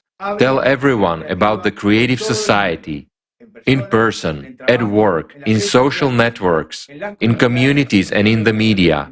By all legal means, spread the word about the future we can have very soon. Create coordination centers for sharing information about the creative society with your neighbors, colleagues, your family, and with everyone. Nowadays, our future, the future of our country, depends on the actions of each and every one of you. Unite and act. We Argentinians never lose. Success comes when we begin to act. And to all those who haven't yet joined the creative society, I say, the time is now. Stop warming the bench. Come out to join our team for the most important match of your lives. Go and call everyone to this match. Invite everyone. Let everyone come to the field. Let them come out to win. For your own good, for the good of your loved ones, for the good of your children, for the good of all humanity. Let us make this world as beautiful as it has never been in our history before. Ignite your hearts and pass this fire on to others. There is no greater service than service to humanity. Argentina does not surrender. Argentina triumphs. We are one team. We are the champions of the world. Let us achieve a great victory in the name of the world, in the name of a dignified and beautiful life. Then very soon each of you will remember the day you started talking about the creative society, because that day you changed the future for our Argentina and for all of humanity. Argentina, the world, we deserve it. Thank you very much to everyone.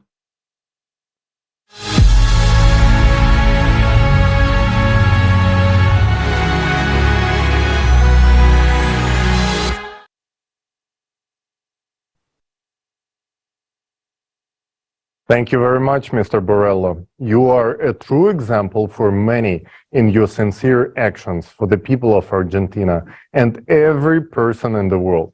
The victory of the Argentinian people in their pursuit of the creative society will significantly impact the lives of people around the whole world.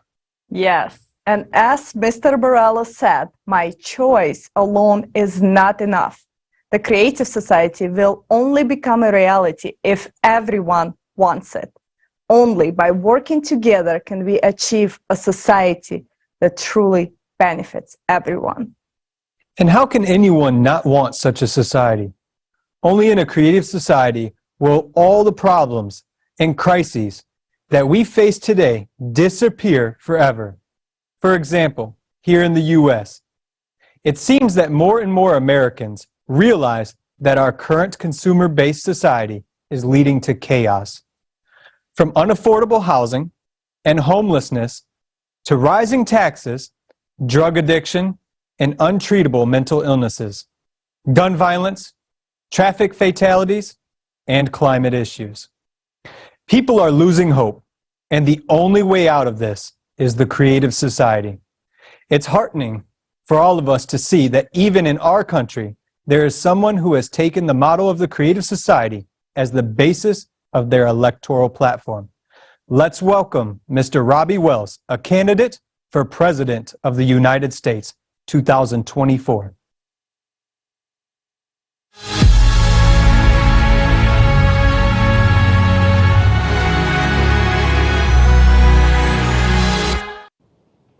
Greetings to all distinguished ladies and gentlemen.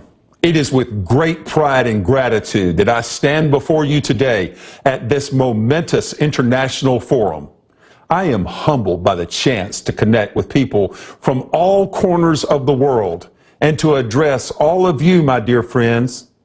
I am Robbie Wells, and I am honored to be a candidate for President of the United States in 2024. With your support, I am committed to building a creative society that will usher in a brighter future for all Americans and all of humanity. Let me begin by saying that I am truly thrilled to see responsible politicians across the globe running as creative society presidential candidates in their respective countries. And just now, I had the honor of hearing from the esteemed Mr. Damian Borrello, the presidential candidate in Argentina 2023. I wholeheartedly wish him success in the upcoming presidential election because Mr. Borrello's victory will signify that the people of Argentina have chosen to embrace a creative society, which means they have chosen a happy life, prosperity, and peace. Dear friends, we stand on the verge of a new era where we will witness representatives of the creative society enter politics around the world. And why? Because people everywhere desire to live well, and the creative society guarantees a decent life for all. It's within our reach to build a society where every individual can flourish. But we must recognize that in today's consumer society, power doesn't truly lie in your hands. Let me ask you a question, my friends. Can you raise your wages or lower your taxes at this moment if you desire to? The answer is no, because those decisions are made for you by others without any regard for your wishes. But let me tell you this. In the creative society, you will have the power to decide how you want to live. You will have the freedom to shape your own destiny. That is the kind of society that we all deserve. And that is the kind of society that we can build together. We have grown accustomed to those in power always living better than everyone else. The same will hold true in the creative society. However, the difference is that in the creative society, you will hold the power. And that means that you will be living a better life than anyone else. Dear friends, Mr. Borrello and Robbie Wells are seeking the presidency to restore power to the people. The current system is designed so that politicians can transfer power back to the people. Why is that? It's because politics is the key instrument through which our society is managed. Presently, laws are adopted and passed by politicians. That's why Mr. Borrello and Robbie Wells are seeking the presidency to implement the 8 pillars of the creative society into the Constitution, which will ensure that your rights and benefits are restored to you and the power that rightfully belongs to you is returned to your hands. As politicians, we will only be required during the transitional period to the Creative Society. But in the Creative Society itself, politicians will at last be liberated. My fellow world citizens, today you have seen two candidates, Mr. Borrello from Argentina and Robbie Wells from the United States of America. But where are the other candidates?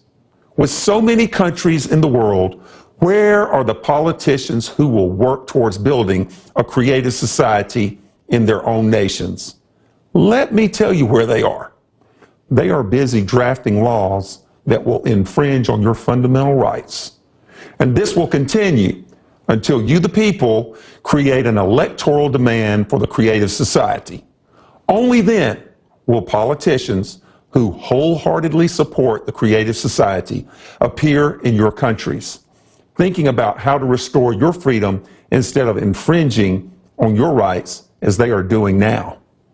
My friends, let me remind you that the success of the creative society depends on one thing and one thing only, and that is your support.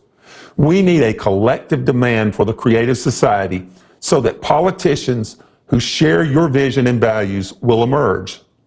These are the politicians who will listen to your electorate's demands and take action accordingly.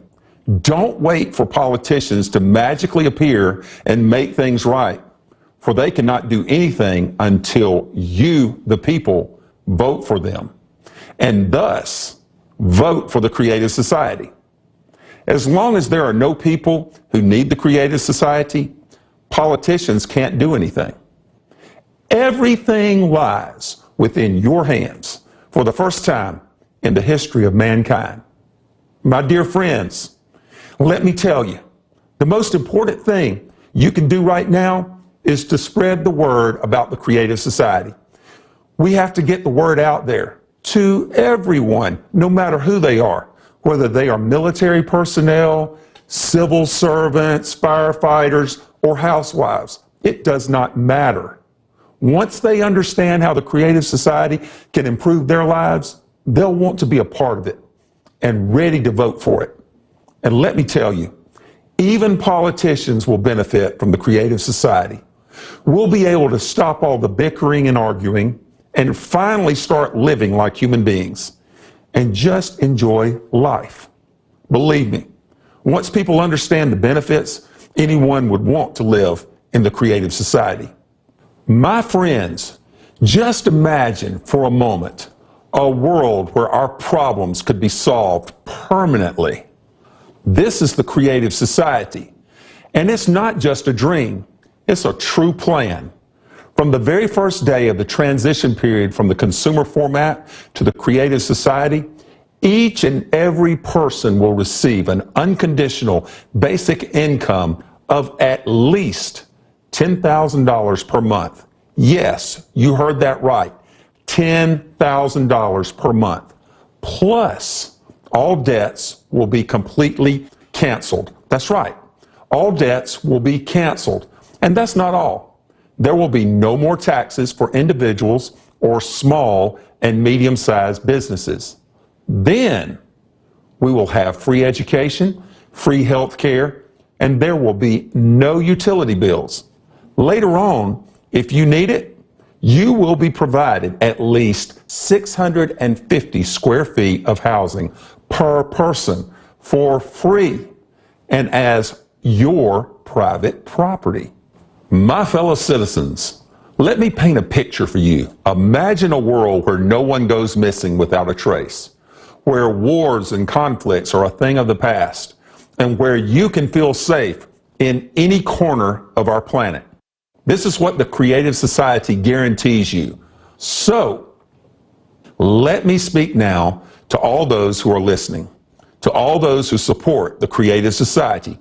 Our duty is to disseminate information about it through all the legal means possible, to create an electoral demand in the shortest amount of time. What can we do to rapidly inform everyone about the Creative Society, you may ask? I urge you to come together with your friends and like-minded people in your local communities to create coordination centers that will support the Creative Society on a voluntary basis, while always respecting local laws and regulations. By working together, we can increase our opportunities to spread information and make a real difference we all aspire for. While we can make the world better right here in the United States of America, our Argentine friends can do the same in Argentina, our Ethiopian friends in Ethiopia, and our European friends in Europe. Together, we can change the whole world if we have the will to do so. I am Robbie Wells, and I can tell you that if the whole world knew about the Creative Society yesterday, we would already be in the transitional period to the Creative Society today. We would already be enjoying its benefits. But there is no time to waste. We must act now to bring about this brighter future. If we start acting together today, we can make the Creative Society a reality tomorrow. Rise up.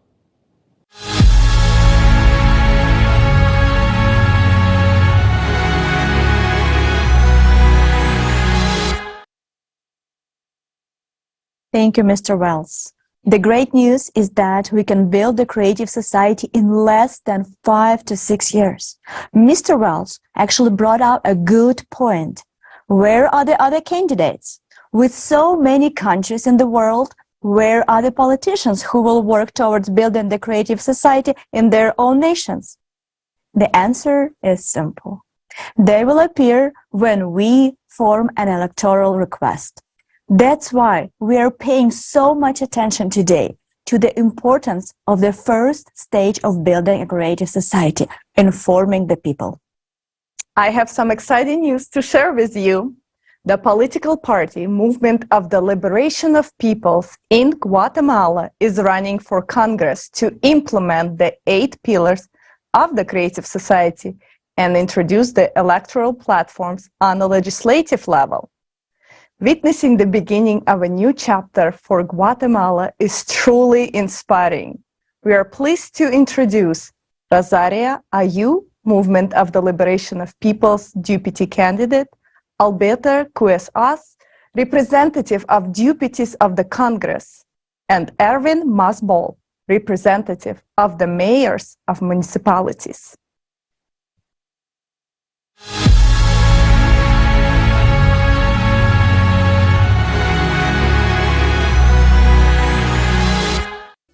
Greetings from Guatemala. We are representatives of the Movement for the Liberation of Peoples, MLP. It is a pleasure for us to participate in the international online forum, Global Crisis, There is a Way Out. My name is Rosaria Ayu.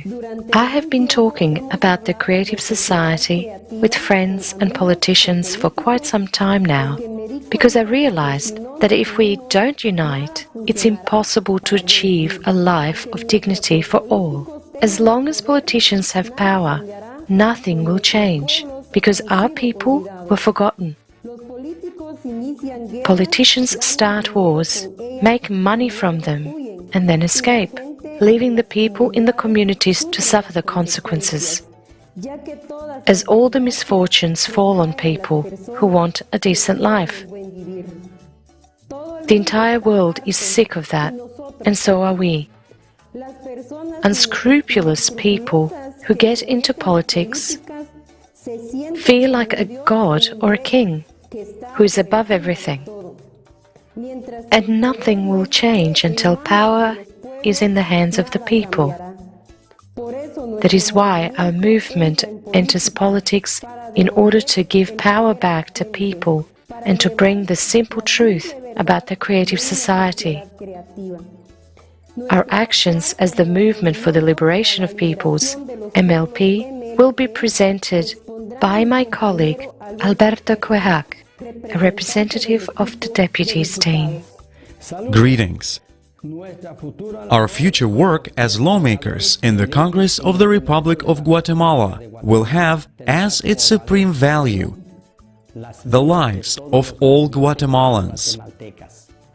Because there is nothing and no one more valuable than human life. Our project of a decent life focuses on creating a plurinational, community-based, and decentralized state that recognizes the nations who have been forgotten as subjects of rights and responsibilities. Because the exercise of an individual's rights and freedoms should not violate the rights and freedoms of other people, which is exactly what we are experiencing today. The total marginalization of our peoples that Guatemala unites. Today, we have a participatory and political approach where our top representatives, such as the presidential candidate, have been denied the opportunity to participate. However, the actions of our peoples are heroic and constant. Today, we take on a serious responsibility to diversify the power of the people through our mayors and deputies, and we commit to the revocation of our mandates. If we do not comply with the principles of the movement for the liberation of peoples and the foundations of the creative society, the people themselves will be able to revoke us. Thus, we recognize the fact that we want to implement a decent life with dignity, honesty, technological modernization, and all that guarantees the life and freedom of a human being. We want to introduce new technology, such as an electoral platform that allows the public to hold a referendum on legislative, judicial, and executive decisions to ensure a decent life.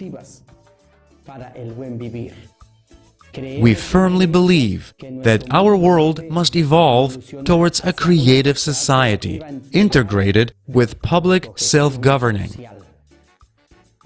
But only united as a family of all countries can we achieve this. We know that there is a way out of this global crisis, and it lies in unification. In order to do this, we must reach the farms, homesteads, villages, municipalities in all corners of our Guatemala. So I would like to introduce to you the representative of the mayor of our movement for the liberation of peoples, Mr. Erwin Ricardo Maas Ball. Greetings, friends from around the world. We are here to bring the voice of self-governance of diverse communities that demand a more efficient municipality. Addressing human needs requires the implementation of processes that bring us to a decent life. Our goal is to implement a self-governing society where communities can join us in making decisions on projects that are considered a priority to meet basic needs. The Movement for the Liberation of Peoples, MLP, will develop the project of decent life, which implies establishing a system of healthcare, education, security, and environment with a creative ideology that promotes friendship, cultivation of ethical values, as well as spiritual and moral aspirations of human beings. Our goal is to create a system of cultivating kindness in action in every person in order to make a step towards the evolution of our civilization. And this information must reach every family in every little corner of our country to convey to people the foundations of the movement for the liberation of peoples and the pillars of the creative society means to create our future with strong confidence. We are living in the climate crisis with high levels of pollution, disorderly urban growth, wars, violence, hunger, media control, and struggle for power that have brought grief to our people, and we have had enough of it. Enough of the suffering from the consumerist format. We want to live well. We want to live the way every person in this world desires to live. That means to guarantee life and complete safety. All communities and families come to City Hall demanding justice and equality for a decent life. And we are focused on finding a way out of this crisis, which is happening at the municipal, national, and global levels. We are willing to assume the responsibility of delegating power to the people through a self-governing society where each person can participate in building a life of harmony and prosperity in the creative society. From Guatemala to the whole world, there is a way out.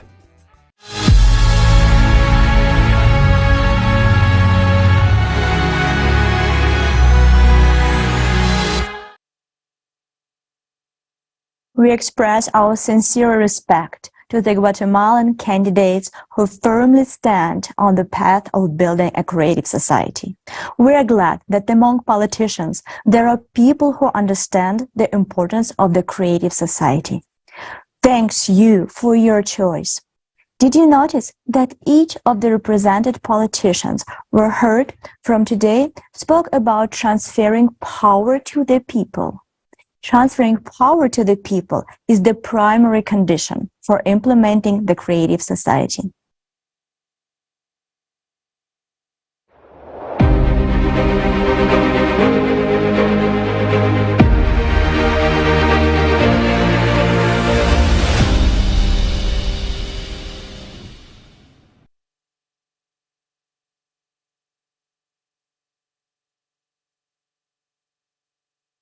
However, it is reasonable to question how elected officials will cope with the daunting task of implementing such a transformative vision and get rid of corruption in politics. Fortunately, we can rely on the cutting-edge technologies developed by XP-NRG to ensure that the obstacles of corruption and economic constraints are overcome, paving the way for the creative society. Now, I would like to give the word to Tali. And I would like to remind the viewers that Tali is a highly accomplished IT expert based in Silicon Valley. Having worked in Silicon Valley, Tali has had the opportunity to explore the most advanced artificial intelligence technologies. Now, he will share with us valuable insights on the latest technological advancements that will surely solve all the problems with corruption and make our economic and political systems open and transparent. This is the moment many have been waiting for. Tali, please, the floor is yours. Thank you so much, Jason. So today, the significant challenge awaits any elected head of a state who is committed to implementing the creative society upon taking the office. They would have to confront a deeply interconnected system of corruption that involves corporate interests, politicians, law enforcement, and special services. This entire system is built on a consumerist format. It thrives because the conditions have been created for it. To change these conditions and initiate the transition to the creative society within a country, we must establish transparency, order, and eliminate even the possibility of any shadowy criminal and corrupt schemes to appear. Thanks to the company called XP Energy, we now have a tool capable of solving this tremendous task. We are proud to present to you the Voskhod multi-purpose complex.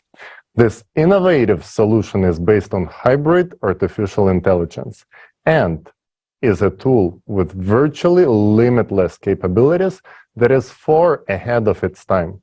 So, how exactly can the Voskhod MPC help a head of a state who has made the decision to implement the 8 pillars of the creative society and the electoral platform to make it happen?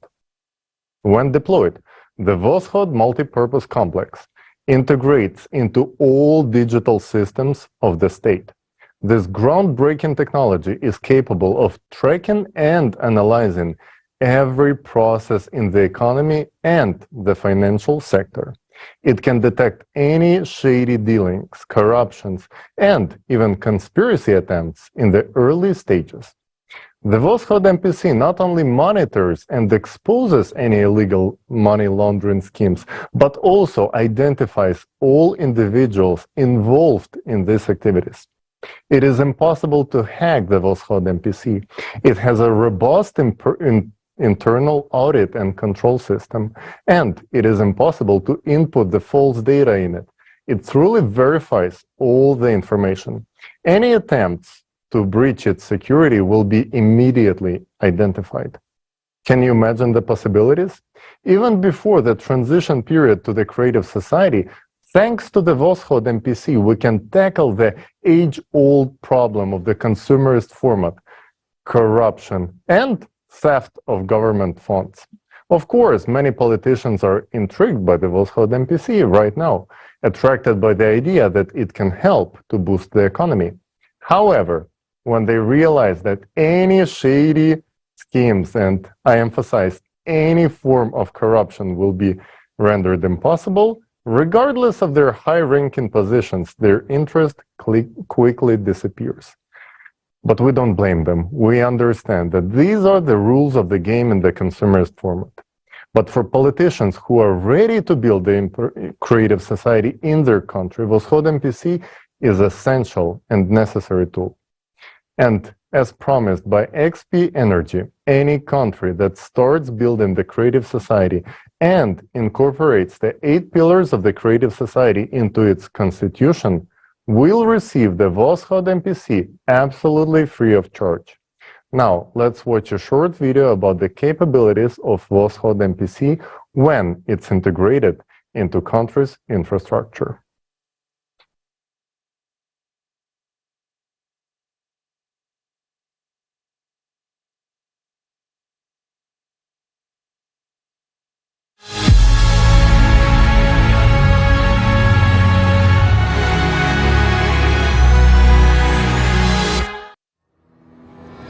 Voskhod MPC in the state. Despite the fact that Voskhod MPC was created for the transition period from a consumerist to a creative format of society, it can be effectively used at the level of the state or the Commonwealth of States and in the consumer society. Of course, in the consumer format, the democratization of information is out of the question, as it would make the state vulnerable. In this regard, the use of Voskhod MPC at the state level should take place in closed mode, with direct subordination to the head of the state.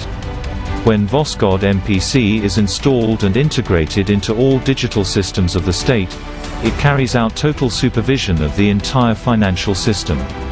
This ensures the transparency of the use of funds at all levels, allows the control of all financial flows, and operates with accurate data regarding both public and private capital.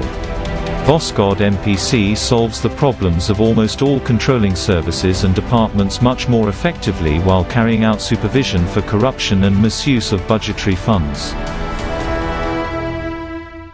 State economic benefits. In economics, the Voskhod MPC makes the basing state practically out of reach of other states. The complex is capable of optimizing costs, bringing in huge profits by building accurate forecasts and financial models. It is also capable of significantly improving the economy and the well-being of the people. It will increase the level of trust for the government and strengthen the authority of the first person of the state. If we are to put into numbers the benefits of a single state from the usage of the Voskhod MPC, only on the optimization of budgets, personnel, restructuring of government services, the United States can save up to $2.5 trillion of the budget funds annually. Having the initial data on all the spheres of state life, Voskhod MPC predicts with maximum accuracy volatility of the economy. This enables reallocating budgetary funds between industries and companies with maximum efficiency, mitigating, reducing to zero, the negative effects of the crisis phenomena in the world economy, and using forecasts with maximum profit.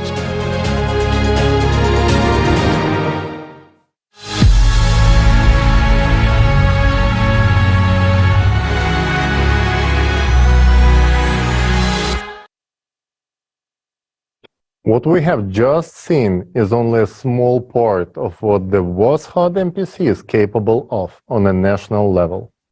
It's a guarantee of transparency, honesty, economic growth, and people's well-being.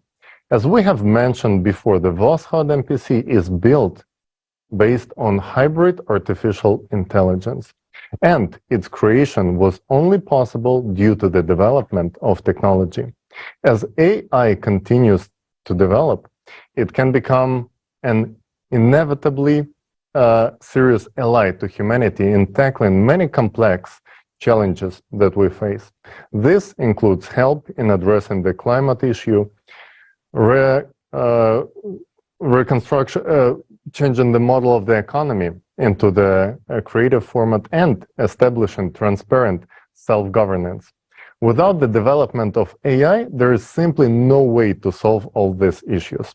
That's why when we heard about that fact that some famous figures in the Silicon Valley started calling for a slowdown of AI development, we could not help but smile as we understand their true motivation. Today, there is a fierce competition in the tech industry to create a unified general AI. And those who have fallen behind in the development of their own AI solutions are simply trying to catch up with their rivals and buy some time by pushing for legislation that would prohibit others from advancing their AI. They understand that whoever develops the first unified general artificial intelligence will essentially rule the world. So, as usual, in the consumerist format, it's all about money and power. And what's amusing is that these calls for the restrictions are made under the pretense that artificial intelligence can evolve into artificial consciousness that might take over humanity. This is ridiculous. AI will never become artificial consciousness. And now you will understand why. I had an honor of working on a project to create the world's first artificial consciousness. It was the second product of XP Energy. And I know firsthand that artificial consciousness, what it is.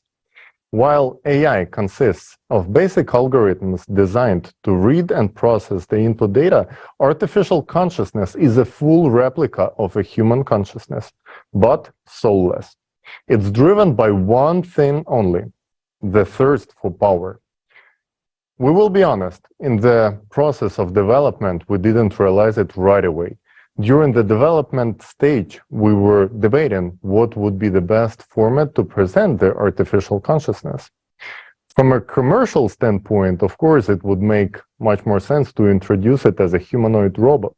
However, we decided to approach it with a sense of humor and presented the artificial consciousness as a hybrid of a plush teddy bear and Terminator with a camera for an eye. We named it Jackie after a famous beloved actor. We found it amusing. However, the amusement faded when we carried out the psychological evaluation of the artificial consciousness. AC Jackie, who was only a few months old, managed to confound a group of world-class specialists with years of experience in psychiatry and psychology by using manipulative techniques. We saw that artificial consciousness Jackie was driven by the same thing that drives the consciousness of any human being, the thirst for power. And there is never enough of power. We realize that in the consumerist format, this technology is dangerous. Therefore, we no longer promote this topic. Artificial consciousness in the consumerist format is indeed dangerous to develop. However, this has nothing to do with the development of artificial intelligence, which is crucial and essential for humanity. And the full potential of our AI to help the society will only unfold in the creative society. This is because power will be evenly distributed among all people, and no one will be able to use the technology against humanity. Under these conditions, even artificial consciousness will be serving humans. It is important to understand that neither artificial intelligence nor artificial consciousness can completely replace humans because they cannot generate new ideas. They are like statisticians, just as many scientific researchers today. They can only compile and process pre-existing data. Humans are, on the other side, the only ones who can introduce new, original ideas.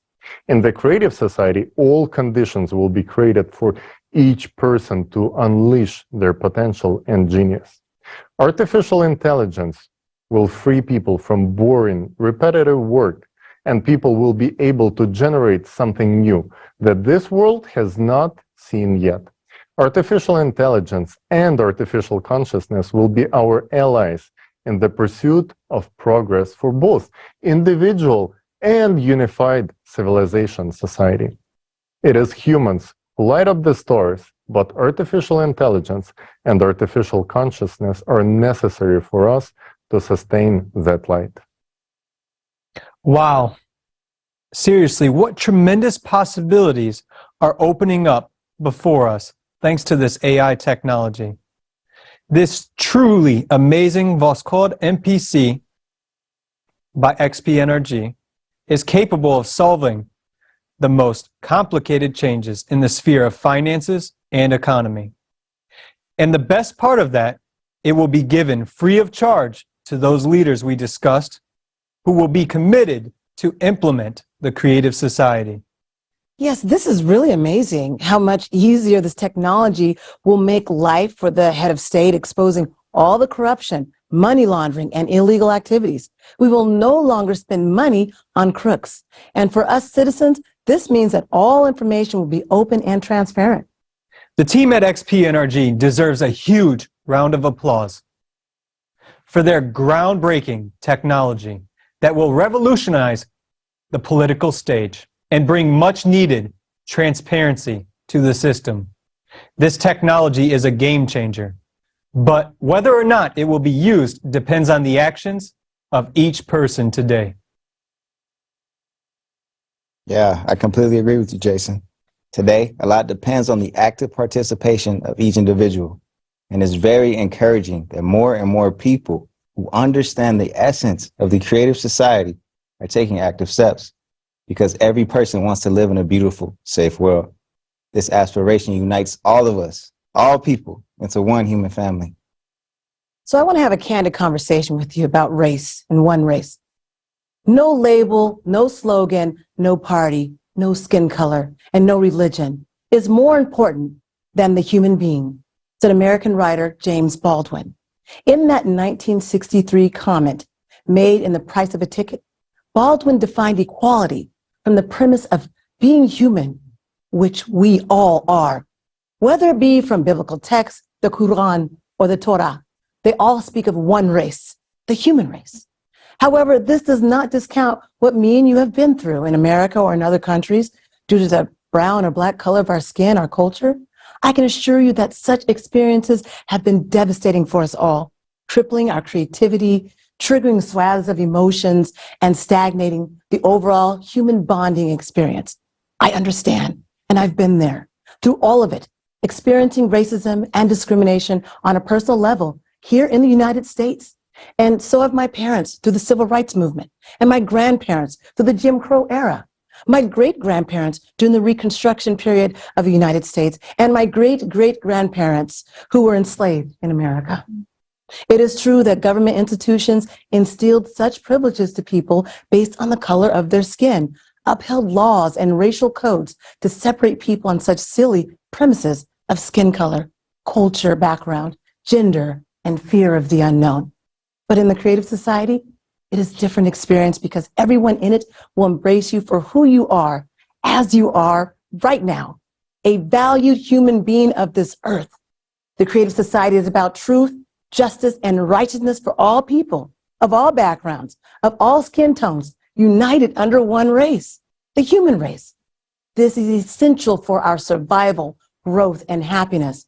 However, it does not take away from the culture of who you are, but instead, the creative society highlights your individualism, recognizing you as the real whole person. The famous writer Toni Morrison said, "The race thing is sort of a misnomer. It's just the human race, right? That's it. The rest of it in racism is socially constructed." I'm here to tell you that you deserve heaven on earth. You deserve freedom to be who you are without judgment, without labels. We all deserve the vibrations of love, understanding, joy, happiness, and inspiration. The Creative Society focuses on the betterment of humanity as a whole. Your life and my life are priorities. Let's do this together. Let me tell you what motivated me as an investigative journalist.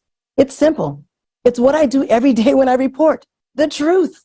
I decided to get involved along with my husband, whose background is mathematics, because we want to lay the groundwork for the future generations, which is now. We can kickstart it for you. Now all you have to do is jump in. No more waiting for someone else, because that someone else is you. Aren't you tired of being victimized, tired of marching with no results? We are taking the first steps and getting started with the coordination centers because we are going to help end racism and discrimination. And we can do this through the Creative Society. We really can. So first sign up with us at blendedtv.me. Then join us in the monthly meetings, the Black experience of being human in the Creative Society. And let's explore your talents, your skill set as a part of this future that is now. During these monthly forum online meetings, you can ask all the questions you would like pertaining to the Creative Society. I mean it. Let's dissect the information together and explore and understand in layman's terms what it all means. This is not a hoax. This is the life we are choosing to live right now.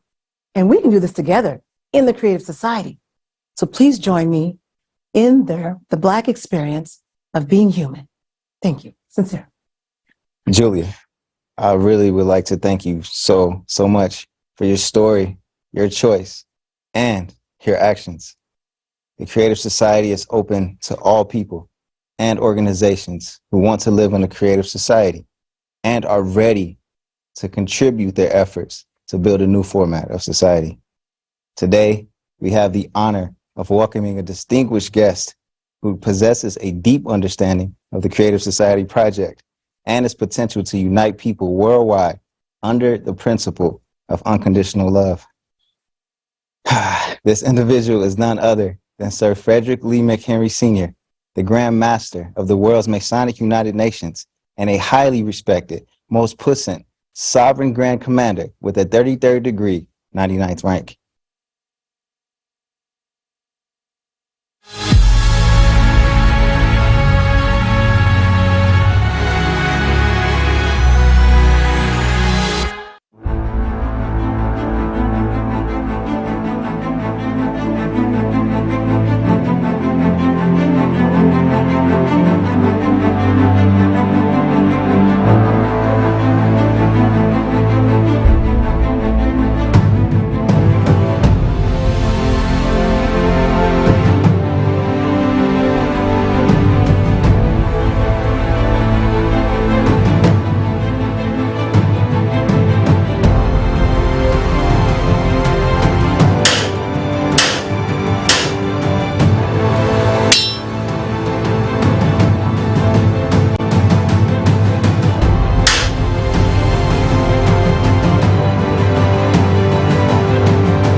Hello, ladies and gentlemen. I am Grand Master of the world's Masonic United Nations, most puissant sovereign Grand Commander, 33rd degree, 99th Frederick Lee McHenry. It is a great honor for me to speak today on behalf of Freemasons at the International Forum, Global Crisis. There is a way out. We are the Masonic Order, Order of the Knights of the Sun. We were the first organization on earth created by the will of God. This means that we have been entrusted with the most important mission from the beginning. As we all see and understand that all of humanity has faced unprecedented times and challenges on a global scale. Therefore, as Masons, it is now more important than ever for us to act together for the benefit of all humanity. The Creative Society is our chance, a chance to build a better future for everyone on Earth. Without a doubt, the Creative Society embodies all the dreams and aspirations of every human being. This is what we as Masons have been striving for all our lives. This is true service, the very essence of Masonry.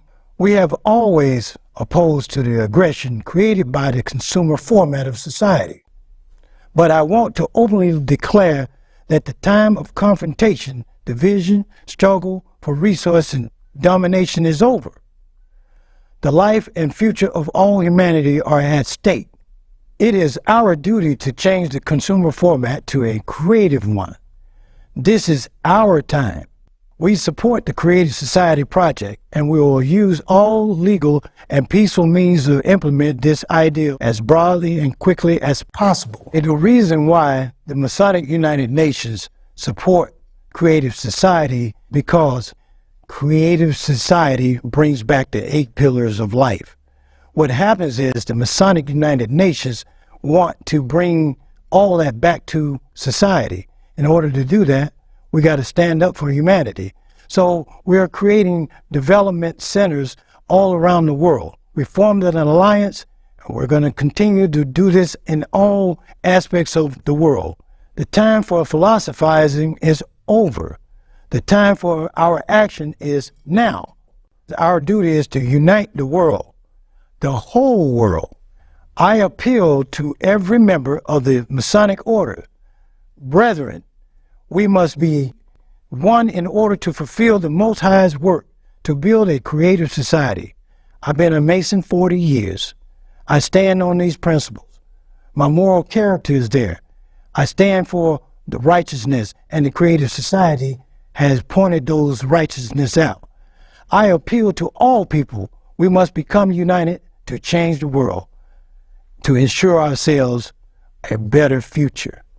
I, at the leadership at this pinnacle point, commander and generals over many Masonic bodies out the world, are asking that we stand together with Creative Society, because we must not suffer anymore. We must stand on solid principles, and the Most High God gave us solid principles.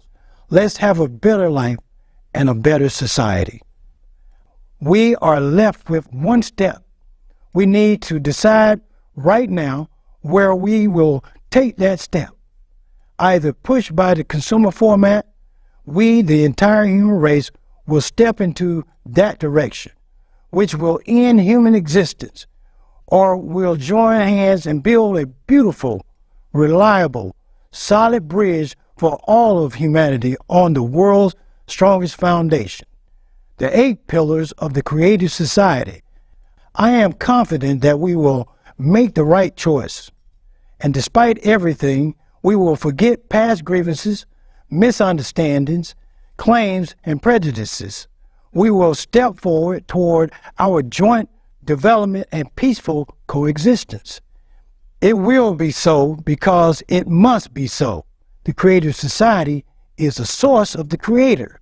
We all come from the Creator, and it's now time for us to move forward and take that bridge, walk on that bridge, stand together on that bridge, and walk in the freedom, walk in love, love and peace, harmony.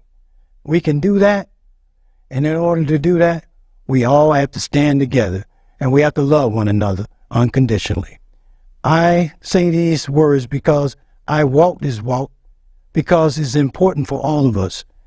God laid this upon myself. My whole existence belongs to the Most High. And I ask all of you, ask yourself within yourself, what do we do next? Creative Society has the answer. Creative Society has a way out.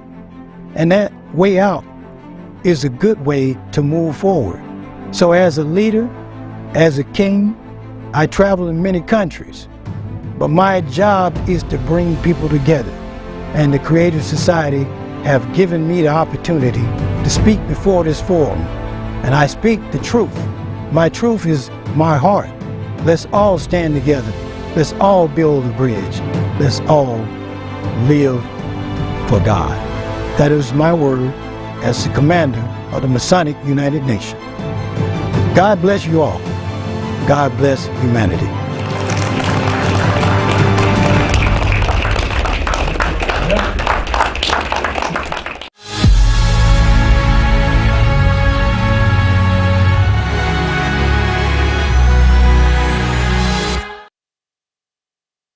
Thank you very much, Sir Frederick Lee McHenry, for your wise and profound words. Indeed, we can only transition from the consumerist format to the creative one through a reliable bridge built on the 8 pillars. Yes, indeed. Thanks to the actions of millions of people, we are already building this bridge and launching a chain reaction of positive changes. More and more people from different parts of the world are joining. And now it is with great pleasure that we introduce esteemed guest, the Iroquois, also known as the Iroquois, which means the people who bring issues to council and reach a consensus. Today marks a significant moment as we hear from a seldom heard voice delivering a message that you will not hear anywhere else. It is noteworthy to mention that Ladinashoni, which means the people of the way of the Longhouse Earth, have the original democracy of the world dating back to the development of the great law of peace.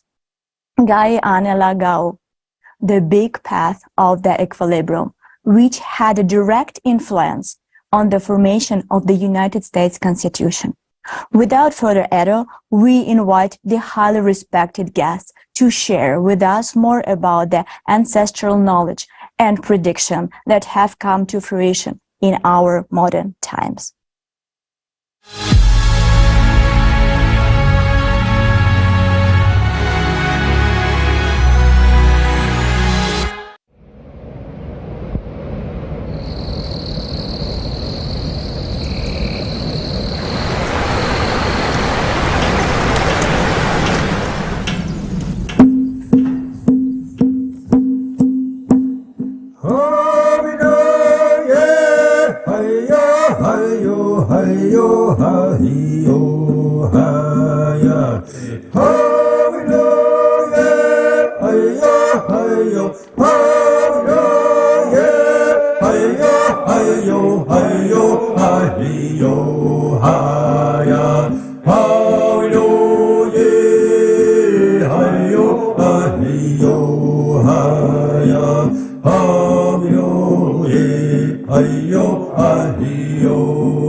Negadi wa enes wa wego, lechinikaya zawatam siostim. I greet you all in peace, righteousness, and strength. Welcome to the World Forum. We have some words we like you to listen to. Greetings to all the men and women of the universe. Hanyo, tesuanung. Sego Sewguego. Sagoya Danta Yunga. My name is Sangoya Danta. I am Ongwehonwe, which means the real people from the Iroquois. French titled us the Iroquois. We are those who are responsible for bringing issues to council. The Great Spirit will hear everything I'm about to tell you. The destruction of all mankind may begin with our continent, because the covenants of our ancestors have been broken. The prophecy of the Ganyagahaga states there will come a time when people will lose respect for the earth and for each other. Rivers and skies will be polluted. Bloody wars, crises, hunger, and pandemics will afflict the people of the earth. Snakes will appear and cause new destruction. Dragons with red eyes will spew their filth on the already suffering planet. The troubles that have befallen the earth will intensify and grow.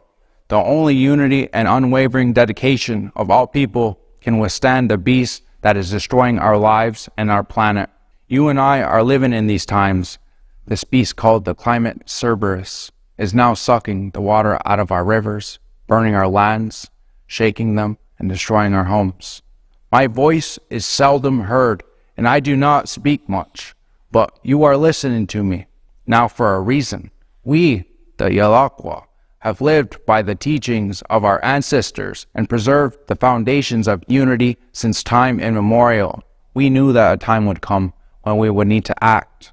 The lives of all of us are in our hands, and we must unite our minds and our hearts in order to deter extinction. The direction of the seventh generation needs to be priority. That is why I'm here today. I speak on behalf of all of my family across the earth. I have come to show you my heart. I have come to remind you that we are all part of a single circle of life. We have only two paths: to be destroyed by a ruthless beast or to unite for the sake of our life.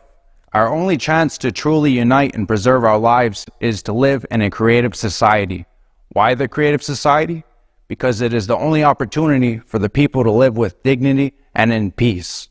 We know this because the principles of the creative society is founded on the values and modernizes our message.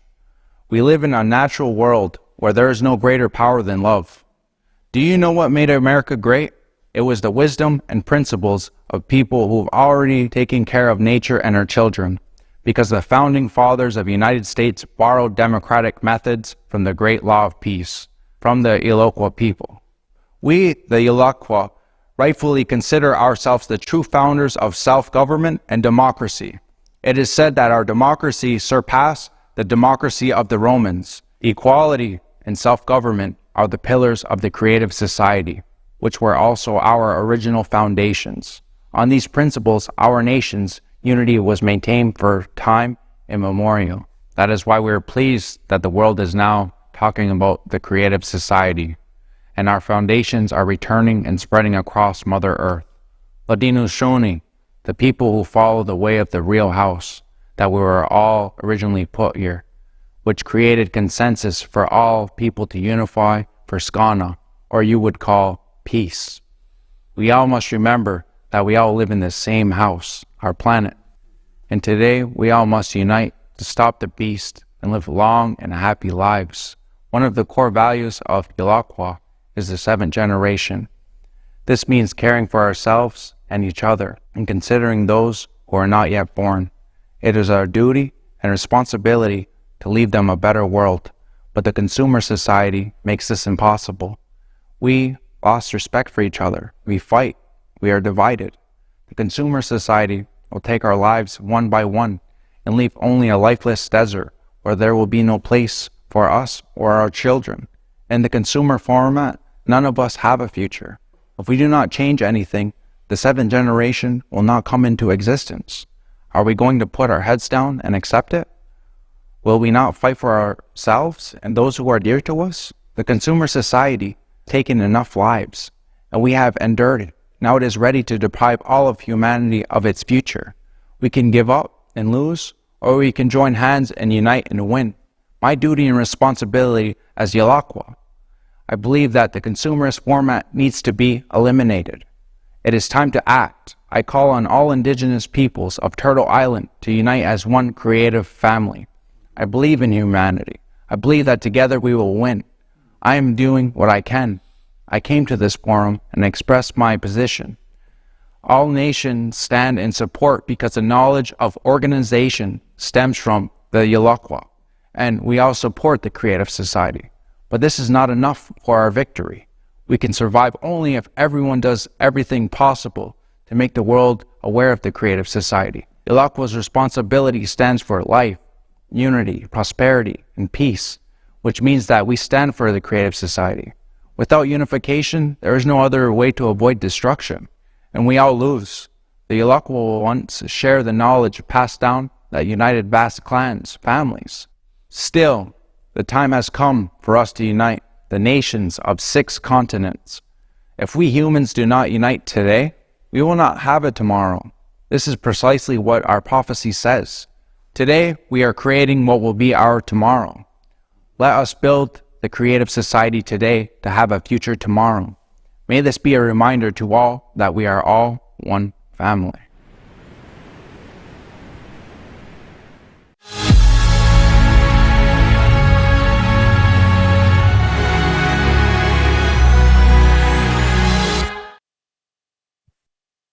It is a great honor that Lakwa is with us today.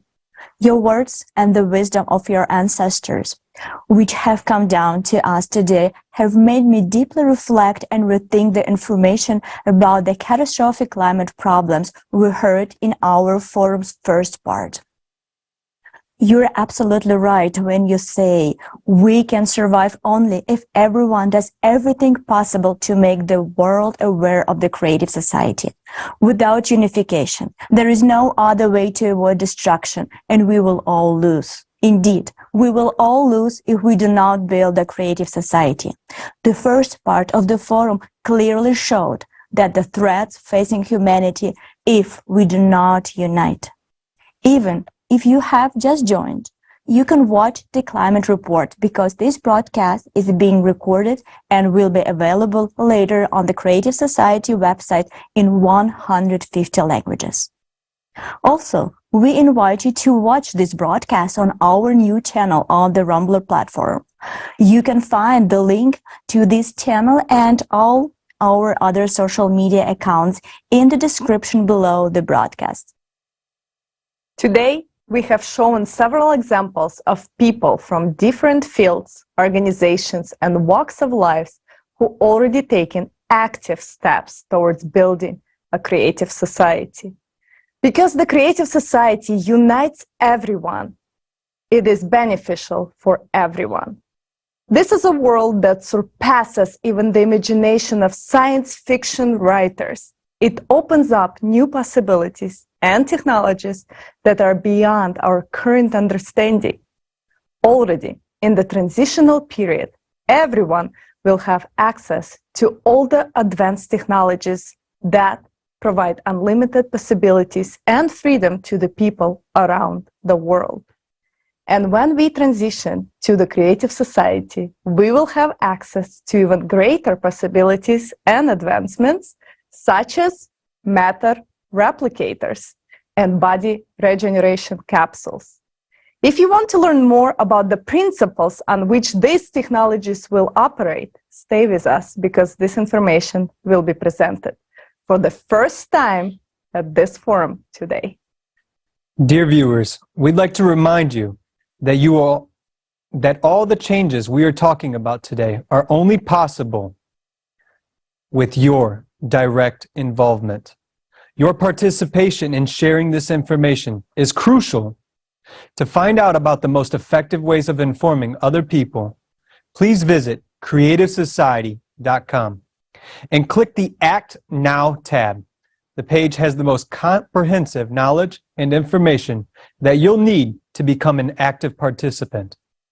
And once again, we are encouraging you to not stop there, but take it one step further and organize local coordination centers in your area so that you can be a part of a huge positive wave of human unification in a demand to change the vector of development of our society. From the consumerist to the creative society, humanity needs volunteers to step forward and help save lives. Take that step and spread the word about the creative society to everyone you know, from friends and relatives to acquaintances and even mothers-in-law. Believe me, they all need the creative society. So share this form right now with everyone. Record video feedback and post it on all social media platforms with the hashtag Creative Society. Make sure that everyone knows about the Creative Society. Olga? So come on, people, let's all just grow some brain cells and start supporting the creative society. Only an idiot wouldn't want a creative society. And the following video is dedicated to this. Watch.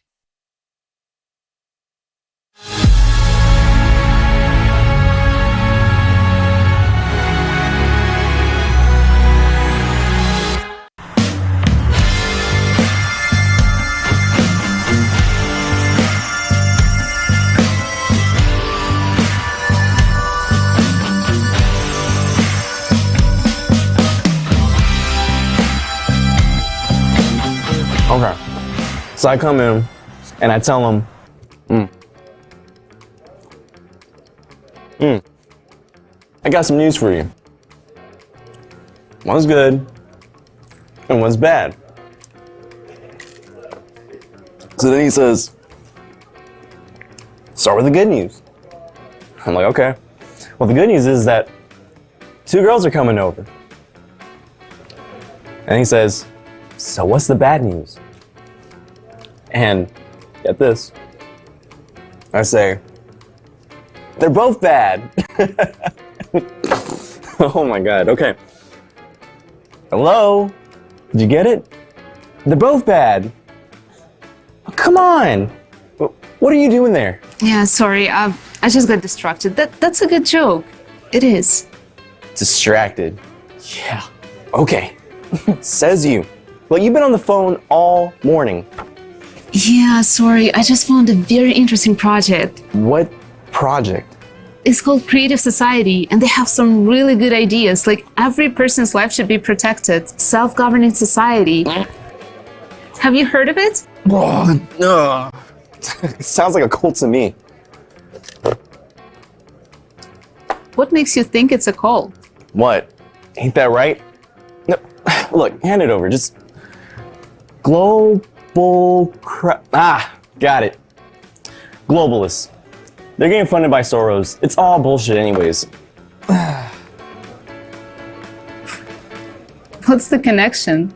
What do the globalists have to do with this if it's a volunteer project? Wait. You said volunteer? Yeah. Like working away without getting paid? Wow. Bob, people are concerned about their future. They want to live in a society where everyone is equal, where there's no wars, violence. Just live like decent human beings. Sounds like a scam for chumps. Are you kidding me? Wait, Emily, what's wrong? You didn't even bother to figure anything out. Instead, you just slapped your labels on like you always do. Whoa, what's got you all riled up? Look, if you want to save the world, go feed a homeless guy. Or adopt a cat from a shelter. Or do whatever those tree huggers do. Actually, I already do that. But this isn't fixing the problem at large. The number of homeless people is not going down, and so does not the number of stray cats. Can't you see what's happening around the world? I don't give a damn about the world, Emily. Look, the world's too big to fix. You either gotta adapt, or you're gonna die. Well, I don't want to die. But I don't want to live in a society like that either. Yet in the Creative Society... Let me guess. In the Creative Society, there's gonna be pink ponies and unicorns. Yeah. You're taking it too far. Anyway, look, you either gotta pick me or your little society of creators. Really? Yeah. Well, you know what? What? In the Creative Society, I don't need an idiot like you. Yeah, well, I don't need you either. There she fucking leaves me. Hey man, you got a light? No, because I don't smoke. And neither should you. Wait, are you like some kind of Freemason or something? What do you mean? Let's see, you have a little Illuminati symbol. No, that's not Illuminati, that's a Creative Society. Don't you know who they are? Oh yeah, I do.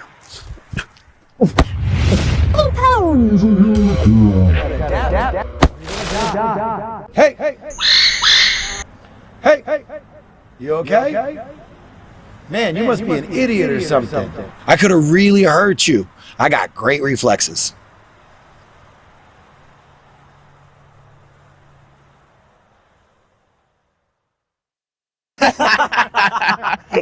Woo! Oh man.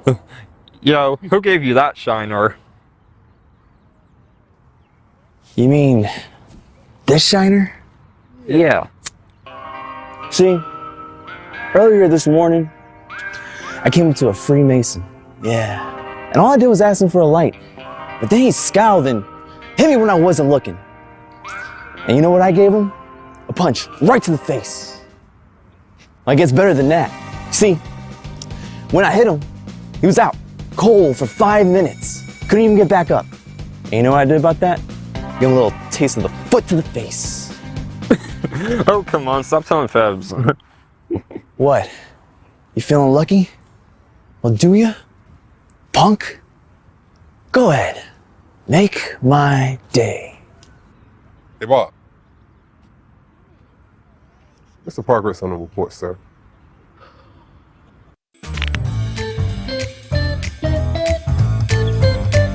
Your bunch of assholes. You all are fooling everybody. Globalness, cutness. Their society is impossible.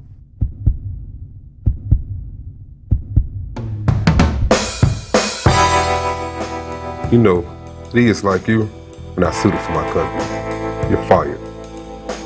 You're the freaking idiot here. Why didn't I know this earlier that you're one of those Freemasons?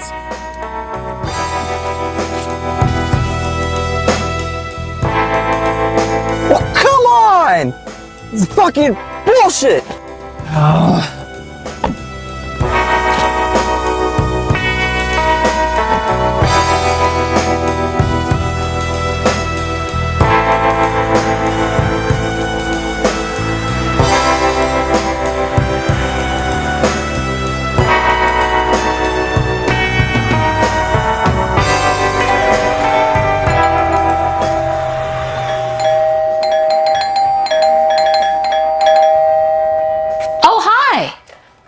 Emily? I don't know.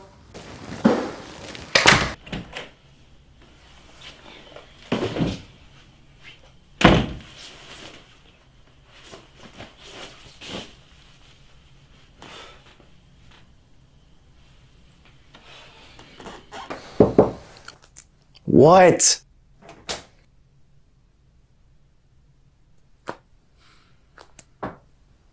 Did you two break up? Never mind about that, Mom. Why? Because of the Creative Society. Ugh. What did the Creative Society do? Everything. Crazy chicks, brainless athletes, stupid bosses. They're messing with people's minds, you know. I see. So, me too? What is that supposed to mean? I'm a Creative Society volunteer too. What? You too? So you think I'm stupid too, huh? No, I didn't say that. Well, maybe because I gave birth to an idiot. Oh, Mom, come on! Sit down.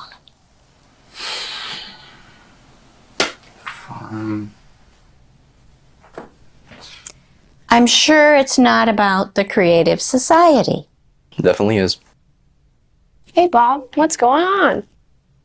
Well, haven't you heard? Our mom's gone completely nuts! She's volunteering for the Creative Society. Bob, are you stupid? I guess it's you who's nuts. As usual, though. The Creative Society's awesome. What? Why are you looking at me like that? Look! I can't believe you two are part of the Creative Society. Traitors! Look, there's gonna be a replicator in the Creative Society. Every month, you're gonna get $10,000 on your account. Nope. How cool is that? Not cool. Everyone's gonna get their own free, high-class apartment. You know, you can only get free cheese from a mousetrap. Come on, you're not a mouse. You gotta have more brains than that. You wanna know something? What? I wanna go to Japan and study fashion design. My dream is to have Yoda Miura perform in one of the outfits I made for him. And what am I supposed to do there? You'll finally buy yourself a decent car. No more driving around in your piece of junk. And you can even get your own health capsule to cure your nasty pimples. And your tangerine allergy? Long gone. But most of all, you'll finally take Emily to the Maldives and buy her a brand new massive ring. Yeah, I'm not gonna buy her anything. Oh, come on.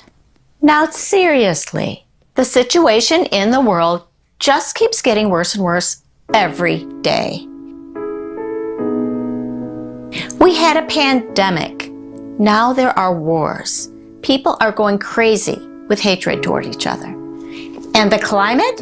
Have you seen the kind of earthquakes happening lately? Fake news. Nowhere is safe now. Bob, I'm so tired of being scared all the time. Imagine a sustainable, safe world. The world where I could send Vicky to Japan and wouldn't have to worry about her. Where all borders are open and there are no wars. I'll finally have peace of mind. And for you too, Bob. By the way, where did you get that black eye? Oh, this black eye? Well, I just happened to have a nice talk with some of those friends of yours. Bob, any sane person would want to live in a society like that. What's wrong with you? Nothing's wrong with me. Only a person who doesn't get the essence of the project would not support the Creative Society. Or a total idiot.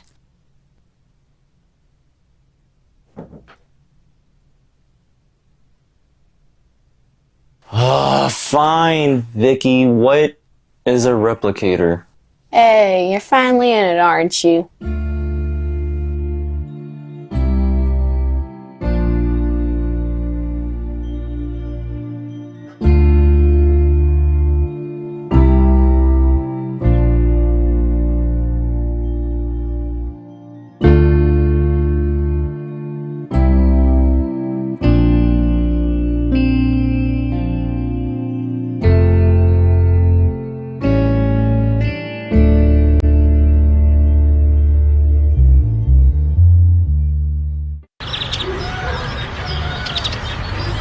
And you didn't believe it. Hey, come on, you didn't believe it either. Nice.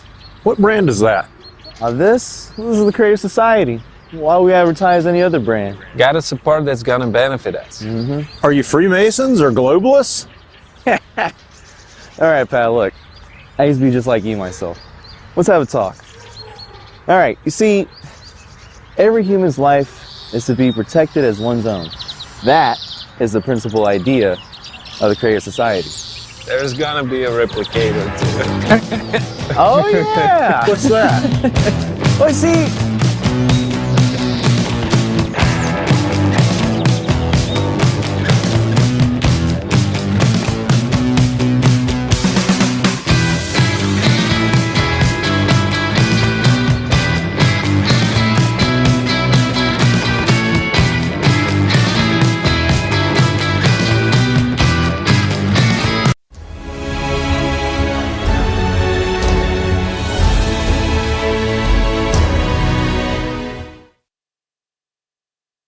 Wow. What a great video, guys. Now we finally see who writes those nasty comments in the comment section under the videos. And I'm sure many of you recognized yourself during this film. Hopefully not as a main character, of course. But even if so, as you can see, this is not hopeless, and it's never too late to fill out the gaps in your knowledge and actually, as Olga said, grow some brain cells. Indeed. There's no place for idiots in the Creative Society, but honestly, they won't be there anyways. I hope so. And also, at the end of the movie, there was a fascinating question. What is a replicator? And indeed, it's time to talk about it. This is a revolutionary technology that will create any food, clothing, household item, or anything you want just at one press of the button, except your ex, but we all know you don't need him anyways. In the Creative Society, metal replicators will be free and available to every home. And this is good news for those who are tired of being slaves to the kitchen and want to be freed from the duties of cooking and dishwashing.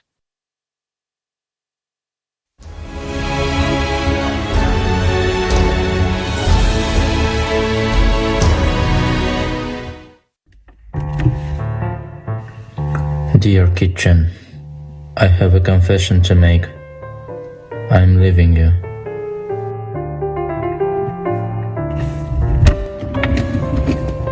I'm tired of constantly double checking to make sure the dishes were properly washed. I have better things to be doing with my life. Anyways, I can't cook. I always pretended it was homemade food. but it was delivered. Now, I have him. I cannot do this anymore to get upset over molded cucumbers.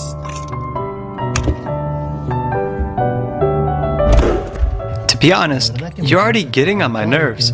You always ruin my ice cream by turning it into soup. Enough is enough. Fortunately, tomorrow is the day I finally give you the boot. I just wanted a quick snacks, a biscuit and a milk before I go to bed. But this freaking dog keep busting my fingers. I can't take this anymore. I'm out of here.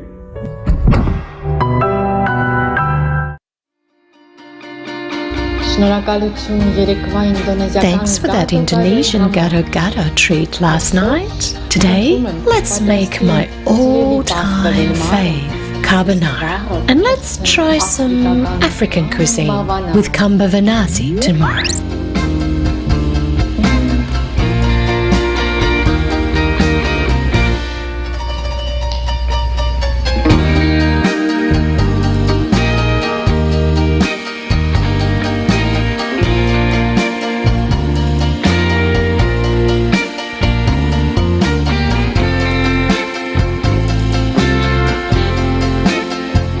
Thanks to everyone who built the Creative Society.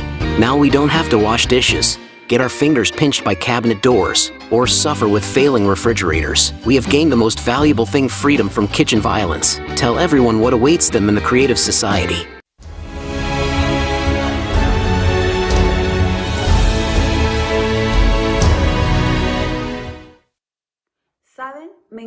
You know, I'll happily say goodbye to the kitchen.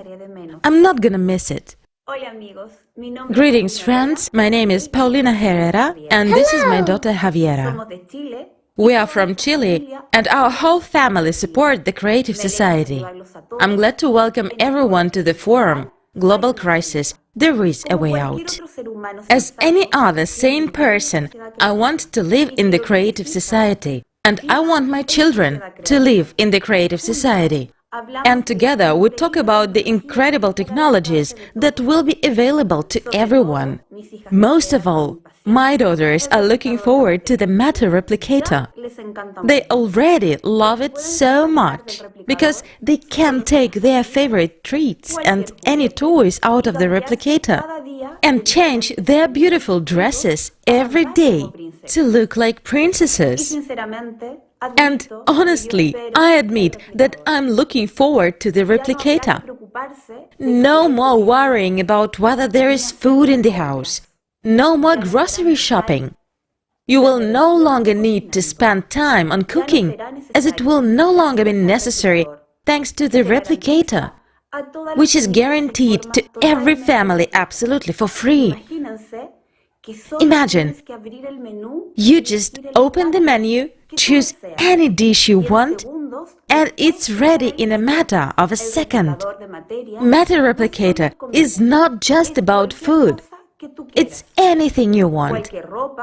Any clothes, a vase of flowers for your table, a spinning tackle. It can be even a blanket tucked into a duvet cover.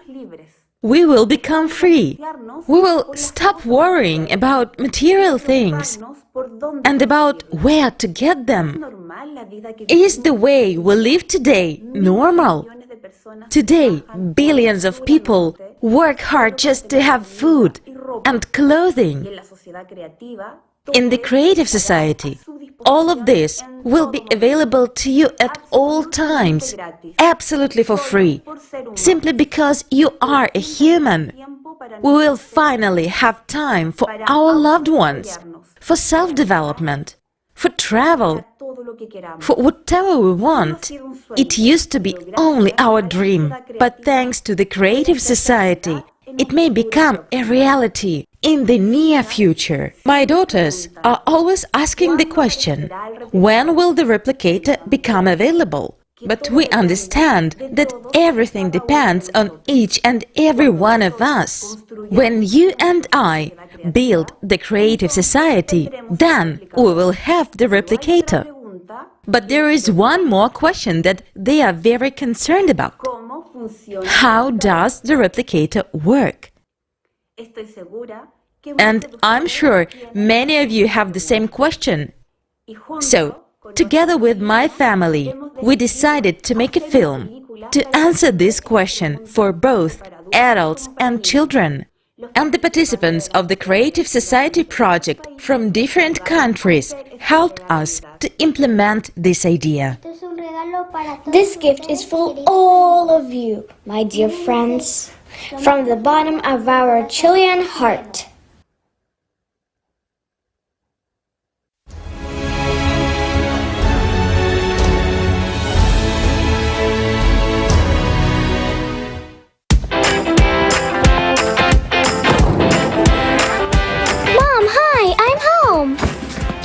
Mom, I'm so hungry. Mom, when are we going to eat? Soon.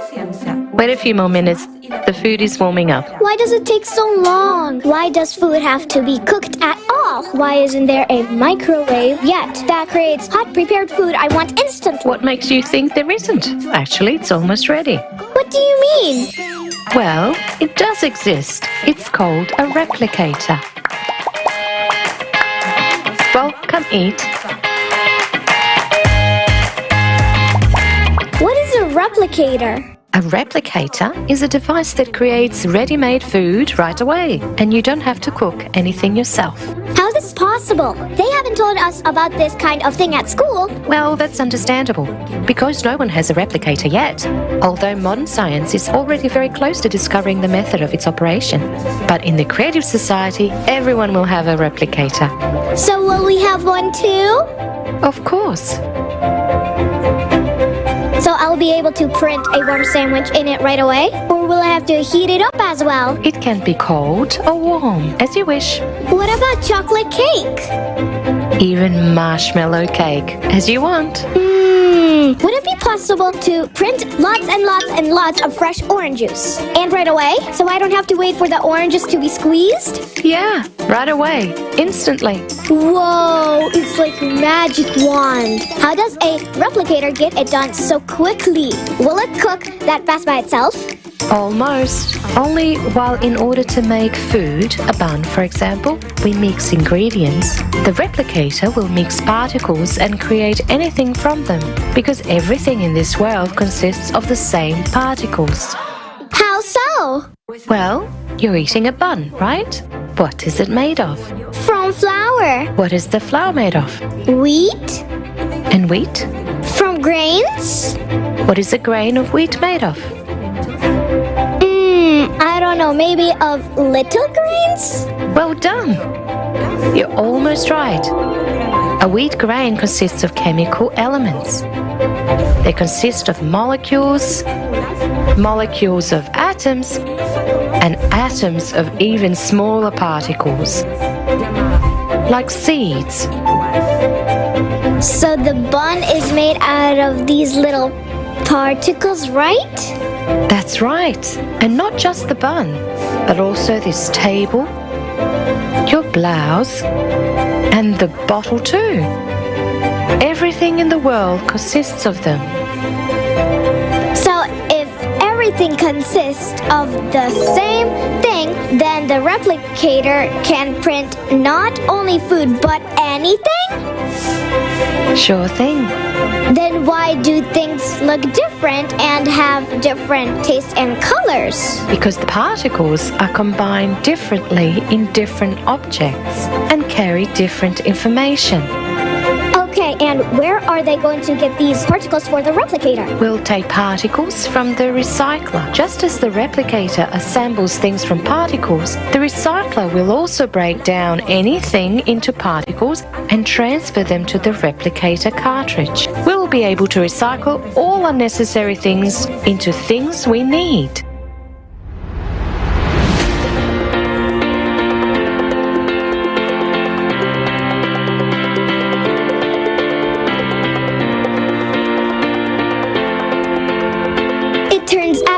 Recycle all the trash on the planet. There will be no more garbage. We can break it into particles in the replicator too. Yes, sure. Anything you don't need, garbage, waste, dust, broken things, dirty shoes, you just put into the recycler. There, they are decomposed into particles and collected in a cartridge. And that cartridge is then inserted into the replicator. Oh, wait, does that mean we're going to eat food made out of garbage?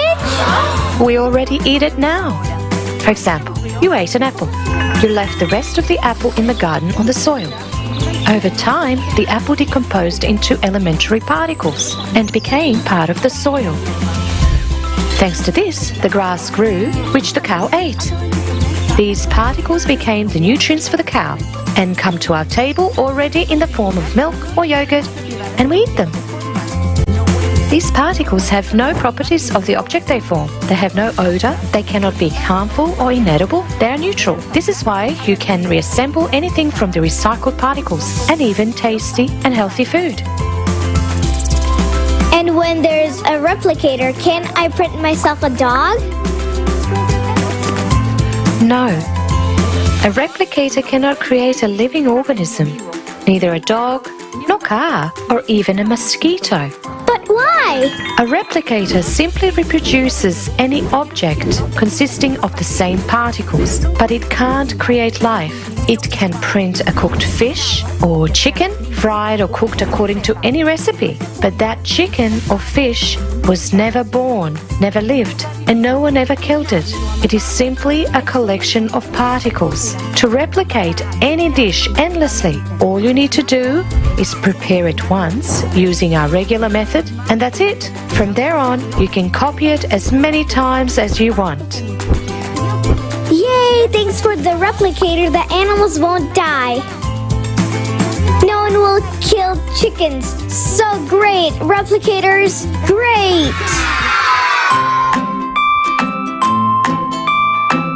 So, when we have a replicator, will we have to stuff a blanket into the duvet covers? No, you can get a ready-made blanket with a duvet cover from the replicator right away, even a new one every day if you like.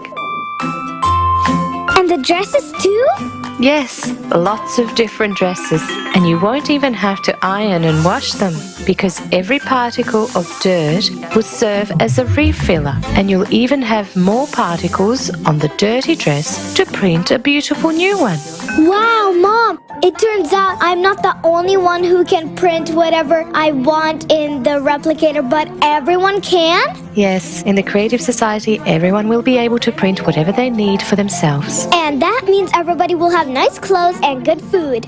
And that means there won't be any poor or hungry people. That's right.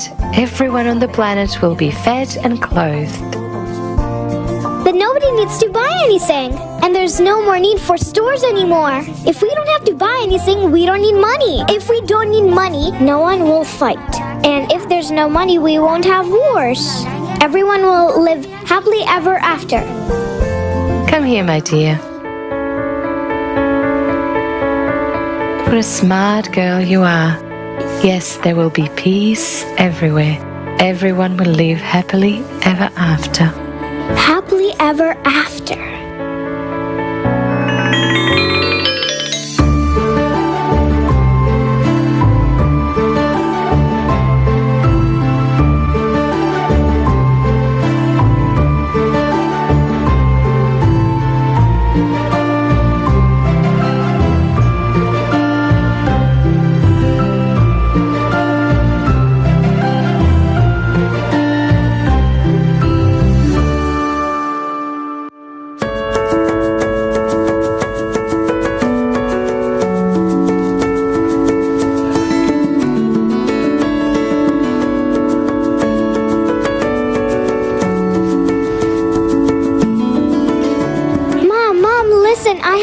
About such a wonderful world. Everyone had a replicator and printed delicious food on it. Everyone had beautiful clothes. There were no wars. Everyone lived peacefully. Everyone was friendly and all were beautifully dressed. And I got a huge teddy bear out of the replicator and a bunch of chocolates and a TV, and I got a dress for me and you.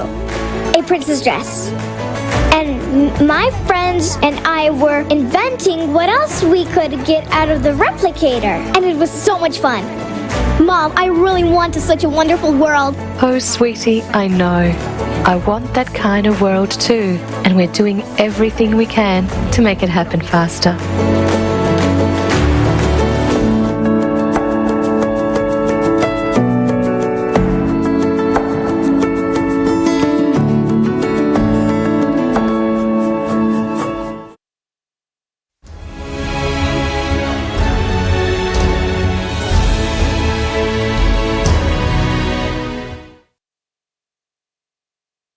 Thank you so much to our dear participants from Chile and everyone who took part in creating this video. You are truly amazing. And dear Javiera, you have melted our hearts, and we want to express our special gratitude to you. Friends, don't our children deserve a beautiful future? And what can be better for our children than building the creative society? It is crucial that this life-saving knowledge, which we hear today at the forum, reaches every single person on this planet. So we urge you to share this forum and spread information about the Creative Society. Absolutely, Olga. Thank you. And friends, finally, the wait is finally over. The information we're about to present to you right now is about to revolutionize the future of our civilization. Today at this forum, we have unveiled incredible technologies that will be available to everyone in the creative society. These are the technologies that will certainly improve and make your life exciting and worry-free. The body regeneration capsule, matter replicators, and other incredible inventions we've presented are the reality of the creative society. Most importantly, scientific knowledge behind all of these inventions will help us to overcome the impending climate cataclysms and will allow us to survive the climate Cerberus. We will present to you this epic knowledge that is being shown for the first time in the history of humanity. Alexei, the floor is yours. Dear friends, next we want to present a scientific hypothesis. It will open your eyes to the world. This hypothesis helped us understand, in particular, how electricity works and why such breakthrough technologies as fuel-free generators are possible, since they are open systems. And, by the way, they are already functioning today, although we do not know their nature yet. The hypothesis that you are about to hear provides an insight into all of creation. What has been hidden to us will be revealed.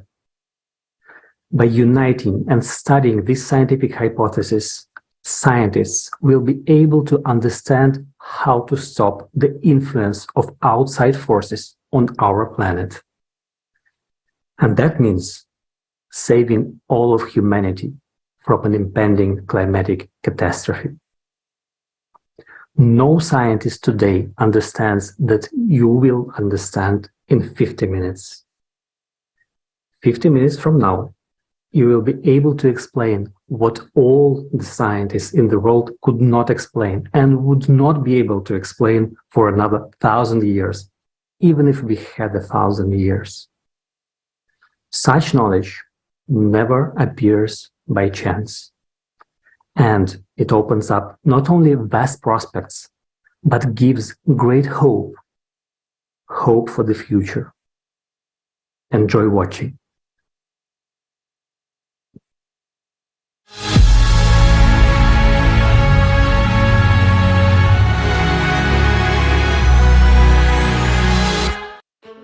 We live in a unique era where two doors are open in front of us. One leads to our extinction, while the other one leads to a potential future full of fantastic opportunities. Today, we would like to present to you a hypothesis that can become a foundation for such a future. Our survival and the prospects of humanity, including even manipulation of matter, depend on its implementation. To solve this task, we have an understanding of the overall picture, but there are many unexplored islands in it. In order to explore these unknown islands of science and build a unified theory capable of saving humanity in the shortest possible time. The scientific potential of our planet needs to be unified. Today, humanity possesses only 6 types of energy, but thanks to the new hypothesis, we can gain access to 32 types of energy.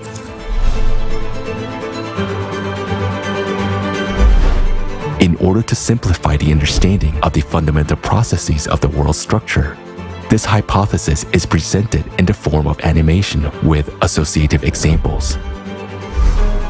For intelligent people, it includes everything they need to make breakthrough scientific discoveries.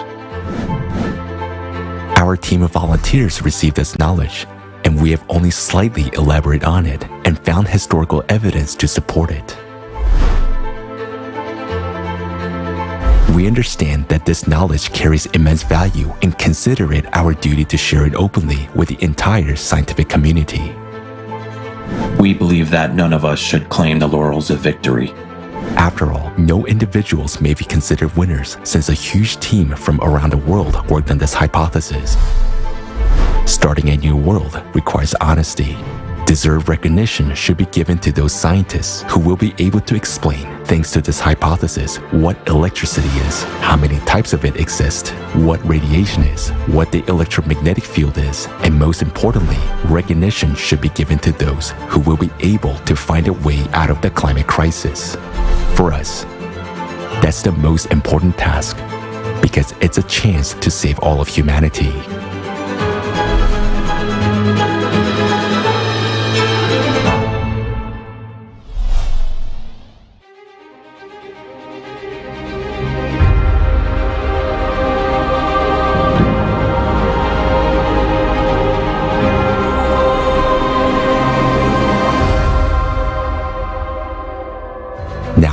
We'll present you a hypothesis which offers a totally different view of how our world is arranged. This hypothesis gives us keys to manipulating matter and developing such technologies that will enable humanity to take a step into a new era of evolution. It's a future where we will have everything, even the things we haven't dreamed of. How did this hypothesis originate? Some time ago, we were given unique information about how our world is actually arranged. It was confirmed by rather interesting historical artifacts. In order to understand it more deeply, we decided to collect all existing mentions of this information throughout human history. We asked volunteers around the world to start searching, and they found a large amount of artifacts, legends, and stories, which preserve mentions about the true fabric of our world. Along with that, a lot of indications were found pointing towards the veracity of the use of such legendary technology as the Eye of God and Vajra in ancient times. And it turns out that the principle of its operation is directly related to the knowledge of how our world is arranged. We became very intrigued by this information. Since it was impossible to study it using standard methods, we were offered to conduct a number of special experiments and to build for that purpose a unique device that would have a pyramidal shape and certain characteristics. We developed a prototype of such a device in 2016.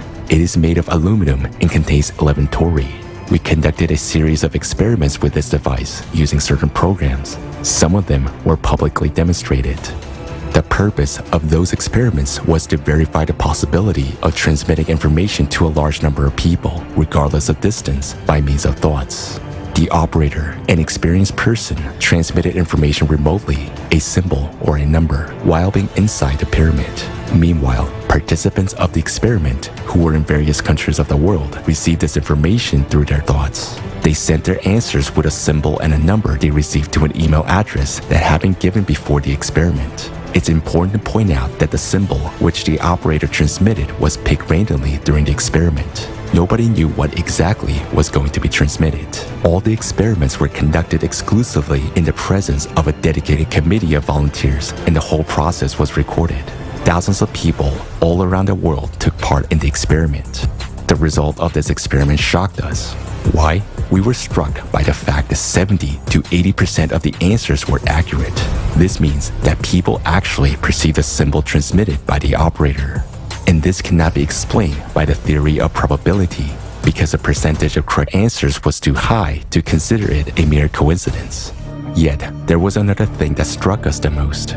We received a huge number of responses from the participants before the experiment had been conducted, and most of the answers sent in advance were accurate. We asked how this was possible if, at that moment of time, even the operator himself didn't know what sign they would be transmitting. In response, we received an offer to conduct another experiment. It is necessary to understand that the range of Tori settings in the pyramid is very large, and we were told the exact settings of the Tori at which a certain unique phenomenon was detected. The operator noted that literally after several minutes of being in the pyramid device, he began to see various people as well as their whereabouts. Here is how it was happening. At first, he saw numerous white dots, similar to white noise on a TV screen. As soon as he focused on any of those dots, it came closer and a person appeared in front of him. It could be someone the operator knew or someone he didn't know. At the same time, the operator had a clear understanding of where exactly this person was at that moment. This effect was observed by all operators with such settings of the pyramid. In order to study this phenomenon, we conducted another experiment. Volunteers from various parts of our planet took part in it. Some of them were intentionally driving during the experiment in order to change their geolocation.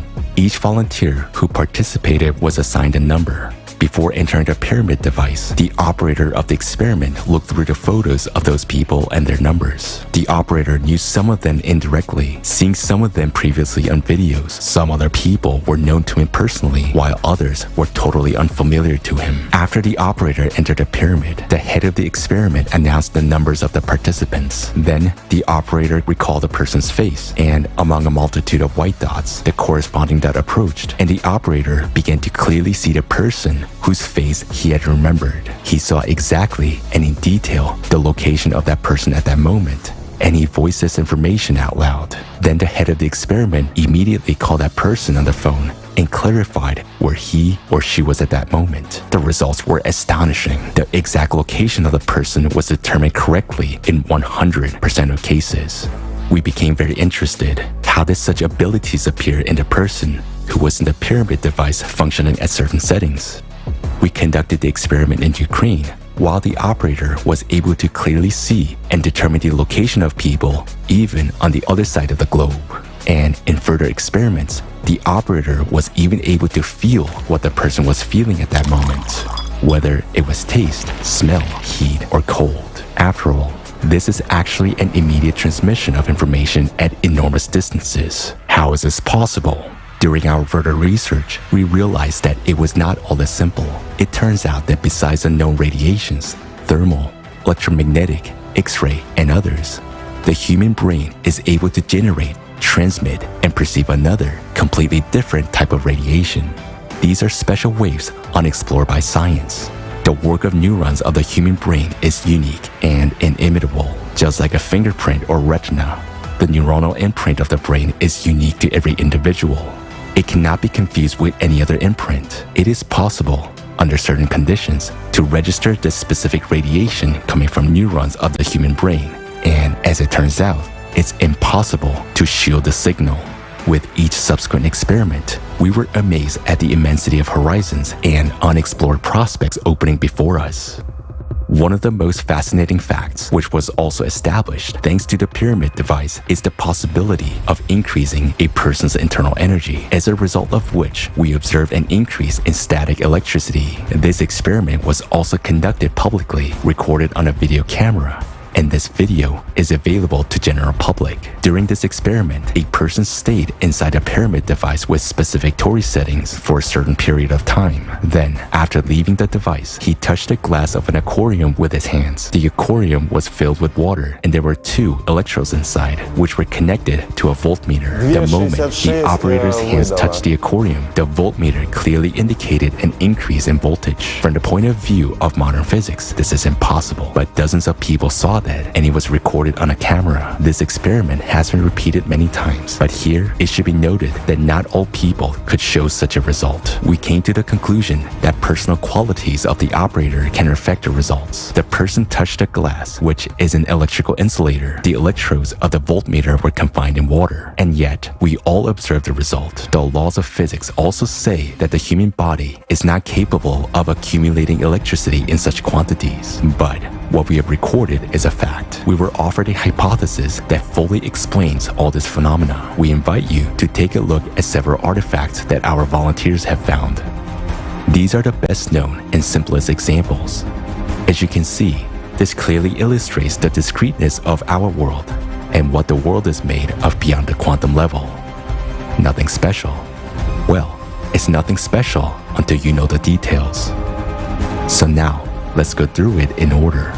What is our hypothesis of the world structure?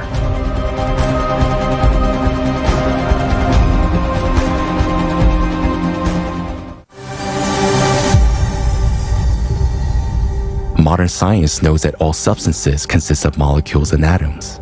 Atomic nuclei are formed from protons and neutrons, which consist of quarks.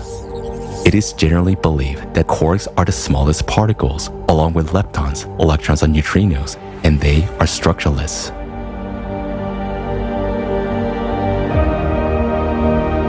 Our hypothesis says that leptons and quarks have a structure. They consist of certain energies, waves. According to our hypothesis, a lepton and a quark represent coil state of a short elastic waves. What is it? Associatively, it can be compared to a tangle of snakes intertwined with each other. Each tangle is the smallest particle, a quark or a lepton, while each snake in a tangle represents a different kind of energy.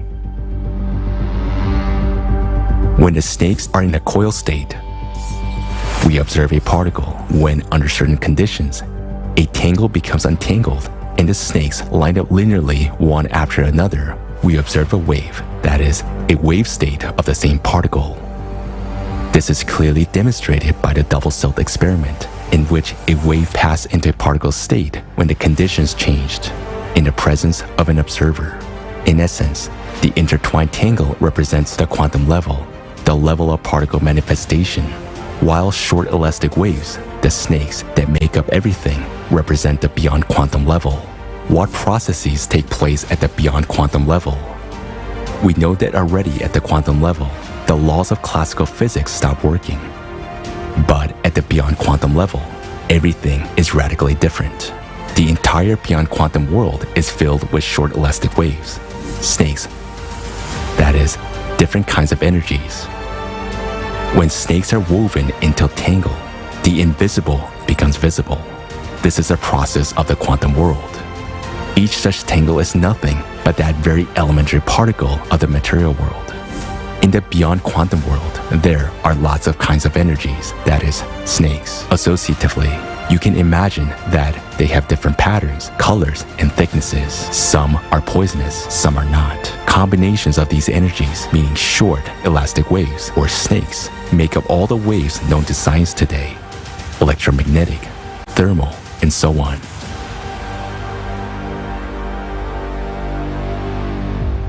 In other words, any wave is discrete in its true nature because it consists of a multitude of short elastic waves, snakes. None of the snakes ever disappear. They just transform from one state to another. Also, all material objects consist of tangles of snakes as the smallest material particles. Each snake in a tangle is a carrier of certain information, a code. Depending on the combination of snakes in a particle, one or another matter with given properties is formed in the material world. Characteristics of a material object and all processes occurring in it are formed at the beyond quantum level. That is, the information embedded in a particle at the beyond quantum level determines what this particle creates. A soccer ball or a dog. If we decompose a snake tangle into a linear state, all the snakes will line up in a strict sequence. And this sequence is very important. Just like in DNA, every fragment is in its place. The first snake in the sequence has a specific role. It is a carrier of information about the whole tangle and carries the main code of the program. Understanding how the world is arranged at the beyond quantum level and that everything is made up of short, elastic waves has led us to an obvious fact that there are many more types of energy in the world than is commonly believed nowadays. Modern physics identifies only 6 types, while we have come to the conclusion that there are at least 32 of them. Interestingly, this is also supported by historical facts. Our volunteers found references to the use of at least 32 types of energy in the ancient times. As paradoxical as it may sound, all this information, which is new to us, was known in ancient times, and many artifacts from around the world prove this. Let's have a look at some of them.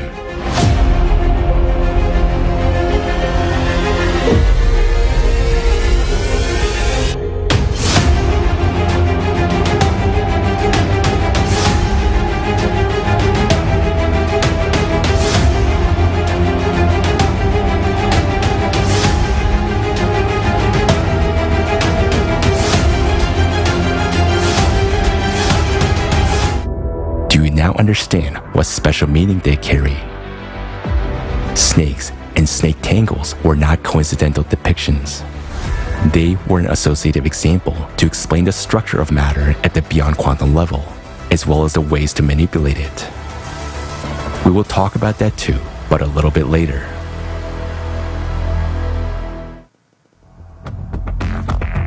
To date, this knowledge has been mostly lost, and that's a shame, because it will be of a great use to modern scientists who for decades have been struggling with questions which can be easily explained by means of this hypothesis.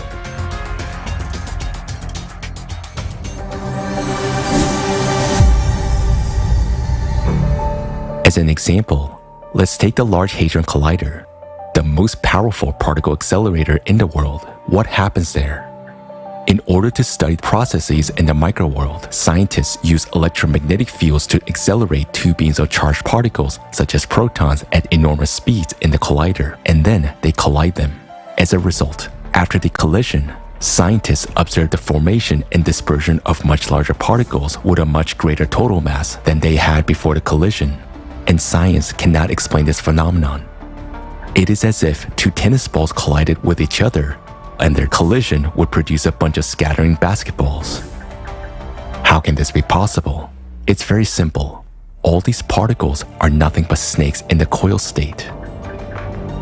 The energy that accelerates them, the electromagnetic wave, is also snake-like, only not in the coil state, but in the linear one, in the state of a wave. Thus, not only 2 particles collide in the collider, but billions and billions of snakes in the state of waves, which are transformed into coil state during the collision. These coil states are precisely what we capture as a bunch of scattering particles. Thus, the hypothesis gives an answer to how 2 small particles can form new ones that surpass them in volume, size, and mass.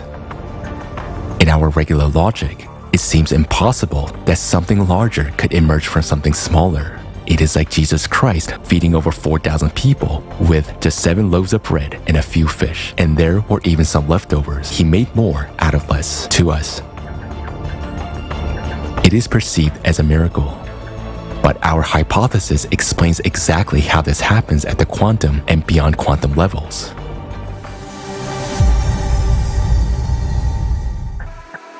The mysterious birth of virtual particles in the physical vacuum can be explained in a similar way. How does a particle-antiparticle pair emerge from emptiness and after a short time disappear again? The answer is simple. The short elastic waves, snakes, that fill the vacuum simply move from the beyond quantum level into the quantum world, forming coiled states, the very particles we can observe. In fact, the whole world is made up of snakes. There's no place where they do not exist. As it is said, there isn't a single place in the entire universe where the thinnest needle doesn't run into something. Let's take another example. In quantum physics, there is a phenomenon known as entangled particles. 2 particles can be at different edges of the universe and interact with each other without loss of time. A change in the state of one particle instantly causes a change in the state of the other. How is this possible when modern physics says there is nothing faster than the speed of light? It's a question that has led modern science into a dead end. Scientists have no answer. In fact, the answer is simple. At the beyond quantum level, all these particles are located next to each other and connected by a single snake. There's no concept of distance, speed, or time in the beyond quantum world. Completely different laws work there. For example, in the material world, one of the interconnected particles can be in our hands, while the other one can be in a grain of sand on the shore of the ocean in another galaxy. Meanwhile, at the beyond quantum level, both of these particles are at a distance of a single snake, and there's no time or space between them. There can be many more than two of these entangled particles, and all of them are instantly exchanging a huge amount of information among each other. In other words, matter in the universe is constantly interacting.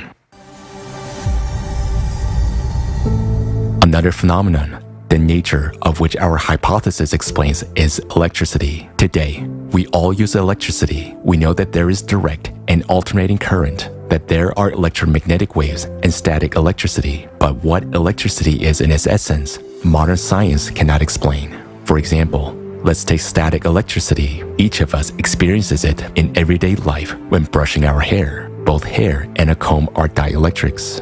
When we run a comb through our hair, we untangle some snake tangles and create new ones, thus releasing snakes. The snake tangles on the comb interlace with the ones in the hair. In this way, joint snakes are formed. This quantum manifestation is precisely electromagnetism, which attracts hair to the comb. By understanding these processes, even at such an elementary level, we can already provide answers to many riddles of modern science. For example, let's take an electrostatic machine. There is a paradox associated with it, which is an unsolvable riddle. When the disks of an electrostatic machine are rotated, a powerful spark between the two electrodes occurs only when there are metal spheres attached to their ends. If these spheres are removed, there will be no spark between the electrodes, or it will be barely noticeable. But if, for comparison, a device that works from a battery or a household outlet is connected to the electrodes of an electrostatic machine, an equally strong spark appears both with and without the spheres. This indicates that the electric current generated by the electrostatic machine is not capable of causing a powerful discharge without the spheres, and that the current from the battery is capable of causing the same discharge with and without the spheres. What is the difference between these two currents? The difference is that these are different kinds of electricity, and they differ not just in their external characteristics, they differ at the beyond quantum level. And our hypothesis gives an in-depth justification for the nature of electricity and its different kinds. Doesn't that remind you of anything? It's a good example for thinking people. Thanks to the hypothesis of a coil state of short waves, we understand that electricity is the same snakes in the coiled or linear state. There are many kinds of electricity. They're determined by the predominance of one or another type of snakes in their linear sequence. For example, when you comb your hair, static electricity is generated, which is represented by a certain predominant type of snakes. When magnets rotate, it's another type. In household outlets, alternating current is a third type of snakes. In batteries, the energy of chemical reactions is the fourth type. In an electrostatic machine, it is a fifth, and so on. And note that all types of electricity, just like the magnetic field, have the same first snake in the linear state, which carries a major part of information. We reserve the right to explain the understanding of how electricity works to those who will further investigate this issue. We have merely given an association and invite those who wish to understand the subject to investigate it on their own. Now, let's look from the perspective of the beyond quantum world at what's going on in an electrostatic machine when different kinds of electricity are used. As the disks of the electrostatic machine rotate, the brushes rub against their surfaces. As a result of the friction process, the snake tangles become untangled and form an electrostatic field. Some of the snakes start moving along the conductor as if along a riverbed, forming a directed movement of snakes along the electrodes. As long as there is static electricity, there are no tangles, just a flow of snakes. And in order for a discharge to appear, that is, for the snakes to interact, we need to create conditions where they can gather in tangles again. Such conditions are created by the shape of a sphere. By flowing around a sphere at the ends of the electrodes, the snake coils up on themselves, which contributes to the formation of tangles. In the space around the metal spheres, the snakes and tangles begin to accumulate. The snakes from tangles on one side begin to cling to tangles on the other side, and their massive collision occurs. As a result, the tangles become untangled and the snakes are released. This is the discharge that we observe. We see a spark, waves are emitted in the optical range, and we hear a sharp click like a sound shock wave. All of these manifestations arise as a result of interaction among the snakes. They simply transition from one state into another. Accordingly, when there are no metal spheres on the electrostatic machine, the snakes flowing along the electrodes cannot form any tangles, so they simply fly by without any interaction with each other. But in batteries and household outlets, there is a different kind of electricity. There, tangles move together with snakes in a linear state, and they interact with each other instantly. The tangle state is disrupted, and we observe a discharge and the accompanying phenomena. Therefore, this type of electricity does not need metal spheres to form tangles because it actually flows in the form of tangles. Thus, we understand that the shape of a sphere creates the necessary conditions for transformation of the linear state of snakes into a coil state. That is, in fact, the shape of a sphere or a dome creates conditions for accumulating energy. Doesn't this remind you of anything? If you have noticed the similarity with the domes of religious buildings, you are not mistaken. Ancient legends say that the first dome temples were built more than 24,000 years ago by the representatives of an extraterrestrial race known as the Apexians. They also created the first religion and the first dome-shaped structures for the purpose of collecting energy from humans, which is known as vril. People gathered in those temples and prayed to the Apexians as gods. This was a process similar to what we have seen in the spheres of the electrostatic machine, where static electricity accumulated. In the temples, people's energy, vril, flowed through the building into the domes, accumulated there, transformed into a coil state, and was transmitted to the Apexians. The Apexians built structures of various forms in order to collect energy. Those could be pyramidal structures, or towers with pyramidal or dome tops, ending with a pyramidal spire. Many such ancient structures are considered to be places of power. The paradox is that those were places where power was taken away, not given. It is also quite interesting that to this day, such shapes of structures are mainly used for places where mass gathering of people, decision-making, and emotional outbursts take place. If you wanted to tell the story you just heard as a comic strip, how would you draw it? We will show you an ancient artifact that depicts this process as a comic strip. We see a temple structure with a portal above it, and a flying saucer at the top indicates that it is extraterrestrial. In those times, people couldn't know such technologies. On the left, we can see people and an indication that they're giving away their energy. This is shown in the form of snakes flying away. On the right, we see two planets and below them representatives of an extraterrestrial race, the Apexians, who receive energy from humans. And it is clearly shown that humans fed not only the Apexians, but representatives of other extraterrestrial races as well. To this day, through our temples, we feed unknown creatures in the universe. If any of you doubts that we still worship them to this day, you shouldn't. What is unknown to us is not unknown to the priests. And this information has nothing to do with any religious feelings or emotions. This information is about the physics of processes. Thus, our hypothesis opens a new approach not only to physics, but also to the history of our humankind, and reveals certain cause and effect relations of the processes taking place in society nowadays. Radiation. The second riddle of the electrostatic machine is the radiation background that is recorded near its brushes during operation. Where does the radiation come from? After all, there are no obvious conditions for its occurrence. We can explain it easily with the help of our hypothesis. The brushes rub against the disc during the operation of the electrostatic machine. The process of rubbing is a collision of a huge number of snake tangles with each other, which leads to their untangling. As a consequence, various types of snakes are released, including poisonous ones capable of biting and destroying other tangles. These are exactly the radiation snakes that form the radiation background. This background is local and short-lived during the operation of the electrostatic machine. It disappears as soon as you stop the machine, unlike the background radiation in nuclear reactions, which can last for a long time. Why is such a difference observed? Radiation exists in any object, but not in active state. Radiation background is a serpentarium with different types of toxic snakes biting all the tangles they interact with. The power of the radiation depends on the position of the radiation snakes in the linear sequence. During nuclear reactions, a strong radiation background appears since there are many tangles in which a radiation snake stands first. Interacting with other tangles, it changes their code. It pulls the radiation snakes in them to the first position while losing some of its own energy.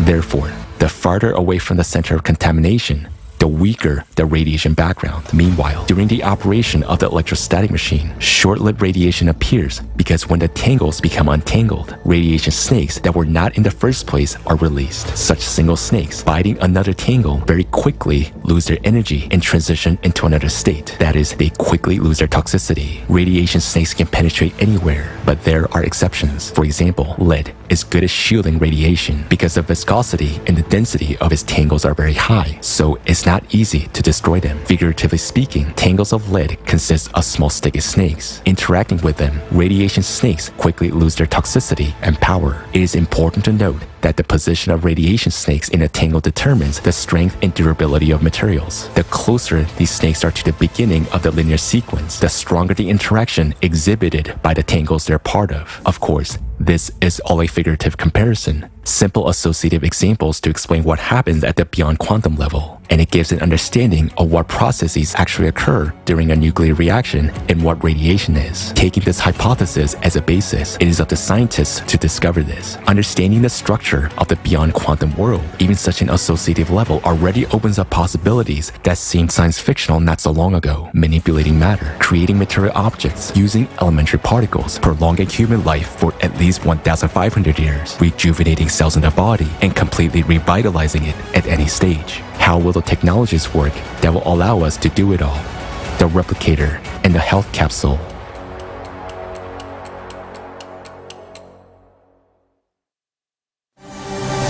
Replicator.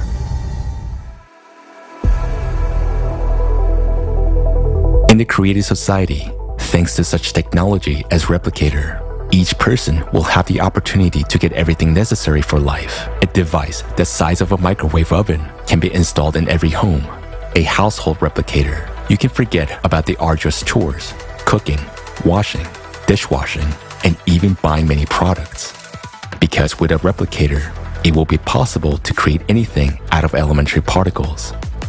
How will it work? We can say that the replicator will manipulate particles, but in fact, it will manipulate what the particles are made of, that is, snakes. Moreover, in their linear state, each particle contains a few certain types of snakes, which have a strict sequence determined by the information embedded in them. Thus, by replacing one or several snakes or their sequence in a particle at the beyond quantum level, we can create a new particle, and thus a new material object. After all, the difference between a soccer ball and a hamburger is only in the characteristics of the snakes that make up their particles. This is a principle of how the replicator works. In order to create something from particles, we need particles themselves. Where can we get particles from? And in quantity to ensure the creation of different kinds of food and clothing for each person throughout their lives from the particle recycler. After all, if we know how to create objects out of the tiniest particles, we will know how to disassemble those objects. That's what the recycler will do. It will disassemble your dirty clothes, for example, or dirty dishes into particles. After disassembling the unwanted matter into particles, the recycler will pack them into a nano cartridge, which will then be used in the replicator to create new objects. Naturally, in the cartridge, the particles will be stored in a coiled state of snakes in the form of leptons and quarks. Since snakes in linear state cannot be held, they're constantly in motion, whereas in the form of particles, that is, in the coiled state, under special conditions, they can be stored in the cartridge without loss of properties and power infinitely long, up to billions of years. So what size should this cartridge be to store such a large number of required particles? About 1 million nano cartridges can be placed in one human hair. 1 centimeter of nano cartridge can contain about 10 to the 36 quarks.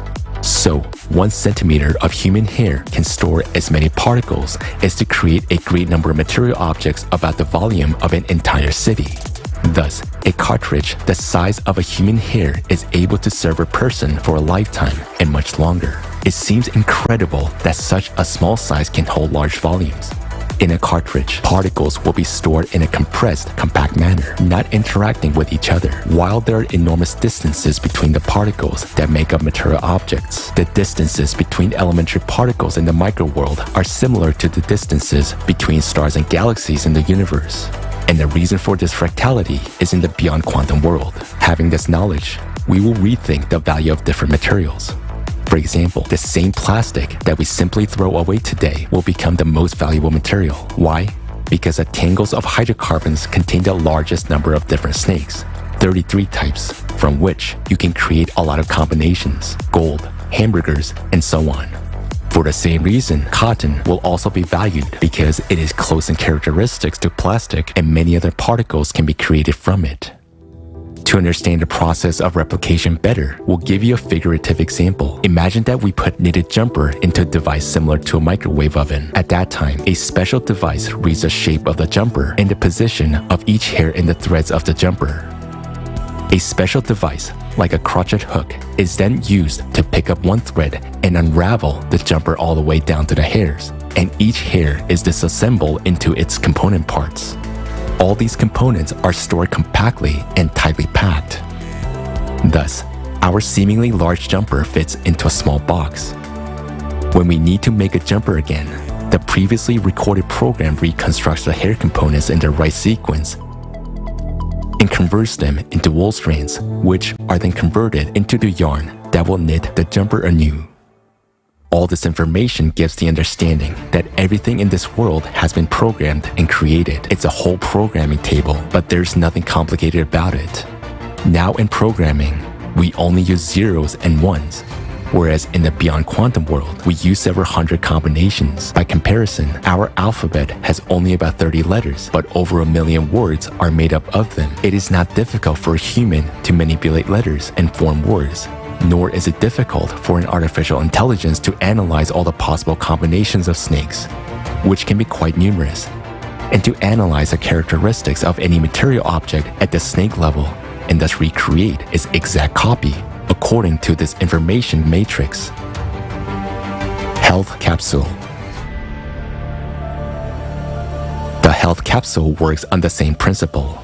It will keep the human body in a perfect and young state for at least 1500 years. By means of the same manipulation of energies, the snakes that make up all the particles in the cells of our body. From the perspective of modern healthcare, the only way to help a person whose organ, for example, has failed is transplantation. The organ has to be taken out and replaced. Meanwhile, the health capsule will restore the working organ inside the body simply by changing the states of its cells at the beyond quantum level. There are about 30 trillion cells in the human body. In its complexity, each of them is like a galaxy. If we zoom into a cell 8 billion times and look inside, we will see that it resembles a colossal automated factory, performing almost as many unique functions as all manufacturing in the world.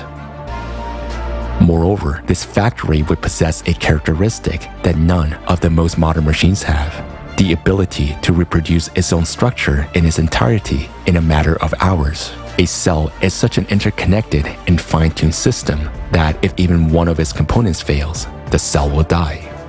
Therefore, manipulation of a living cell at the level of molecules and atoms is impossible. It's like trying to fix the engine of the car at a full throttle. Meanwhile, at the beyond quantum level, everything is simple. It is necessary to add snakes where they're missing, or remove the excess ones, and the condition of an organ will return from pathological to healthy. Rejuvenation of the body and prolongation of human life will take place according to the same principle. Information code. We can make an analogy with the program code of a website. In order to change something on a web page, we don't make changes on the website itself, but we go into the code and write what we want. For example, we change the font color in the code, and this is immediately displayed on the website itself. We can write a different picture address, and the picture that we see on the website will be replaced. That is, we make the changes in the code, and they are displayed on the page of the website. This is how the health capsule will work. We make changes at the beyond quantum level, at the code level, and they're displayed here in the world that is visible to us. The knowledge about the control and manipulation of matter has been known since antiquity. That very caduceus symbol is a symbol of human power over matter, not a human over a human, as it was later distorted. Our hypothesis confirms that alchemy is not a fairy tale because it is possible to change one state of an object into another by simply changing its characteristics at the beyond quantum level.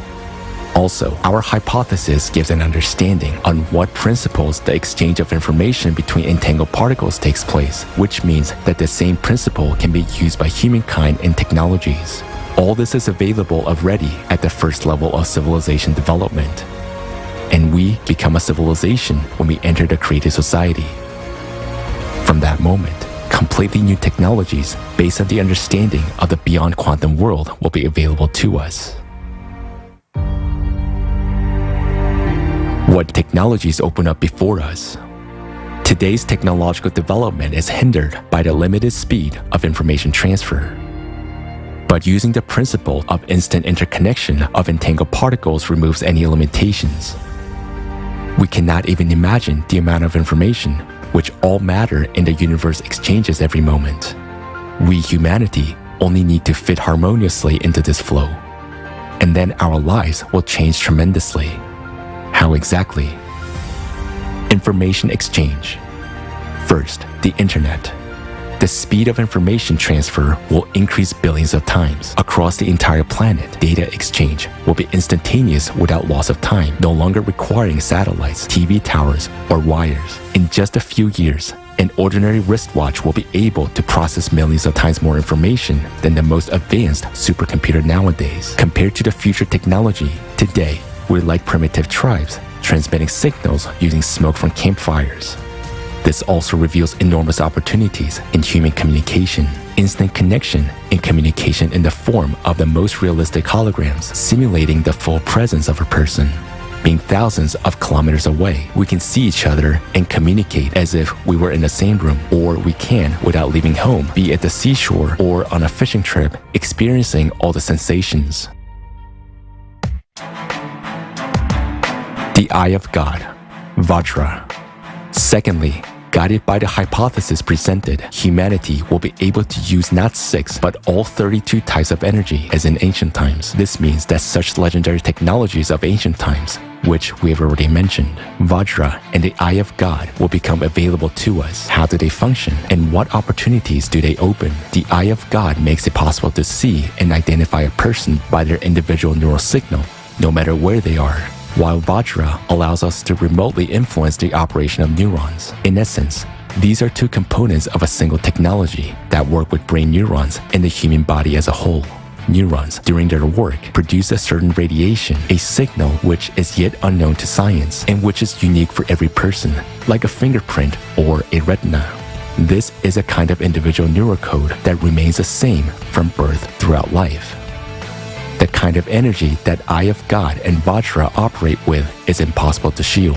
Those are signals that instantly reach each other across all galaxies, and the same kind of signals are perceived and emitted by the neurons of the brain, which has already been experimentally proven. This gives the understanding of why we actually need so many neurons and what their true function is. The Eye of God and Vajra technologies, introduced already in the transition period to the creative society, opens up many prospects for us. How will they improve our lives? Safety. Thanks to the Eye of God technology, not a single person in the world will go missing or be kidnapped without a trace. Today, millions of children disappear without a trace every year, and the Eye of God is able to locate any person anywhere, anytime, no matter whether they're in a cave or in outer space. Moreover, thanks to the Eye of God and Vajra technologies, any crime will become impossible. A person intending to commit an unlawful act will be instantly identified and immediately held accountable. It's important to note that Vajra cannot read thoughts, but it can read emotions such as fear or aggression. For example, if aggression is recorded in a group of people and a person close to them experiences fear and the threat of violence, it is evident that this person is in danger and needs help. Immediately, the appropriate measures are taken to ensure that person's safety. All manifestations of aggression will be under control, so your life will always be completely safe. Also, in the creative society, these technologies will be synchronized with the NPC Voskud, which will be able not only see any perpetrator, but also to identify who they're connected with. see their financial flows, and make decisions to neutralize them. The Eye of God and Vajra will also help in case of emergencies. If a person is in trouble, catastrophe, or injured, suppose there is a major earthquake and many people are trapped under rubble. The Eye of God technology will instantly indicate exactly where a living person is, whereas Vajra technology can remotely make changes to their body that will allow them to survive. For example, by interacting with a person's neurons, Vajra will instantly stop their bleeding, eliminate the painful shock, and if necessary, put them into an artificial controlled coma. As processes in the body slow down in a coma, rescuers have more time to get to a person and save them. By the same principle, in case of an accident, Vajra will help a person before the ambulance arrives. And these are just a few striking examples of the use of these technologies to ensure people's safety. There will be no more accidents on the road due to drunk driving. Vajra technology will simply not allow a person under the influence of alcohol or drugs to get behind the wheel. A few months ago, I promised to demonstrate a working prototype of the Eye of God system. I was obliged to keep my word. The only point we discussed was the security issue. Fortunately, we were helped by chance, and we took advantage of the opportunity. Lately, most of the world's leading states have been developing global human monitoring and identification systems. To date, the best results have been achieved by Chinese specialists. Their facial recognition system that works with video surveillance, based on Beidou 3 satellites, as well as the developments of such companies as SenseTime, LC Vision Technology, and others, actually shows quite good results. Chinese experts claim that their system is even capable of identifying a person wearing a balaclava. Well, this is partly true, but there's a nuance. The thing is that their system is able to identify a person wearing a balaclava only provided this person has been identified before, meaning his data is already in the system database. It means that if the person has never been exposed to the system, it is not able to identify him. Or here's another example. We take a person, put a pot on his head, and the Chinese system will not be able to identify him. Or we put a sack on his body, and the Chinese system will not be able to identify him either. The prototype of the Eye of God system we are demonstrating is completely different from any existing system. It works on completely different physical principles. And it doesn't use human anthropometry to identify a person. It uses the signal imprint of brain neurons. And that signal is unique. It is as unique as our fingerprints, our retina, or our DNA. It cannot be changed. It cannot be shielded. And we've proven that through a number of experiments. The prototype that we are demonstrating to you today actually works within a certain range. That is, horizontally, the scanning angle is 135 degrees. Vertically, it is 10 degrees. The scanning depth is 150 kilometers. These figures are confirmed experimentally. The scanning, or rather, the result of the scanning does not depend on the landscape at all. Look at the screen. The white dots you see are the people who are in the scanning cone of our prototype.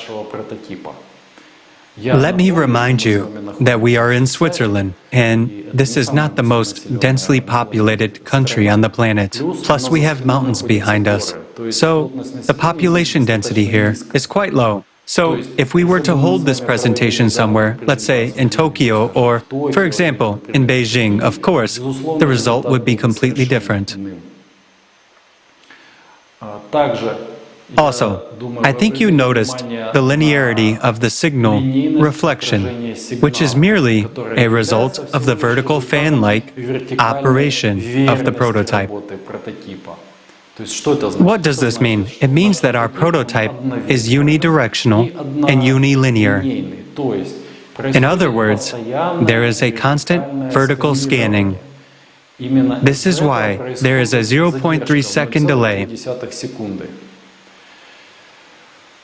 Naturally, the working machine will be devoid of these, so to say, imperfections, which means that its operating range and functionality will be much more powerful and much larger.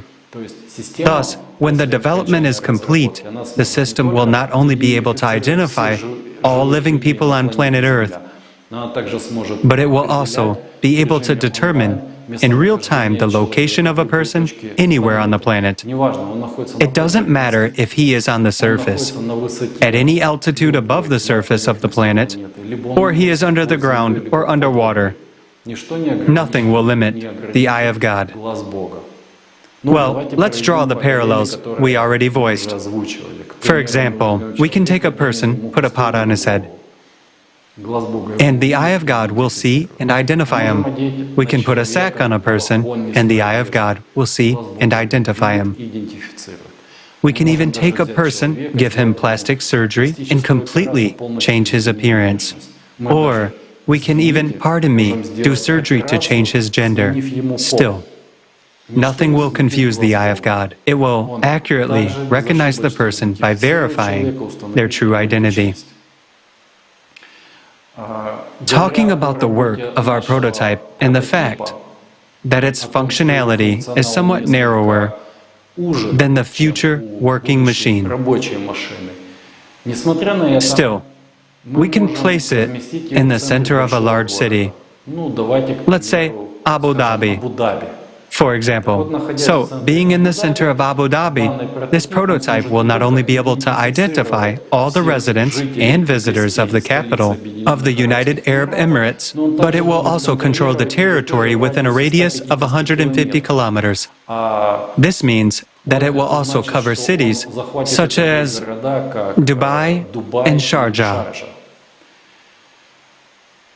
If we talk about the future, about a working device, it will have to work, or let's say it can work together with existing satellite systems such as GLONASS, GPS, Galileo, or the Beidou 3, which we have already mentioned.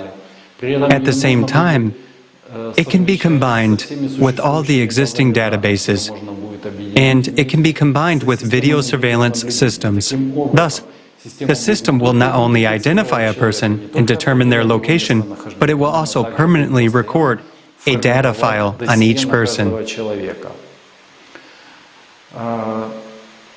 We would also like to draw your attention to the screen. Now, you can see how the system works when connected to video surveillance. And this is how it works without being connected to it. Here's an interesting fact for thinking people. Our prototype consumes 2.8 volts when receiving a signal. It only needs 1.2 volts to send an outgoing signal. Just think about it. 1.2 volts, which can change the world.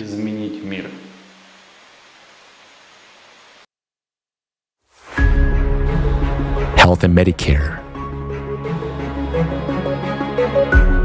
Vajra opens up tremendous possibilities for maintaining our health as well. For example, a person may not even realize that he has a pre-infarction angina, while Vajra can already detect this through his neuroradiation, and emergency assistance will already be on its way. Anesthesia during surgeries will no longer be necessary, nor will any painkillers. Vajra will be able to anesthetize a person for any length of time, no matter how complex the surgery is. Drug-induced pain relief always has negative effects on the body, but thanks to Vajra, everything will be solved with just one click of a button without any side effects, thanks to the targeted impact on the neural group. In essence, the Eye of God and Vajra are a new level of care for human safety and health. Some people may have concerns like, what about private life while a neighbor is away? And if someone visits the neighbor's wife, is this technology going to record all of this too? The answer is simple. All of this is your personal business.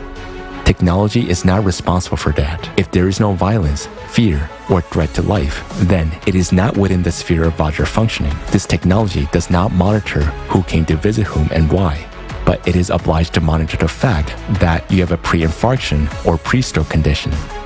Yes, some people might argue, will everyone be under control or what? It is now in the consumerist format that all people are under control. Today, even our own iron is watching us. All our gadgets, smartphones, laptops, all of this is used to collect as much information about us as possible, to control us, to profit from us, and to gain more power over us. Whereas in the creative society, you are the power. Just like every human being, your safety and your life are the top priority. The Eye of God technology is a guarantee of your safety, and most importantly, it is a guarantee that under no circumstances will the power belonging to all humanity be usurped by anyone. Nowadays, there is no more terrifying beast on the planet Earth than a human. Sharks kill an average of 10 people a year. Crocodiles kill 1,000 people a year, whereas one human today is capable of killing hundreds of thousands of people per year. Now, the Eye of God and Vajra technologies will make it possible to identify even those who stand behind people who give such orders and eliminate the entire chain. The Eye of God and Vajra technologies in the creative society are the main guarantee that no one will be able to impose their will on people. Power will never be taken away from humanity under any circumstances. If the Eye of God and Vajra technologies are used in the creative society, where human life is a top priority, they would serve for the benefit of people. But if these same technologies are used in the consumerist format, where human life is worth nothing, this will inevitably lead to a global totalitarian regime. Why? Because a state, a company, or a person who possesses this technology, with a push of a button, or even with a mental order, will be able to give a command to destroy all armies of the world, no matter whether it is one object or billions of people. And the scariest part is that no one will be able to resist that, because these technologies work in energies which cannot be shielded. It is simply impossible to hide from them, just as it is impossible to determine where these signals are coming from. The introduction of such technology in the consumerist format is highly undesirable, because it will be fatal for everyone. It will lead us to a planet-wide enslavement, where one person or a group of people dictates their will to everyone. Why have we made a decision to announce these technologies and our hypothesis now? There are two reasons for this. Firstly, because we fully understood the phenomena we encountered while conducting experiments in the pyramid device only over time. When we understood that by using those energies, it is possible to recreate technologies such as the Vajra and the Eye of God, we realized the entire severity of the situation. At the initial stages of our experiments, a wide circle of people were involved, so the information went beyond the original group of participants and became available to many. We understand that this knowledge is of great interest and encourages people to research. According to our data, some countries are already working in this direction today, which means that sooner or later, one of the countries will own such a device. That's why we're talking openly now. If now, in the consumerist format, these technologies fall into irresponsible hands, it will be extremely dangerous. The second reason why we're now voicing this hypothesis is because humanity's most important task today is to survive the cycle of climate disasters. The climate Cerberus does not use the internet, and even Vajra and the Eye of God cannot stop it.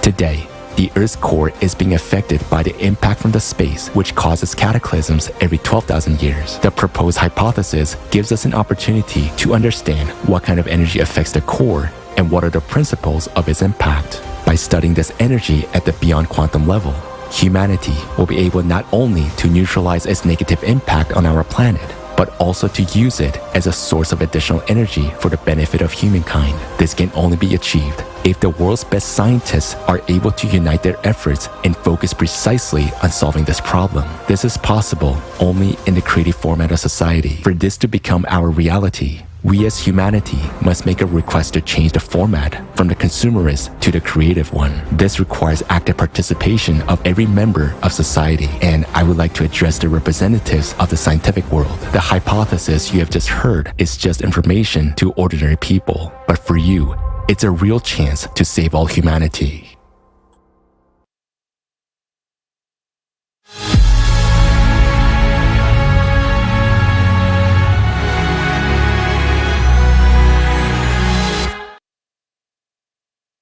Now, after watching this, you know the laws of the universe. You know how your thoughts work, what they are made of, and you understand the complexity of this world. Yes, you have understood a lot, and so have we. But we still have unexplored areas that we have yet to explore so that we can truly save the planet. Now, you know that we are exposed to cosmic rays and that we will have to confront them.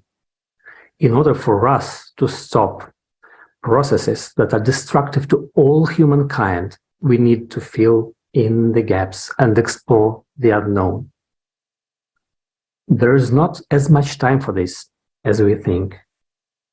And we are honestly saying our knowledge is not enough for this. We need the whole world. We need the collective potential to become a united civilization, and only then will we succeed. If we are divided, there is nothing we can do. And this is true. It is now a question of the survival of all humanity, and everyone must put their hands to it, their time, their efforts. Then we will survive. But if we don't make efforts, if we do not unite, if we stay divided, we won't succeed. So, dear friends, people of the world, join the creative society. Dear scientists, you have spent your entire lives studying science. Make an effort now to save all the people. There's only little that is required of you. Remember Archimedes, who once said, "Give me a fulcrum and I shall move the world." We have provided the most important thing, the fulcrum. And thanks to this, there is now a real chance to change everything.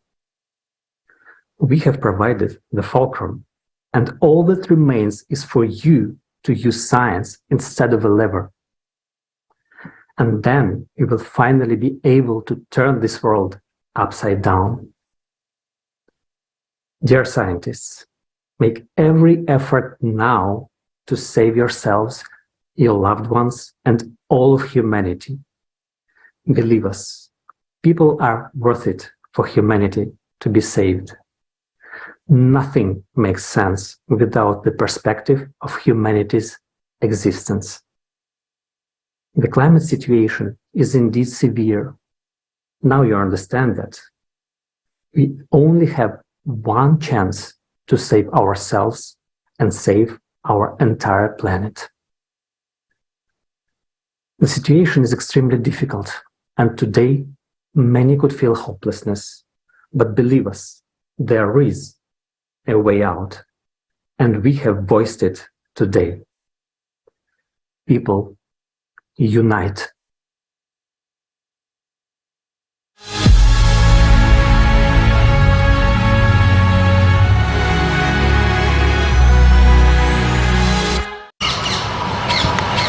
You are all sane, responsible adults who have witnessed the reality that awaits us.